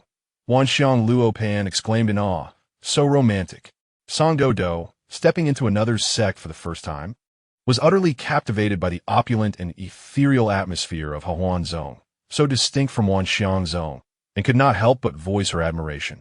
Elder Tsen, wait for us. A familiar voice called from behind. The three turned to see a young man and woman rushing towards them. Upon closer inspection, Song Doudou recognized them as Chu Huanyun and Xiao Pan, whom she had met just yesterday. As they approached, the duo recognized Song Doudou standing in the center, and Xiao Pan's face lit up with surprise. It's you. Her gaze flitted between Sun Hongmei and Shang-Shi, momentarily lingering on the latter before she realized, her expression brightening. Are you planning to join Hehuan Sect? Chu Huanyun, recalling the awkwardness of having been rebuffed yesterday, offered a sheepish smile. She's just here for a visit, Shang-Shi interjected. This statement sounded peculiar, and both Xiao Pan and Chu Huanyun fell silent for a moment. Hehuan Sect was not a place where just anyone could come and go freely. Those permitted to ascend the mountain were either invited guests or partners of disciples for dual cultivation. Xiao Pan and Chu Huanyun exchanged glances, first looking at Sun Hongmei before shaking their heads in unison and turning their attention to the indifferent Shang-Shi. Xiao Pan contemplated the situation. In the eyes of Xiao Pan, a fervent light ignited. She took a step forward, grasping Song Doudou's hand with utmost sincerity, and implored, Master, please teach me. After 3 long years of pursuing Shang-Shi, she had failed to capture his heart, yet Song Doudou had astonishingly achieved this feat in a single night. Was this not sheer genius? Just yesterday, she had pondered how this seemingly dazed girl would fare against malevolent individuals in Liangchenjin, only to realize that it was a clever ruse of strength disguised within apparent weakness. Profound, indeed. She had almost failed to perceive this. The admiration evident in the eyes of the female cultivator threatened to overflow. Song Doudou, caught off guard by the grasp, felt somewhat flustered, yet her tail, betraying her emotions, began to wag uncontrollably. The tip brushed against Shang-Shi's hand, causing a slight flutter of his eyelashes and a deepening of his gaze. This is not as you presume, at least not for now, Sun Hongmei interjected helplessly, clarifying that Song Doudou was merely visiting the mountain for leisure, while also searching for someone. The disciple who had stirred this mess stood beside the young female cultivator, staring blankly at his own hand, showing no inclination to clarify the situation. This insufferable child. Sun Hongmei felt a surge of irritation at his lifeless demeanor. Ah, I see. Xiao Pan and Chu Huanyun nodded in unison, indicating their understanding. Chu Huanyun remarked, Indeed, she looks down on him. She must choose someone from the mountain. Xiao Pan added, Was accepting Shang-Shi merely a matter of convenience? How formidable! Sun Hongmei retorted, I perceive that you have not grasped the essence at all. Resisting the urge to sigh, Hehuan produced an oval-shaped jade stone and a green silk ribbon, addressing Doudou. The Sect Master has decreed that all who enter the Hehuan zone must first verify their identity. Since you already belong to a sect, you may use the Gui Zong Shi directly. To illustrate her point, Hehuan signaled for Xiao Pan Pan to demonstrate. Observing as Xiao Pan Pan infused the jade stone with spiritual energy, a cloud of mist surged upward, forming 3 intricate characters in the air, spelling out the name Hehuan Zong. This stone could discern the sect affiliation of disciples through spiritual energy, provided the sect had been validated by the Xianmeng. The Gui Zong Shi could detect it. Doudou nodded, realizing the existence of such a tool. How vexing it would have been if she had possessed one of these stones when interrogated by Ning Dongpa. However, proving her affiliation with Wan Xiangzong did not necessarily prove her as the master's disciple, so she dismissed the thought. Give it a try. Doudou mimicked Xiao Pan Pan and directed her energy into the stone. Foundation establishment at great perfection, Hehuan acknowledged. Your realm may not be high, yet your energy flows steadily, quite impressive. Her praise was genuine, as Hehuan Zong valued a pure heart over mere technique, appreciating disciples with untainted intentions. Doudou's spiritual energy was pure and robust, suitable as a model for the class. As they awaited the Gui Zong Shi to reveal further information, a cloud of mist erupted from the stone, swirling in the air before dissipating. Hehuan opened his mouth, looking towards Doudou. Xiao Pan Pan, skeptical, urged, "Why not try again?" Doudou gazed at the stone, a sense of foreboding settling in her heart. Biting her lip, she infused the stone once more. The Gui Zong Shi was even more unresponsive this time, failing to display her realm, and merely produced a symbolic cloud ring before remaining still. Hehuan did not suspect Doudou of fabricating her background. She collected the Gui Zong Shi and, resting her finger on her lips, contemplated before stating, "Perhaps your sect has not reported to the Xianmeng." Indeed, it was plausible that some newly established sects had yet to submit their registration, or perhaps they had submitted it, but had not yet been approved. Xiao Pan Pan inquired, "What is the name of your sect?" Wan Xiangzong, Doudou replied, her gaze still fixed in the air, lost in thought. That shouldn't be the case, she mused.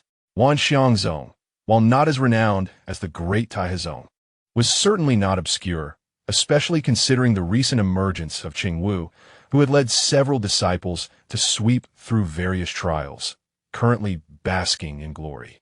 There was no reason for them not to have registered with the Xianmeng. Xiao Pan Pan had never suspected Doudou of deception, but the current predicament was inexplicable. She sought to articulate something, yet found no reasonable explanation, turning to Hehuan, the only elder present, with a pleading look. Having witnessed the Gui Zong Shi's reaction, Shangxi had formed a rough judgment. The Gui Zong Shi never errs. If Doudou had not lied, then only 2 possibilities remained. First, Doudou had erred in Wan Xiangzong, her status as a sect disciple revoked, unbeknownst to her. Second, Doudou's judgment was flawed.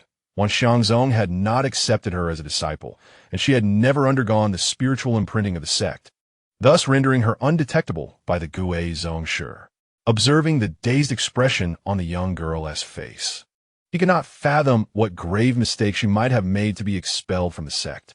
Recalling the subtle sensation when their hands brushed, his expression faltered. Could it be related to this? Chapter 60. The white silk ribbon indeed.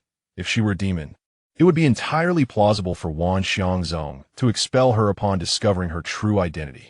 After all, not every sect was as inclusive as Hehuan Zong, welcoming all talents. Some sects adhered to regulations established a century ago, firmly distinguishing between demons and humans, insisting on mutual non-interference. However, a mere demon? Reflecting on Doudou's insistence on seeking out Shangxi at Hehuan Zong, Shangxi's mood became somewhat complicated. He certainly did not believe that Shangxi or any member of the Song family had any connection to demons. He needed to ascertain how Doudou was aware of matters concerning the Song family. Thoughts churned within him, yet his demeanor remained composed. As for the Gui Zong Shi's inability to detect Doudou's sect affiliation, The others had similarly contemplated the two possibilities and maintained a mutual silence.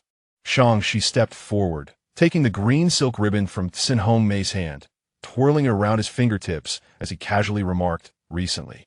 There has been a loss of the sect registration records at the Xianmeng, and the information within the Gui Zhongshe is being re-entered. Many disciples have encountered display issues. He continued, Hehuan Zong only updated their records yesterday. Perhaps one Xiangzong has yet to be recorded. Xiao Pan immediately chimed in, I thought it was strange when the disciple tokens were suddenly collected yesterday. It was for re-recording information, wasn't it? It seems they have completed it now. Chu Huanyan affirmed, yes, that is indeed the case. The three conversed while discreetly observing Song Doudou's expression. Xiao Pan affectionately leaned closer, embracing Song Doudou. Wan Xiangzong is quite distant. Perhaps you have not had the chance to return and update your information? Song Doudou lowered her head in silence. Did re-registration require a disciple token? She had already given her token to Hu Yang. In her recollection, there had never been a process for information submission. The cautious gazes of Xiao Pan and the others did not escape her notice.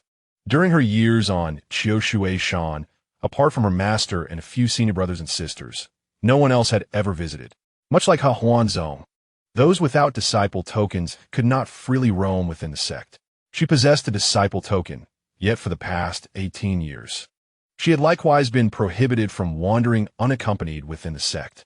Aside from her master and senior brothers and sisters, it was likely that no one remembered a disciple named Song Doudou from Wanxiangzhou. Her tale felt so cold, her entire being felt cold. She yearned to return to Qiushui Shan, yet simultaneously hesitated. Sensing her distress, Xiao Pan sought assistance from Hong Mei once more. Just then, the Wanxiang compass on Song Doudou's shoulder suddenly took flight, delivering a sharp tap to her head. A crisp sound rang out, startlingly clear. Xiao Pan stood dumbfounded. Goodness, the compass struck her. Chu Huanyan gazed at the Wanxiang compass in fear, dreading that it might fly towards him next, delivering a similar blow. Foolish Doudou. The Wanxiang compass struck Song Doudou once, eager for a second strike. Yet upon seeing the young girl dazedly covering her head, tears brimming in her eyes, it hesitated. Ahem, it seems I have struck a bit too forcefully. Alas, when a divine artifact takes action, maintaining a low profile becomes quite the challenge. Though filled with some trepidation, the thought of what I must express bolstered my confidence. What are you thinking? Do you truly believe you are not a disciple of Wang Xiangzhen? Song Doudou extended her hand to catch the compass drifting slowly downward, her eyes glistening with unshed tears, her lips unconsciously curling downward, remaining silent. Foolish child, truly foolish. Consider this. When you departed Wang Xiangzhen, were you not halted by an invisible barrier? That was the protective array of the sect, specifically designed to block disciples within. Song Doudou suddenly looked up. Is that true? Of course it is true. While the principle of the protective array is to intercept anyone bearing a disciple's token who lacks permission to enter or exit, the implication remains largely the same. Thought the Wanxiang compass. Furthermore, I am a sacred artifact of the sect. No ordinary creature could ever be my subordinate. If you are not a disciple of my sect, would I accompany you? As the Wanxiang compass spoke, it recalled that Song Doudou was a canine demon, and in a strict sense, she could be classified among the lesser beings. Thus it added, aside from you, no matter how advanced their cultivation or how beautiful their true form, I would not engage with them. In summary, as the sacred artifact of the sect, I hold the ultimate authority. I declare you a disciple of Wang Xiangzhen. And thus you are. Song Doudou cradled the compass. The tears she had held at bay finally cascading down her cheeks as she looked up and cried out, Woo, Xiaowan, you are truly wonderful. Xiao Pan and Chu Huanyan exchanged glances, their expressions filled with confusion. Who is Xiaowan? Is there someone here by that name? After sobbing for a while, Song Doudou wiped her tears with her sleeve and noticed the concerned gazes of those around her, feeling suddenly very bashful. With a nasally voice, she said, You all take care? May everyone be well. Hehuan Zong. Good. For reasons unknown, Chu Huanyan suddenly shouted, startling Xiao Pan, who promptly kicked him.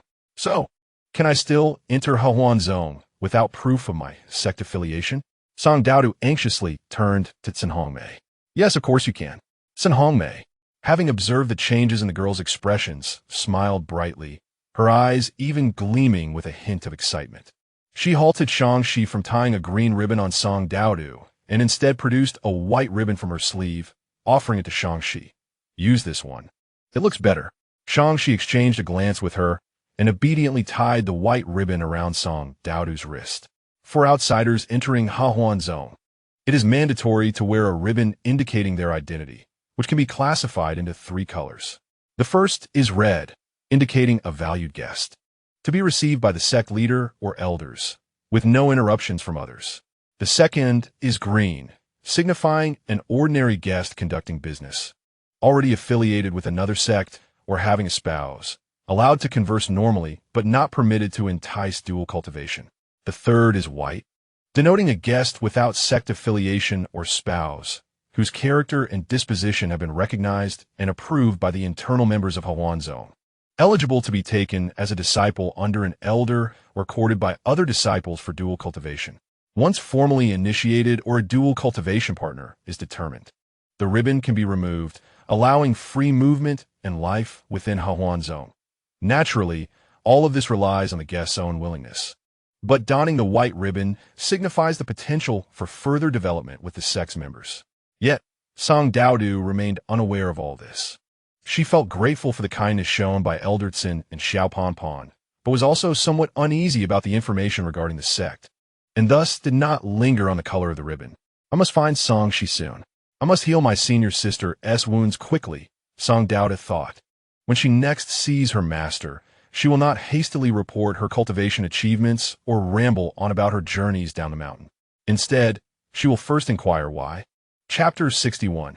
Connections. After verifying their identities, Sun Hongmei led the group into Hehuan Zone. Song Doudou finally set foot in this ethereal realm. Xiao Pan and Chu Huanyan exchanged greetings with her before hurriedly parting ways, appearing quite preoccupied. Sun Hongmei explained to Song Doudou, in the coming days, the sect is undergoing a major examination, and the disciples are all busy preparing for the assessments. If you wish to find someone, you may have to wait a few days until after the examinations conclude. It will be easier then. The major examination of the sect. This was the 3rd time Song Doudou had heard this term from them. Are the assessments difficult? Song Doudou inquired with curiosity. Had anyone else asked? It may have seemed somewhat rude, but her inquiry stemmed purely from interest. She had practiced alone on Xiushui Mountain and had never participated in the sect's major examination. Although her master occasionally tested her, it was never under pressure. After all, given her innate talent, pressure was of little use to her. Not exactly simple. Sun Hongmei replied with a smile. As they conversed, they passed several pavilions and buildings. Song Doudou, possessing excellent hearing, distinctly caught the sound of weary recitations drifting from within. In Yanghineo, Jushu Chapter 3, the resonance of qi, not merely the physical form, the divine intent merges, only then is it superior. What follows? Identification, guidance, resonance, transformation. No. The guidance was just recited. Start over. Identification. How I wish to die. Can I just die for a moment and come back once the exam is over? The path of dual cultivation values voluntary equality, forbidding coercion and frivolity, and avoiding senior sisters. Please give me a summary. Woo. I truly cannot memorize this. The lamentations filled the air, making Song Doudou's scalp tingle. She quietly veered to the outer side of the corridor, seeking distance from the rooms of those disciples. The canine clan can sense certain human emotions. There were many despairing souls in those rooms. As she turned the corner, several male disciples clad in Hehuan Zone robes approached, each sporting dark circles under their eyes and vacant gazes, resembling beings drained of vitality. They clutched several scrolls, seemingly hurrying towards the disciples' quarters. Upon spotting Sun Hongmei, they abruptly halted, fear evident in their expressions as they trembled, clutching their books. Elder Tsin. Yes, Sun Hongmei nodded at them, maintaining her composed demeanor as she led Song Doudou and Shang-Chi onward. And as they passed, Song Doudou distinctly heard a collective sigh of relief from behind. Just as Song Doudou opened her mouth to speak, Sun Hongmei seemed to anticipate her question. You wish to ask why they are so afraid of me? Sen Hongmei's voice carried a hint of delight. Because I am the one who set the questions for this year's examination. Song Doudou fell silent, understanding now. It turns out the beautiful elder sister is the architect of this scene of despair. The Wanxiang compass observed these charming young disciples being tormented to the brink of despair, exclaiming in dismay. In terms of diligence, it seems Hehuan Sect resembles a prestigious sect even more than Wangxiangxing. Song Doudou nodded in wholehearted agreement. So, is Shang-Shi also going to review? At this, Shang-Shi cast a cryptic glance at Song Doudou, while Sen Hongmei let out a light chuckle. Him? What would he be reviewing? Ask him if he has attended a single class this year. Shang-Shi smiled and shook his head no. You don't have to take the exam? Shang-Shi merely smiled in silence. Oh, quite arrogant, are we? The Wanxiang compass whispered to Song Doudou. Let me tell you, this fellow must have connections. Previously, his master mentioned giving him extra points because of his father's influence. So, that's how it is. Connections allow one to bypass exams. Then she, too, is a connection at Wangxiangxing. Song Doudou suddenly felt a surge of pride. You will be staying here for the next few days. As they spoke, the trio arrived at their destination. This place was situated halfway up the mountain, not far from the disciples' quarters and the scripture study hall. Before Song Doudou lay several evenly spaced dwellings, each about 100 steps apart, providing ample personal space. In the past few days, I have found myself rather occupied. Shang-Shi resides next door. Feel free to seek him out if you have any inquiries, Sen Hongmei remarked. Sans Doudou nodded obediently, expressing her gratitude towards the elder sister who had shown her kindness upon their first meeting. Sen Hongmei gently pinched her cheek, her expression softening. Except during the grand examination period, the atmosphere at Hehuan Sect is generally relaxed and free. You may stay here for a while longer and savor the experience without haste. After saying this, she cast a glance at Shang-Shi. The latter slightly nodded, lowering his gaze in deference as he respectfully saw his master off. That boy is fortunate, Sen Hongmei huffed lightly before departing. Once she left, only Sang Doudou and Shang-Shi remained. Standing at the door, Sang Doudou felt an uncanny familiarity with the scene. May I enter? She asked, echoing her previous words. This time, she opened the door and graciously extended her hand. Please come in. Recognizing it was someone else's territory, Sang Doudou displayed remarkable discernment. She invited him in, took the initiative to brew a pot of tea, and placed the Wanxiang luo pan on the soft cushion of the couch. Shang-Shi quietly observed her series of actions. Lost in thought. And now, what do you think of Hehuan Sect? He suddenly inquired. Sang Doudou reflected on her observations from the journey, recalling his assertion from the previous night that Hehuan Sect was unlike other sections. It dawned on her that this was indeed a unique distinction. If Su Xinglan were present, he might have quipped about how one could scarcely imagine that the father of Hehuan Sect would endorse an examination-oriented education. I think it appears quite good, Sang Doudou replied truthfully. Isn't it rather good? The demeanor of every disciple here reflects equality, albeit somewhat listless. I must say, it seems extraordinarily harmonious. Shang-Shi sipped his tea. In recent years, to rectify the sect's reputation in the cultivation world, substantial reforms have been enacted, resulting in a heavy academic workload. Most disciples are engrossed in their studies to graduate on time. Consequently, bullying among peers and competition for alchemical resources have nearly ceased. Those nightmares you envisioned are likely just that, nightmares. Sang Doudou had been pondering this very matter herself. She could scarcely imagine those diligent students, burdened with academic pressures, resorting to bullying others. Though they appeared resentful, fundamentally, they were merely youthful spirits, brimming with vigor during this most dynamic phase of life, far removed from the extremes of good and evil. Yet, with many of her dreams having come to fruition, could there truly be a divergence surrounding such a pivotal figure as Shang-Shi? Without Shang-Shi, without the Sang family, without the Li Huayu, what would become of her sister's injury? Sang Doudou felt perplexed. Chapter 62.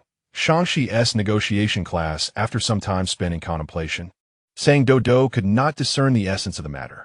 She turned her head, looking at Shang-Shi with a furrowed brow. Why are you discussing this with me now?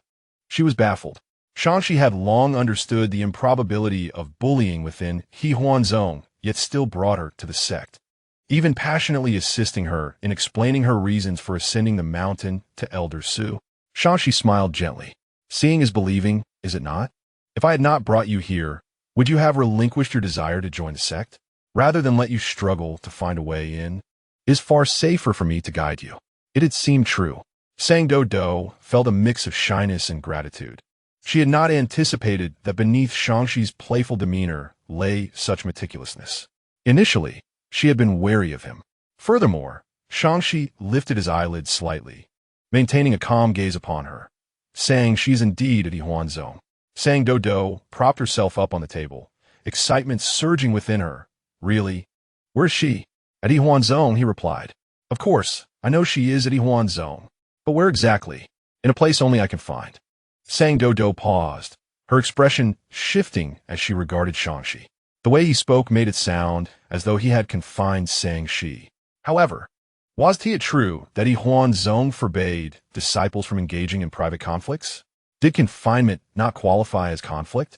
Was it merely a form of amicable play?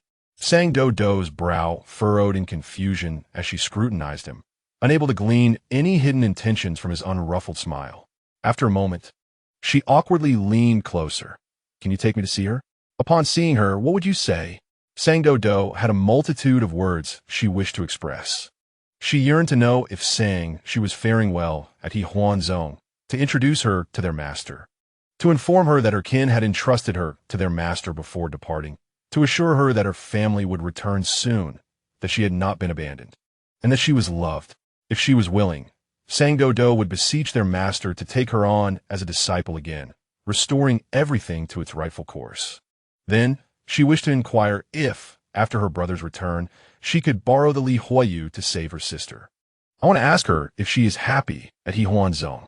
If saying she is happy, does that mean her mistakes are not as grievous, and that our master does not despise her so? Doudou felt a twinge of shame for her small thoughts. Aside from that, Doudou pursed her lips. The remaining words I wish to convey to her in person. So, will you take me to see her? She looked back at him. I can exchange something with you. Spiritual stones, spiritual herbs, anything I possess. Anything? Shangxi appraised Doudou, his gaze deliberately slow, sending shivers down her spine. She suddenly feared he might demand something outrageous like a dogskin coat. A glimmer of amusement danced in Shangxi's eyes. Did your family not teach you how to negotiate? Why would you start by offering your highest stakes? If you wish to trade, you must possess sincerity. Yet not too much. For instance, you could propose 3,000 spiritual stones. If I refuse, you might then increase your offer.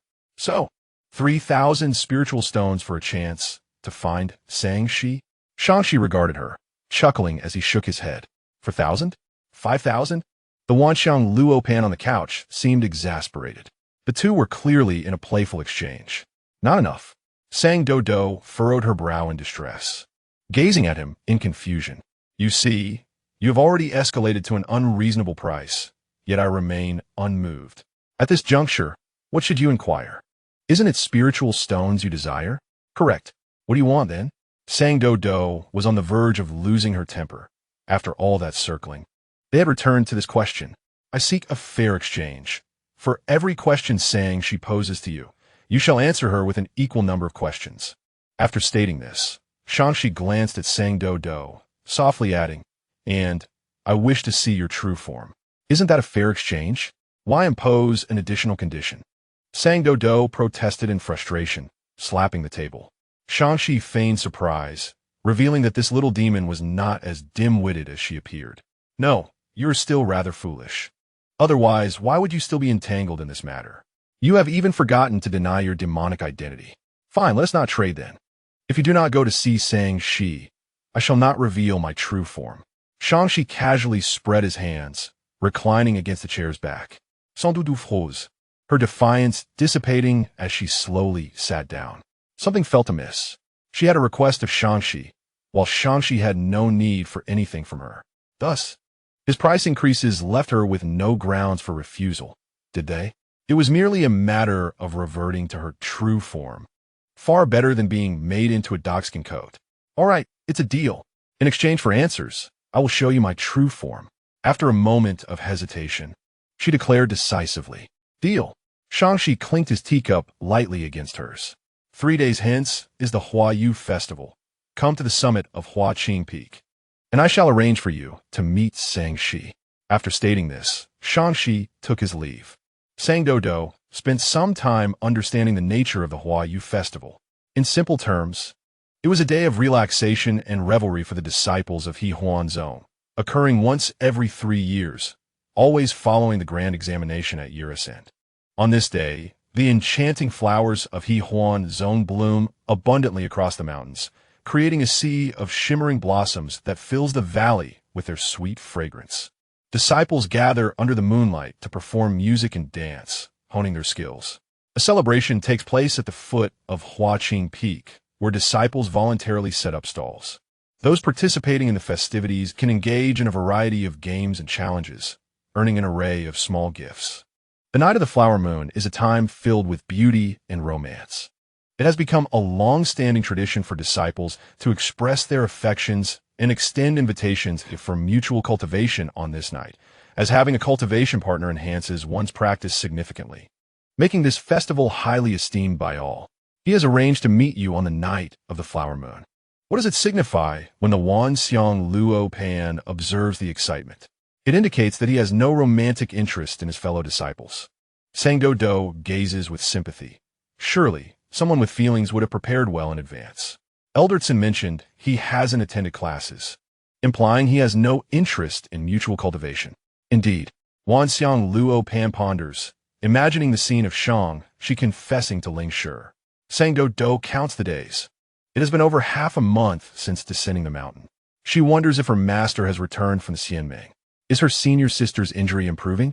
Have his second and third senior brothers successfully emerged from the secret realm? Did they obtain the Wunyangu?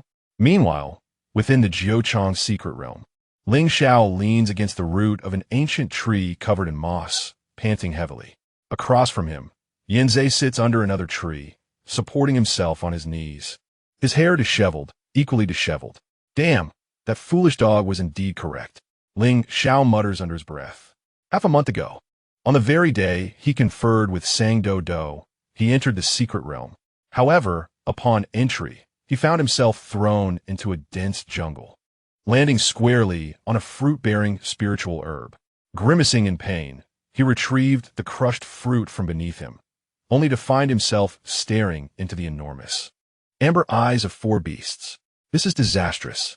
The roars of the beasts echoed through the skies, and Ling Xiao's figure vanished from atop the spiritual herb as he employed the blood-hidden stealth technique, one of the most renowned concealment techniques in the cultivation world, which today proved ineffective within this secret realm. Just as he concealed himself, he caught a whiff of an unusual fragrance emanating from beneath him, which quickly turned foul, reminiscent of rolling in a pigsty for countless circles and then soaking for 800 years in a stinking river, stinging his eyes. What on earth was that spiritual herb he crushed? The 2 demonic beasts caught the scent and became increasingly excited, causing other beasts in the dense forest to roar in response. Ling Xiao could manage to confront 1 or 2 beasts, but facing a horde would be sheer folly. Gathering his breath for speed, the youth darted through the woods like an arrow, leaving only a few rustling blades of grass in his wake. Behind him, a massive wave of beasts gathered, their countless hooves stirring up clouds of dust that nearly obscured the sky. While Ling Xiao excelled in concealment, his stamina was lacking. After running several miles, he found himself fatigued, and to make matters worse, the secret realm prohibited all flying artifacts, leaving him without even a means of transport. The demonic beasts, driven wild by the overwhelming scent, relentlessly pursued him, undeterred even as their kin fell beneath the hooves of the horde. He needed something to mask the scent. Water. Just as he felt his strength waning, he finally discovered a torrent and, without a moment's hesitation, leaped into it. The rushing waters concealed all traces of the odor. Ling Xiao held his breath, channeling his spiritual energy to protect himself as he flowed downstream, ultimately halting at the edge of a vast lake. Exhausted, he climbed ashore, but before he could rest, he was taken aback by a sight of vivid red before him. The lake was split in two by a yin-yang bagua formation. The side he had fallen in boasted clear waters, teeming with lively fish and shrimp, and lush vegetation along the shore. In stark contrast, the other side was a murky blood red, an abominable stench wafting forth that made one feel nauseous, with all the flora withered and devoid of life, revealing the barren, brown earth beneath. He recalled Sang Doudou's words about a dream. Surely not, Ling Xiao murmured. A horned deer that had leaped into the river with him was swept downstream, struggling in panic before being dragged into the blood pool. Wailing as if being corroded by boiling water, yet fought to stay afloat. Soon, only a white skeleton remained on the surface.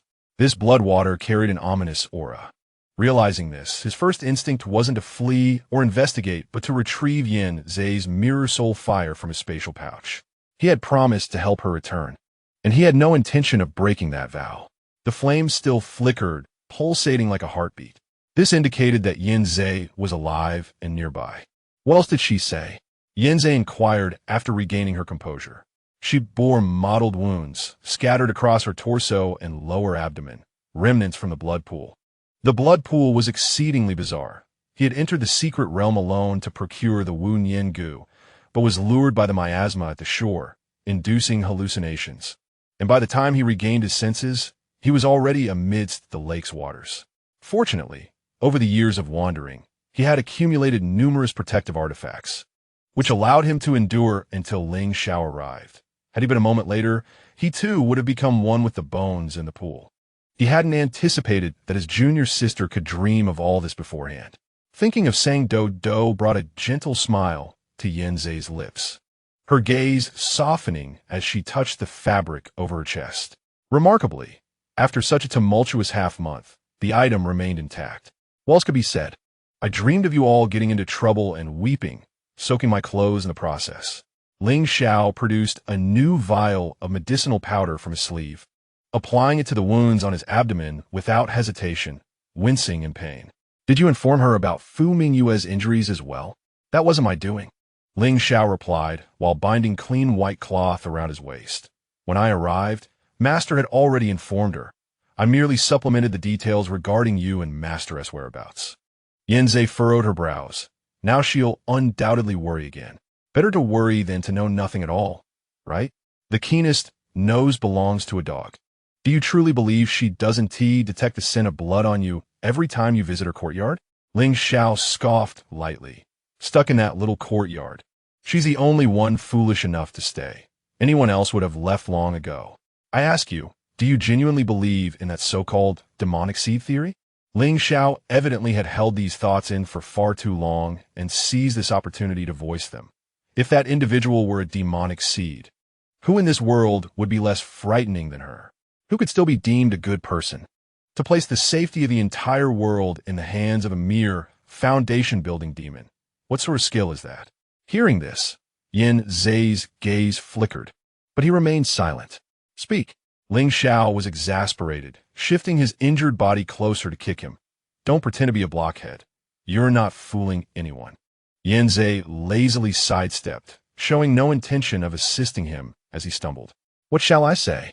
About Sang Doudou? Ling Xiao laughed in frustration. There was no one else here. You need not maintain your facade.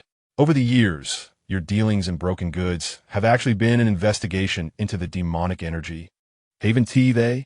Over the past years, there have been no less than 10 traces of demonic energy discovered across the 13 states. Yet Sang Doudou has never left Wanxiang Zone. Does that not indicate her connection to the resurgence of demonic energy? Just the thought of Sang Doudou sitting in the courtyard, lost in thought, irritated Ling Xiao, and the more he felt irritated, the more he wished to curse. Coward. You're no coward. How does it feel to wash out an entire family alone? Is the admonition hall entertaining? Yin Zai replied nonchalantly. It's truly amusing, and I shall take you along next time. Ling Xiao responded with a smile that did not reach his eyes. Yin Zai chuckled lightly, feeling grateful for Ling Xiao's recent rescue, and chose not to engage in a childish dispute with him, detecting the underlying sentiment of defending Sang Doudou in his words. He softly remarked, the true coward lies atop that day. Upon hearing this, Ling Xiao fell silent. After a long pause, He finally spoke. Let us depart. We have acquired the Wu Niangu. It is best we leave promptly. Who could have anticipated that the so-called Wu Niangu was merely the bones floating in the blood pool, incapable of sinking? Had Yanzei lingered in the blood pool for a while longer that day, perhaps he too would have transformed into a piece of Wu Niangu. Remaining in the secret realm for too long, Miao Jianling, you became useless, and Ling Xiao, accustomed to being well-informed, felt disoriented without knowledge of the outside world. We shall set out again tomorrow, Yanzei declared. He wished to revisit the blood pool. Have you lost your mind? I cannot shake the feeling that junior sister would not dream of such things without cause, Yanzei said, noting that the waters of the lake had no barriers. The red and white sides coexisted without interference. Furthermore, the blood water could corrode any living being that entered it, which was indeed peculiar. Do you wish to collect lake water? Indeed. We shall fill one flask from each side and return to present them to our master for investigation. The place where the two rested was not far from the blood pool, and they could make a round trip before sunset. Given the dream concerning Sang Doudou, Ling Xiao did not further contest the matter. After resting for a while, he accompanied Yanzei to the blood pool. Yanzei retrieved a silver bottle from his storage ring, first filling it with clear lake water. He then used his spiritual energy to envelop the entire bottle, casting it into the blood pool until it was full before drawing it back. Since the clear lake water could coexist peacefully with the blood water, it served as a natural container for the latter. Ling Xiao squatted nearby, observing his actions with contemplation, and subsequently filled a bottle with clear lake water as well. As for the blood water, he had no desire to touch such filth. What do you have beneath your clothing?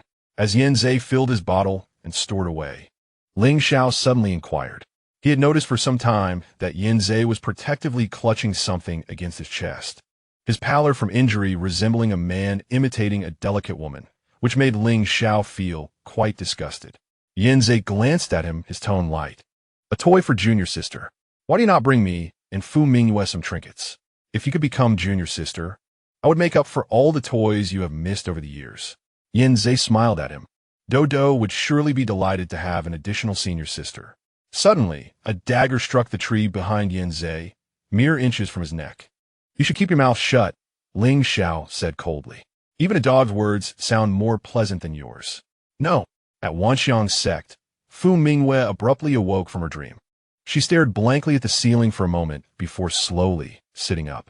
With her movements, a prolonged, dull pain surged in her chest, and her entire body felt as though it had been crushed by a massive stone, heavy and numb.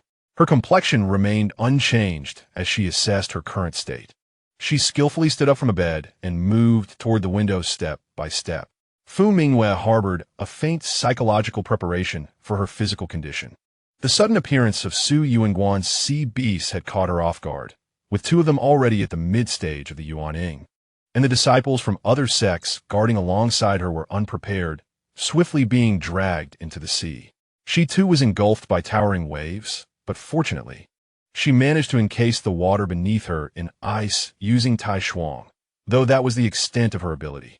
The oppressive force of the mid-Yuan was overwhelming. It was already a feat for her to draw her sword. Had it not been for the city lord's self-detonation, severely injuring the sea beasts, Su Yuanguan would have surely fallen. Rubbing her temples, she pondered the increasing number of strange occurrences lately. The bright moon hung high, and the stars twinkled like a woven tapestry. The night was deep, and no disciples of Hehuan Sect roamed the grounds. Fu Mingyue extended her hand to steady herself against the window frame, her gaze unconsciously drifting toward the direction of Qiushuishan. She recalled that she had seemingly dreamed of something. Upon waking, the memories of the dream dissipated like bubbles, yet the ache in her heart lingered, refusing to fade. The only thing she could remember was that Sang Doudou was in her dream. She had run through the ruins hand in hand with Sang Doudou, wielding her sword to slay the encroaching shadows as her fellow disciples fell one after another, the silver sword growing ever brighter with blood. The clumsy yet obedient junior sister followed her closely, nearly tripping over unfamiliar corpses. But as they ran, she found herself transformed into Sang Doudou, who was now leading her forward. She noticed the sky darkening, the mountains and rivers collapsing, and where they passed, bones lay scattered. Yet the timid junior sister showed no fear. Her grip was hot and firm, her steps light, and they seemed to fly rather than run. With the junior sister even taking the time to smile reassuringly at her. And then what happened? It seemed as if sensing her intent to recall. A sharp pain pierced Fu Mingyue's mind, and she clenched her teeth, striving to remember. Blood seeped from her lips as she finally recalled another segment of the dream. She saw her junior sister crying. Sang Doudou was always crying. When she was young, she would cry if Fu Mingyue did not pat her head, if Yanzai fed her spicy porridge by mistake, or if Ling Xiao took her beloved pom-pom. As she grew older, living alone in Shan, they would cry when they visited her to say goodbye, and when she made no progress in her cultivation, she would secretly weep beneath the covers at night. But in the dream, Sang Doudou's tears were different from those of the past. Though she wept, there was a sense of contentment in her smile. It seemed she was trying to say something, yet Fu Mingyue could not discern her words, nor could she move. She could only watch helplessly as the young girl finished crying, slowly wiped her tears, and then turned to leave. She could not let her go. If she let her go, Fu Mingyue suddenly opened her eyes, her fingers leaving imprints in the windowsill. Her heart raced violently, and she sensed an undeniable call from the depths of her being, a clarity of premonition she had never experienced. She needed to see Sang Doudou.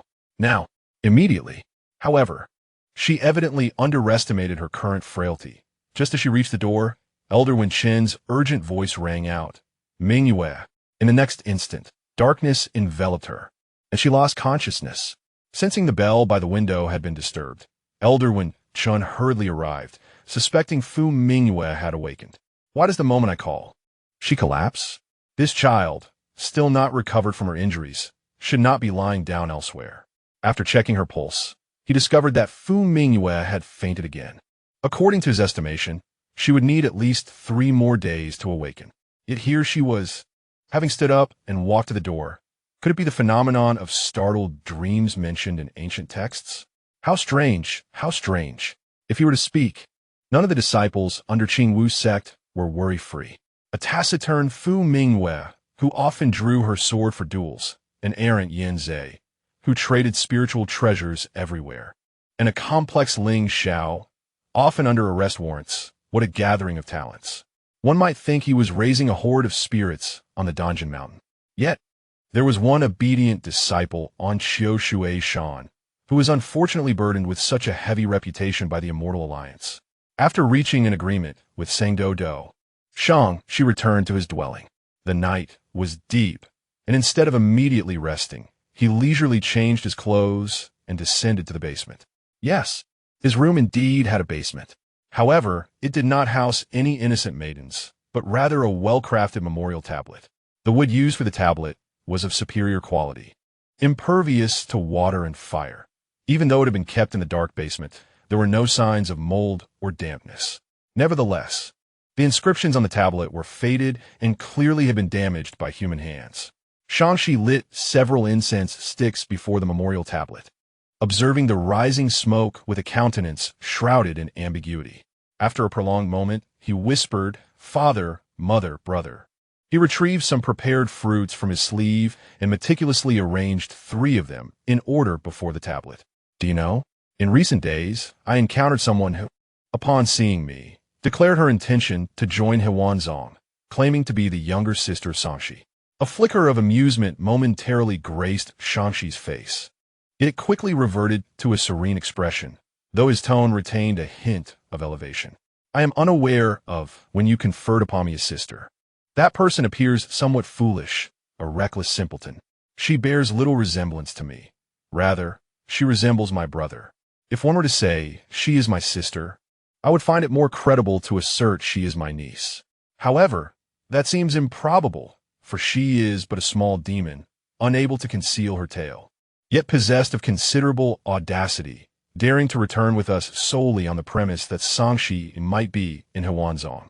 She seems to be aware of the Sang family's affairs, or at least of a portion of them. When I inquired about her age, she revealed she is merely 18 this year." Shangshi paused, seemingly contemplating his subsequent words. 18. He murmured, "She is 4 years my junior." The year she was born coincided with the day you entrusted me to the Sect Master. Is it merely a coincidence? Since that time, I have changed my name and identity. No one has called me Sanchi since. How does she know of this? His gaze fixed upon the memorial tablet, profound and contemplative. Could it be that others are privy to the events of yesteryears? The basement remained silent. The tablet, of course, could not respond. Shangxi merely spoke idly, not expecting an answer. The incense before the tablet burned steadily, white wax tears cascading and accumulating, reminiscent of an old garment left by a departed friend. I have arranged to meet her at Yui. Even if I must resort to some unscrupulous means, I am determined to extract the truth from her. If you were here, you would surely scold me, for everyone asserts that the Sang family embodies integrity and valor, yet I. He halted his words, extending a hand to gently adjust the angle of the incense, ensuring it stood upright. Will you return? He pondered. Never mind. I'm doing well now. It matters not whether you come back. Su Xinglan dangled from a tree, his hands bound, the lightweight training garment slipping down to reveal the firm, well-defined muscles of his abdomen, glistening with a thin sheen of sweat under the morning light. Not far from him, a venerable old man, exuding an aura of a celestial being, lounged in a rocking chair, while two disciples practiced swordplay nearby, casting furtive glances towards Su Xinglan. The old man kept his eyes closed, unleashing pure spiritual energy that struck towards the two disciples' left ribs. Ow! They cried out in pain. What are you staring at? If you enjoy watching so much, why not join him? The old man's ominous voice rang out.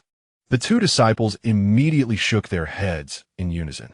Su Xinglan observed the commotion with a twinge of sympathy, shaking his head in pity for the old man's fury. Today he is particularly irritable. Whoever crosses his path is bound to suffer, especially since these two sought his guidance. Alas, this old man is becoming increasingly petty. It is merely a matter of sending a dual challenge to Qingwu in his tone. Is it worthy of such fury? Bored from his perch, he flicked his fingers, summoning the Miao Jianlingyu to tease his friends. My Min Yong Siyuan, where is everyone? What are you doing? Speak. Isuayenyu, sleeping. Why are you calling your father? Ming Yue Zhao Shui. Morning practice, do not disturb. Anjing Xiaoyu. Su Xinglan waited in vain for response. My Min Yong Siyuan, what about the other one? Why is there no response? Have you arrived at Hehuanzong? The two disciples practicing swords trembled at Su Xinglan's antics, one of them raising a hand to point at him, only to find the old man's eyelids flicker, unleashing another wave of spiritual energy. The disciple thought, is he not focusing on me? Why strike me again? What? Do you have an objection? Should you come up and teach? Are you a celestial master, as I am? If you could maintain that posture and still summon the Miao Jianlingyu, I would not intervene. The two disciples exchanged glances and lowered their heads. They had long heard that Yu Guangxianzun was particularly fond of this talented young disciple, and witnessing it firsthand was indeed affirming. At that moment, Sang Doudou had no opportunity to reply, for Elderton had earlier conveyed a message to her, stating that if anyone felt bored alone, they could assist in organizing the books at the Xingxing Pavilion. Being one who relished company, Sang Doudou was overjoyed at the prospect of being helpful and set out early that morning. How strange! Why would a Wanzong allow you to do such a thing? What? Organizing books. Wanxiang Luopan mused, perplexed. The sect's collection is the most valuable possession outside of sect members. Why would they let an outsider like you assist? Is there a trap? Sang Doudou pondered, but could not deduce a reason. Yet her intuition told her Elderton had no reason to harm her. So she continued up the mountain with Wanxiang Luopan, filled with curiosity. The so-called Xingxing Pavilion was not a mere simple structure, but a magnificent hall standing atop the mountain. Sang Doudou had thought she arrived early, only to find two familiar disciples of a Wanzong waiting outside the pavilion. Xiao Panpan, Huan Yun. Sang Doudou greeted them cheerfully. Xiao Panpan and Chu Huan Yun were taken aback upon seeing her, their expressions shifting from surprise to understanding. Sang Doudou rushed over, wagging her tail, and inquired, "What are you doing here? Are you also here to organize books? How is your review going?" "All set." Chu Huan Yun signaled a gesture of accomplishment to Sang Doudou. "I reviewed the notes again last night, conservatively estimating. I should be able to score around 7 on the top grade. Sang Doudou was aware that the current assessments at Hehuan Sect encompassed 8 subjects, with the highest grade being the top tier and the lowest being the bottom tier. Chu Huanyun's conservative estimate was, in fact, impressively strong. Xiao Panpan smirked disdainfully. 7 again? You shall lose to me this year. Afterward, she turned to Sang Doudou, seizing her shoulder and shaking her excitedly, her eyes sparkling. I heard Shangxi visited your room last night. What happened? Did you two cultivate together? How is his technique? Sang Doudou, dizzy from the shaking, struggled to respond honestly. I don't know if he came or not. Ah, what a pity. Xiao Panpan had expected to extract some sensational information from Sang Doudou, such as how Shangxi, despite appearing composed, was utterly inept, or that someone who usually seemed aloof transformed into a beggar for affection in bed. Sang Doudou observed the increasingly sinister smile that crept onto Xiao Panpan's face as she delved into her imagination and discreetly sidled away. Oh, this side of Panpan is rather frightening. Chapter 66. The anomaly in the collection, pay her no mind. This girl goes mad at the mere mention of Shangxi. Chu Huanyun remarked, drawing Sang Doudou aside, pointing downward towards the steps. Look, the elder is coming. Sang Doudou glanced down and indeed saw Elder Tsin ascending the steps, arriving shortly. You all arrived quite early, Tsin Hongmei greeted the trio, especially addressing Sang Doudou kindly. The sect has been quite busy lately with affairs, and the disciples are preoccupied with preparations for the grand examination. Thus we are short-staffed. I appreciate your help, Doudou. Sang Doudou quickly waved her hands, assuring him it was no trouble. She enjoyed being around humans. Even if they did nothing, simply being together brought her immense joy. This is the wondrous nature of humanity. Tsin Hongmei nodded in satisfaction and led the 3 inside. Once the books to be organized were fully allocated to the trio, Wanxiang Luopan finally understood why Hehuan Sect felt secure in allowing the outsider Sang Doudou to assist with the organization. The writing on these books was not in the common script, but rather in a form of characters that Sang Doudou could not comprehend. Intricately winding like earthworms, yet possessing a unique beauty. It is normal not to understand. We cannot read them either. As Jian Sang Doudou turned the pages of the book, she gasped in awe. Beside her, Xiao Panpan placed her hand over the page she was reading, gently cautioning, do not stare at those characters for too long. It may induce a headache. Obediently, Sang Doudou turned the page, maintaining a steady pace as she flipped through the book. This was the task assigned to the 3 of them for the day. Tsin Hongmei explained that this was done to prevent the books from deteriorating or sticking together due to prolonged neglect. After elucidating their duties, Tsin Hongmei departed, leaving only Sang Doudou, Xiao Panpan, and Chu Huanyun amidst towering piles of books in the vast hall. While Sang Doudou remained engrossed in her task, the other 2 found the work rather tedious, and they engaged in conversation as they worked. I've long wondered, Chu Huanyun remarked, if these books are so important, why not make several copies? Must we come and turn the pages every year? The thought of having to return to flip through the books next year filled him with a sense of dread. I asked that question before. Xiao Panpan sighed, saying, the sect leader stated that the content in these books cannot be recorded in common script, only in classical Chinese. However, this classical Chinese is not ordinary. It possesses an unusual nature. Writing and reading, it consumes one's spiritual energy, and the higher the spiritual energy, the greater the consumption, resulting in the written words enduring for a longer time. Goodness, how long have these ancient texts been here? The characters remain so clear. Surely the one who wrote them must have ascended to immortality by now. I cannot say, Xiao Panpan replied. Having once fallen gravely ill from attempting to decipher the text, she now held no interest in its content. In contrast, Sang Doudou simply found the script beautiful and ornate. Remembering the words of the Wanxiang Luopan, which stated that the contents of the books were a part of the treasures of Hehuan Sect, she resolved to focus solely on turning the pages, avoiding any prolonged glances. Doudou, there is something amiss with these books, the Wanxiang Luopan stated solemnly. Sang Doudou paused, her heart racing. What is wrong? Do you recall that I mentioned I could detect the location of other divine artifacts? The Wanxiang Luopan whispered.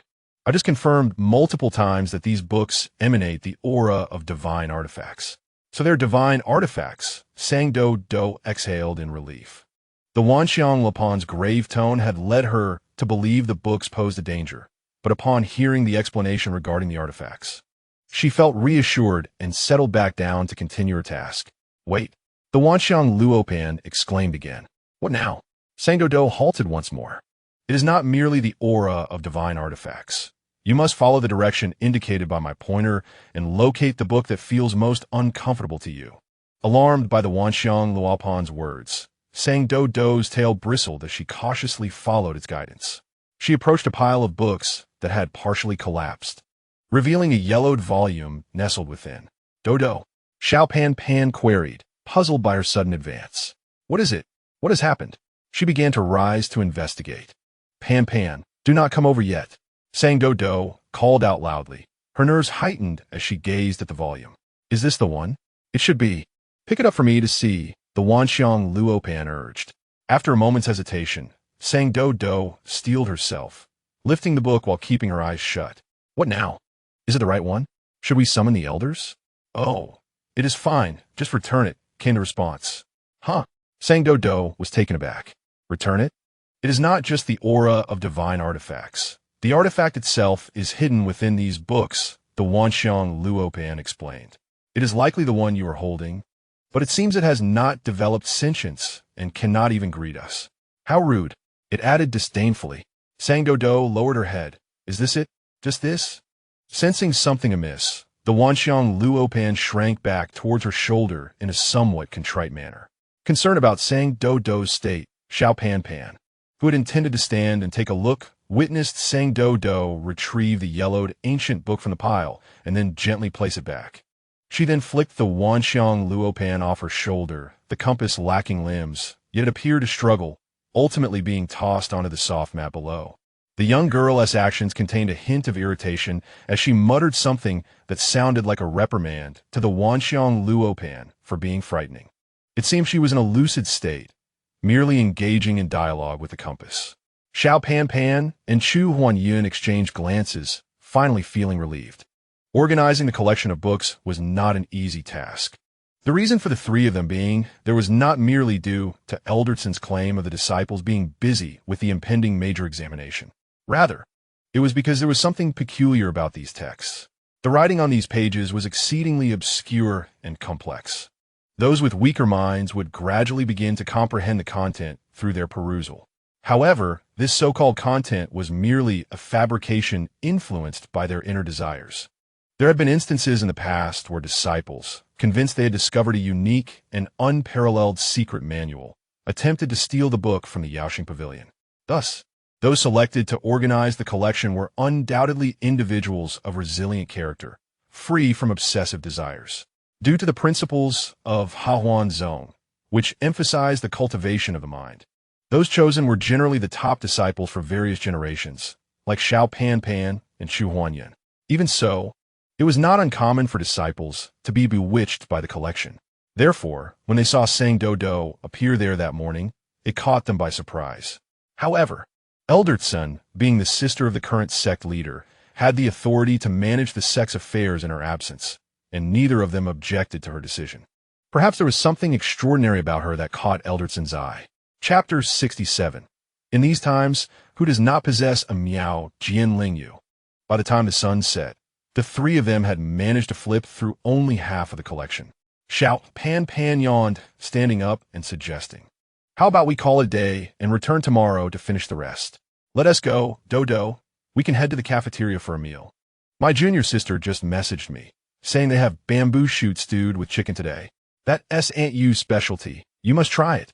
Xiao Ban Ban exclaimed. Sans Doudou replied affirmatively. The Wanxiang Luopan, having been thrown to the ground, sulked for a while before reluctantly floating back to her shoulder as they were about to leave. Do not be angry, Xiaowan, she said soothingly. Oomph. The Wanxiang Luopan remained silent, merely emitting a series of huffs. Despite Sang Doudou's best efforts to appease it, she ultimately had to resign to placing the compass back on her shoulder. At that moment, she noticed the messages from Su Xinglan on Miao Jianlingyu. Perhaps noticing her lack of response, Others in the group had sent further comments. Quiet little fish. She must be busy. One raindrop in the mist. Logically, she should have arrived at Hehuan Zone by now, right? Has she found the person she was looking for? One raindrop in the mist. Oh. My friend mentioned that it is currently the major examination at Hehuan Zone, and they won't too easily allow outsiders in. Doudou truly chose the wrong time to go. Daiming. Major examination at Hehuan Zone? What do they test? One raindrop in the mist, guess. Oh, Daiming. My Min Yong-kun. My Min Yong Siyuan. You all have fun. I'm off to Lezhou for a while. Quiet little fish. The atmosphere at Hehuan Zone has been reformed for many years. Do you all not know? Quiet little fish. The current major examination at Hehuan Zone is actually the safest time for her. I'm sure once it's over, she will report back to us. My Min Yong Siyuan. Not going anymore. Then the group fell silent, with no further messages exchanged. Sang Doudou read through each message meticulously, her tail unconsciously swaying gently. She earnestly replies to every message. Wei Meng Lang Wang. I have arrived at Hehuan Zone. Wei Meng Lang Wang. The people here are so nice. Wei Meng Lang Wang. Yes. Recently, it is their sect's grand examination. Everyone is quite busy, so I have some small tasks to keep me happy. Wei Meng Lang Wang. Does anyone know the whereabouts of Shangxi? He said he would tell me during the Huayu festival in a couple of days. After sending the message, Sang Doudou intended to set aside the Miao Jianlingyu, but to her surprise, the responses came back immediately. And Jing Xiaoyu. All right, you be busy and stay safe. My Men Yongkun Huiye Festival. And Jing Xiaoyu. Don't get too close to the male cultivators of Hehuan Zone. My Min Yong Siyuan. Why is he inviting you during the Huayu festival? My Min Yong Siyuan. Tell him to choose another day. Another day. Sang Doudou reflects on the negotiation skills she learned from Shangxi a few days ago. The initiative is not in her hands, and she worries that if she suggests another day, Shangxi might withhold information about Shangxi. Thus, the cunning Sang Doudou decides to respond only to Qi Jingyu's message. Wei Meng Lang Wang, what are you looking at? You seem so happy. Xiao Pan Pan curiously leans over, poking Sang Doudou's two dimples with her finger. Her gaze shifts to Sang Doudou's hand, where she spots the Miao Jianlingyu, and then remembers she has yet to add Sang Doudou's contact information. She pulls out her own Miao Jianlingyu. Come, leave me a trace of spiritual breath. Leave me one too, Chu Huanyan says. Thus, the three of them add each other as friends. Vai Meng Lang Vang? Ha Doudou, what were you thinking? Xiao Pan Pan glances at the sweet and soft girl before her, and then at the lively nickname displayed on the Miao Jianlingyu, laughing uncontrollably. Who invented this little gadget? It's simply delightful. Who on earth gave you this name? It's too cruel, Chu Huanyan remarks, unable to look at the nickname. At this moment, the Wanxiang Luo Pan is quite pleased, maliciously whispering in Sang Doudou's ear. Have you been laughed at? I told you to call yourself Wanxiang de Ren's little disciple Doudou. Alas, not heeding the words of the compass, you are now facing the consequences. Sang Doudou, reluctant to see her carefully chosen name mocked, feels a bit embarrassed and pouts her lips, softly stating, I think it sounds nice. Yes, it sounds nice. Who dares to say it doesn't? Xiao Pan Pan chimes in, though her smile remains uncontainable. Suddenly recalling something, she leans in closer. Doudou, have you added Shangxi's Miao Jianlingyu? He has a Miao Jianlingyu too? What nonsense are you talking about? He is not an old fogey. In this day and age, who doesn't he have a Miao Jianlingyu? The recently acquainted Sang Doudou. I haven't added him. Then why not find an opportunity to add him? I always feel his attitude towards you is unusual. Hee. If you end up discussing something exciting, remember to show me. Before Xiao Pan Pan can finish her sentence, Chu Huanyan covers her mouth. Stop corrupting the children here. San Doudou understands Xiao Pan Pan's words, and her face betrays her, turning red. His intentions towards me are not like that. We are discussing serious matters. In any case, we are not that kind of relationship, nor will we ever be. Just then, a cold male voice comes from behind. What kind of relationship? The three turn around to find the male protagonist of their earlier gossip standing behind them, sword in hand, clad in dark attire that accentuates his broad shoulders and narrow waist, presumably freshly finished with sword practice and grooming. His black hair is held up with a simple jade hairpin, and the lingering moisture on his face enhances his pale complexion. A few drops of water glide down the curve of his jaw, landing on the fabric at his collar, creating a small dark spot. His brows are sharply defined, with eyes that subtly tilt upwards, the pupils a deep ink color. Despite his seemingly emotionless demeanor, he exudes an inexplicable pressure as he looks at the three. The previously chatty Xiao Pan Pan falls silent, while Chu Huanyun greets him, his tone lacking warmth. She seems unaware that he has startled the three. Or perhaps he is indifferent, nodding to them and asking Sang Doudou, "What are you doing here?" "We organized the library today and are heading out for a meal together," Sang Doudou replies. She hesitates, contemplating whether to invite Shi along. Unsure if Xiao Pan Pan and Chu Huanyun would welcome another person at their meal, thus she refrains from speaking. The three assume Shi merely passed by, exchanging pleasantries before moving on. However, they are surprised when Shi, upon hearing Sang Doudou's response, does not leave but instead says, "Do you mind if I join?" When asking this, his gaze casually sweeps over Chu Huanyun and Xiao Pan Pan, as if he bears no grudge against them. Xiao Pan Pan, who has been rejected 3 times for dual cultivation invitations, and Chu Huanyun, who has had his title of the most handsome senior brother snatched away 3 times, find the atmosphere rather unsettling. Sang Doudou senses something amiss and instinctively wants to decline, but Xiao Pan Pan suddenly tightens her grip on her hand. In Sang Doudou's puzzled gaze, Xiao Pan Pan smiles brightly, her voice dripping with sweetness. "How can we mind? It is our honor for senior brother Shang to grace us with his presence." Xiao Pan Pan's laughter is stiff and forced, sending chills down Sang Doudou's spine. Chapter 68, The Mascot. Damn it, I despise pretentious people.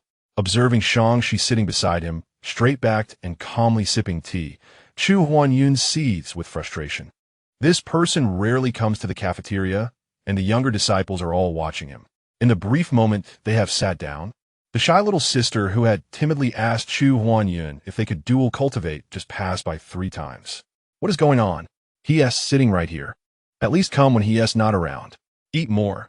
This tender bamboo shoot was grown by a little junior brother in the sect, and the hen is fed daily with spiritual rice. It's delicious. Xiao Pan Pan cheerfully serves Sang Doudou some food, while also urging the 2 motionless figures across the table. "Eat, eat, no need to be polite." Once the 2 finally pick up their chopsticks to eat, she herself puts hers down, smiling as she says, "I created a group for the 3 of us. We can chat there from now on." "Huh? Oh, okay." Chu Huanyun nods absent-mindedly while chewing. "Oh dear, I'm sorry. I forgot senior brother Shang is still here. Since we Haven Tea exchange your spiritual breath, we one tea invite you." She picks up a piece of chicken and places it in Sang Doudou's bowl. Upon hearing Xiao Pan Pan's words, he glances at her lightly, responds with a non-committal sound, his expression unreadable. "Very good," still pretending. What a pity that this person is here to eat with Sang Doudou and them. Xiao Pan Pan's grip on her chopsticks tightens, her smile turning increasingly sinister. And she suddenly seems to remember something, turning to Sang Doudou. "The Sect's grand examination is happening these days, and I Haven Tea had the chance to show you around properly. Come and help me at the stall during the Hua festival the day after tomorrow." This statement is partly to provoke Shi, and partly genuine. She genuinely enjoys the company of this naive and sincere girl and is eager to introduce her to more aspects of life in Hehuan Zone.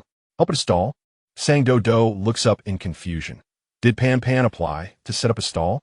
She knows that some disciples apply to set up stalls during the Hua festival and is curious about what kind of little shop Xiao Pan Pan would choose to open.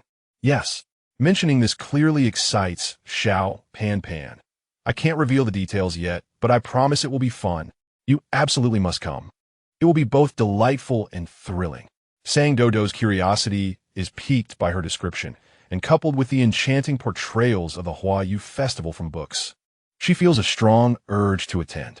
However, she has already promised Shi to meet Shi during the festival and can only reluctantly decline. "I won't come. Come on, my stall still lacks a mascot. After much searching, I have yet to find a suitable candidate. Your arrival feels like a blessing bestowed upon me by the heavens." Xiao Pan Pan grasps Sang Doudou's hand, pleading with a tone that twisted and turned. Her eyes shimmering with emotion as she gazed at Sang Doudou. Doudou, please help me. With her remarkable appearance. It was no surprise that Xiao Panpan excelled in the grand examination of the Hehuan Sect. At this moment, the enchanting beauty employed all her charms, captivating several male disciples passing by, rendering them unable to move. How could Sang Doudou, a novice little demon, withstand such allure? All you need to do is sit quietly there and smile at the passing guests. We can share the profits equally, all right? Sang Doudou struggled to divert her gaze. Her cheeks slightly flushed from Xiao Panpan's flattery, unable to voice a refusal. She glanced towards the opposite side at Shang-Chi, who was also observing her, arms crossed, seemingly unbothered by her dilemma. It appeared he had no intention of yielding. But on the day of the Huayu festival, I have already asked Shang-Chi to help me find someone. Sang Doudou murmured softly, ultimately opting to adhere to her agreement with Shang-Chi. Internally, she cried out, I really want to attend the Huayu festival. Boo-hoo-hoo. Find someone? Who? Upon hearing this, Xiao Panpan and Chu Huanyan recalled that Sang Doudou had mentioned needing to find someone before ascending the mountain. What could possibly necessitate such urgency? No. What could possibly require him to help you find someone? Chu Huanyan remarked with a hint of sarcasm. Who are you looking for? We can assist you. Outside of the Hehuan Sect, let alone within, my connections are among the best. Xiao Panpan shot a reproachful glance at Shang-Chi, seemingly accusing him of using such tactics to deceive the young girl. Looking for someone at the Huayu festival? How could you say such a thing without a pang of conscience? Truly, one can know a person's face, but not their heart, unfazed by their disdainful gazes. Shang-Chi remained seated, showing no signs of guilt. He casually toyed with his empty teacup, not in a hurry to defend himself, and even offered a gentle smile when Sang Doudou looked his way, saying she's indeed at the Hehuan Sect. Where is she? A place only I can find. The conversation from that day echoed in Sang Doudou's mind. After some thought, she gently declined Xiao Panpan and Chu Huanyan's offer for assistance. However, the prospect of missing out on the Huayu festival left her feeling unsatisfied. Thus, she attempted to play coy, with her hands resting on the table and her body leaning forward, her bright eyes wide with animal-like anticipation. She looked at Shang-Chi. We agreed on the evening, right? She tilted her head slightly, her voice soft and sweet, laced with a hint of trepidation. When in the evening? Can I play with Panpan for a while before coming? Shang-Chi paused in his play with the teacup, lifting his gaze to meet Sang Doudou's eyes, a flicker of amusement passing through his own. The greedy little demon wanted it all. Yet, she likely had no idea what the stalls at the Huayu festival entailed. If she knew their purpose, she would not wear such a look of eager anticipation upon hearing Xiao Panpan's words. With a generous demeanor, he replied, Of course. You may play to your heart's content before returning. I will wait for you at the summit of Huaqing Peak until the third watch. His expression remained calm as he uttered a chilling warning. Should you be late, you shall never see her again. Yea, I absolutely will not be late. Sang Doudou exclaimed, Her excitement soaring. Everything was progressing so smoothly. She had arrived at the Hehuan Sect without a hitch, successfully located Shang-Chi, made new friends, and was all set to participate in the new festival. She felt like the luckiest little dog in the world. Witnessing Shang-Chi's nonchalant threat towards Sang Doudou, the two onlookers exchanged bewildered glances. Wait, this doesn't seem right. Why does it sound as if the person Sang Doudou is searching for has been kidnapped by Shang-Chi? And how could Sang Doudou appear so joyful despite being threatened? Initially, Xiao Panpan thought she had difficulty understanding Shang-Chi, but now she felt equally perplexed by Sang Doudou. Nevertheless, securing a mascot was undoubtedly a stroke of good fortune. Imagining Sang Doudou donned in a mascot costume, Xiao Panpan visibly brightened with excitement. Chu Huanyan pondered. If he understood correctly, this gathering was arranged to exclude Shang-Chi, right? Observing the contented expressions of the three, he couldn't shake the feeling that he was the one being excluded. Chapter 69. Tender bamboo shoots stewed with chicken. The best in the world. 3 days swiftly passed. During the day, Sang Doudou assisted at the Yaoxing Pavilion, helping to organize the collection of books. In the evenings, she dined with Xiao Panpan and others. Shangxi's attendance was sporadic, yet did not diminish Sang Doudou's joy in her meals. If one were to inquire about the most memorable experience of these days, she would undoubtedly declare, the tender bamboo shoots stewed with chicken at the Hehuan Sect is the absolute finest. Since the first day it tested the seemingly divine tome at the Yaoxing Pavilion, the Wanxiang compass lost interest in it, asserting that those lacking spiritual awareness were unworthy of its friendship. Despite this, Sang Doudou remained exceedingly cautious with the book, even taking the time to wipe the dust off its cover, inciting a wave of jealousy from the Wanxiang compass. What if one day it awakened its intelligence? Clean and polished, it would surely be better. Holding the Wanxiang compass, Sang Doudou softly remarked, if I could find the little wand from my childhood, I would ensure it is spotless as well. Upon hearing this, the Wanxiang compass fell silent. After a long pause, it bashfully replied, what nonsense about childhood. Silly Doudou, our artifact does not have such a concept. Despite its words, it nestled closer against her shoulder, no longer protesting her cleaning of the cover. As the two conversed, they were oblivious to the book's cover, subtly glowing before quickly fading. At long last, the day of the Huayu festival arrived. The sect's grand examination had concluded the previous day, and that night, jubilant cheers echoed throughout the celestial mountain. Doudou, swept up in the joyous atmosphere of her fellow disciples, quietly transformed into her true form and let out a howl in her room. Where did that wolf come from? A disciple exclaimed in terror. Embarrassed, Sang Doudou quickly silenced herself and reverted to her human form, pretending as if nothing had occurred. All the while, the Wanxiang compass chuckled uncontrollably at the spectacle. After the examination, Sang Doudou distinctly felt the atmosphere within the sect heat up. Freed from the constraints of the grand examination, the disciples of the Hehuan Sect blossomed like withered flowers revived, each radiating their unique beauty. The female disciples varied from icy elegance to vibrant charm and gentle grace, while the male disciples ranged from handsome to refined and gallant. Their movements infused with an alluring fragrance. Sang Doudou marveled at the stark contrast among the same individuals before and after. Moreover, since Elderton had mentioned that the white ribbon on her wrist served as her identity verification within the sect, Sang Doudou had not removed it except while bathing, making her stand out distinctly among the disciples. Due to her lack of sect attire, the passing disciples often regarded her with curiosity and scrutiny. Upon noticing the white ribbon on her wrist, their gazes transformed into eager and fervent ones. Our new guest, a senior sister clad in a water blue dress, approached gracefully, her radiant smile lighting up her face. What a lovely little sister. Did you come alone? Sang Doudou caught a whiff of floral fragrance lingering on the senior sister's fingertips. The scent, though faint, was just right for a little dog like her, and she relished it.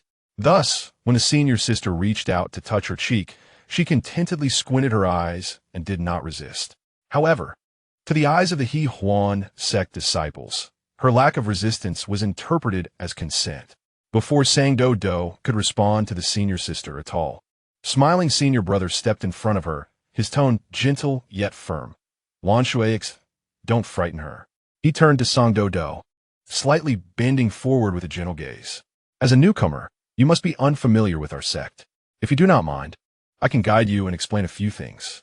His words were courteous, yet Sang Doudou felt he was too close for comfort, recalling that she could even sense the warmth radiating from him. Instinctively, she wanted to retreat, but was held back by another female cultivator approaching from the side.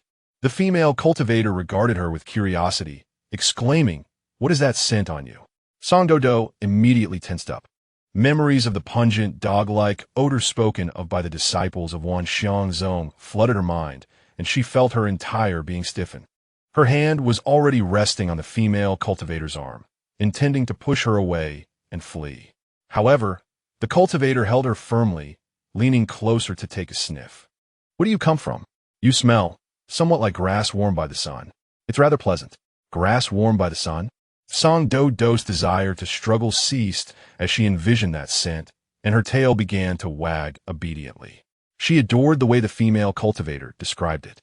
It was not a foul dog-like odor, but rather the fragrance of sunshine and grass. I come from Wanxiangzong, and my name is Song Doudou, she replied earnestly, hearing a chorus of muffled gasps around her. In the midst of speaking, she felt two hands atop her ears. What was this? Soft and fluffy. Oh no, her ears! Song Doudou felt a surge of alarm as the hands explored her ears thoroughly. Lan Shui Xin's eyes brightened. Are you a demon? What demon? A fox? A gut? A wolf? The sensitive bases of her ears turned crimson, resembling a ripe fruit. She reached out to halt Lan Shui Xin's actions. Her clear eyes filled with helplessness as she whispered, I am a canine demon. Please do not. What demon? Is it really a demon? Let me see. Let me see. I want to touch it. Wang Shijie, move aside. Her words caught the attention of the surrounding disciples, igniting a frenzy. Soon, 3 to 5 male and female disciples gathered around her. They held no malice. It was as if they had spotted a stray animal by the roadside, unable to resist the urge to draw closer and take a sniff. Your tail is so soft and adorned with a bell. How adorable. It's truly fluffy. After the exam, touching this must be delightful. Little friend, would you like to join Hehuan Sect? I can offer you free tutoring. You will surely pass the sect's grand examination. Song Doudou was taken aback by the revelation of her identity and even more astonished by the enthusiastic response of the disciples of Hehuan Sect towards demons. How warm-hearted. Perhaps a bit too warm-hearted. Surrounded, she felt like a lamb lost among wolves, utterly at a loss. Though their actions were bold, their gazes were clear and filled with genuine admiration, preventing her from feeling any disdain. She clutched the Wanxiang compass tightly and called out, Wait. I still have. A surge of sword energy swept through, dispersing the disciples, encircling her without inflicting a single scratch. Who is it? The disciples, nearly knocked over, turned to glare, only to find their anger dissipate as they recognized the figure behind them. Shangxi, seeing the crowd retreat from Song Doudou, he calmly sheathed his sword, his gaze sweeping across the assembly with an expression devoid of emotion. The disciples who met his eyes instinctively lowered their heads, averting their gaze. His gaze landed on Song Doudou, who was clutching the Wanxiang compass, her hair tousled and appearing quite fluffy. Her collar was askew, revealing a slender, delicate neck. Her dog-like eyes glistened with a hint of moisture, reflecting a naive joy at seeing him as a savior.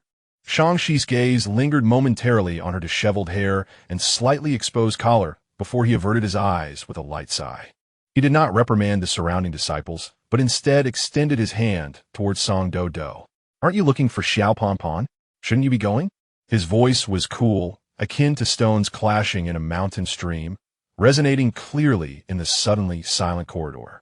Song Doudou hurriedly trotted to Shangxi's side, placing her hand in his outstretched palm while not forgetting to bid farewell to her overly enthusiastic new friends from Hehuan Sect, Lan Shui Xin and the others. Initially hesitant due to Shangxi's presence, softened as they witnessed the young girl obediently saying goodbye, smiling kindly in return. Will we see you again, Doudou? Does she know Xiao Shijie? Isn't she supposed to be setting up a stall this year? Could it be? Before they could finish their thoughts, Song Doudou had already taken Shangxi and swiftly made her escape.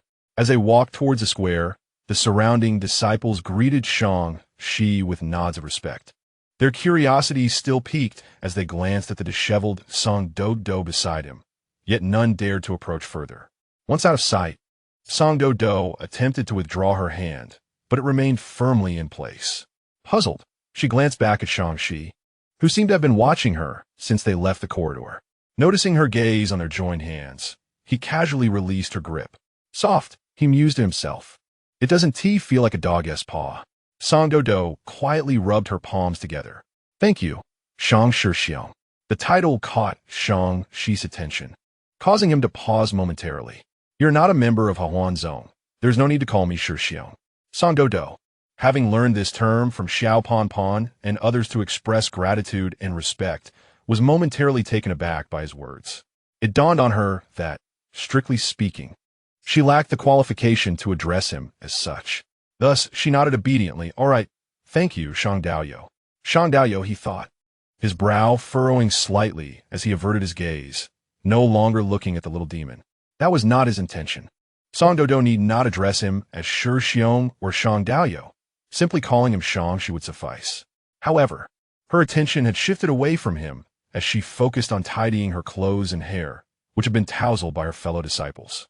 She diligently attended to her appearance, slightly turning to carefully groom something invisible. Shang Shi patiently observed her, his gaze drifting over her still rosy earlobes, and he abruptly inquired, "Are you combing your tail?" "Huh. Oh, right." Song Doudou, engrossed in grooming her tail, did not find his question odd, considering he was the first disciple of Hehuan Sect to discover her demon identity. "Isn't it uncomfortable to groom something without a visible outline?" he remarked nonchalantly. "You have achieved the peak of foundation building and should be able to fully control your transformation. Hehuan Sect does not reject the existence of demons. If you wish, you may even walk around in your original form within the sect." As she listened to him, Song Doudou's grooming slowed, ultimately coming to a halt. That's right.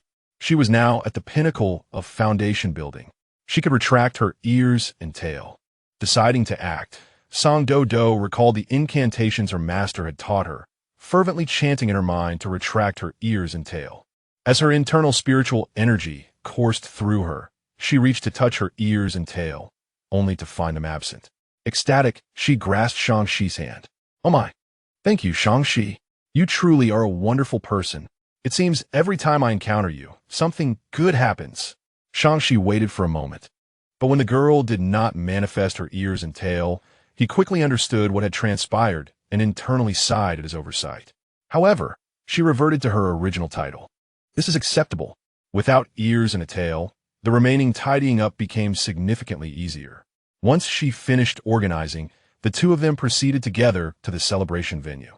The disciples of Hehuan Sect cultivate their paths differently from the outside world, often exhibiting exuberant and outgoing personalities. Shang Shi spoke of the earlier events, explaining that they bore no ill intentions. The white silk ribbon on her wrist simply indicated that she was an approachable guest. He paused, refraining from directly commenting on her appearance or demeanor, merely suggesting that it piqued curiosity. "I understand," Song Doudou replied. "Everyone just wants to befriend me." This sentiment was indeed valid. Well, there are just too many people. After emerging from the nearly overwhelming crowd, Song Doudou felt refreshed, even harboring a hint of pride in her recollection. In fact, being touched occasionally is quite pleasant. Everyone's touches are gentle, reminiscent of the way my master and senior brothers and sisters would interact with me. Her voice gradually softened, and she mumbled something incomprehensible to Shang Shi, finally finishing with, "In any case, they touch me because they like me. I know." Song Doudou was a clever little dog. She understood that humans expressed affection in a more restrained manner than dogs.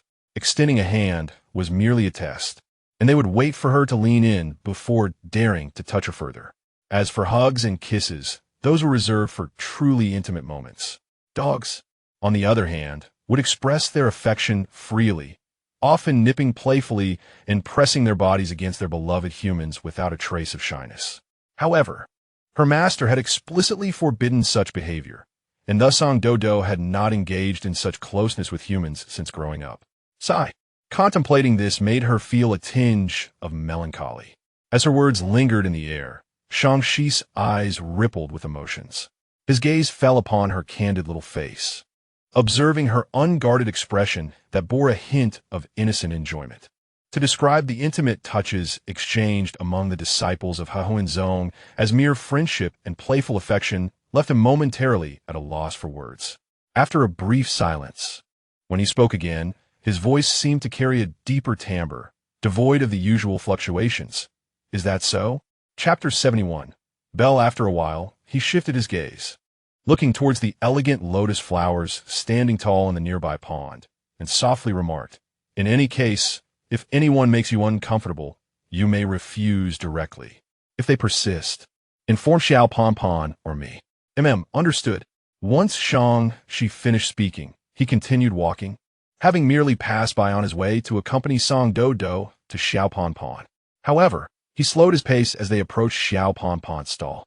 This action was akin to leading a sheep into a tiger's den. He suddenly halted, and Song Doudou, unable to stop in time, nearly collided with his back. "What's wrong?" She asked, perplexed. Leaning forward to see, she noticed no one was ahead. Why had he stopped? It's nothing. The thought of dissuading Song Doudou vanished as quickly as it arose in his mind. He merely needed to extract her intentions for seeking Song Shi from her. And he had neither the patience nor the position to concern himself with anything else. Shang Shi's inexplicable halt was soon followed by his equally inexplicable resumption of walking. Song Doudou trailed behind him slowly, maintaining a distance this time to avoid crashing into him again. She observed Shang Shi's back, deep in thought. This person is quite strange, the Wanxiang Luopan commented.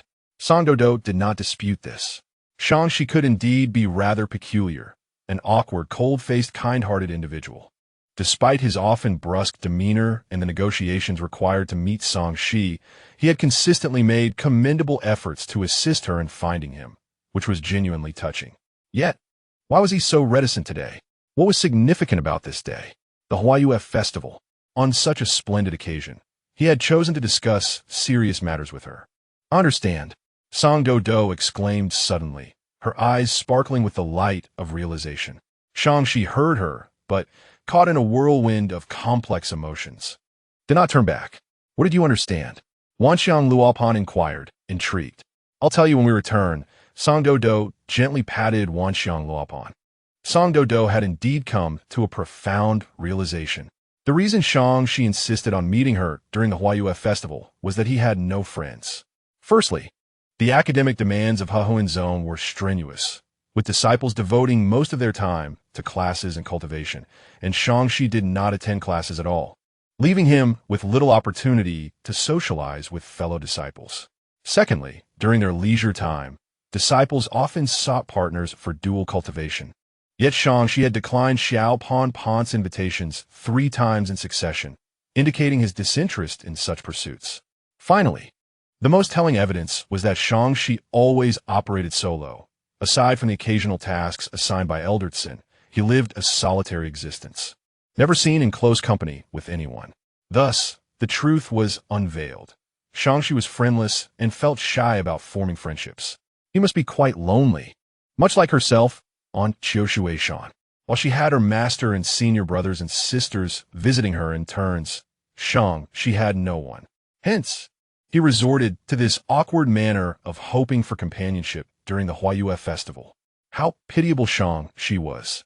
Upon uncovering this truth, the astute Song Doudou felt a sense of control over the situation, but kindly refrained from voicing aloud. Shang Shi, with his cold exterior and warm heart, had assisted her so much. She needed to do something to help him in return. From today onward, Song Doudou fixed her determined gaze on Shang Shi's back, clenched her fists, and resolved to take action. Ah, Doudou, you finally arrived. As soon as she entered the celebration venue, Song Doudou was abruptly embraced by Xiao Pan Pan. The first thing Xiao Pan Pan did was reach out to pat the top of her head, and behind her, I've heard all about it. So you're a dog spirit. Ah, that means you're a dog. I thought there was always this impulse to ruffle your ears. Where's your tail? Let me touch it. This touch met with nothing but air. Song Doudou flusteredly grasped Xiao Pan Pan's mischievous hand. I've already tucked them away. She twirled around before Xiao Pan Pan. I look just like a real human now. Turning her head, she was met with Xiao Pan Pan's expression of utter dismay. Why? What is so good about being human? Originally, she had merely made a casual remark, but to her surprise, Song Doudou solemnly grasped her hand and stated earnestly, being human is the best. Without humans, I would have frozen to death at the borders of Shursanzhou long ago. Without humans, I wouldn't have my own warm little courtyard. Without humans, I would never have made it to Lezhou, let alone met you at Hehuan Zone. Of course, being a spirit is nice too, Song Doudou added hastily, even if she hadn't encountered many spirits. Jizhong Su could be considered one, and Feng Qi as well. Remembering Feng Qi inevitably brought to mind their transaction, Song Doudou mentally counted the days. With only a few days left before the month-est deadline, there had been no news from Feng Qi. She wondered if Lord Ji had successfully avenged himself. Feng Qi had been so confident back then. Surely, he would ensure Lord Ji's safety. She felt a mix of anticipation and fear regarding his message. All right. Both humans and spirits are wonderful. Is that sufficient? Xiao Pan Pan couldn't help but smile at Song Doudou's earnestness. A little dog spirit striving to advocate for humanity's superiority. How fortunate Hehuan Sect was to have stumbled upon such a treasure. Seeing the two successfully reunited, Shangxi prepared to leave quietly. However, today he still needed to trouble Doudou to revert her ears and tail, as the theme of the stall was master-servant allure. She pointed to the table behind Song Doudou, where a dress awaited her change, alongside a fluffy object. I had initially prepared a pair of false ears and a tail for you, but who would have thought our Doudou possesses the genuine article? Truly, heaven is aiding me. Shangxi paused momentarily. The allure of master and servant? Song Doudou looked bewildered. Such an unusual theme. Although she could not quite comprehend the peculiar nature of this arrangement, she trusted Xiao Pon's reasoning and transformed her ears and tail back. A flicker of thought crossed Song Doudou's mind, and suddenly a pair of furry, upright ears sprang forth from her hair. The inner fur was a soft, light gray, while the outer shell was pure ebony, quivering slightly with her current nervousness. A fluffy, sleek black tail appeared behind her, its glossy sheen revealing careful grooming, adorned with a delicate golden bell that shimmered with her instinctive swishing. Wow! Xiao Pon's eyes sparkled instantly, unable to resist reaching out to touch the tail that appeared to possess an exquisite texture. Doudou, your original fur color is simply stunning. This tail, oh my goodness, it's so soft and smooth. The bell is beautiful too, but why doesn't it make any sound? Her voice was loud, drawing the attention of nearby disciples. For in this era, true monsters were indeed rare. Song Doudou allowed her to indulge, feeling somewhat shy yet overwhelmingly pleased. Such flattery about her beautiful fur and silky texture from Pon was delightful. She turned to grasp her tail, brushing the bell gently, whispering, "This was a gift from my master. When I was younger, my master said the sound of bells would not be good for my ears. So he gave me this silent bell. Your master is quite caring," remarked Xiao Pon. Wait a minute. Song Doudou's master knows she is a monster. And she became a disciple at such a young age? Then why did the Guizhong stone Pon? Let us ask Shangxi to help us too. Song Doudou urged quietly, clutching Xiao Pon's sleeve. Him? Xiao Pon was taken aback, glancing at Shangxi, who stood nearby with arms crossed, still not leaving. Are you sure? I have no objection to him helping at the shop. After all, the reputation of Hehuan Sect is well-deserved, and it would attract many customers. However, no one dares to ask for his assistance. Indeed, Song Doudou responded, noticing Shangxi remained in his original spot, appearing particularly solitary amidst the cheerful preparations around them. Her heart swelled with certainty as she nodded vigorously. Look, it's the Huayue festival today, and everyone has companions. How lonely must Shangxi be all alone? He has helped me so much. He is a wonderful person. Let us play together with him. Shangxi? Lonely? Even if he is indeed lonely. It's his own doing, Xiao Pon thought, regarding Song Doudou with a puzzled expression, unable to fathom how such an idea had emerged from her mind. As Xiao Pon hesitated to respond, Song Doudou clasped her hands in a pleading gesture. Let him be the good luck charm. Or perhaps he can help move some things, collect spirit stones or something. He looks very reliable and certainly wouldn't miscalculate. Song Doudou recalled their first encounter, where he had been counting. Her eyes sparkled with eagerness, conveying a message of friendship, making it impossible for Xiao Pon to refuse. Noticing Song Doudou's earnest concern for Shangxi, coupled with his complex expression as he overheard her words, a mischievous thought arose in Xiao Pon's mind. All right, I have no objections, but my stall does not lack for accountants or movers. Rather, it needs someone to maintain order. Why don't you ask him if he is willing? She deliberately elongated her last words. Her gaze at Shangxi laced with provocation. Shangxi met her gaze calmly. Yet, Song Doudou, oblivious to the underlying tension, understood that Shangxi was willing to stay, and her joy was instantaneous as she dashed towards him, her black ears bobbing with excitement. Shangxi stood still, watching as the fluffy ears drew nearer, ultimately stopping just within reach. Song Doudou raised her face, beaming with warmth as she extended an inviting call. Shangxi, Pon has agreed for you to stay and help us. Let us celebrate together. Although it might be a bit noisy, it will surely be more fun than being alone. When the agreed time comes, we can go meet Song-shi together. What do you say? She reached out to tug at his sleeve, but hesitated, finally opting to gaze at him with hopeful anticipation. Shang-Chi gazed down at the hand that was about to brush against his sleeve, then lifted his eyes to meet Song Doudou's. He found the situation absurd, so ridiculous that it almost made him laugh. When did I ever say I would stay to help? More importantly, when had he ever claimed to feel lonely? After kindly escorting her to the festival, she had now found him a task. Such a little demon, repaying kindness with demands. Well, I feel I can't manage alone. Having you around would make me feel more at ease, Song Doudou replied readily, still gazing at him. Will you stay with me? I will give you my share of spirit stones. Stay with her? When had their relationship grown so close? Shang-Chi's gaze shifted from Song Doudou's face to her ears, his fingertips almost recalling the sensation of their softness. Leaving this little demon here, he doubted she could arrive on time. After a long silence, just as Song Doudou began to feel disappointment creeping in with his apparent reluctance, he finally sighed almost inaudibly and softly replied, fine. Consider it for the spirit stones. Wonderful, Song Doudou thought. How delightfully awkward he is. Thankfully, she was a perceptive dog demon. Seeing Song Doudou indeed manage to bring Shang-Chi, Xiao Pan was genuinely astonished, followed by ecstatic joy. With Song Doudou and now Shang-Chi, her stall would undoubtedly become the liveliest spot at the festival. Xiao Pan had prepared a specially tailored red dress for Song Doudou, crafted with frugality yet exquisite design, perfectly outlining the slender waist of the young girl. The contrast of her black hair against the red dress formed a striking visual tableau. The vibrant red fabric accentuated her fair, translucent skin, exuding a fervent allure. However, the innocence in her eyes mirrored that of a puppy, creating a unique charm that was unforgettable. Xiao Pan placed a blooming red camellia beside her fluffy ears, satisfaction radiating from her face. All right, this is just perfect.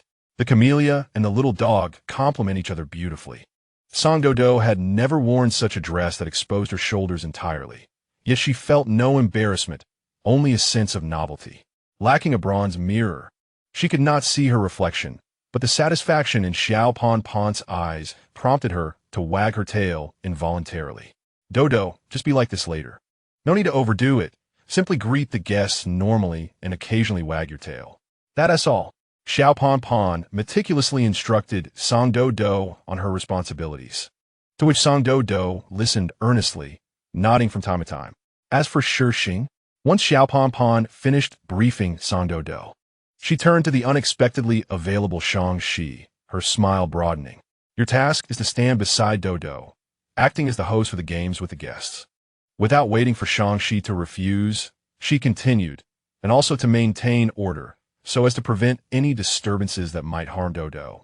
Shang-Chi's gaze fell upon the pair of dark ears, subtly quivering with each breath, nestled within Song Doudou's hair, and then glided along her slender waist to the restless, swaying plume of her long tail behind her. What a troublesome creature. I understand now. Shang-Chi's obedient demeanor was almost unbelievable. Xiao Pan raised an eyebrow, hesitating for a moment whether to retract her decision and have Shang-Chi don a costume as a mascot, but ultimately decided against it. One must learn to be content. Here I am. Chu Huanyun arrived breathlessly, momentarily taken aback by Song Doudou's stunning presence, only to turn and see Shang-Chi beside her, causing his smile to freeze in place. Shang-Chi Xiao? What does this mean for Xiao Pan? Inviting him and then inviting Shang-Chi as well. Isn't this deliberately putting him in the shadow of beauty? In Chapter 73, Not a Cat, after much explanation from Xiao Pan, Chu Huanyun finally accepted that Shang-Chi was not there to usurp his role as the mascot.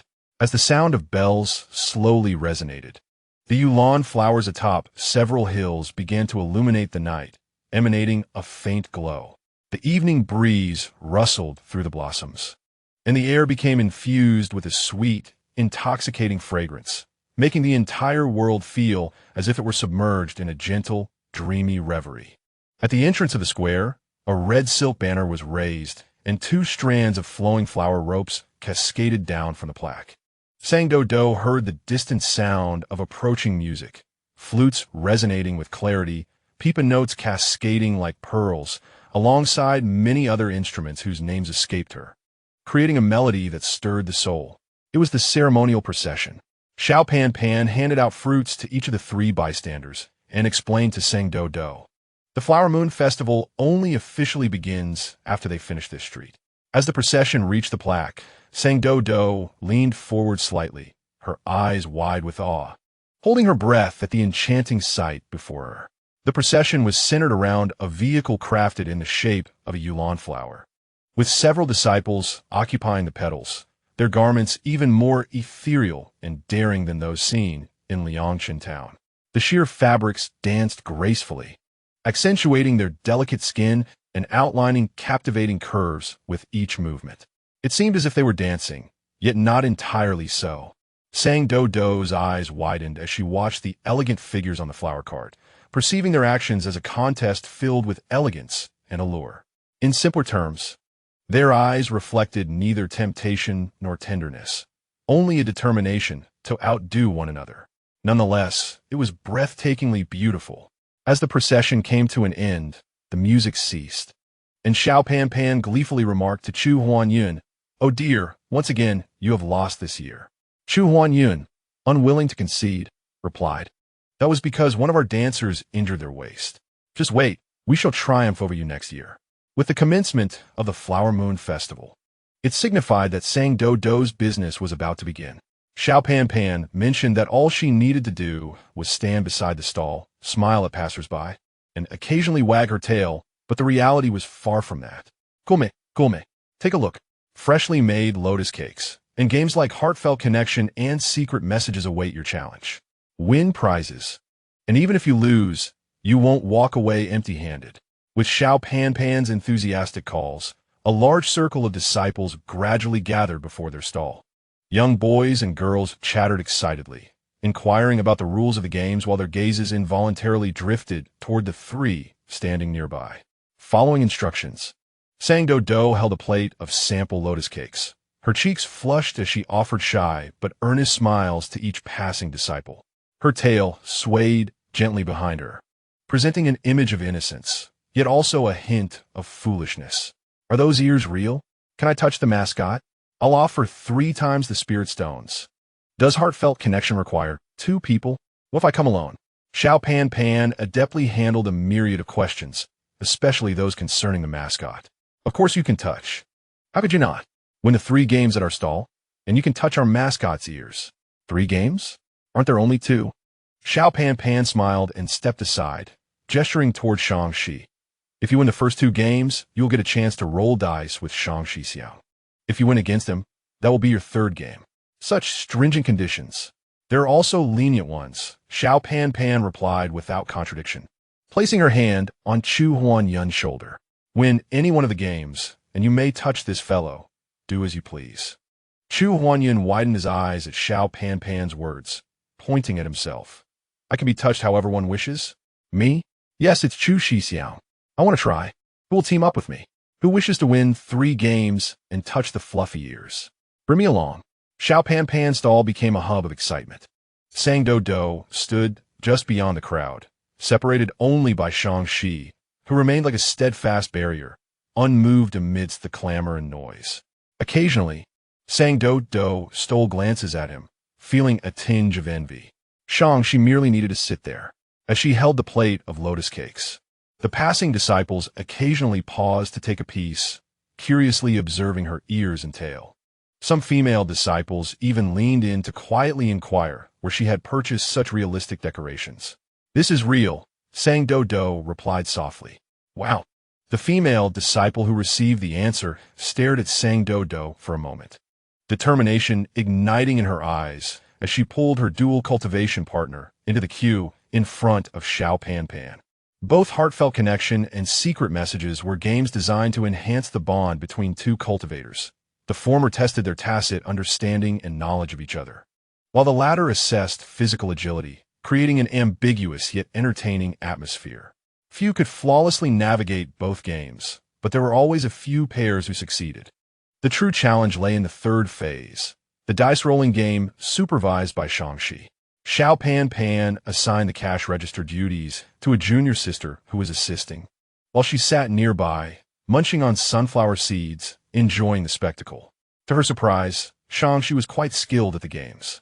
She watched as pairs of guests were regretfully sent away after being defeated by Shangxi in a best-of-3 match, and she could not help but exclaim, "This won't do.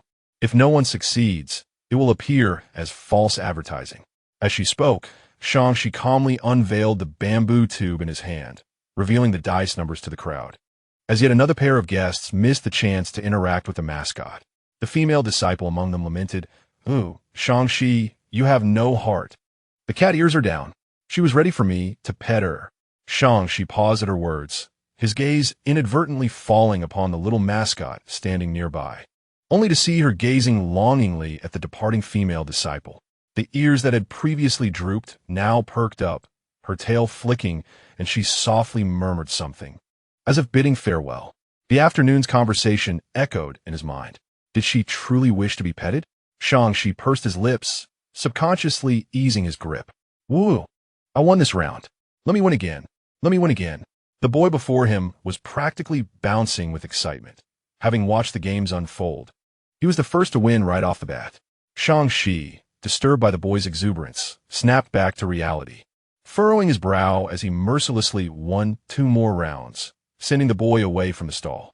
Sang Doudou watched the female disciple's retreating figure with regret, for she was the one who had inquired about her decorations, gentle and warm, someone she would have loved to have pet her. Moreover, she wanted to tell her that she was not a cat. However, she had not succeeded in the game, and she could not rashly act, as that would compromise the fairness of the games and put Xiao Pan in a difficult position. Alas, in Chapter 74, the mountain peak, as the night deepened, more and more individuals succeeded in the games, and ultimately, Sang Doudou awaited several who had triumphed in all 3 challenges.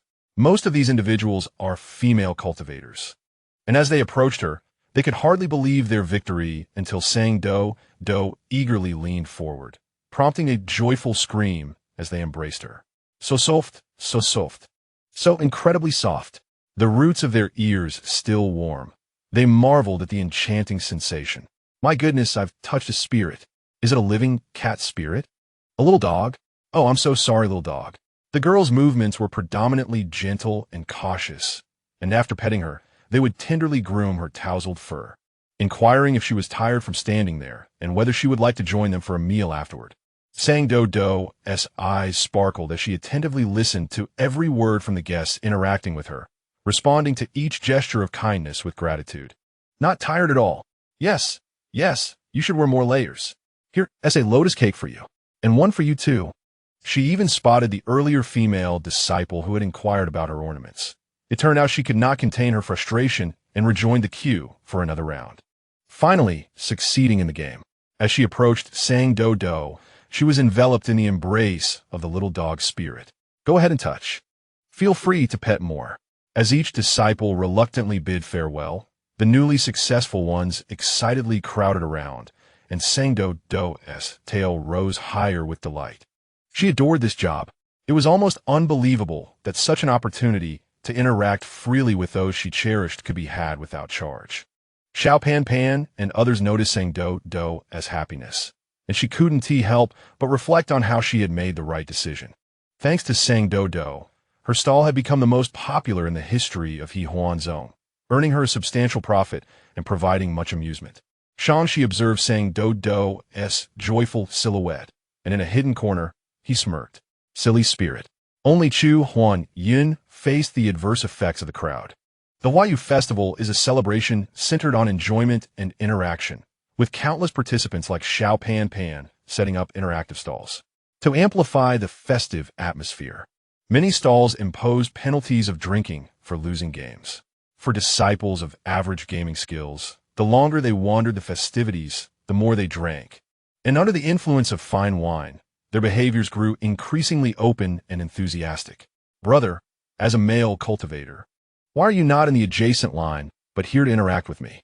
Chu Huanyun maintained a suave smile, though his voice strained to remain composed, especially since, according to the game rules, he was about to share a cup with a burly man in front of him. The sign didn't specify that only women could interact with you. Why can't I? The tipsy male cultivator finally realized he was in the wrong line, but felt trapped by Hehuan Sect's words, unwilling to lose face, and insisted on continuing the interaction. All right, let us do this, Hehuan Sect conceded, picking up a cup from the table, pinching his nose as he prepared a drink, when suddenly he felt a hand on his chest. Hey, don't touch me randomly. What random touching? I'm just a bit unsteady from drinking too much. Why don't you lend me a hand? Xiao Pan Pan nearby found this utterly amusing. Time flew, and soon it was midnight. The resonant chime of the clock rang out once more, and the vast expanse of orchid flowers burst into full bloom at this moment. Afterward, their brilliance would gradually fade until dawn, returning to ordinary buds. It was already late at night, and the crowd at the celebration noticeably dwindled, as many had arranged to meet their favored companions on the hillside for deep conversations, finally clearing out the lines at several stalls. Shangxi stood up from behind the table, exchanged a few words with Xiao Pan Pan, and headed toward Sang Doudou. It's about time. Let us go. Sang Doudou was yawning, and for a little spirit not accustomed to staying up late, it was indeed getting rather late. She had enjoyed herself immensely today and felt a bit fatigued. Upon hearing Shangxi's words, she instinctively nodded, intending to change outer clothes to give to Xiao Pan Pan before leaving. Xiao Pan Pan, humming a tune and happily counting tonight's earnings, waved her hand dismissively without looking up. It was made to your size anyway. It's a gift. Sang Doudou was taken aback. Glancing down at the beautiful attire she wore, a warmth flooding her heart as she exclaimed, "Thank you, Pan Pan. Let us go." Shangxi's voice resonated once more, calm and unyielding. He stood beside Sang Doudou, his silhouette appearing increasingly slender and upright under the dimming lights. Sang Doudou acknowledged with a soft "oh," clutching her old clothes, obediently following Shangxi's footsteps. As they departed from the warm and lively celebration, the surroundings gradually quieted. The sea of orchid flowers on the hillside emitted a faint glow as she led Sang Doudou toward the summit. Her ears perked up at the sound of suppressed whispers emanating from certain corners.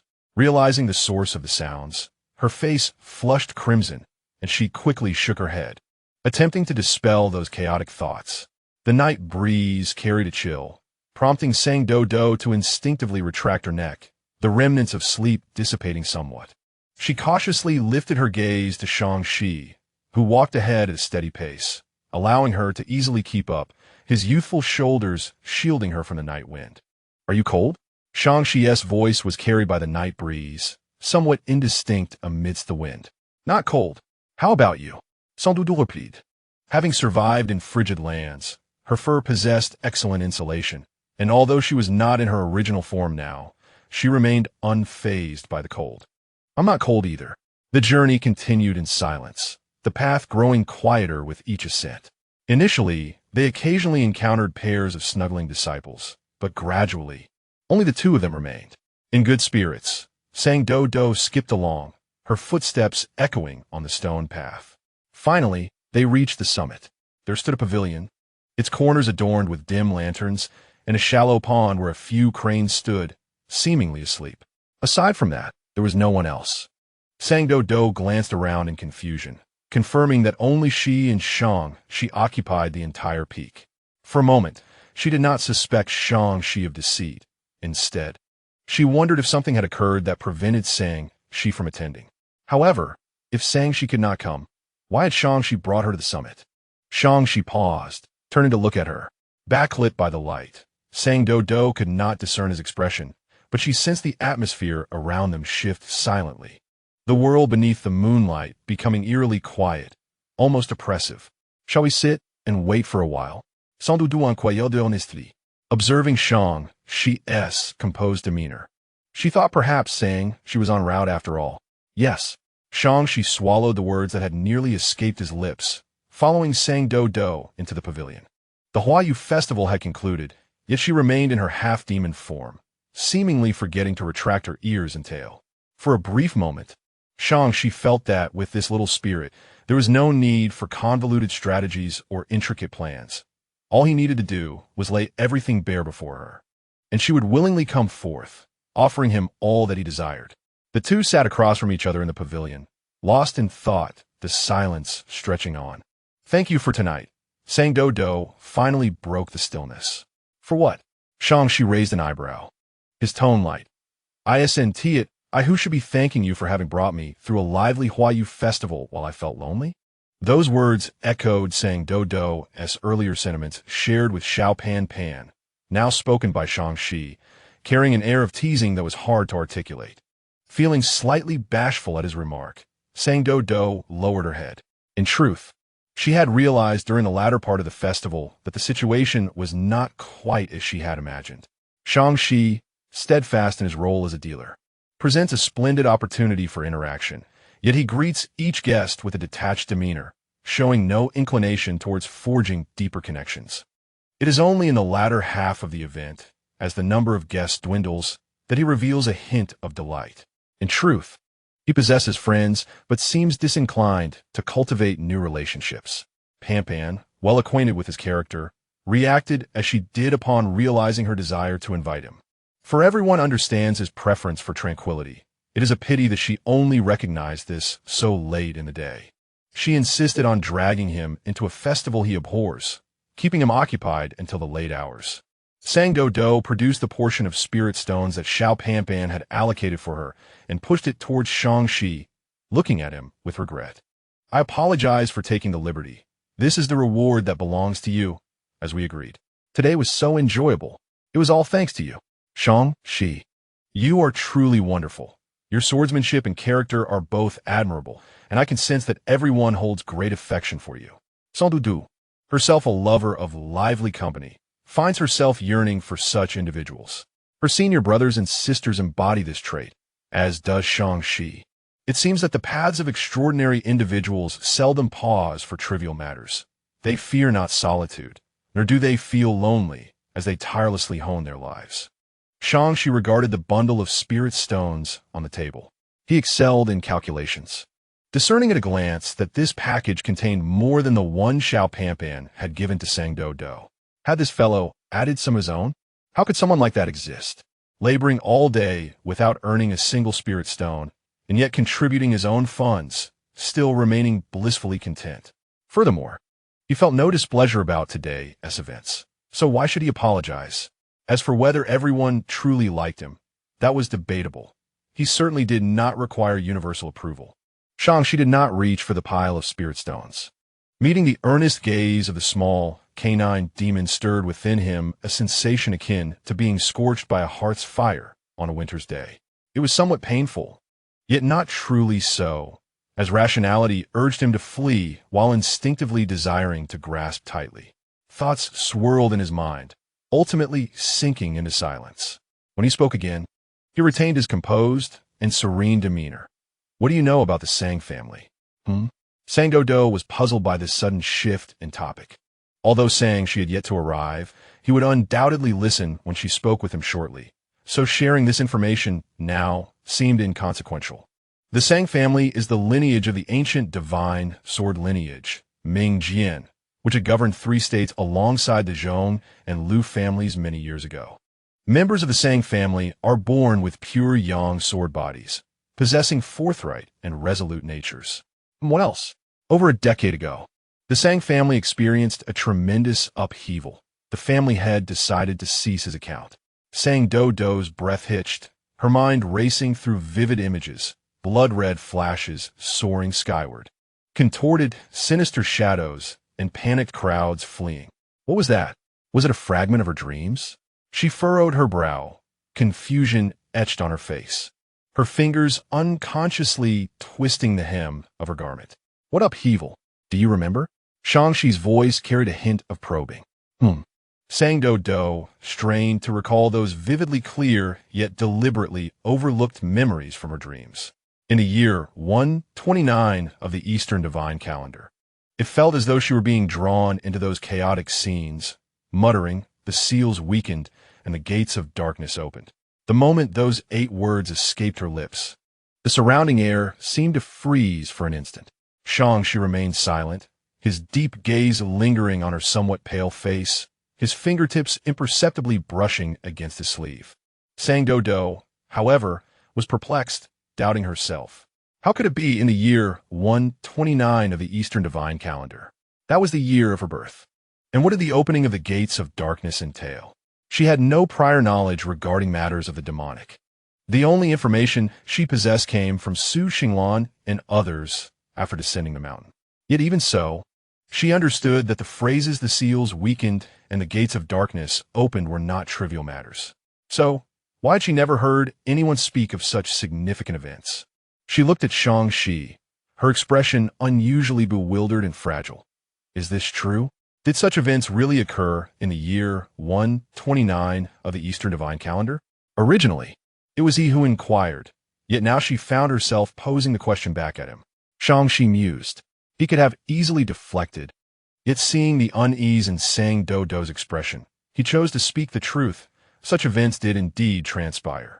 However, the demons were suppressed before they could wreak havoc, and the message was sealed by the Immortal Alliance. In the present realm of cultivation, aside from those from Penglai, very few are aware of this matter. He cast a glance at Doudou. I do not know how you came to know of this, but being aware of it is not a good omen. Either you're being manipulated by someone with intent, or you're already ensnared within the web. Suppressed before they could wreak havoc? Blinking in confusion. Where did those bloodstains in her memories originate? Even if such a catastrophic event had indeed occurred, she had only just entered this world. How could she possibly know of events from that time, or witness the scenes from that year? She gradually organized her thoughts, suddenly realizing something was amiss. Then how do you know? She gazed at Shi, questioning with curiosity. Shi's hand, resting on the stone table, tightened slightly before he relaxed it, as if nothing had happened. Because I am Shi. There are no girls in the current generation of the Sang family. The sister you seek does not exist. My entire Sang family perished due to the demonic chaos in the year 129 of the Eastern Divine Calendar. He spoke with a tone of unsettling normalcy. A sound of something dropping echoed from across the table, and his eyelashes quivered slightly, yet he did not raise his gaze. Chapter 76. Distraction for a moment. The pavilion fell into silence. What? Doudou sprang up from the stone chair in shock. She finally grasped the situation at hand. No, she had not completely unraveled it. She realized her dreams did not entirely correspond with reality. It was true that there existed a person named Shi, and she indeed resided within Hehuan Sect, but she was not the genuine junior sister she had envisioned. Rather, she glanced at Shi. A junior brother? You are Shi. Doudou repeated in astonishment. Then why didn't you tell me? You even arranged for me to meet you on the mountaintop tonight. Upon hearing this, Shi finally raised his gaze to meet hers. At the time of the Sang family's downfall, my father seized his final opportunity to request a favor from the sect leader, allowing me to enter Hehuan Sect and preserve the last vestige of the Sang bloodline. Even back then, those who were privy to this matter were few and far between. Since then, no one has seen a member of the Sang family. The several families that accompanied the Sang family into the demonic realm vanished from the world alongside the demons. Some speculate that these families allied together to perish alongside the demons. Others say their members triggered ancient forbidden formations left from the Mingyu War, sealing off the paths out of the demonic realm, preventing anyone from leaving. The past remains unclear, but since the disappearance of the Sang family, only my master, the sect leader, and the witness from that time know my identity. A witness? Doudou keenly picked up on this novel term. Yes. The person who witnessed both parties establish a heavenly oath is referred to as the witness. The sect leader has always been reluctant to disclose the identity of that witness, only that they seem to have once served the Immortal Alliance, later severing ties and retreating into obscurity. Thus, when you sought me out, my first reaction was to connect it to them. Doudou felt a tinge of embarrassment, but I know nothing about any witness. No one has mentioned this matter to me. I had no idea your circumstances in Hehuan Sect were such. I merely had a rather peculiar dream, which is why. Her voice trailed off, growing quieter. Against the backdrop of this weighty revelation, her reasoning seemed trivial, even absurd. Despite knowing this was the truth, she felt inexplicably guilty expressing it. To her surprise, Shangxi nodded, showing no further signs of astonishment or suspicion. "I understand," he replied calmly. "I must confess that, at the outset, I harbored doubts about your intentions, even perceiving your spoken dreams as mere fabrications, thus hesitating to share my sincerities with you. My invitation to join Hehuan Sect was merely a test of your capabilities." Doudou was momentarily taken aback. She instinctively reached out, flustered, seeking to explain herself. However, Shangxi regarded her outstretched hand without flinching. Instead, as her delicate fingers brushed against his sleeve, he took the initiative, gently pressing her soft wrist down, rendering her unable to withdraw. "Yet now, I realize that you're not concealing anything, nor are you embroiled in any schemes." He lowered his gaze to the flesh beneath his fingertips, a flicker of amusement crossing his eyes. "You are merely a foolish spirit. Foolish enough to venture alone into the night for a rendezvous with only foundational cultivation. Foolish enough to misinterpret the advances of the reckless disciples of Hehuan Sect as gestures of friendship, and foolish enough to worry about the safety of a stranger. Traveling to Lizhou on your own. The reason I summoned you to the peak today is that I initially believed you might possess greater insight into the events of yesteryears, perhaps able to unravel the mysteries that have perplexed me for so long." He gently pressed her wrist with his fingertip before releasing her, allowing the young girl to swiftly retract her hand. "However, perhaps it is indeed merely coincidence. Is the probability of such coincidences substantial?" She had often asked himself this question. The answer is self-evident. The canine spirit's eyes were so clear, devoid of impurities, and her gaze towards anyone radiated sincerity and admiration. A mere modicum of kindness would elicit a fervent response, as if, in that fleeting moment, he was her entire world. Her confusion, surprise, guilt, disappointment, and anxiety were all encapsulated within those eyes, yearning to explore something. One glance sufficed, rendering his intricate machinations feel like a farce. He had come tonight seeking an answer. Yet, perhaps the cold mountain wind dulled his senses, or the fragrance of the orchid rendered him significantly dimmer in a fleeting moment. He found himself questioning the significance of the answer. What would it matter to obtain it? The old acquaintance was no longer present, and he no longer wept as he did in his youth over the absence of kin. Fate had always been unkind to him, but perhaps, just perhaps, this time, she truly came for him. This fleeting weakness in his heart dissipated as he shook his head against the night wind, quickly regaining clarity. Having walked alone thus far, whether anyone awaited him ahead was of little consequence. He had his own path to tread. He observed Doudou, who appeared increasingly bewildered by his few words, and found himself musing that, compared to him, she seemed to be the one ensnared in the web of fate. As Shangxi contemplated, Doudou gradually found tranquility amidst her tumultuous thoughts. She had so much to say, yet gazing at the figure before her, she felt an inexplicable sadness. How peculiar. He did not weep, and he even smiled faintly, seemingly lost in thought while watching the cranes in the pond. She was unaware of the source of his laughter, nor could she discern what aspect of their previous conversation was amusing, yet she felt that he appeared somewhat melancholic. "So, how have you been in Hehuan Sect? Sans Doudou inquired." Earlier, Shangxi had asked her about her thoughts upon seeing Shangxi, and this was the first question she wished to pose. Even now, it remained the same. However, she did not afford Shangxi the opportunity to respond, instead answering herself. "You must be doing well, right? Elder Tsen, though sometimes stern, is always indulgent towards you and deeply cares for you. Pan Pan and Chu Huanyun make an effort every year to spend time with you, and the younger disciples hold you in great respect. You must be eating well to grow so tall and handsome, and your swordsmanship is so exquisite, surely you have devoted considerable time to practice. When your kin return, they will undoubtedly be proud of you. You assert that you brought me back to Hehuan Sect to continue testing me, yet I am merely at the foundational stage. Would anyone else exhibit such patience?"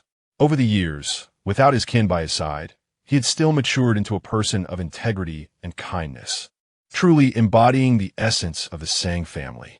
The little girl chattered incessantly, delivering an avalanche of words, leaving Shang-Chi no opportunity to interject. At first, as he listened to her earnest analysis, he felt a twinge of amusement.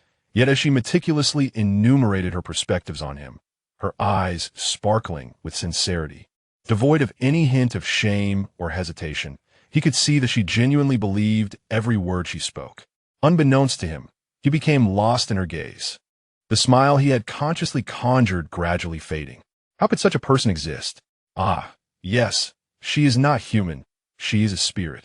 Shang-Chi's gaze shifted from her animated face to the plush ears atop her head. May I touch them? What? Sang Doudou, mid-sentence, momentarily failed to comprehend his request. May I touch them? Shang-Chi repeated. The unconventional request felt strange. He initially expected to feel some discomfort, yet it slipped from his lips with unexpected ease, devoid of evasion or calculation. Sang Doudou understood clearly now. She paused for a moment. Shang-Chi was watching her, his gaze imbued with a hint of laughter, different from any he had displayed before. It seemed as if something once rigid within him had melted, transforming into a gentle stream, infusing his eyes with a touch of tenderness. However, Sang Doudou could not discern the nuances of such a shift. She simply felt, in her naivete, that Shang-Chi had suddenly become a touch more handsome. Yet more importantly, when humans feel sorrow, they seek solace from small canines. Would a small dog refuse? Sang Doudou's response was to scoot closer, taking Shang-Chi's finely boned hand and placing it atop her ear. Of course you may. As she sought a head pat, the distance between them diminished significantly. Shang-Chi found himself staring directly into the shimmering eyes of the young girl, warmth radiating from her touch, sending a soft, tingling sensation through his fingertips. He suddenly felt a dryness in his throat. Before he could savor the moment, Sang Doudou seemed to remember something, abruptly lifting her head. I just recalled, I promised to show you my true form. Although saying she was indeed her true self, it seemed she felt somewhat played. However, upon closer examination, he had indeed brought her to meet Shang-Chi even earlier than anticipated, allowing Shang-Chi to accompany her to the Hehuan festival. She had come out ahead. The self-consistent logic of Sang Doudou brought her immense satisfaction, as the small knot of trepidation dissipated, and she resolved to fulfill her promise. She took a small step back, a soft, ethereal glow enveloping her. The aura quickly contracted and morphed, the once delicate form of the girl transforming and shrinking within the play of light. In the next moment, as the radiance dissipated, the girl in the black hair and red dress was replaced by a small, entirely black canine. Beautiful. This was the first thought that surged into Shang-Chi's mind. The small dog was a size that could be easily cradled in one's arms, with petite yet sturdy limbs, its fur glistening like satin beneath the moonlight. Its bright, sparkling eyes retained the clarity and innocence of its human form, now imbued with a hint of pride, gazing intently at Shang-Chi. It was said that a nine-tailed fox could mesmerize the heart, yet Shang-Chi felt that this little dog eclipsed that ability. This size seems just right. Yes, this is perfect. Sang Doudou murmured softly. She tilted her head, observing the seemingly dazed Shang-Chi, then propelled herself with her hind legs, transforming into a nimble shadow of black, warm and soft, landing precisely in Shang-Chi's embrace. Yay, not a bit off. And I didn't crush you. Having not leapt into someone's arms in ages, Sang Doudou successfully completed this task, feeling an overwhelming sense of satisfaction. Shang-Chi instinctively reached out to catch the small dog. The tiny, soft body instantly filled his cool embrace, exuding a weighty warmth infused with the sense of sunlight and fresh grass that danced into his nostrils. The soft black fur brushed against his chin and neck, provoking an indescribable, ticklish sensation. He paused momentarily, his gaze lowering to the defenseless little black dog nestled in his arms, who curiously nudged his clothing with her damp, cool nose, leaving him momentarily at a loss. Should he pet her? Sang Doudou waited in vain for a while, feeling somewhat puzzled. Could it be that he was so disappointed upon seeing her true form that he no longer wished to touch her? The thought left her feeling quite dejected, and she struggled to leap from his arms to the ground, transforming back into her original self. With a cautious gaze, she looked up at him and apologized. I'm sorry. I didn't know you didn't like it this way. Having not transformed back in a long time, she felt a rush of excitement and unconsciously treated him as her master or senior, entirely forgetting her master's admonition that indiscriminately leaping at people was not a good habit. It seemed she had inadvertently jeopardized the relationship they had painstakingly built. Her tail drooped, resembling a child who had misbehaved. After a brief moment, she returned to his usual demeanor and hesitantly reached out to pat her head. "It's not your fault," he said softly. After a pause, he added, "There's nothing to dislike." Yet, regardless of how enchanting and innocent she appeared, she was still a girl. While she remained oblivious, he could not pretend to be unaware and shamelessly indulge in further intimacy. That would truly tarnish the reputation of the Sang family. The fingertips of his other hand quietly sank into his palm as he restrained himself from dwelling on the warmth of her complete dependence, redirecting the conversation elsewhere. "Can we speak now? Those things I can only tell Sang-shi." Upon hearing this, Sang Doudou recalled the matter at hand and returned to her stone seat, adopting a serious demeanor.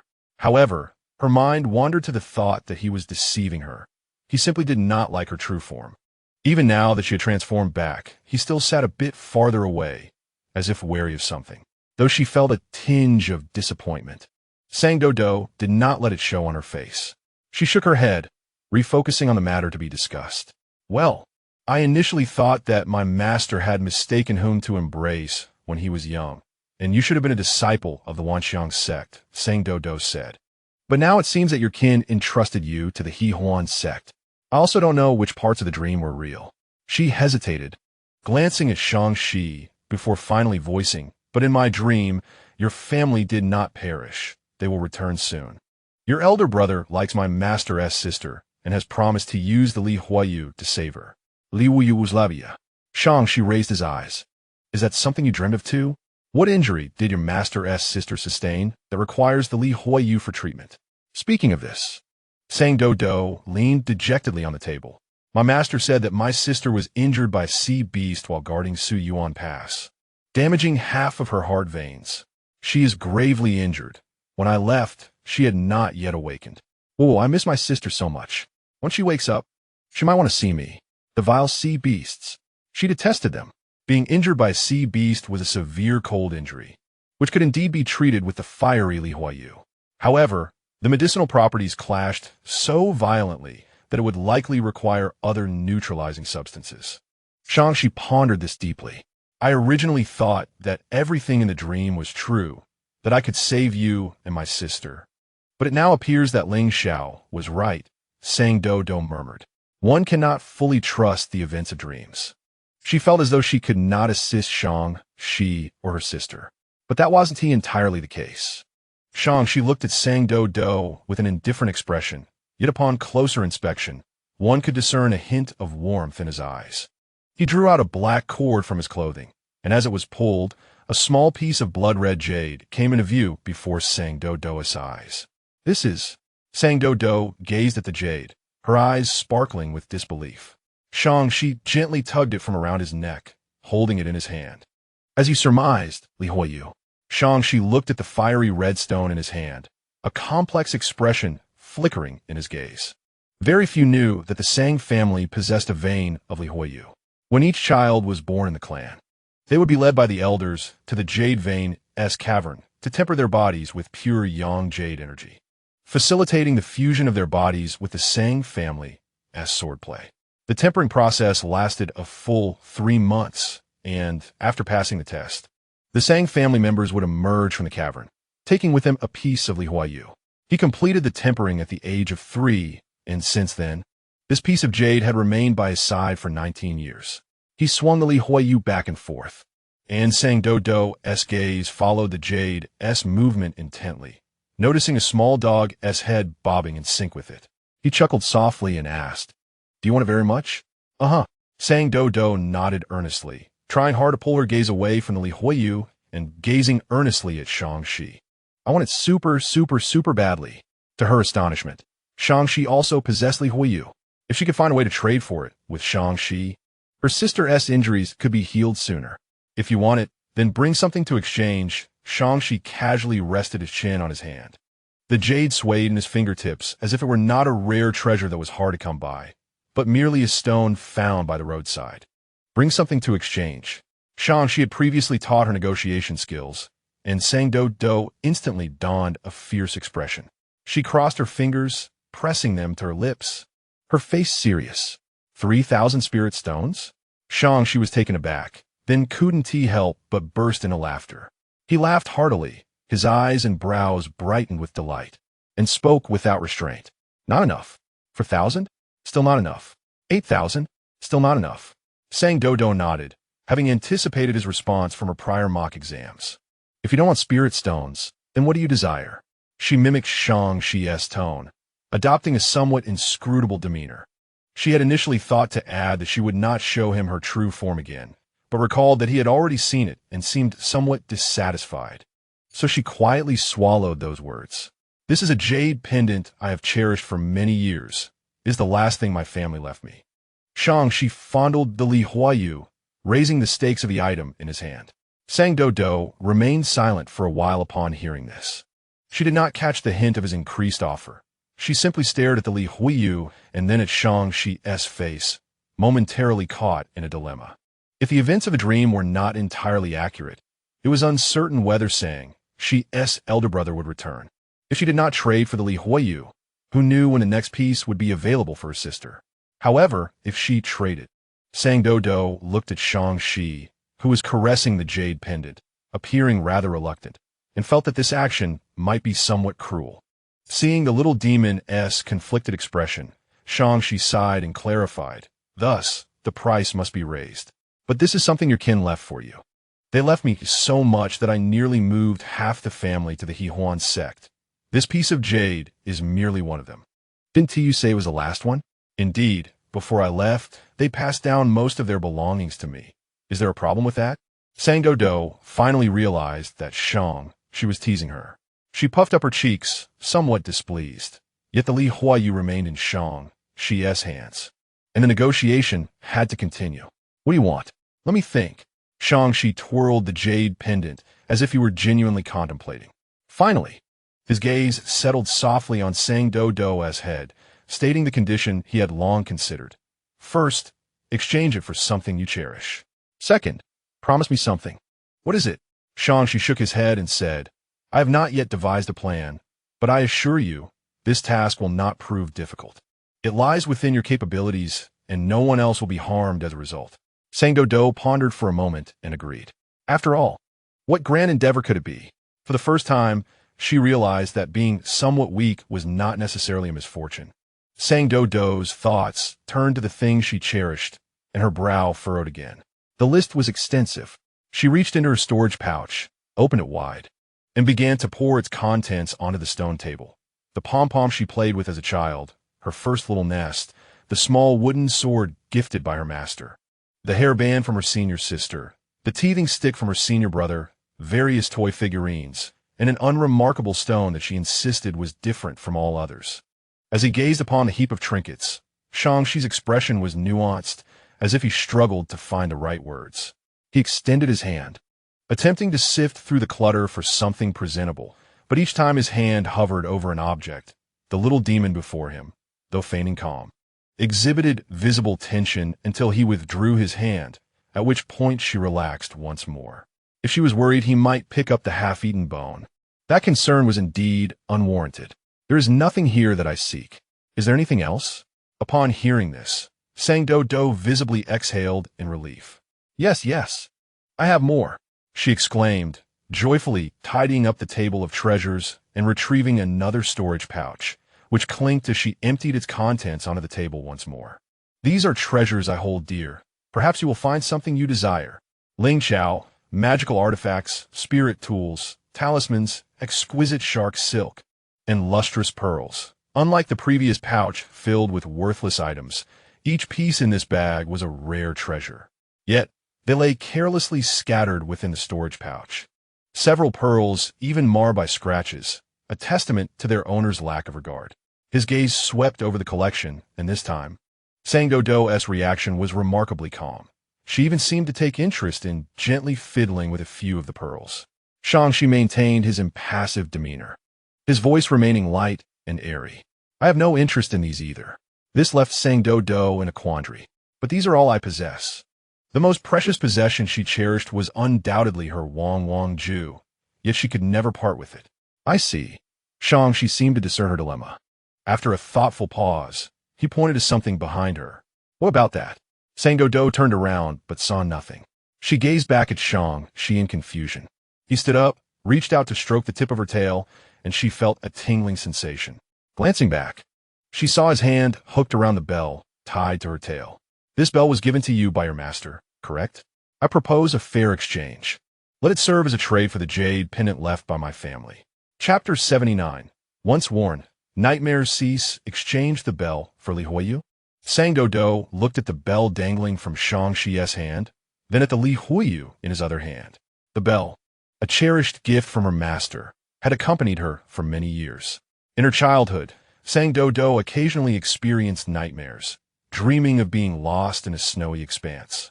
Utterly alone, unable to find anyone familiar, and unable to escape. Back then, she could not transform and live with her master and fellow disciples on Point Array Mountain. Each time she awoke from a nightmare, she would quietly leave her little nest and curl up outside her master's door to sleep peacefully. Yet upon waking, she would often find herself on her master's bed, wrapped in a soft, warm cloud sheep blanket. Her master would sit at the long table nearby, either reading, playing the guqin, or gazing out the window at the swirling snow, lost in thought. Upon noticing her awaken, he would set aside his tasks, come to her bedside, and gently pat her head and ears, engaging her in conversation. As she sleepily gazed at her master, she felt that there was no greater happiness in the world. Ultimately, succumbing to drowsiness once more. Later, her master brought back this golden bell, claiming it would ensure she would never again experience nightmares. She was overjoyed. Indeed, the bell proved to be just as magical as her master had promised. From that day forth, she never dreamed of the snowy expanse again. All right, I will trade with you, Sang Doudou declared. Long ago, her nightmares had ceased to be about snow. They transformed into the daily emptiness of Wang Ju. The sight of her master's departing figure, and the sudden, terrifying thought of whether she might be forgotten. Eventually, her dreams morphed into visions of her senior brothers and sisters being injured, of being expelled from her sect, and of becoming an ordinary little dog, unable to speak. However, she had filled Wang Ju to the brim through her own efforts. She descended the mountain alone, encountered Xiao Wan, met Lady Ji, and forged many bonds. Smoothly arriving at Hehuan Sect, where she met Sang Shi. Soon, she would acquire the materials needed for her senior sister's healing. Now, she felt invincible. She no longer required the bell to grant her courage. Her master had said that wearing the bell would prevent nightmares, and she could hang it from her tail. Sang Doudou accepted the Li Huiyu and enthusiastically explained the bell's purpose to Shangxi. He cast her a long, contemplative glance. Or you could hang it from your hand, she added, realizing she had spoken unwisely and quickly corrected herself, unable to discern Shangxi's satisfaction or displeasure. Perhaps from your foot? In your dreams, when do the Sang family return? Shangxi inquired. Within a year, shortly thereafter, Sang Doudou replied. How did they return? Did they mention what they experienced? I do not know, Sang Doudou said softly. I did not fare well in my dreams. I only heard that news. Shangxi nodded. He gathered his fingers, securely enveloping the bell in his palm, refraining from further inquiries about the Sang family, and shifted the conversation.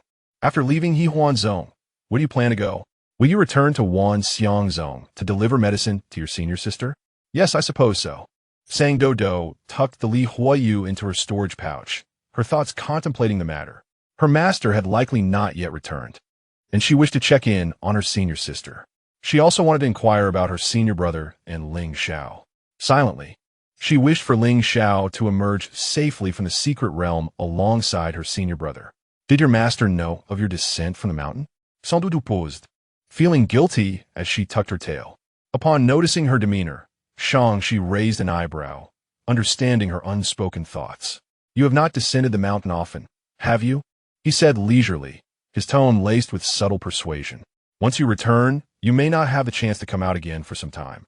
Why not entrust someone to take the Li Huiyu back with them? You could stay a while longer at Hehuan Zone, gathering information about other medicinal materials. Seeing Sang Doudou's conflicted expression, he skillfully added, "The Kuning Hui is approaching. The Bai Zonda Bai is the busiest time for various sects. A period when many precious materials come to light. If you seek medicinal materials, this is the ideal opportunity, and your sect will not notice your absence." Sang Doudou contemplated for a moment, finding merit in his reasoning. However, she rested her chin on her hand, her round face slowly exhaling a sigh. "I miss home. I long for Chiu Shui Mountain, for Wang Wangju, for the babbling brook, for the plum blossoms, for my master and my senior brothers and sisters. Home!" Shang, she thought, scoffing inwardly, yet maintaining a composed exterior. A home with a master who does not even share sect information, and senior brothers and sisters who fail to notice when people are missing. Can such a place truly be considered home? You would take at least half a month to return to Wanxiang Zone from here. During the Kuning Hui, the teleportation arrays are free, allowing for instantaneous travel, with little difference in time. Then, if I stay here, may I occasionally descend the mountain to play? Sang Doudou asked. Certainly, Shangxi replied. Xiao Pan Pan and Chu Huan Yun are both playful souls. They would likely be delighted to take you along. And you? Do you not wish to play? Sang Doudou leaned in to inquire. Shangxi raised his eyelids to look at her. Do you wish to play with me? I want everyone to play together. Sang Doudou's eyes sparkled with sudden delight. Everyone gathers together, playing this, then that, then this again, staying side by side, endlessly without parting. She glanced at Shangxi with quiet hesitation. Is that too greedy? No, it is acceptable. Then, may I descend the mountain to visit my friends? Who are they? Outsiders. Those beyond the sect's boundary? Yes, but they're all kind-hearted.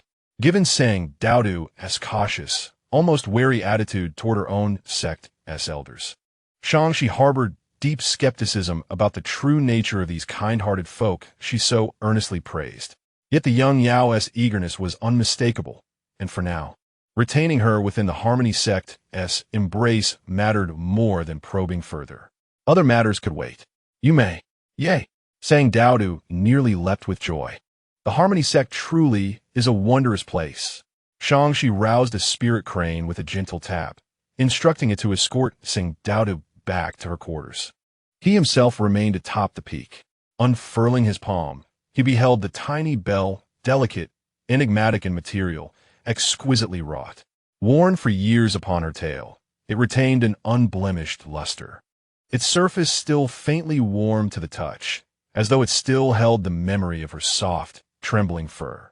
His fingertip traced the bell's finely etched, slightly roughened surface, no spiritual energy infused, only a feather-light tremor.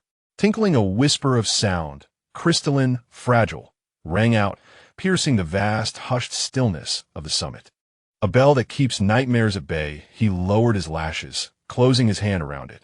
The cool metal swiftly warmed beneath his skin. In the Eastern Divine Calendar, year 129, the ancient seal began to falter, and the demon sect's gate swung wide. When Sang Doudou murmured those 8 words in her sleep, soft as breath, heavy as prophecy, his composure remained unshaken outwardly, though inwardly, the still waters of his heart roiled with quiet turbulence. The Sang family bore the legacy of the looming sword. No ordinari caltevascenlini. Their sworn duty bound them to a primordial seal, and to secrets long buried beneath layers of silence and sanction. That calamity had arrived with uncanny swiftness. Its origins obscured in official annals, its aftermath shrouded in ambiguity. Shangxi had long suspected deeper machinations lay beneath the surface. Had the seal itself decayed, or had it been betrayed from within? His father, before departing, entrusted him with the greater part of the family's fortune. Was that act mere happenstance, or had he foreseen the gathering storm? A subtle furrow crossed Shangxi's brow, fleeting, almost imperceptible, unraveling the Sang family's buried past, and deciphering the enigmas woven into Sang Doudou's very being, was no mere matter of curiosity. It was imperative, not only for their own safety, but perhaps for truths long entombed, truths that might yet reshape the balance of the realms. Chapter 80. The ancient hairpin Penglai immortal continent. Palaces rose like jade spires amid drifting clouds. The heavens themselves seemed to breathe in slow, celestial rhythm. At the summit of the highest palace stood a phoenix tree, its trunk forged of ancient bronze, its leaves carved from living emerald. Beneath its vast, shadowed boughs rested a go board and two woven reed cushions. Two figures sat in quiet contemplation, fingers poised above polished stones. Qingwu lifted his hand and placed a piece, then paused, as if stirred by a whisper on the wind. He turned his gaze toward the horizon. All he saw was an endless sea of ink-dark clouds, studded with stars, bathed in the silver glow of the full moon, serene, untroubled, timeless.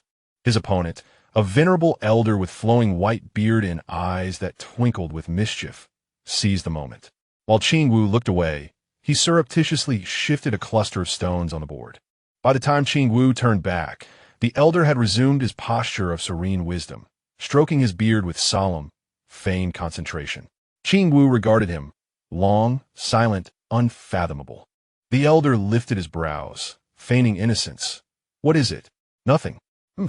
Even a simple game unsettles your focus, worrying over your disciples. Are you? The elder placed a stone with cheerful finality, gathering his captured pieces with a chuckle. Mingyue is steadfast of heart. Though grievously wounded, this trial may yet become her crucible.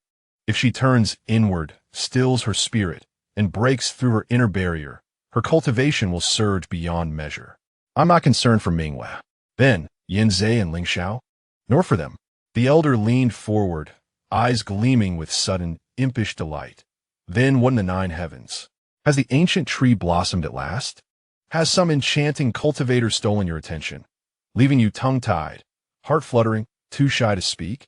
Qingwu, gently exasperated by his elder brother's teasing, rubbed the bridge of his nose and murmured, voice low and calm, I am concerned for Doudou. Sans Doudou? At the name, Guangling Xinzuan's gaze flickered upward swift, sharp, yet his hand never wavered as he set down another stone. The canine Yao you brought back yourself from Beichun province 18 years ago? Qingwu lowered his lashes, voice tranquil. His moves on the board precise, unyielding. Brother, must you feign ignorance?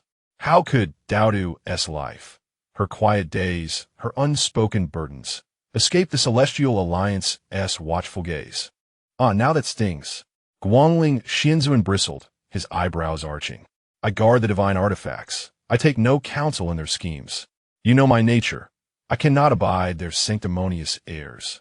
So I turn away, and let silence be my shield. Still, I've heard little of her these past years. I assumed you'd long since entrusted her to the Alliance's care. Yet now I learn. You've kept her within Hehuan Sect all this time? Qingwu offered no reply, only continued his quiet, relentless advance across the board, claiming yet another swath of territory. Guangling Xinzuan stared at the ruined formation, his mustache twitching with dismay, yet his tongue remained unchained. Truly astonishing. Even wild geese flying overhead would tuck their tails in fear of that crowd. And yet you persuaded them to leave such a volatile presence unbound? What price did you pay? What enchantment has that child woven around you to move you so?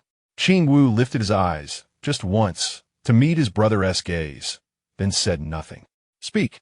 Guangling Xinzuan growled, jabbing a finger. No more of this aloof master act. I know you too well, you old windbag. Qingwu's gaze drifted from the board to the churning sea of clouds beyond.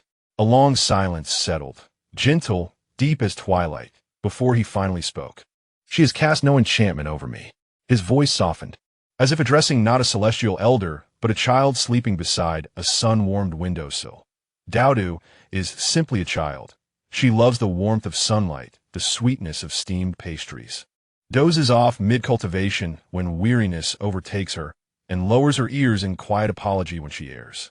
No different from any young soul needing gentle guidance, perhaps even more obedient, more tender-hearted, more sincerely devoted. His tone was unadorned, ordinary, yet the quiet intimacy beneath it, the unspoken indulgence, gave Guangling Xinzuan pause. He had watched Qingwu raise Mingyue, Yanzhe, and Ling Xiao, yet never once had he heard such quiet tenderness in his voice when speaking of them. This was no celestial sovereign weighing the fate of a mysterious disciple. This was something far older, far deeper.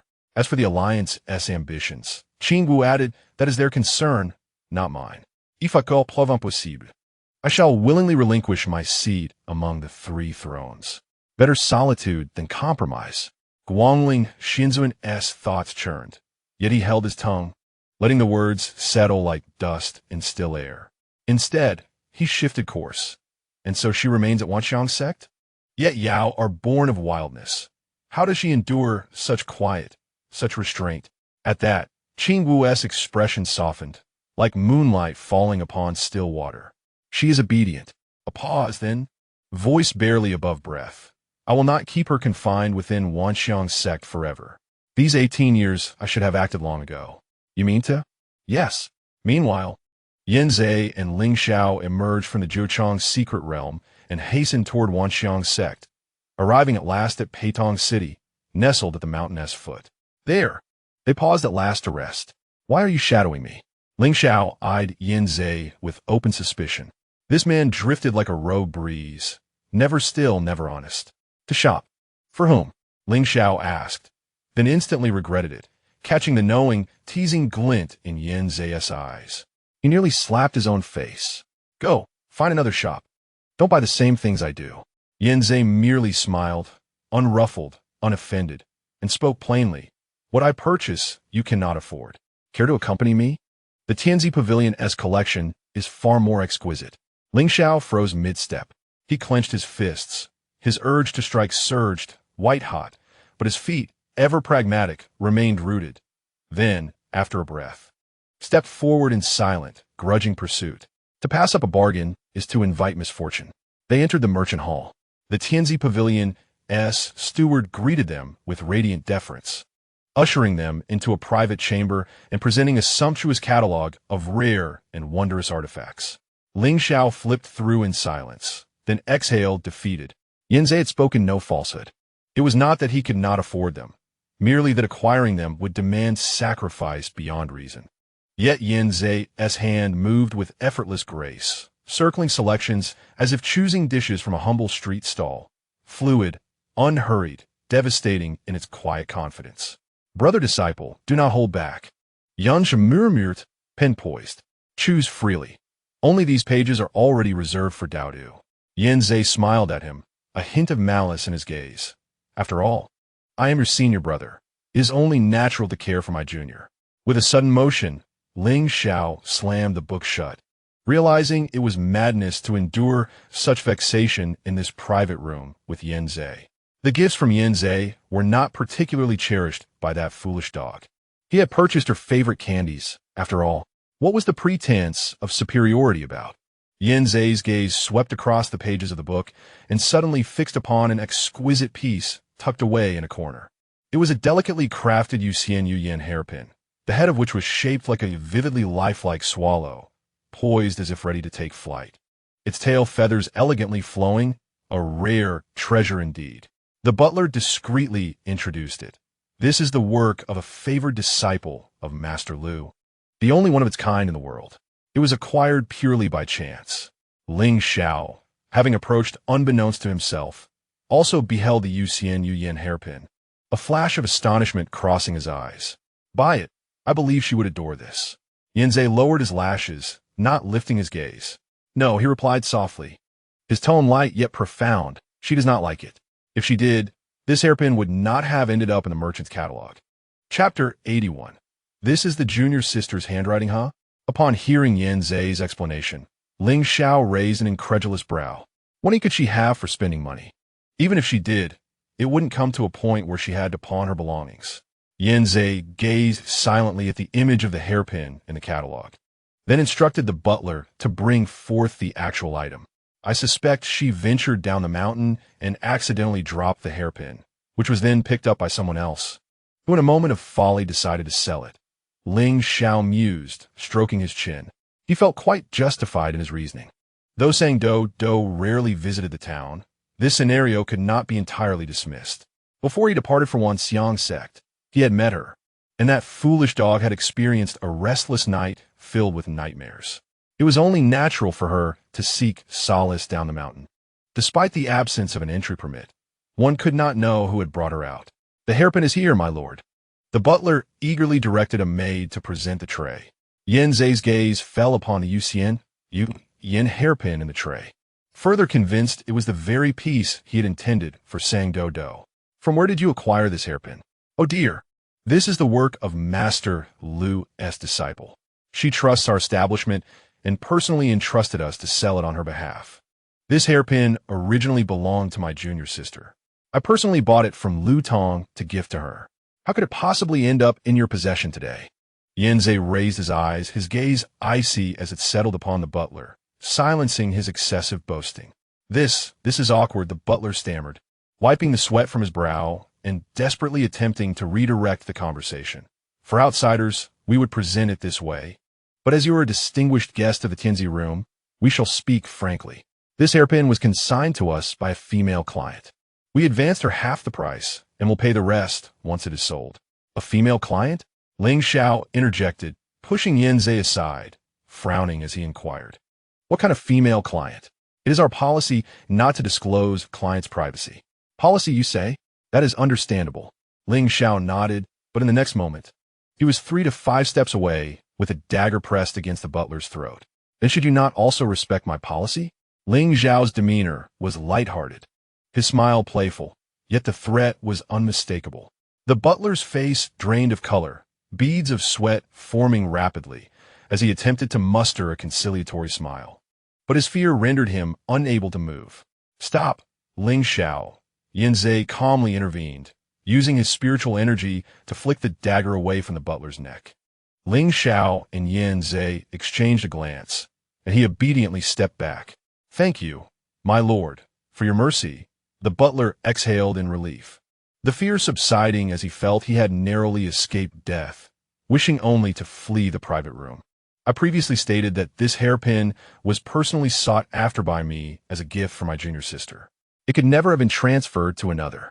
I hope your establishment can provide me with an explanation as to why it appears here today." Yin Zhe pushed the box containing the Yin hairpin towards the butler, raising his eyes to meet the butler's gaze with calm determination. The butler's mind raced with the possibility of a conspiracy involving the 2 men before him and the woman who had previously pawned this hairpin.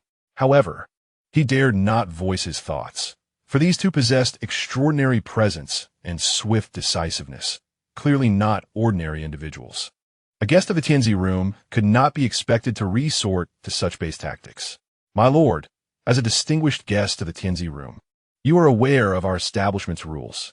"Fear not," Yin Zhe interrupted, retrieving a delicate silver contract from his sleeve sufficient to cover the pawned amount, and lightly pressed it beside the tray. "I shall purchase this hairpin at the original price, plus the storage fee for this duration. Your establishment will incur no loss. Only one thing. I must know the name of that female client, her appearance, when and under what name she pawned this hairpin, and I require to see the pawn receipt." Seeing the butler hesitating, Yin Zhe smiled and issued an ultimatum. "Every piece of jewelry from Lu Tong's workshop comes with a transaction contract. If there is no contract, it shall be regarded as a counterfeit. Your establishment has stood for a century in Peitong City. I trust you would not wish to bear the stigma of trafficking fakes?" The butler inhaled deeply, weighing the pros and cons in his mind. Since the other party was willing to redeem the item at its original price and cover the storage fee, the establishment would incur no loss. On the contrary, by handling the situation adeptly, they could avert potential trouble and perhaps even forge a beneficial relationship. After deliberation, a smile returned to his face. "You are correct, my lord. Please wait a moment. I shall summon someone to retrieve the pawn records." With that, he wasted no time and exited the private room in haste. Once he had left, Yin Zhe took a leisurely sip of tea and remarked to Ling Xiao, "He is merely a mortal. If you intimidate him like this, our master will surely confine you again." Ling Xiao had already sheathed his dagger, for he had no habit of harming mortals. His actions had merely been a test. He scoffed. "What are you pretending for? If I hadn't intimidated him, would he have so readily agreed to provide the records?" Yin Zhe lowered his gaze, blowing gently at the floating leaves in his cup, choosing not to respond. After a while, the butler returned, holding a ledger. He flipped to a page and pointed out to the two. The female client did not leave her name. The reason for pawning the hairpin was urgent, and it was noted as a gift from a relative, with the address listed as Feng Yulu. Upon hearing the last three words, his tones softened, tinged with subtlety. What does the female client look like? Where's Feng Yulu? Ling Xiao detected the butler's hesitance and pressed further. Yin Zai's gaze lingered on the words gift from a relative, recognizing the delicate, youthful handwriting that contrasted sharply with other scripts. He traced the characters with his fingertip, recalling such a style. The incident involving the female client had occurred over half a month ago. The butler had initially thought he would forget, but once he focused, her image vividly materialized in his mind. She was a girl difficult to forget once seen. He recounted his recollections, and Ling Xiao, listening intently, began to feel a sense of familiarity. Was that female client a human? Ling Xiao's question was peculiar. The butler pondered for a while, ensuring no underlying implications before cautiously replying. She appeared to be human. So that means she lacked ears and a tail. Ling Xiao nodded, about to dismiss the notion that the one who pawned the Yuxianyu Yin hairpin was Sang Doudou, when he suddenly heard Yin Zai beside him say, "This is my junior sister's handwriting." Yin Zai pointed at the ledger, speaking softly to Ling Xiao. Ling Xiao turned sharply, staring intently at Yin Zai. Chapter 82. The vanished Feng Yulu, the one who pawned the Yuxianyu Yin hairpin, was indeed Sang Doudou. Ling Xiao's initial reaction did not concern the expenditure of money. Rather, she pondered why the address she retained was that of Feng Yulu instead of Wanxiangzong. Had she encountered some trouble and wished to keep it concealed? What exactly is Feng Yulu? Where is it located? He inquired of the steward. The steward, internally bemused by the rustic ignorance displayed by this country bumpkin, respectfully responded, "It was once the grandest brothel in the city." Once? Ling Xiao pressed. The steward elaborated. It is indeed a peculiar tale. Feng Yulu was situated in the very heart of Changjia, a refined establishment with thriving business. Yet, a few days passed, for reasons unknown. It vanished overnight. Or rather, it would be more accurate to say it was razed to the ground in a single night.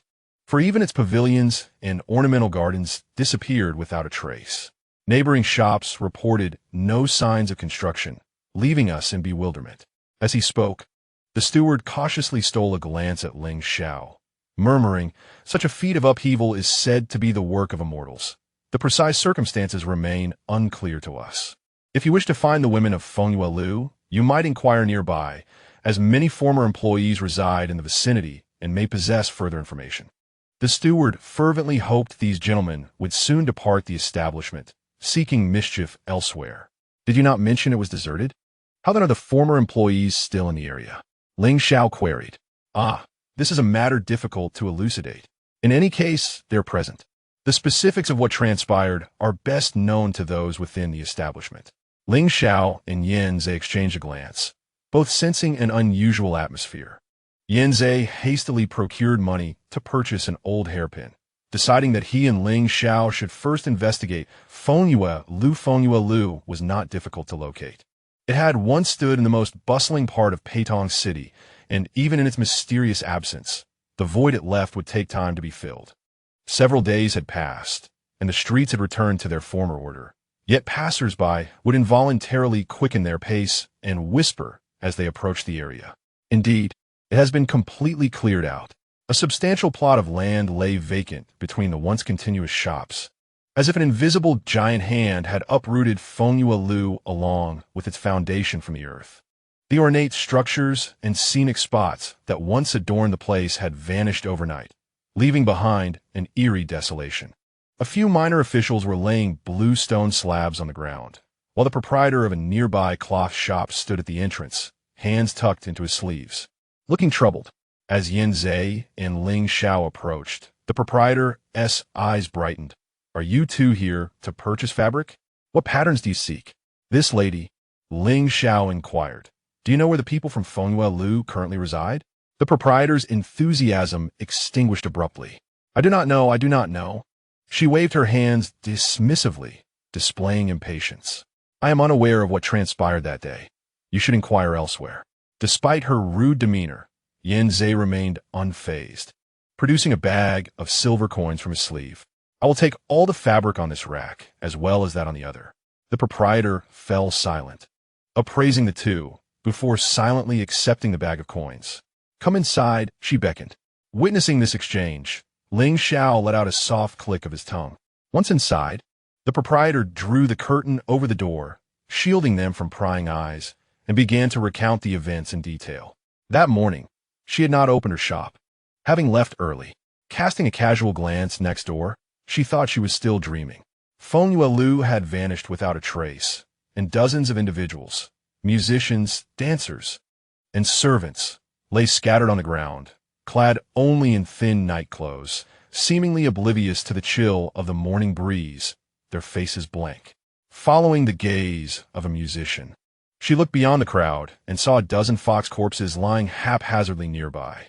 These foxes, their fur a vibrant crimson, were larger than ordinary foxes and, even in death, their pelts shimmered with an unusual luster under the dim light, indicating they were no ordinary beasts, yet their demise was gruesome.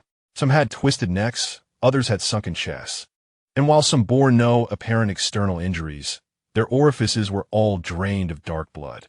This sight terrified her, prompting her to rush to the authorities. The officials cordoned off the area, hesitant to touch the dead foxes, yet they took all the living individuals for questioning, yielding no conclusive results. Days later, several individuals claiming to be disciples of Taihe Zong arrived to collect the foxes, yet no one dared approach the area thereafter. My shop has seen little business since, the proprietor lamented. Upon hearing the cloth shop owner's recounting of Fengyue Lu's disappearance, Ling Xiao and Yin Zhe simultaneously thought of the same possibility. Could it be a demon? Ling Xiao murmured. With so many foxes, it seems there may be turmoil in the demon realm, perhaps the resurgence of an old feud. Sang Doudou is a dog demon, not a fox demon. How could she be entangled in such affairs? Could she have been mistaken for kin by some fox and forcibly drawn into their fold? Reflecting on Sang Doudou's naive demeanor, he felt this scenario was quite plausible. Were only the foxes lost? What the humans? Are those taken by the authorities back yet? Yunsha inquired if Sang Doudou was among them. She should have returned to Qiushui Mountain by now. They returned the same day, claiming they merely took a nap and awoke in an open field, knowing nothing of what had happened. After pondering for a moment, Yanzei thanked the cloth shop owner and exited the store. Could Sang Doudou have been abducted by other demons? Ling Xiao murmured, Ternin to Yanzei. You investigate further. I will return to Qiushui Mountain. I shall accompany you. Yansha replied. The two quickened their pace toward Qiushui Mountain, yet for reasons unknown, an unsettling feeling lingered in Yanzei's heart, as if something of great importance had been stolen away, unnoticed by him. In no time, they stood before the entrance of Wangju.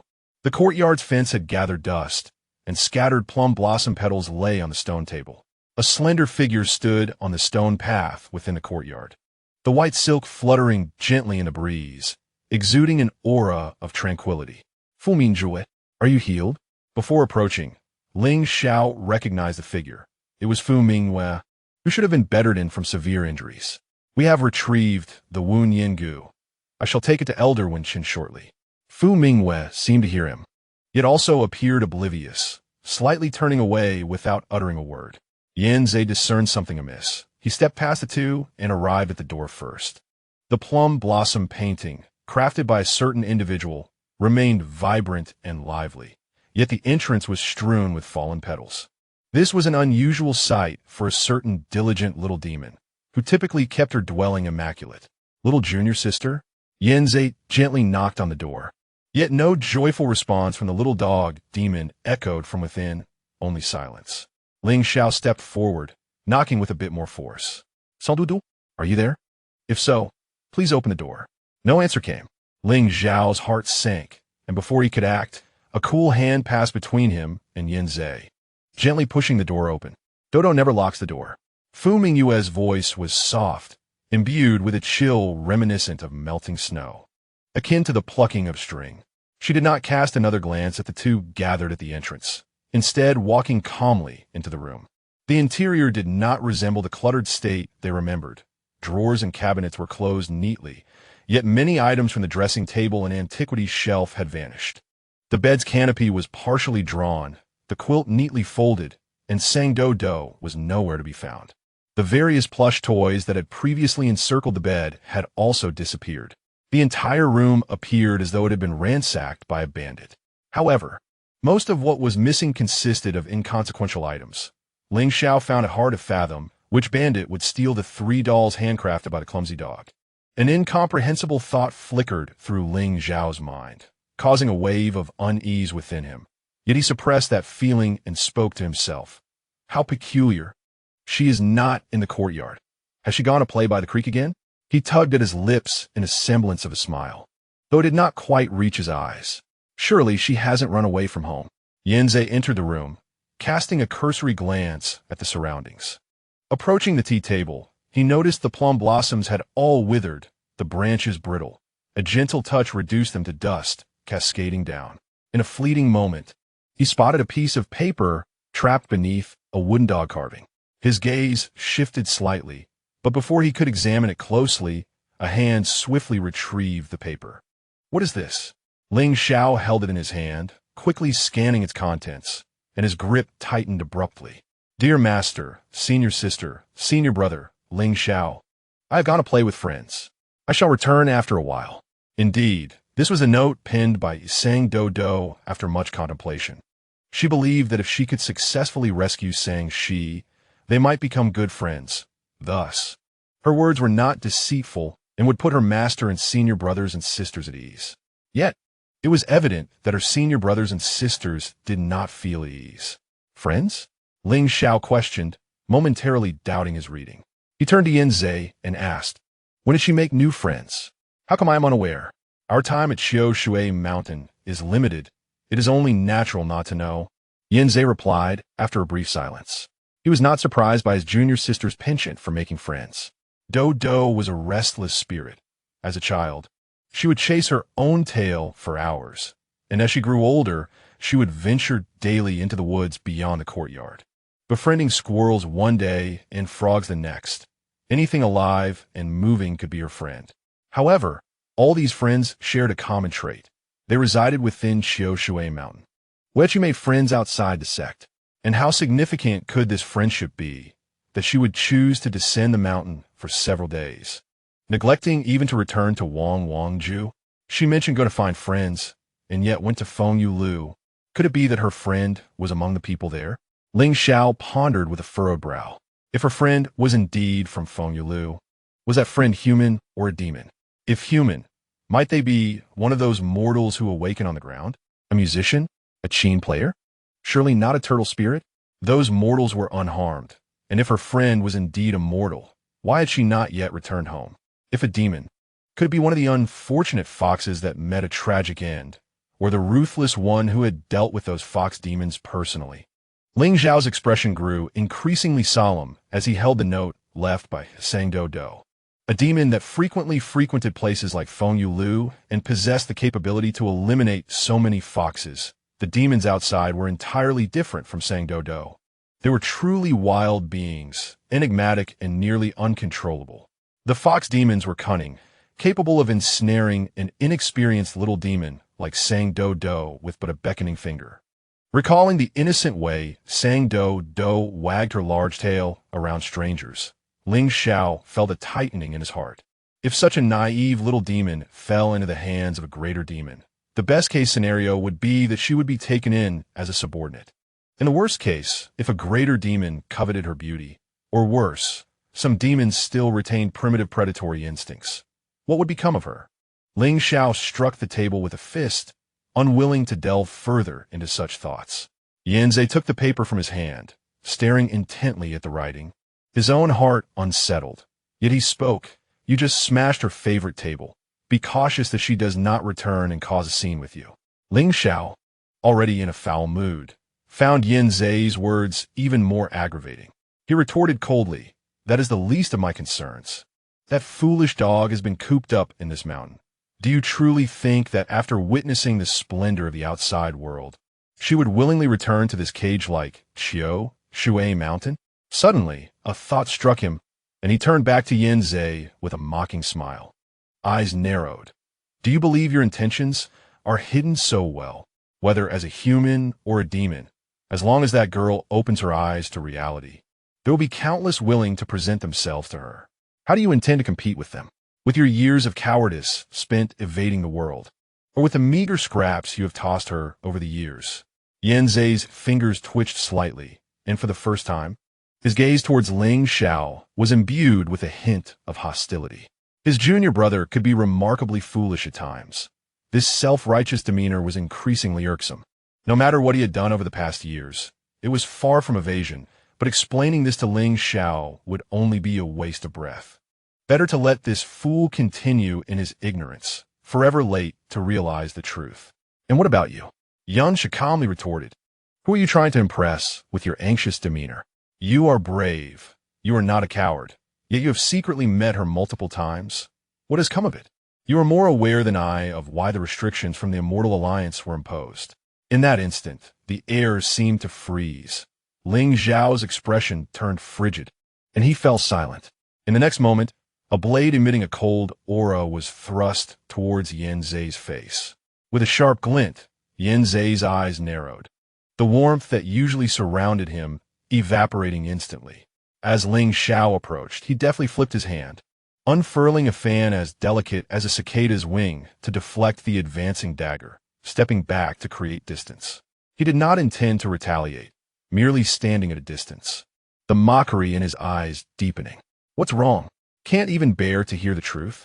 If you had not acted recklessly back then, visiting her without permission, how could such an incident have occurred? How could she have been left to live alone on Shui Mountain all these years? Ling Xiao, do you dare to let her know about these matters? Chapter 84. Her little dog need not grow up you seek death. A crimson hue crept into Ling Xiao's eyes, his rationality nearly shattered by Yanzei's words. The two exchanged sharp retorts, their hands unleashing lethal moves. The courtyard trembled with their fierce energy, the sharp spiritual force causing the remaining plum blossoms to fall, carefully avoiding all the furniture within the room. Ling Xiao fought with increasing ferocity, while Yanzei's cold demeanor deepened, clearly running low on patience. Enough. A wooden sword intervened, separating the two. Both recognized it as Sang Doudou's possession, barely managing to halt their momentum before the sword could shatter. The wielder of the sword was Fu Mingyu. Unlike Ling Xiao and Yanzei, who had been subtly competing since entering the room, she stood still for a long while before finally taking action. With the sword in hand, she turned her wrist flat, the spiritual energy emanating from the sword forcing the two apart. As they each stumbled back a step, a trickle of blood appeared at the corner of Fu Mingyu's mouth, and her hand trembled slightly. Argue privately, not in her room. What does that resemble? Though her injuries were not yet healed, she spoke each word slowly, her eyes covered by white silk, obscuring her expression. Having expended some pent-up frustration after clashing with someone he despised, Ling Xiao decided against continuing the fight. He glanced at Sang Doudou's note, sheathed his dagger, and turned to leave. I will go find her. Stop. This time, it was Yanzei who blocked his path with his fan. Sang Doudou previously mentioned that she had a nightmare. Yanzei raised his gaze to meet Ling Xiao's, his eyes filled with certainty. There is a part of the secret realm you have yet to disclose to me. Tell you? On what grounds? What dream? Fu Mingyu suddenly inquired. Both Ling Xiao and Yanzei glanced at her in surprise. In their recollections, Fu Mingyu's presence was strong, yet subtly intimidating. Whenever Qing Wu wished to be lazy, he would have Fu Mingyu instruct them, and practicing under her could almost be equated to enduring 12 hours of relentless beatings.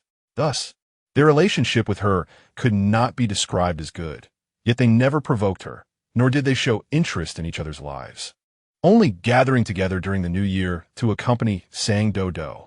This marks the first instance where Fu Mingyu actively engages in their conversation.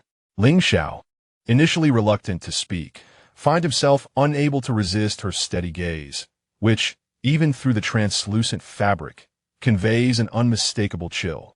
After a prolonged silence, he finally divulges the dream that Sang Doudou had shared with him. If the two of them wish to accompany him on the quest to locate Sang Doudou, he thinks, it is of little consequence. The priority is to bring her back, Once she is safe, there will be ample time to address everything else. After hearing the complete dream, Yanzhe remains silent for an extended period. When he finally speaks, his tone is icily severe. You should have informed me of this sooner. It is obvious that, given Sang Doudou's pure and innocent nature, she could not have engaged in frivolous activities after experiencing such a dream. If she has taken it to heart, she likely prepared a rush to Hehuan Sect that very day. If either Master or Fu Mingyue were aware of this matter, they would never allow her to remain alone. Yet here we are, with Ling Xiao's mind seemingly as small as a walnut. Hehuan Sect. Fu Mingyue softly enunciates each character. The imagery from her dream resurfaces vividly in her mind. One after another, the great sects are met with indiscriminate slaughter, beginning with Tai He, followed by Wan Xiang, and the third being Hehuan Sect. She had only just awakened fully a couple of days prior, and it was not until today that she received Elder Wen Chen's permission to leave her bed. Troubled by the events of her dream, she hastened to Qiushui Mountain. But alas, it was too late, far too late. Even now, she struggles to untangle the relationship between her dreams and reality. Unable to discern the beginning and end of the dream, nor can she fully recall the fragmented scenes and dialogues. A strong instinct urges her to prevent Sang Doudou from descending the mountain. Otherwise, she may unwittingly tread the same path as in her dream. The thought of Sang Doudou, who seemed to mature overnight in the dream, her once innocent face now stripped of its youthfulness and softness, eyes reflecting a near-divine compassion, causes Fu Mingyue's thin lips to tighten. Sang Doudou should not be that way. Her little dog need not grow up, at least not in such a manner. Give me the Wu Nian Gu, she instructs Yanzhe. He tosses the item to her, about to say something, when she interjects. You must descend the mountain immediately and head to Hehuan Sect. I will join you shortly. If you find Sang Doudou, do not bring her back. Merely follow her and ensure she does not come into contact with those from the Xiameng. There is a hint of command in Fu Mingyue's voice, which irritates Ling Xiao slightly, yet he refrains from contradicting her plans as they align with his own desires. Do not bring her back. Yuncha Franche. Qiushui Mountain has kept her for long enough. Fu Mingyue replies coolly, follow her. I must report to Master. There are numerous matters I need to clarify with Qing Wu regarding Sang Doudou's origins, the rumors of the demonic seeds, what transpired before the rift with the Xianming, and whether the calamities foretold in the dream will indeed come to pass. Meanwhile, far away in Hehuan Sect, Sang Doudou sneezes lightly, blissfully unaware that her senior brothers and sisters are on their way to apprehend her. She lies on her bed, retrieving the Li Huayu that Shang she had given her, gazing at it with delight, pressing her face against it and rubbing her nose against it, filled with joy. Shang she mentioned that tomorrow the Xian he would arrive at the station, and she would have it assist her in returning the Li Huayu to treat her sister's injuries. What did you discuss with Shang shi yesterday? Wan Xiang Luopan inquires. Why did you return so late? And you didn't bring me along. Of course we discussed important matters. Sang Doudou flips on her side and faces Wan Xiang Luopan. Little Wan, you would never guess. Shang shi is actually Sang shi. He is the very person I have been searching for. What? After a brief cough, she continues. I mean, I had already suspected it. I just didn't tell you on purpose, intending to test your little wiles. I didn't expect Shang shi to be so impatient. Revealing it himself, Sang Doudou pokes Wan Xiang Luopan in a playful manner, teasingly undermining its prideful facade. If you had known, you would have boasted about it long ago. She knows little Wan all too well. That is not true. I totally knew. Wan Xiang Luopan mutters in discontent, while Sang Doudou feigns indifference, covering her ears, much to its annoyance. Hey, how long do you plan to stay at Hehuan Sect? We will return as soon as the teleportation array opens. Teleportation array? Have you forgotten that you are an array master? You can draw one yourself. Can I draw myself? Sang Doudou suddenly perks up, holding the Luopan, her eyes sparkling with eagerness. How do I draw it? Wan Xiang Luopan sways slightly, remaining silent, clearly enjoying the suspense. Mighty little Wan, I beg you to teach me. Wan Xiang Luopan quietly critiques. You change your mind faster than flipping a page in a book. Ultimately, after much coaxing from Sang Doudou, Wanxiang Luopan emits a soft glow, revealing the drawing of the teleportation array. Sang Doudou studies it for a while and finds it not overly difficult. Just as she is about to put into practice, Wanxiang Luopan leisurely remarks, "This array isn't particularly hard. It's just that the spirit power required to activate it is rather substantial, around 200,000 spirit stones." Sang Doudou abruptly turns her head, her expression one of shock. "How much?" 200,000, Wanxiang Luopan replies. "Of course, if you possess the strength of a late-stage Yuanying. You could also directly use your spirit power to activate it." Sang Doudou silently contemplates the array for a moment before flipping Wanxiang Luopan over and placing it face down on the table. "What are you doing?" "Nothing. I just suddenly became very interested in the gathering of heroes. I want to stay and experience it before leaving." Wanxiang Luopan flies around, Sang Doudou suspiciously, then suddenly leans in closer and asks in a hushed voice, "You don't want to part with the spirit stones, do you? That shouldn't be the case, right? 200,000 sounds like a lot, but for a little demon, it shouldn't be too much of a burden. I could easily pawn a few of the nice gifts from the sect to gather enough." Sang Doudou glances this way and that, deliberately avoiding Wanxiang Luopan's gaze. While she can indeed afford 200,000 spirit stones, she had previously sold gift from her senior brother for travel funds, and the memory left her feeling uneasy. She even dreamt of her brother confronting her with the hairpin she had sold. It was a truly terrifying dream. She resolved never to sell gifts given by others again. "What about the things that the fox left for you? There are quite a few treasures in there. The gifts from Lord G are still gifts.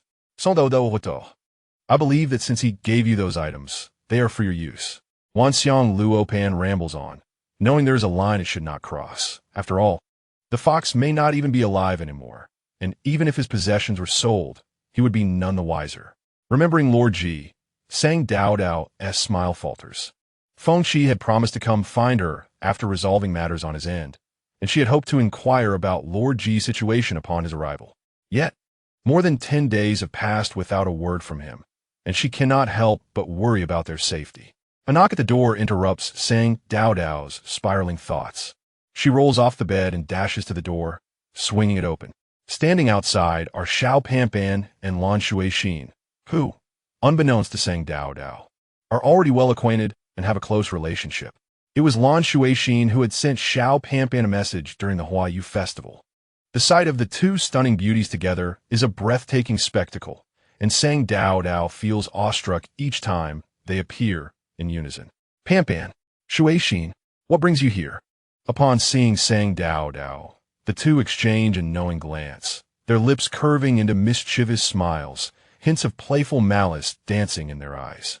Lan Shuixin reaches out, playfully pinching Sang Doudou's left cheek, relishing the soft, tender texture beneath her fingers, her eyes narrowing in satisfaction. "Darling Doudou, would you like to go out and play with your older sisters?" Sang Doudou's ears perk up, catching the keyword play. "Sure." The worries that had just surfaced are immediately overshadowed by the delight of going out with familiar faces. She makes no effort to dislodge Lan Shuixin's hand from her cheek, instead pulling the two inside. "I'll go change. You both sit and wait for me." Xiao Panpan halts her motion to return to her room. There was no need to change clothes. We would simply play on the back mountain in what we were already wearing. Sang Doudou, ever trusting, replied affirmatively. Upon reaching the mountainside, she suddenly realized, what are we going to play? Xiao Panpan and Lan Shuixin erupted into laughter, with Xiao Panpan playfully tapping Sang Doudou's forehead. "How come you only ask what we're playing now that we're here? Aren't you afraid we might sell you off?" "Not afraid." Silly Do, Sang Doudou retorted, unbothered by the jest. She recognized the endearment hidden in the term silly dog, a nickname sometimes used by Ling Xiao, and wagged her tail in friendly acknowledgement. "You haven't soaked in a hot spring before, have you? Today, you shall witness what it means to revel like a celestial being." As they spoke, the trio stood before a wooden house shrouded in mist. The structure exuded an ancient elegance, with small wind chimes hanging from the eaves. A wooden plaque above the door bore the characters Zue Chun Lan, written in a flowing script that conveyed a sense of artistic flair. Sang Doudou tweeted her nose, catching a faint blend of sulfur and floral fragrances. This is our sect's unique Chun Lan spring, a treasure hard to find elsewhere, Lan Shui Xian explained. Lifting the curtain at the entrance, a wave of warm, humid air enveloped them. Chun Lan spring has the power to open meridians and nourish spiritual energy, and it offers many benefits you cannot even imagine. Even without these advantages, the water is pleasantly warm, making it perfect for winter. Thankfully, we secured a spot for you. You should consider how to express your gratitude. Xiao Pan teased as she led the way, observing Seng Doudou's serious contemplation with delight, playfully ruffling her hair. Passing through a misty corridor, they emerged into a small courtyard surrounded by natural stones and verdant bamboo. The main path branched into 3 smaller paths, leading to 3 separate rooms.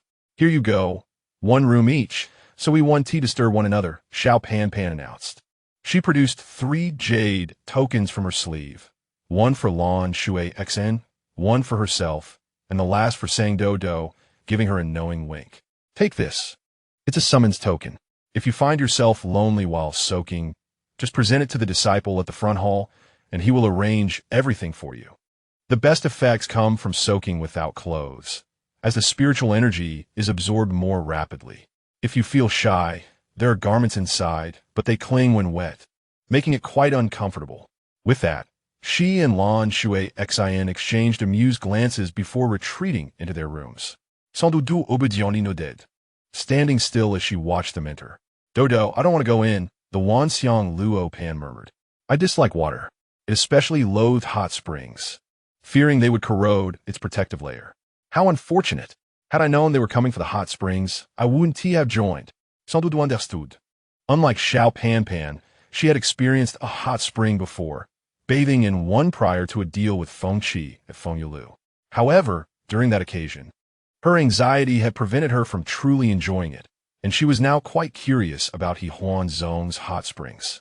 After a moment's hesitation, she placed the Wanxiang Luo Pan atop the stone lion at the entrance. Wait for me here, okay? The Wanxiang Luo Pan was pleased with its lofty perch and complied happily. Chapter 86. A dog in the water sang Doudou pushed open the door and was greeted by a petal-shaped hot spring pool, enveloped in milky steam. Resembling a warm jade set amidst stone slabs. Neatly arranged at the pool's edge were clean towels, wooden slippers, and a simple light gauze robe.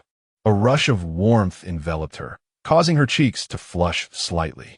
Still feeling shy about being completely unclothed, she removed her clothes and wrapped herself in a moon-white gauze robe, cautiously testing the water with a single foot.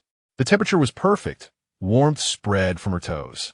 Prompting a contented sigh, no longer hesitating, she gradually slipped into the pool, allowing the warm water to embrace her shoulders, her head the only part visible above the surface.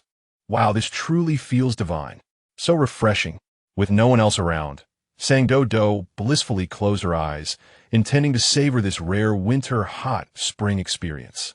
The thin robe, once drenched, became transparent yet clung to her form, obscured by the milky steam and floating petals, rendering her figure indistinct. Time passed. Adjusting her position to lean against the smooth stones at the pool's edge, she suddenly halted, feeling a softness unlike the stones beneath her. Have you been enjoying yourself these days, Master? A low, melodious voice inquired from behind her, strikingly familiar. Seng Doudou stiffened and turned abruptly. Amidst the swirling mist of the pool, a figure leaned casually against the water's edge, seemingly having been there for some time, gazing at her with keen interest. Initially startled, she soon recognized the face of Feng Qi, her panic replaced by astonishment. Feng Qi. In the hazy steam, Feng Qi's extraordinary beauty was strikingly close. He lounged languidly, his body submerged beneath the water, long, inky hair cascading over his shoulders and chest, the tips dampened, strands resting against his elegantly curved collarbone and trailing into the depths below, igniting endless imagination. Yes, I am here, he replied, a smile gracing his lips as he noted Seng Doudou's realization of his presence, his eyes glimmering mischievously in the mist. How are you here? Sans Doudou stammered, her thoughts momentarily jumbled by his proximity and ethereal beauty, compounded by the warmth of the water.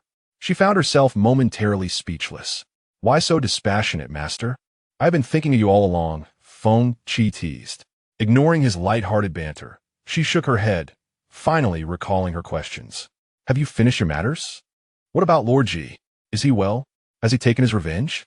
Now, standing before you is I. Feng Qi responded, his brows knitting slightly, adopting a mock sorrowful expression. Why do you inquire about that fox in every sentence? Because you are right here, Sang Doudou replied, catching the note of melancholy in his tone. Yet her concern for Ji Zhong Su outweighed her discomfort, and she swam closer to block his path. Don't change the subject. Has something happened to Lord Ji? Feng Qi regarded the eager canine spirit before him, allowing his facade of sorrow to fade as he grasped her wrist, naturally pulling her into his embrace. He is quite well, merely sustaining some minor injuries that require time to heal. 3 tails severed. I suppose that qualifies as minor, Sang Doudou remarked, relief flooding her. Yet concerns soon followed. Where is he now? Can I go see him? I have many healing herbs. He likely does not wish to see you at the moment. Sang Doudou blinked in confusion. Why not? Feng Qi leaned in slightly, his breath warm and misty against her flushed ear. That fox has always been conscious of his image before you. Currently, he is quite disheveled, with his fur singed away, rendering him rather unsightly. Should you visit him now, he would surely be mortified, although after the embarrassment, he would undoubtedly feel overwhelming joy.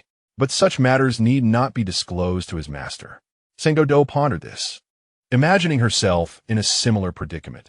If one day her own fur were burned away, she would surely hide beneath the covers, unwilling to emerge. Yet, the thought of Lord Ji suffering brought her only sorrow. I have administered the finest medicine to him, including the precious Chinyan Fiankeo, and he should recover by around March. What he requires most at this moment is to rest and heal. Feng Qi remarked, let us not disturb him. He wrapped his left arm around the young girl's waist, silently drawing her into his domain, while his right hand playfully squeezed Sang Doudou's hand, akin to toying with a small creature's paw. Now, let us converse about our matters, shall we? Their matters? What matters? Sang Doudou's dazed mind spun for a while before she finally recalled. Goodness, the creditor has come knocking. Do you seek my blood now? She endeavored to maintain a calm demeanor, yet Feng Qi, close beside her, could distinctly sense the tremor in her voice and the involuntary tension in her shoulders. A blustering little dog. The restless tail brushed lightly against his thigh, igniting a ticklish sensation. Before Feng Qi could respond, Sang Doudou suddenly realized something was amiss. Hastily retreating a few steps, only to stumble and gulp down a mouthful of warm spring water. At that moment, she resembled a truly drenched dog. Finally positioned at the farthest distance from Feng Qi, she pressed against the pool's edge, her eyes filled with reproach. This is not right. How can you enter this pool? Pan said each person has their own pool. He does not possess a permit to enter. She glanced down, realizing her semi-transparent attire hardly constituted clothing. And Feng Qi before her was even more outrageous, entirely unclothed, a blatant disregard for the decorum of human interaction. If her master were to learn of this, he would surely feel he had failed in her education. You must leave. Sang Doudou submerged slightly, her small face partially above the water, her expression grave as she pointed decisively towards the exit, addressing Feng Qi. I am healing here. Are you attempting to expel an injured individual? Feng Qi tilted his head, donning an innocent demeanor, amusement hidden within his gaze.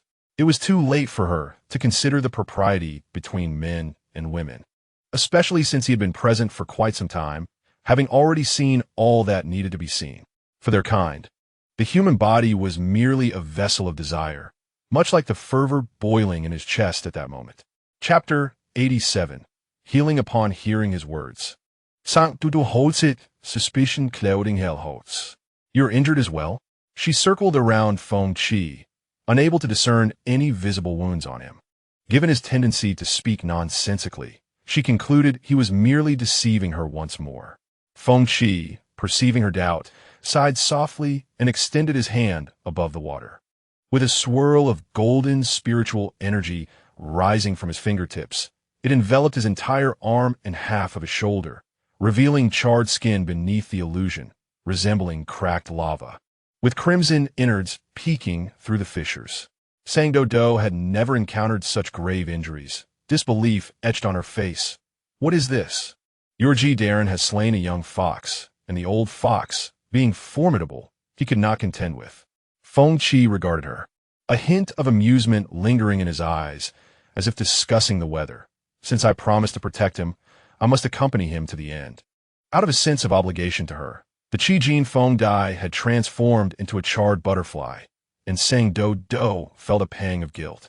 "I am sorry. I did not realize you were also incapable of fighting. Have you taken medicine? I have plenty here. Let me see if there is anything useful." She looked earnestly at Feng Qi, while simultaneously flailing toward the edge of the pool to retrieve the storage bag from her clothing. "I did not expect you to be defenseless." The mirth in Feng Qi's eyes momentarily flickered. While he was indeed injured, it was not from a confrontation with the Qihu tribe, but rather due to prior dealings he undertook to remain close to Sang Doudou. Having sustained injuries from the restraints, unlike the fox that clung to its pride, he never considered injuries to be a source of shame. After all, his kind thrived on utilizing every advantage, and wounds merely served as leverage to elicit sympathy. He had intended to exchange these injuries for Sang Doudou's compassion, yet it had only led her to question his prowess. He seized Sang Doudou's hand to prevent her from searching for medicine, exclaiming with resignation, "Do not bother. Ordinary healing remedies are of no use to me." Sang Doudou complied, yet her concern for him remained evident. "What about my blood? Would drinking some of it aid your recovery?" During their last encounter, her consciousness had been hazy, and she had scarcely felt pain, waking without significant discomfort. Ultimately, Feng Qi was injured due to her words. If a bit of blood could alleviate his suffering, she would willingly offer it. At her suggestion, Feng Qi raised his lashes, a flicker of inscrutable light shining in his eyes. Despite his initial intention to evoke guilt in Sang Doudou by revealing his wounds, he had not anticipated her lowering her defenses entirely, even proactively suggesting he drink her blood. Such a tender-hearted child. He sighed inwardly. In a world where softness could lead to much suffering, especially amidst the presence of many nefarious beings, let alone a greedy creature like himself. "Your blood does remind me, but today is not the right time." He extended his hand towards her, speaking gently. "Come, let me hold you for a while." Sang Doudou stood her ground, not immediately complying. Frustrated by his nonchalance, she felt like biting him. "What are you talking about? You are gravely injured, yet you still jest. Sometimes, I truly cannot comprehend what Feng Qi is thinking. There exists a master-servant contract between us. The closer we are, the swifter the absorption of spiritual energy." Feng Qi spoke leisurely. "Moreover, with the nurturing power of Chun Lan Chi's waters, my injuries will gradually mend." The master-servant contract was indeed a reality. Sang Doudou understood that with this contract, Feng Qi could never harm her, but the notion that the absorption of spiritual energy would accelerate was new to her. Noticing Sang Doudou's hesitance, Feng Qi remained unperturbed. The mountain does not rush, and thus he was content to wait. With a splash, he emerged from the warm spring waters. Droplets cascaded from his tall, elegant form, tracing down his taut physique, outlining his slim waist and breathtaking contours. His dark hair plastered against his pale skin, accentuating the stark contrast of his alarming wounds, yet possessing an odd beauty. He showed no inclination to conceal himself, striding towards the now motionless Sang Doudou. The closer he approached, the wider her eyes grew. Exhibitionist! Sang Doudou had not anticipated his actions, nearly rendered speechless, until his warm breath enveloped her completely, prompting her to regain her senses and exclaim, "What are you doing? How can you stand up without clothing? We are demons. We do not wear clothes by nature. But you are human now." If he reverted to his true form here, she would get drenched and would be unable to fly again. "Do not feign pity. What does it matter if you get wet? It will dry in time." "Hush!" Feng Qi lowered his gaze, cradling the petite dog demon before him, resting his chin lightly upon her damp hair, his arms encircling her waist, gently lifting her higher. Sang Doudou felt a soft sigh emanate from above, imbued with contentment and unmistakable fatigue. Bestow upon me a fraction of the affection you extend to that fox. My master. He tenderly nuzzled her forehead, his voice slightly hoarse. I am so weary. Let me rest for a moment before we play again. She remained frozen in his embrace, acutely aware of the slow, deep rhythm of his breath, the warmth radiating through his damp shirt, and the unique fragrance that was Feng Qi. He truly appeared exhausted, gravely injured. Was that earlier display of ease merely a facade? Saying Doudou quietly withdrew a little. Lifting her gaze to observe, Feng Qi's eyes were already closed, their long, dense lashes casting delicate shadows upon his cheeks. The habitual nonchalance that usually softened his brow had faded, replaced by unmistakable weariness. Even his lips seemed paler than usual, as though slumber had gently siphoned the color from them. He appeared deeply asleep. At that very moment, saying Doudou distinctly sensed the influx of spiritual energy into her body quickening, just slightly. If before it had trickled like a single droplet, now it flowed like two. Not dramatically faster, but perceptibly swifter. Feng Qi had not deceived her. Her entire body remained taut. Yet she held herself perfectly still, terrified that even the smallest movement might disturb his healing, worsening those grievous wounds. Yet standing for so long was exhausting. Then, inspiration struck. If proximity was all that mattered for absorbing his spiritual energy, did she truly need to maintain this awkward, back-aching human embrace? Feng Qi feared wetting his wings, but she, a hound spirit, had no such qualms about damp fur. The thought barely formed before she acted. Seeing Feng Qi seemingly lost in slumber, she willed herself to shift. In an instant, the warm, petite human form nestled in his arms vanished, replaced by a small, sleek black dog, her fur plastered tightly to her body by water. She landed lightly within the loose curve of his still outstretched arms, her four tiny paws scrabbling gently for balance. Too close, nearly tumbled into the water. Though she swam instinctively, she had no desire to plunge into the pool's unexpectedly deep waters, too deep for her present, fragile state. With meticulous care, she skirted his wounds, scrambled deftly up his shoulder, shook herself briskly, sending droplets scattering, and settled onto his clavicle, curling into a compact, velvety sphere of black fur. Get well soon. She pressed her damp, cool nose lightly against the unmarred skin of his neck, then closed her eyes, allowing herself, at last, to soften and rest. Only after her breathing had grown slow, and even did Feng Qi's lashes tremble, almost imperceptibly, and the faintest curve lift the corner of his lips. He leaned back ever so slightly, adjusting his posture to cradle her more comfortably. Chapter 88. Used and discarded Doudou. A sharp, urgent call jolted saying Doudou awake. So abruptly, she nearly tumbled from Feng Qi's shoulder. His hand, perfectly timed, steadied her before she could fall. It was Xiao Panpan's voice. She stood just beyond the door, tapping lightly, yet hesitating to enter. Her tone uncharacteristically strained. Doudou, are you in there? Woo-woof. The yip escaped before she could stifle it, and it was already too late. A quiet, warm chuckle rose from beneath her, and her pointed ears flushed a delicate rose. Phew, scare me half to death, Doudou. I just heard. Xiao Panpan, too, had clearly heard the bark. Her tension eased, and she reached for the door, only for it to resist her touch with eerie, immovable finality, as though fused shut. No amount of brute force, not even her full, desperate strength, could budge it. Just as she considered channeling spiritual energy, the door swung open. She lifted her head, ready to speak, then froze, breath catching. Before her stood Feng Qi, ethereally beautiful, his countenance radiant yet unervingly otherworldly, so arresting it struck her, in that moment, as something spectral. El der Feng Qi, greetings. Her voice emerged thin and strained, barely escaping her throat as she fought the primal urge to flee. Summoning courage, she dared a glance behind him, searching, but saw no sign of the little hound. Yet she had heard the bark. Could it? Her pulse quickened, forgetting for a heartbeat that this man was the very embodiment of dread for every disciple of the harmonious bliss sect. She reached out to detain him. Elder Feng Qi, please, wait. Have you seen a female cultivator? About this tall, her words died mid-sentence.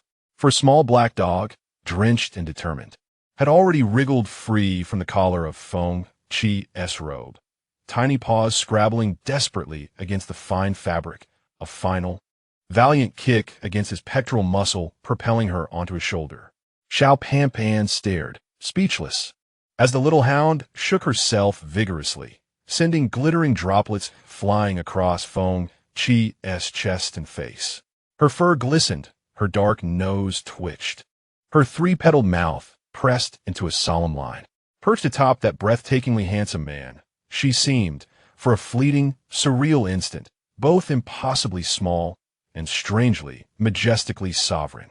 Xiao Pan stole a glance at Feng Chi. Water clung to his lashes, his cheekbones, his lips, yet his expression remained utterly serene, his gaze lowered, his posture relaxed, as if he were nothing more than a willing, dignified mount. How bizarre! She swallowed hard, the word the only one her stunned mind could summon. Saying Doudou blinked up at her, wide-eyed, expectant. Well, what is it? Xiao Pan hesitated. How could she possibly explain? She and Lan Shuixin had been idly soaking, gossiping, planning sightseeing excursions for Doudou, when suddenly, Miao Jian Spirit Jade chimed violently. An administrative error had occurred in the front hall. Doudou's bath had been double-booked. Worse yet, the reservation belonged to him, the one who hadn't returned to the sect in years. Stunned into silence, they declutched each other for courage before Xiao Pan dared come investigate. A terrifying person is coming to steal your pool. Come soak with us instead? To utter those words in Feng Chi's presence would be tantamount to suicide. Absolutely suicide. Her mind reeled. She stood mute, until, saying Doudou, eyes suddenly alight with understanding. Hugged up Pan. Catch me. Huh. Before Xiao Pan could process the request, the little black hound had already crouched low on Feng Chi's shoulder, then leapt. All four paws splayed midair. Xiao Pan lunged forward, arms flailing, and caught her cradling the warm, damp, soft little body against her chest. Oh. So soft, so warm, damp fur clinging in tiny, spiky strands, like a miniature hedgehog.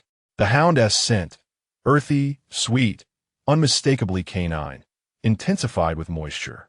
Xiao Pan bit back the overwhelming urge to bury her face in that plush little neck, freezing mid-embrace, rigid with reverence and awe. Still nicer in a girl's arms. Saying Doudou nestled deeper, shifting her weight with quiet satisfaction, then turned to Feng Chi. Voice clear and unapologetic, you go back and soak. I'll join Pan. Woo-woo. Xiao Pan beamed, heart swelling. She hadn't even spoken, and Doudou understood. This wasn't just intuition. This was soul-deep resonance. The next instant, Feng Chi's gaze, light, effortless, yet piercing, swept over them both. Xiao Pan stiffened, head bowed, breath held, yet her arms, wrapped protectively around saying Doudou, instinctively tightened. Used and discarded? His voice was soft as silk, his eyes holding no reproach, only the gentle, indulgent warmth one reserves for a beloved, willful child. Saying Doudou flicked her tail, unimpressed. Go on, enjoy your soak for now. I'll come back tonight. Whoa, wait, what did they just say? Is this something I'm allowed to overhear? Xiao Pan broke into a cold sweat, profoundly regretting not having dragged Lan Shuixin along. Very well. To her astonishment, Feng Chi did not press further. Not a word of protest, not a flicker of displeasure. Instead, he extended a hand, and with quiet precision, wove a gentle current of spiritual energy, drawing her fur, strand by glistening strand, before murmuring tenderly, "Then I shall wait for you." By the time Xiao Pan, dazed and drifting like a sleepwalker, carried saying Doudou into Lan Shuixin's presence, her thoughts still spun in slow, bewildered circles. You're back? Oh, Doudou has turned back into a puppy. Come here, let me hold you. Lan Shuixin, already dressed in her usual, flowing robes, sat languidly in a swing chair, waiting. The spirit spring, though beneficial to cultivation, must be used with restraint. Overindulgence risked imbalance, weakening the foundation of one's Tao path. The moment her eyes fell upon the small, vibrant black dog nestled in Xiao Pan's arms, Lan Shuixin's breath caught, her heart soaring. She rushed forward, cooing, stroking the soft fur with delight, then paused, puzzled, as her friend refused to release the little hound. Only then did she notice Xiao Panpan's strange, hollow-eyed expression. What's wrong? Is he not here? Xiao Panpan gazed at her, nodding and then shaking her head. What does it mean? Lan Shuixin found herself perplexed by the riddle she was attempting to solve. Is she here or not? Yes, but, after a pause, she struggled to articulate the events that had just transpired, finally exclaiming. He was subdued by the righteous Doudou. Suddenly, she grasped saying Doudou's armpit and, lifting the terrified little dog above her head, shouted with heartfelt sincerity. Great Doudou Wang, I shall forever support you. First it was Shang-Chi, and now Elder Qi indeed. Sang Doudou is extraordinary. How did this happen? Please teach me. Chapter 89. Into the Dream. Inquiring the Heart after Xiao Panpan recounted the recent events to Lan Shuixin. The latter's reaction mirrored that of Xiao Panpan. Her gaze towards Sang Doudou imbued with an involuntary hint of reverence. San Doudou Inquit Odoti, the great demon king? Is Feng Qi an elder of the Hehuan Sect? She nestled in Lan Shuixin's embrace, tilting her head in confusion. Yes, but he is rarely present in the sect and occasionally returns to teach, Xiao Panpan replied, recalling her experiences in Feng Qi's class, involuntarily shuddering. Most elders of the Hehuan Sect hail from its own ranks and seldom invite powerful figures from other sects. Feng Qi is a notable exception. No one knows when he became an elder. Some say it was decades ago, while others claim it was centuries ago. Each year, disciples are lured to his classes by his stunning visage and charming demeanor. The reactions of those who attend his classes can be classified into 3 categories. The mentally fragile lock themselves away in their dormitories for several days, only gradually recovering with Elder Huixin's guidance. The mentally resilient and morally upright emerge from the classroom in a daze, remaining silent when approached by junior disciples, simply raising a sign that reads run. The mentally resilient yet morally dubious become excessively enthusiastic, promoting Feng Qi's classes to everyone based on a shared sense of suffering. Feng Qi is that terrifying? Sang Doudou shivered, instinctively shrinking closer to Lan Shuixin, revealing only her eyes as she looked at Xiao Panpan. What does he teach? He teaches but one course. Xiao Panpan lamented. It is called Into the Dream, Inquiring the Heart. Into the Dream, Inquiring the Heart? Sang Doudou listened intently, finding those 4 words strikingly familiar. Where'd she heard them before? At Fengwelu. 2 of Lady Ji's 3 rooms are named Into the Dream and Inquiring the Heart. The Hehuan Sect's Into the Dream. Inquiring the Heart bears a striking resemblance to that of Fengwelu. When Xiao Panpan's cohort attended the class, Feng Qi reclined on a nearby couch, perusing a book, with a stick of incense burning before him. They stood quietly by, afraid to speak, and, after a while, a restless disciple finally approached and asked when the class would commence. Feng Qi glanced at the incense, closed the book, and declared, "Let us begin now." Then, Xiao Panpan suddenly exclaimed, "Then I fell suddenly into a great black hole for an eternity, until I landed and discovered I was in a bridal sedan. And then? Sang Doudou listened with rapt attention, finding the class quite intriguing. Xiao Panpan waved her hand dismissively. I truly do not wish to recall the dreams. Suffice it to say, I wept bitterly in the dream, ultimately gathering the courage to carve out my heart to save my ailing husband. When I opened my eyes, I found Feng Qi sitting in a chair, telling me that I had failed. She pounded her fist on the coffee table in frustration. Do you know what is most detestable? What? Later, I discovered that everyone in the class had dreamed, and the contents were merely random tales Feng Qi had selected. Mine was titled The Ugly Daughter-in-Law and the Ailing Young Master. How infuriating! Lan Shuixin had never attended Feng Qi's class, but had heard tales of his reputation. Watching Xiao Panpan spiral into yet another frenzy, she couldn't help but laugh and gently patted her back to calm her down. Sang Doudou leapt from Lan Shuixin's embrace back into Xiao Panpan's arms, allowing her to touzle her fur, occasionally giving her a comforting lick. Being a lover of stories herself, Sang Doudou felt a surge of excitement at the thought of entering the narrative she had read. How delightful that would be. All right, enough about me, Xiao Panpan said, gently pinching Sang Doudou's ear. Does she know about your relationship with Elder Qi? Sang Doudou turned the question over in her mind, but remained puzzled. Why should he know? Hiss. Both Xiao Panpan and Lan Shuixin gasped in surprise. The latter whispering, is this thrilling? Sang Doudou could distinctly sense their rising excitement, and she wagged her tail, feeling somewhat confused but joining in their enthusiasm. What is so thrilling? Isn't this thrilling enough? Xiao Panpan winked at her. I never expected, Doudou, that one should not judge by appearances. Complimented. Sang Doudou joyfully wagged her tail, yet her heart remained full of questions. This perplexity persisted until the trio encountered Shi at the entrance of Chunlan Spring. Due to Xiao Panpan and Lan Shuixin's insistence, Sang Doudou refrained from transforming back into her human form, comfortably nestled in Xiao Panpan's arms, her little head bobbing playfully with each step. Upon seeing Shi, Xiao Panpan and Lan Shuixin exchanged glances. Xiao Panpan exclaimed, Oh, Lan Shuixin, you go. He. Shi noticed the two and nodded slightly, his gaze settling on the little dog in Xiao Panpan's embrace. Shi, what a coincidence. Are you here to soak in the hot springs too? Sang Doudou joyfully exclaimed, wagging her tail at the sight of a familiar face. Yes. Shi's gaze drifted from the fluffy tail to Sang Doudou's face. Where are you headed? He inquired. I plan to take Doudou back to the elder first, and later, I will bring her back, Xiao Panpan replied. She glanced at her, sensing that her tone was more gentle than usual, with a hint of sympathy in his eyes, which struck him as peculiar, though he chose not to delve deeper. You may go find the elder first. I will take her back. Sang Doudou ceased wagging her tail. Aren't you going to soak in hot springs? She looked at Xiao Panpan. What are you taking me back for? For nothing in particular, Xiao Panpan smiled as she ruffled the dog's head. I will come back to play with you tomorrow. You go do what you need to. With that, she gently placed the little dog into Shi's arms, waved goodbye to both him and Lan Shuixin, and departed.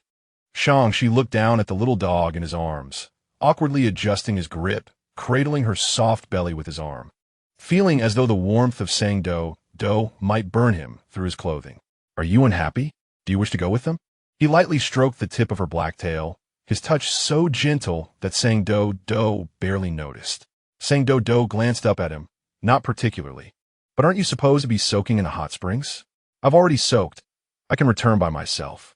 The arm beneath her felt rigid like a stone, and despite Sang Doudou's attempts to shift her paws, she still found it less comfortable than being in Xiao Panpan's embrace. No more soaking. He had never intended to soak in the springs in the first place. Chapter 90. Sword Practice. Seeking someone she carried Sang Doudou down the mountain. Sang Doudou had initially intended to walk on her own, but upon suggesting it, she replied, let's do it this way. It will be quicker. Comparing their speeds, she felt he was right. Shi, what are you doing today? Sans Doudou inquired. She had always been curious about him. After all, he was part of the Hehuan Sect, but never attended classes with other disciples. She had previously asked Xiao Panpan and Eldertson, but neither could provide clarity on Shi's activities. Practicing swordsmanship, seeking someone, she replied thoughtfully. These two tasks occupied most of his time. Who are you looking for? In those days, the witnesses included the descendants of the Chun and Zheng families, who had entered the magical realm alongside the Sang family. The Sang family retained him, while the other two families might have preserved their direct or collateral lines. Among these individuals, there may well be those who possess greater knowledge than he does. Sang Doudou nodded, pondering whether there were any formations that could assist him, and inquired, are there any clues? I have scrutinized individuals who have distanced themselves from the Xianmeng over the past 30 years, narrowing it down to 12. She cast a glance at her, his index finger gently brushing against her ear, causing it to flicker momentarily. I plan to spend a year visiting them, starting with the head of the Hehuan Sect. Sang Doudou perked up her ears. The sect leader? In her memory, the sect leader was a person of gentle demeanor, akin to a clear breeze and bright moon. She had only witnessed his anger during nightmares, and he was well-liked, earning the respect of the entire sect. Such a person would indeed be well-suited to act as a witness. Among the candidates that meet the criteria, two are in the Hehuan Sect. One is the sect leader, and the other is the Qing Wu Xianjun. As the words fell, Shang-Chi keenly sensed that Sang Doudou in his arms had stiffened for a moment. Do you know him? The sect leader? Everyone knows him.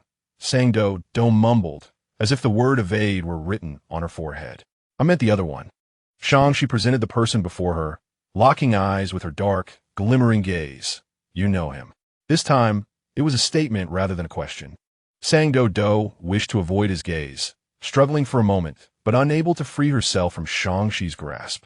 Growing anxious, she contemplated transforming back into her human form to escape his hold, but Shang-Chi merely returned her to his embrace. Forget it. If you don't want to speak, then don't. He stroked her ruffled fur gently, moving forward while maintaining a calm voice. What are your plans for tonight? Sang Doudou remained silent, nestled in Shang-Chi's arms, feeling hesitant. After being laughed at by Ning Dongpa, she refrained from claiming that Qing Wu was her master. Yet she indeed knew Qing Wu. To concoct a lie would require weaving an elaborate web of deceit to cover her tracks. She no longer wished to deceive Shang-Chi. As he deftly shifted the topic, her guilt over concealing the truth surged to its zenith. Master, Qing Wu Xianjun, he has never been to Hehuan Sect. Sans Doudou whispered. Thank you, Doudou, Shang-Chi replied, rubbing her ear without inquiring how she knew. In truth, the original site of the contract was not within Hehuan Sect. Thus, this did not eliminate the possibility of Qing Wu being the witness. On the contrary, due to Sang Doudou's hesitance, he now found it increasingly likely that Qing Wu was indeed the witness. Yet, why had the carefree little creature suddenly changed her demeanor when mentioning Qing Wu? Shang-Chi lowered his gaze, his expression darkening. Could it be that Sang Doudou had faced punishment from Qing Wu during her time in the Hehuan Sect? Furthermore, was it possible that the elusive Guizhong stone, which displayed no information, or the one who expelled Sang Doudou from the Hehuan Sect, was indeed Qing Wu? What are your plans for tonight? Shang-Chi inquired again. Tonight? Sang Doudou had yet to decide. Compared to the leisurely days spent at Qiushui Mountain, she had been quite occupied of late. First, she needed to respond to the letter sent by Wei Yi. The handling of Prince Panyang had concluded, perhaps out of familial affection. The emperor believed that Prince Panyang had been misled by treacherous individuals, assigning all blame to Buqi Shuang and that mysterious figure in the gray robe. As for Prince Panyang himself, he was merely confined to the royal residence for the remainder of his life. The victims had received compensation from a court, and since NN and others had no relatives, the departing Huyang had left Panyang City, and the old monk had refused to accept it, leaving the Wei family to take it in lieu. Wei Yi, taking charge, used that sum of money along with the Wei residence's funds to renovate the desolate temple. Additionally, Wei Yi mentioned two matters. First, the girl left behind by Huyang had been taken in by the Wei family, named Wei Yao, and it was discovered that she was exceptionally intelligent, learning quickly. Wei Yi wrote in a somewhat envious tone that Wei Chun had recently been personally instructing Wei Yao, hardly paying attention to anything else. Secondly, Huyang had successfully arrived at the Hehuan Sect and had written a letter to the Wei residents, requesting it to be forwarded to Sang Doudou, which Wei Yi sent along. Huyang's letter was quite simple, since it was a forwarded message. The envelope did not even bear a recipient's name. Sang Doudou opened the letter to find her disciple token enclosed, along with a few dried flowers woven into a circular shape. She carefully stored the token, joyfully donning the floral wreath on her hand and admiring it for a long while. Next, she intended to greet Xian Song and the other three on Miao Jianlingyu. Unlike the dazzling interactions imagined by disciples in the cultivation world, the conversations among the four of Xian Song were unremarkably mundane. However, for Sang Doudou, every message was intriguing. Qi Jing shared her alchemical successes and failures daily in the group, seemingly using it as a diary despite no one else comprehending her work. Su Xinglan was even more whimsical, occasionally sharing amusing anecdotes, provoking everyone in the group, and then abruptly dropping the conversation. Ning Dongpa oscillated between the states of, is this exam really humanly possible? And wow, I passed. I must be incredible. Under his influence, Sang Doudou couldn't help but develop a deep admiration for all medical practitioners. Dai Ming, she was succinct with words, either training or en route to training. occasionally chiming in with messages that were mostly sent by Qi Jingyu. Sang Doudou delighted in being the supportive audience, occasionally sharing her own experiences. But due to her desire to share an abundance of stories without overwhelming her friends, she only sent out carefully selected topics, deemed unlikely to bore them. After responding to all messages, it was time for practice and studying formations with the Wanxiang compass. Even after departing from the Hehuan Sect, she did not forget to practice her fundamentals daily. As long as there was space to wield her sword, she persisted in her daily swordplay, and through such practice, she truly brushed against the threshold of forming a core. Yet, she still felt something was amiss. No matter how hard Sang Doudou searched, she could not identify what was lacking, so she set that matter aside and focused intently on studying formations. Chapter 91. Their relationship was poor. The little demon in his arms babbled a multitude of words. Yet Shang-Chi's expression remained unchanged, though he slowed his pace slightly. Did I say too much? Suddenly realizing this, Sang Doudou's voice dwindled, and she patted Shang-Chi's arm with her paw. Why do you ask that? Is there something you need my help with? No, Sangon City Plaith. He seemed to be contemplating something, falling silent once more. Sang Doudou glanced up at him, then lowered her head and looked at him again. Tonight, I will practice formations in my room. Shang-Chi responded softly. How proficient are you in formations? Not bad. Hehuan said, I have the level of a third-tier formation master. A glimmer of surprise flickered in Shang-Chi's eyes. That level was not insignificant and was even close to meeting the threshold for applying as an elder in Hehuan Zone. Do you know the Gathering Spirit formation? I do. Upon being asked about her area of expertise, Sang Doudou visibly brightened, retrieving a small vase from her storage space and placing it in Shang-Chi's arms. Look, I inscribed a small Gathering Spirit formation into this vase, and now its flower can bloom for a long, long time. Using objects to carry formations? Shang-Chi held the vase, examining it for a while. He marveled at Sang Doudou's adeptness with formations as he traced the intricate patterns etched upon its surface. Do you have time tomorrow afternoon? Come to the Hehuan Tower?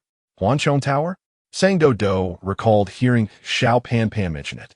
This is one of the examination venues for the disciples of Hehuan Zone, consisting of 12 levels, each adorned with distinct formations. Disciples must navigate from the first level upwards, concluding their attempt upon exhausting their spiritual energy or opting to withdraw voluntarily. The results are determined based on the highest level attained and the completion rate at each level. Your proficiency in formations is commendable. You might consider joining the renovation team of Hehuan Tower, collaborating with elders He and Tan on the maintenance of the tower's formations. Shang-Chi paused. Of course, the remuneration is ample. A new opportunity. I would also have the chance to engage and exchange ideas with other formation masters. Sang Doudou felt a strong attraction to this prospect, but had to decline. I must return home in a few days. I fear I would be of little assistance. No worries. The renovation team need not remain within the sect. As long as the annual quota of formations repaired is met, you may enjoy the status of a guest elder indefinitely. As if anticipating her response, Shang-Chi's gaze remained steady, presenting the next condition. You need not stay at Hehuan Zone continuously. Then I shall go. Sang Doudou replied decisively. The little fox's tail wagged joyfully, its soft fur brushing against his arm with each step. Shang-Chi gradually relaxed from his initial rigidity, finding the most comfortable way to cradle the dog. After a prolonged silence, they approached Sang Doudou's dwelling.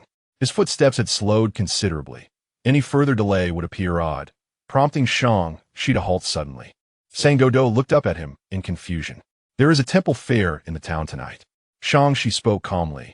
By tradition, the sect will dispatch 3 to 5 disciples to patrol the town. Sang Doudou's eyes sparkled with excitement, though she feigned indifference, allowing a slight smile to grace her lips as she added, Unfortunately, I have been assigned to go down the mountain today. Would you like to visit the town? If so, I shall come to fetch you later. Sang Doudou remained silent, but her tail's enthusiastic thumping against Shang-Chi's arm clearly expressed her eagerness. I understand. Shang-Chi smiled, gently stroking her head. You should rest for a while. I shall return later. They reached Sang Doudou's door, and as they spoke, Shang-Chi pushed it open, intending to place Sang Doudou on the soft mat within, only to pause abruptly. There was someone inside. A candle flickered on the table, and a man reclined languidly on a soft couch by the window, his ornate butterfly-patterned robe loosely fastened. His inky black hair cascaded like fine satin, some strands brushing against his elegantly defined collarbone and a small patch of porcelain-white chest. Upon hearing the door, he slowly raised his eyes. His enchanting gaze narrowed slightly upon recognizing Shang-Chi, then a smile blossomed on his lips. "Why have you returned so late?" "Feng ti at do sang ju." His tone casual and unhurried, as if he were the master of the room. Upon seeing Feng Chi's presence, Shang-Chi instinctively tightened his grip around Sang Doudou, his gaze darkening at the sight of Feng Chi's disheveled attire.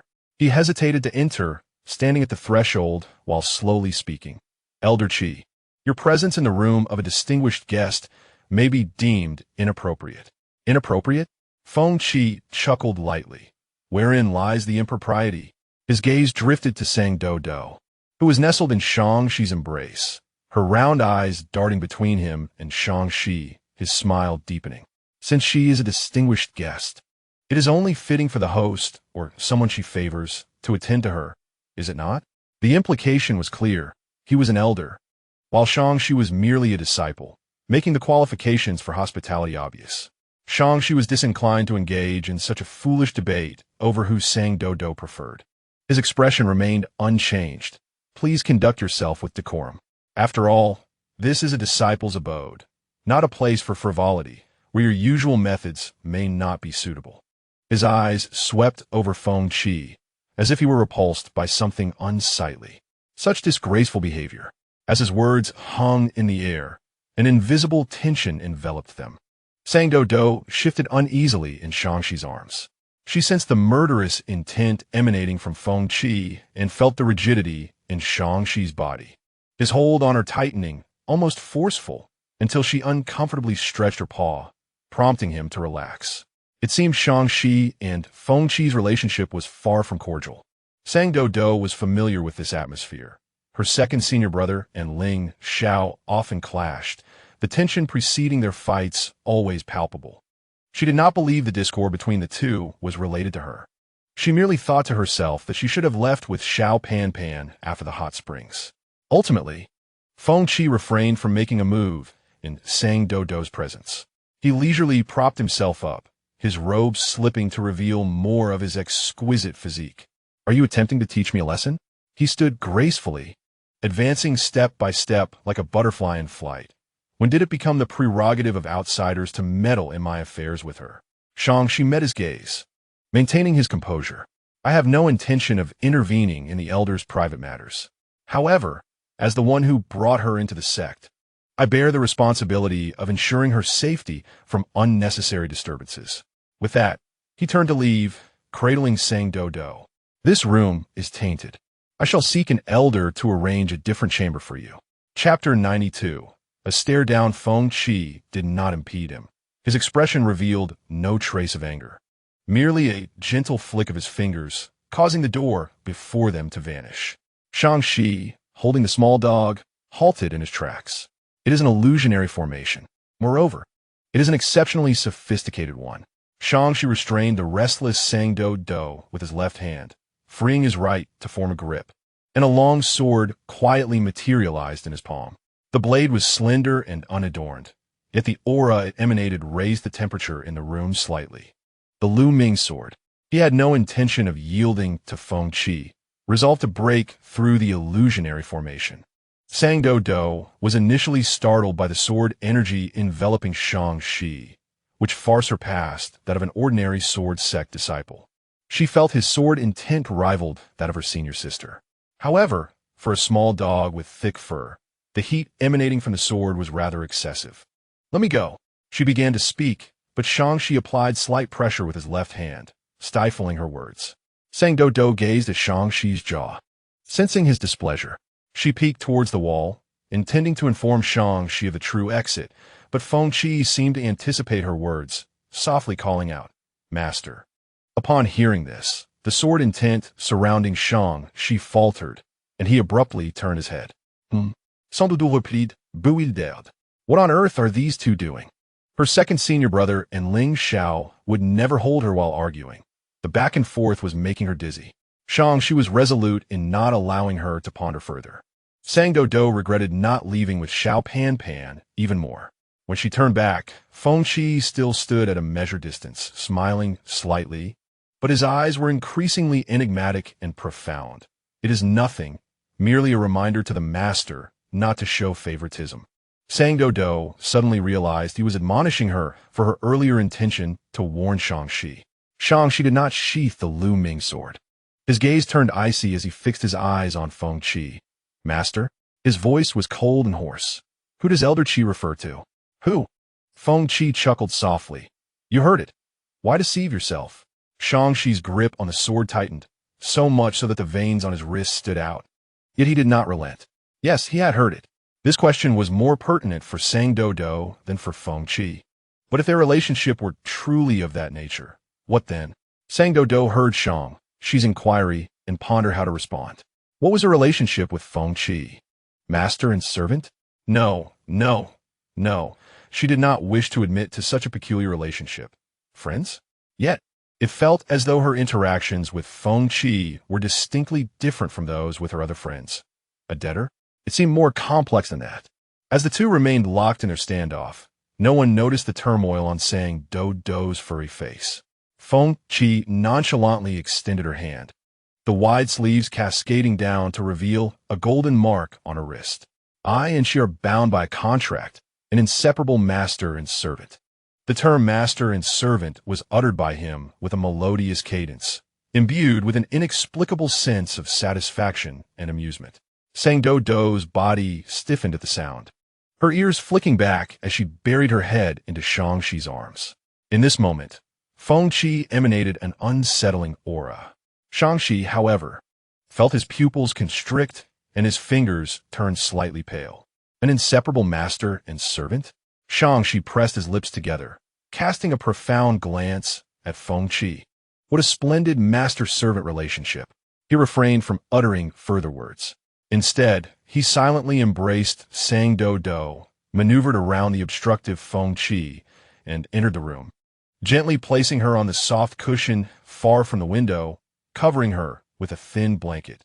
Rest well, he murmured to Doudou, his tone carrying an air of normalcy, as if indifferent to the events that had just transpired. There were no further inquiries, no attempts to take Doudou away, nor any debates with Qi after speaking. He turned away, his expression cold as he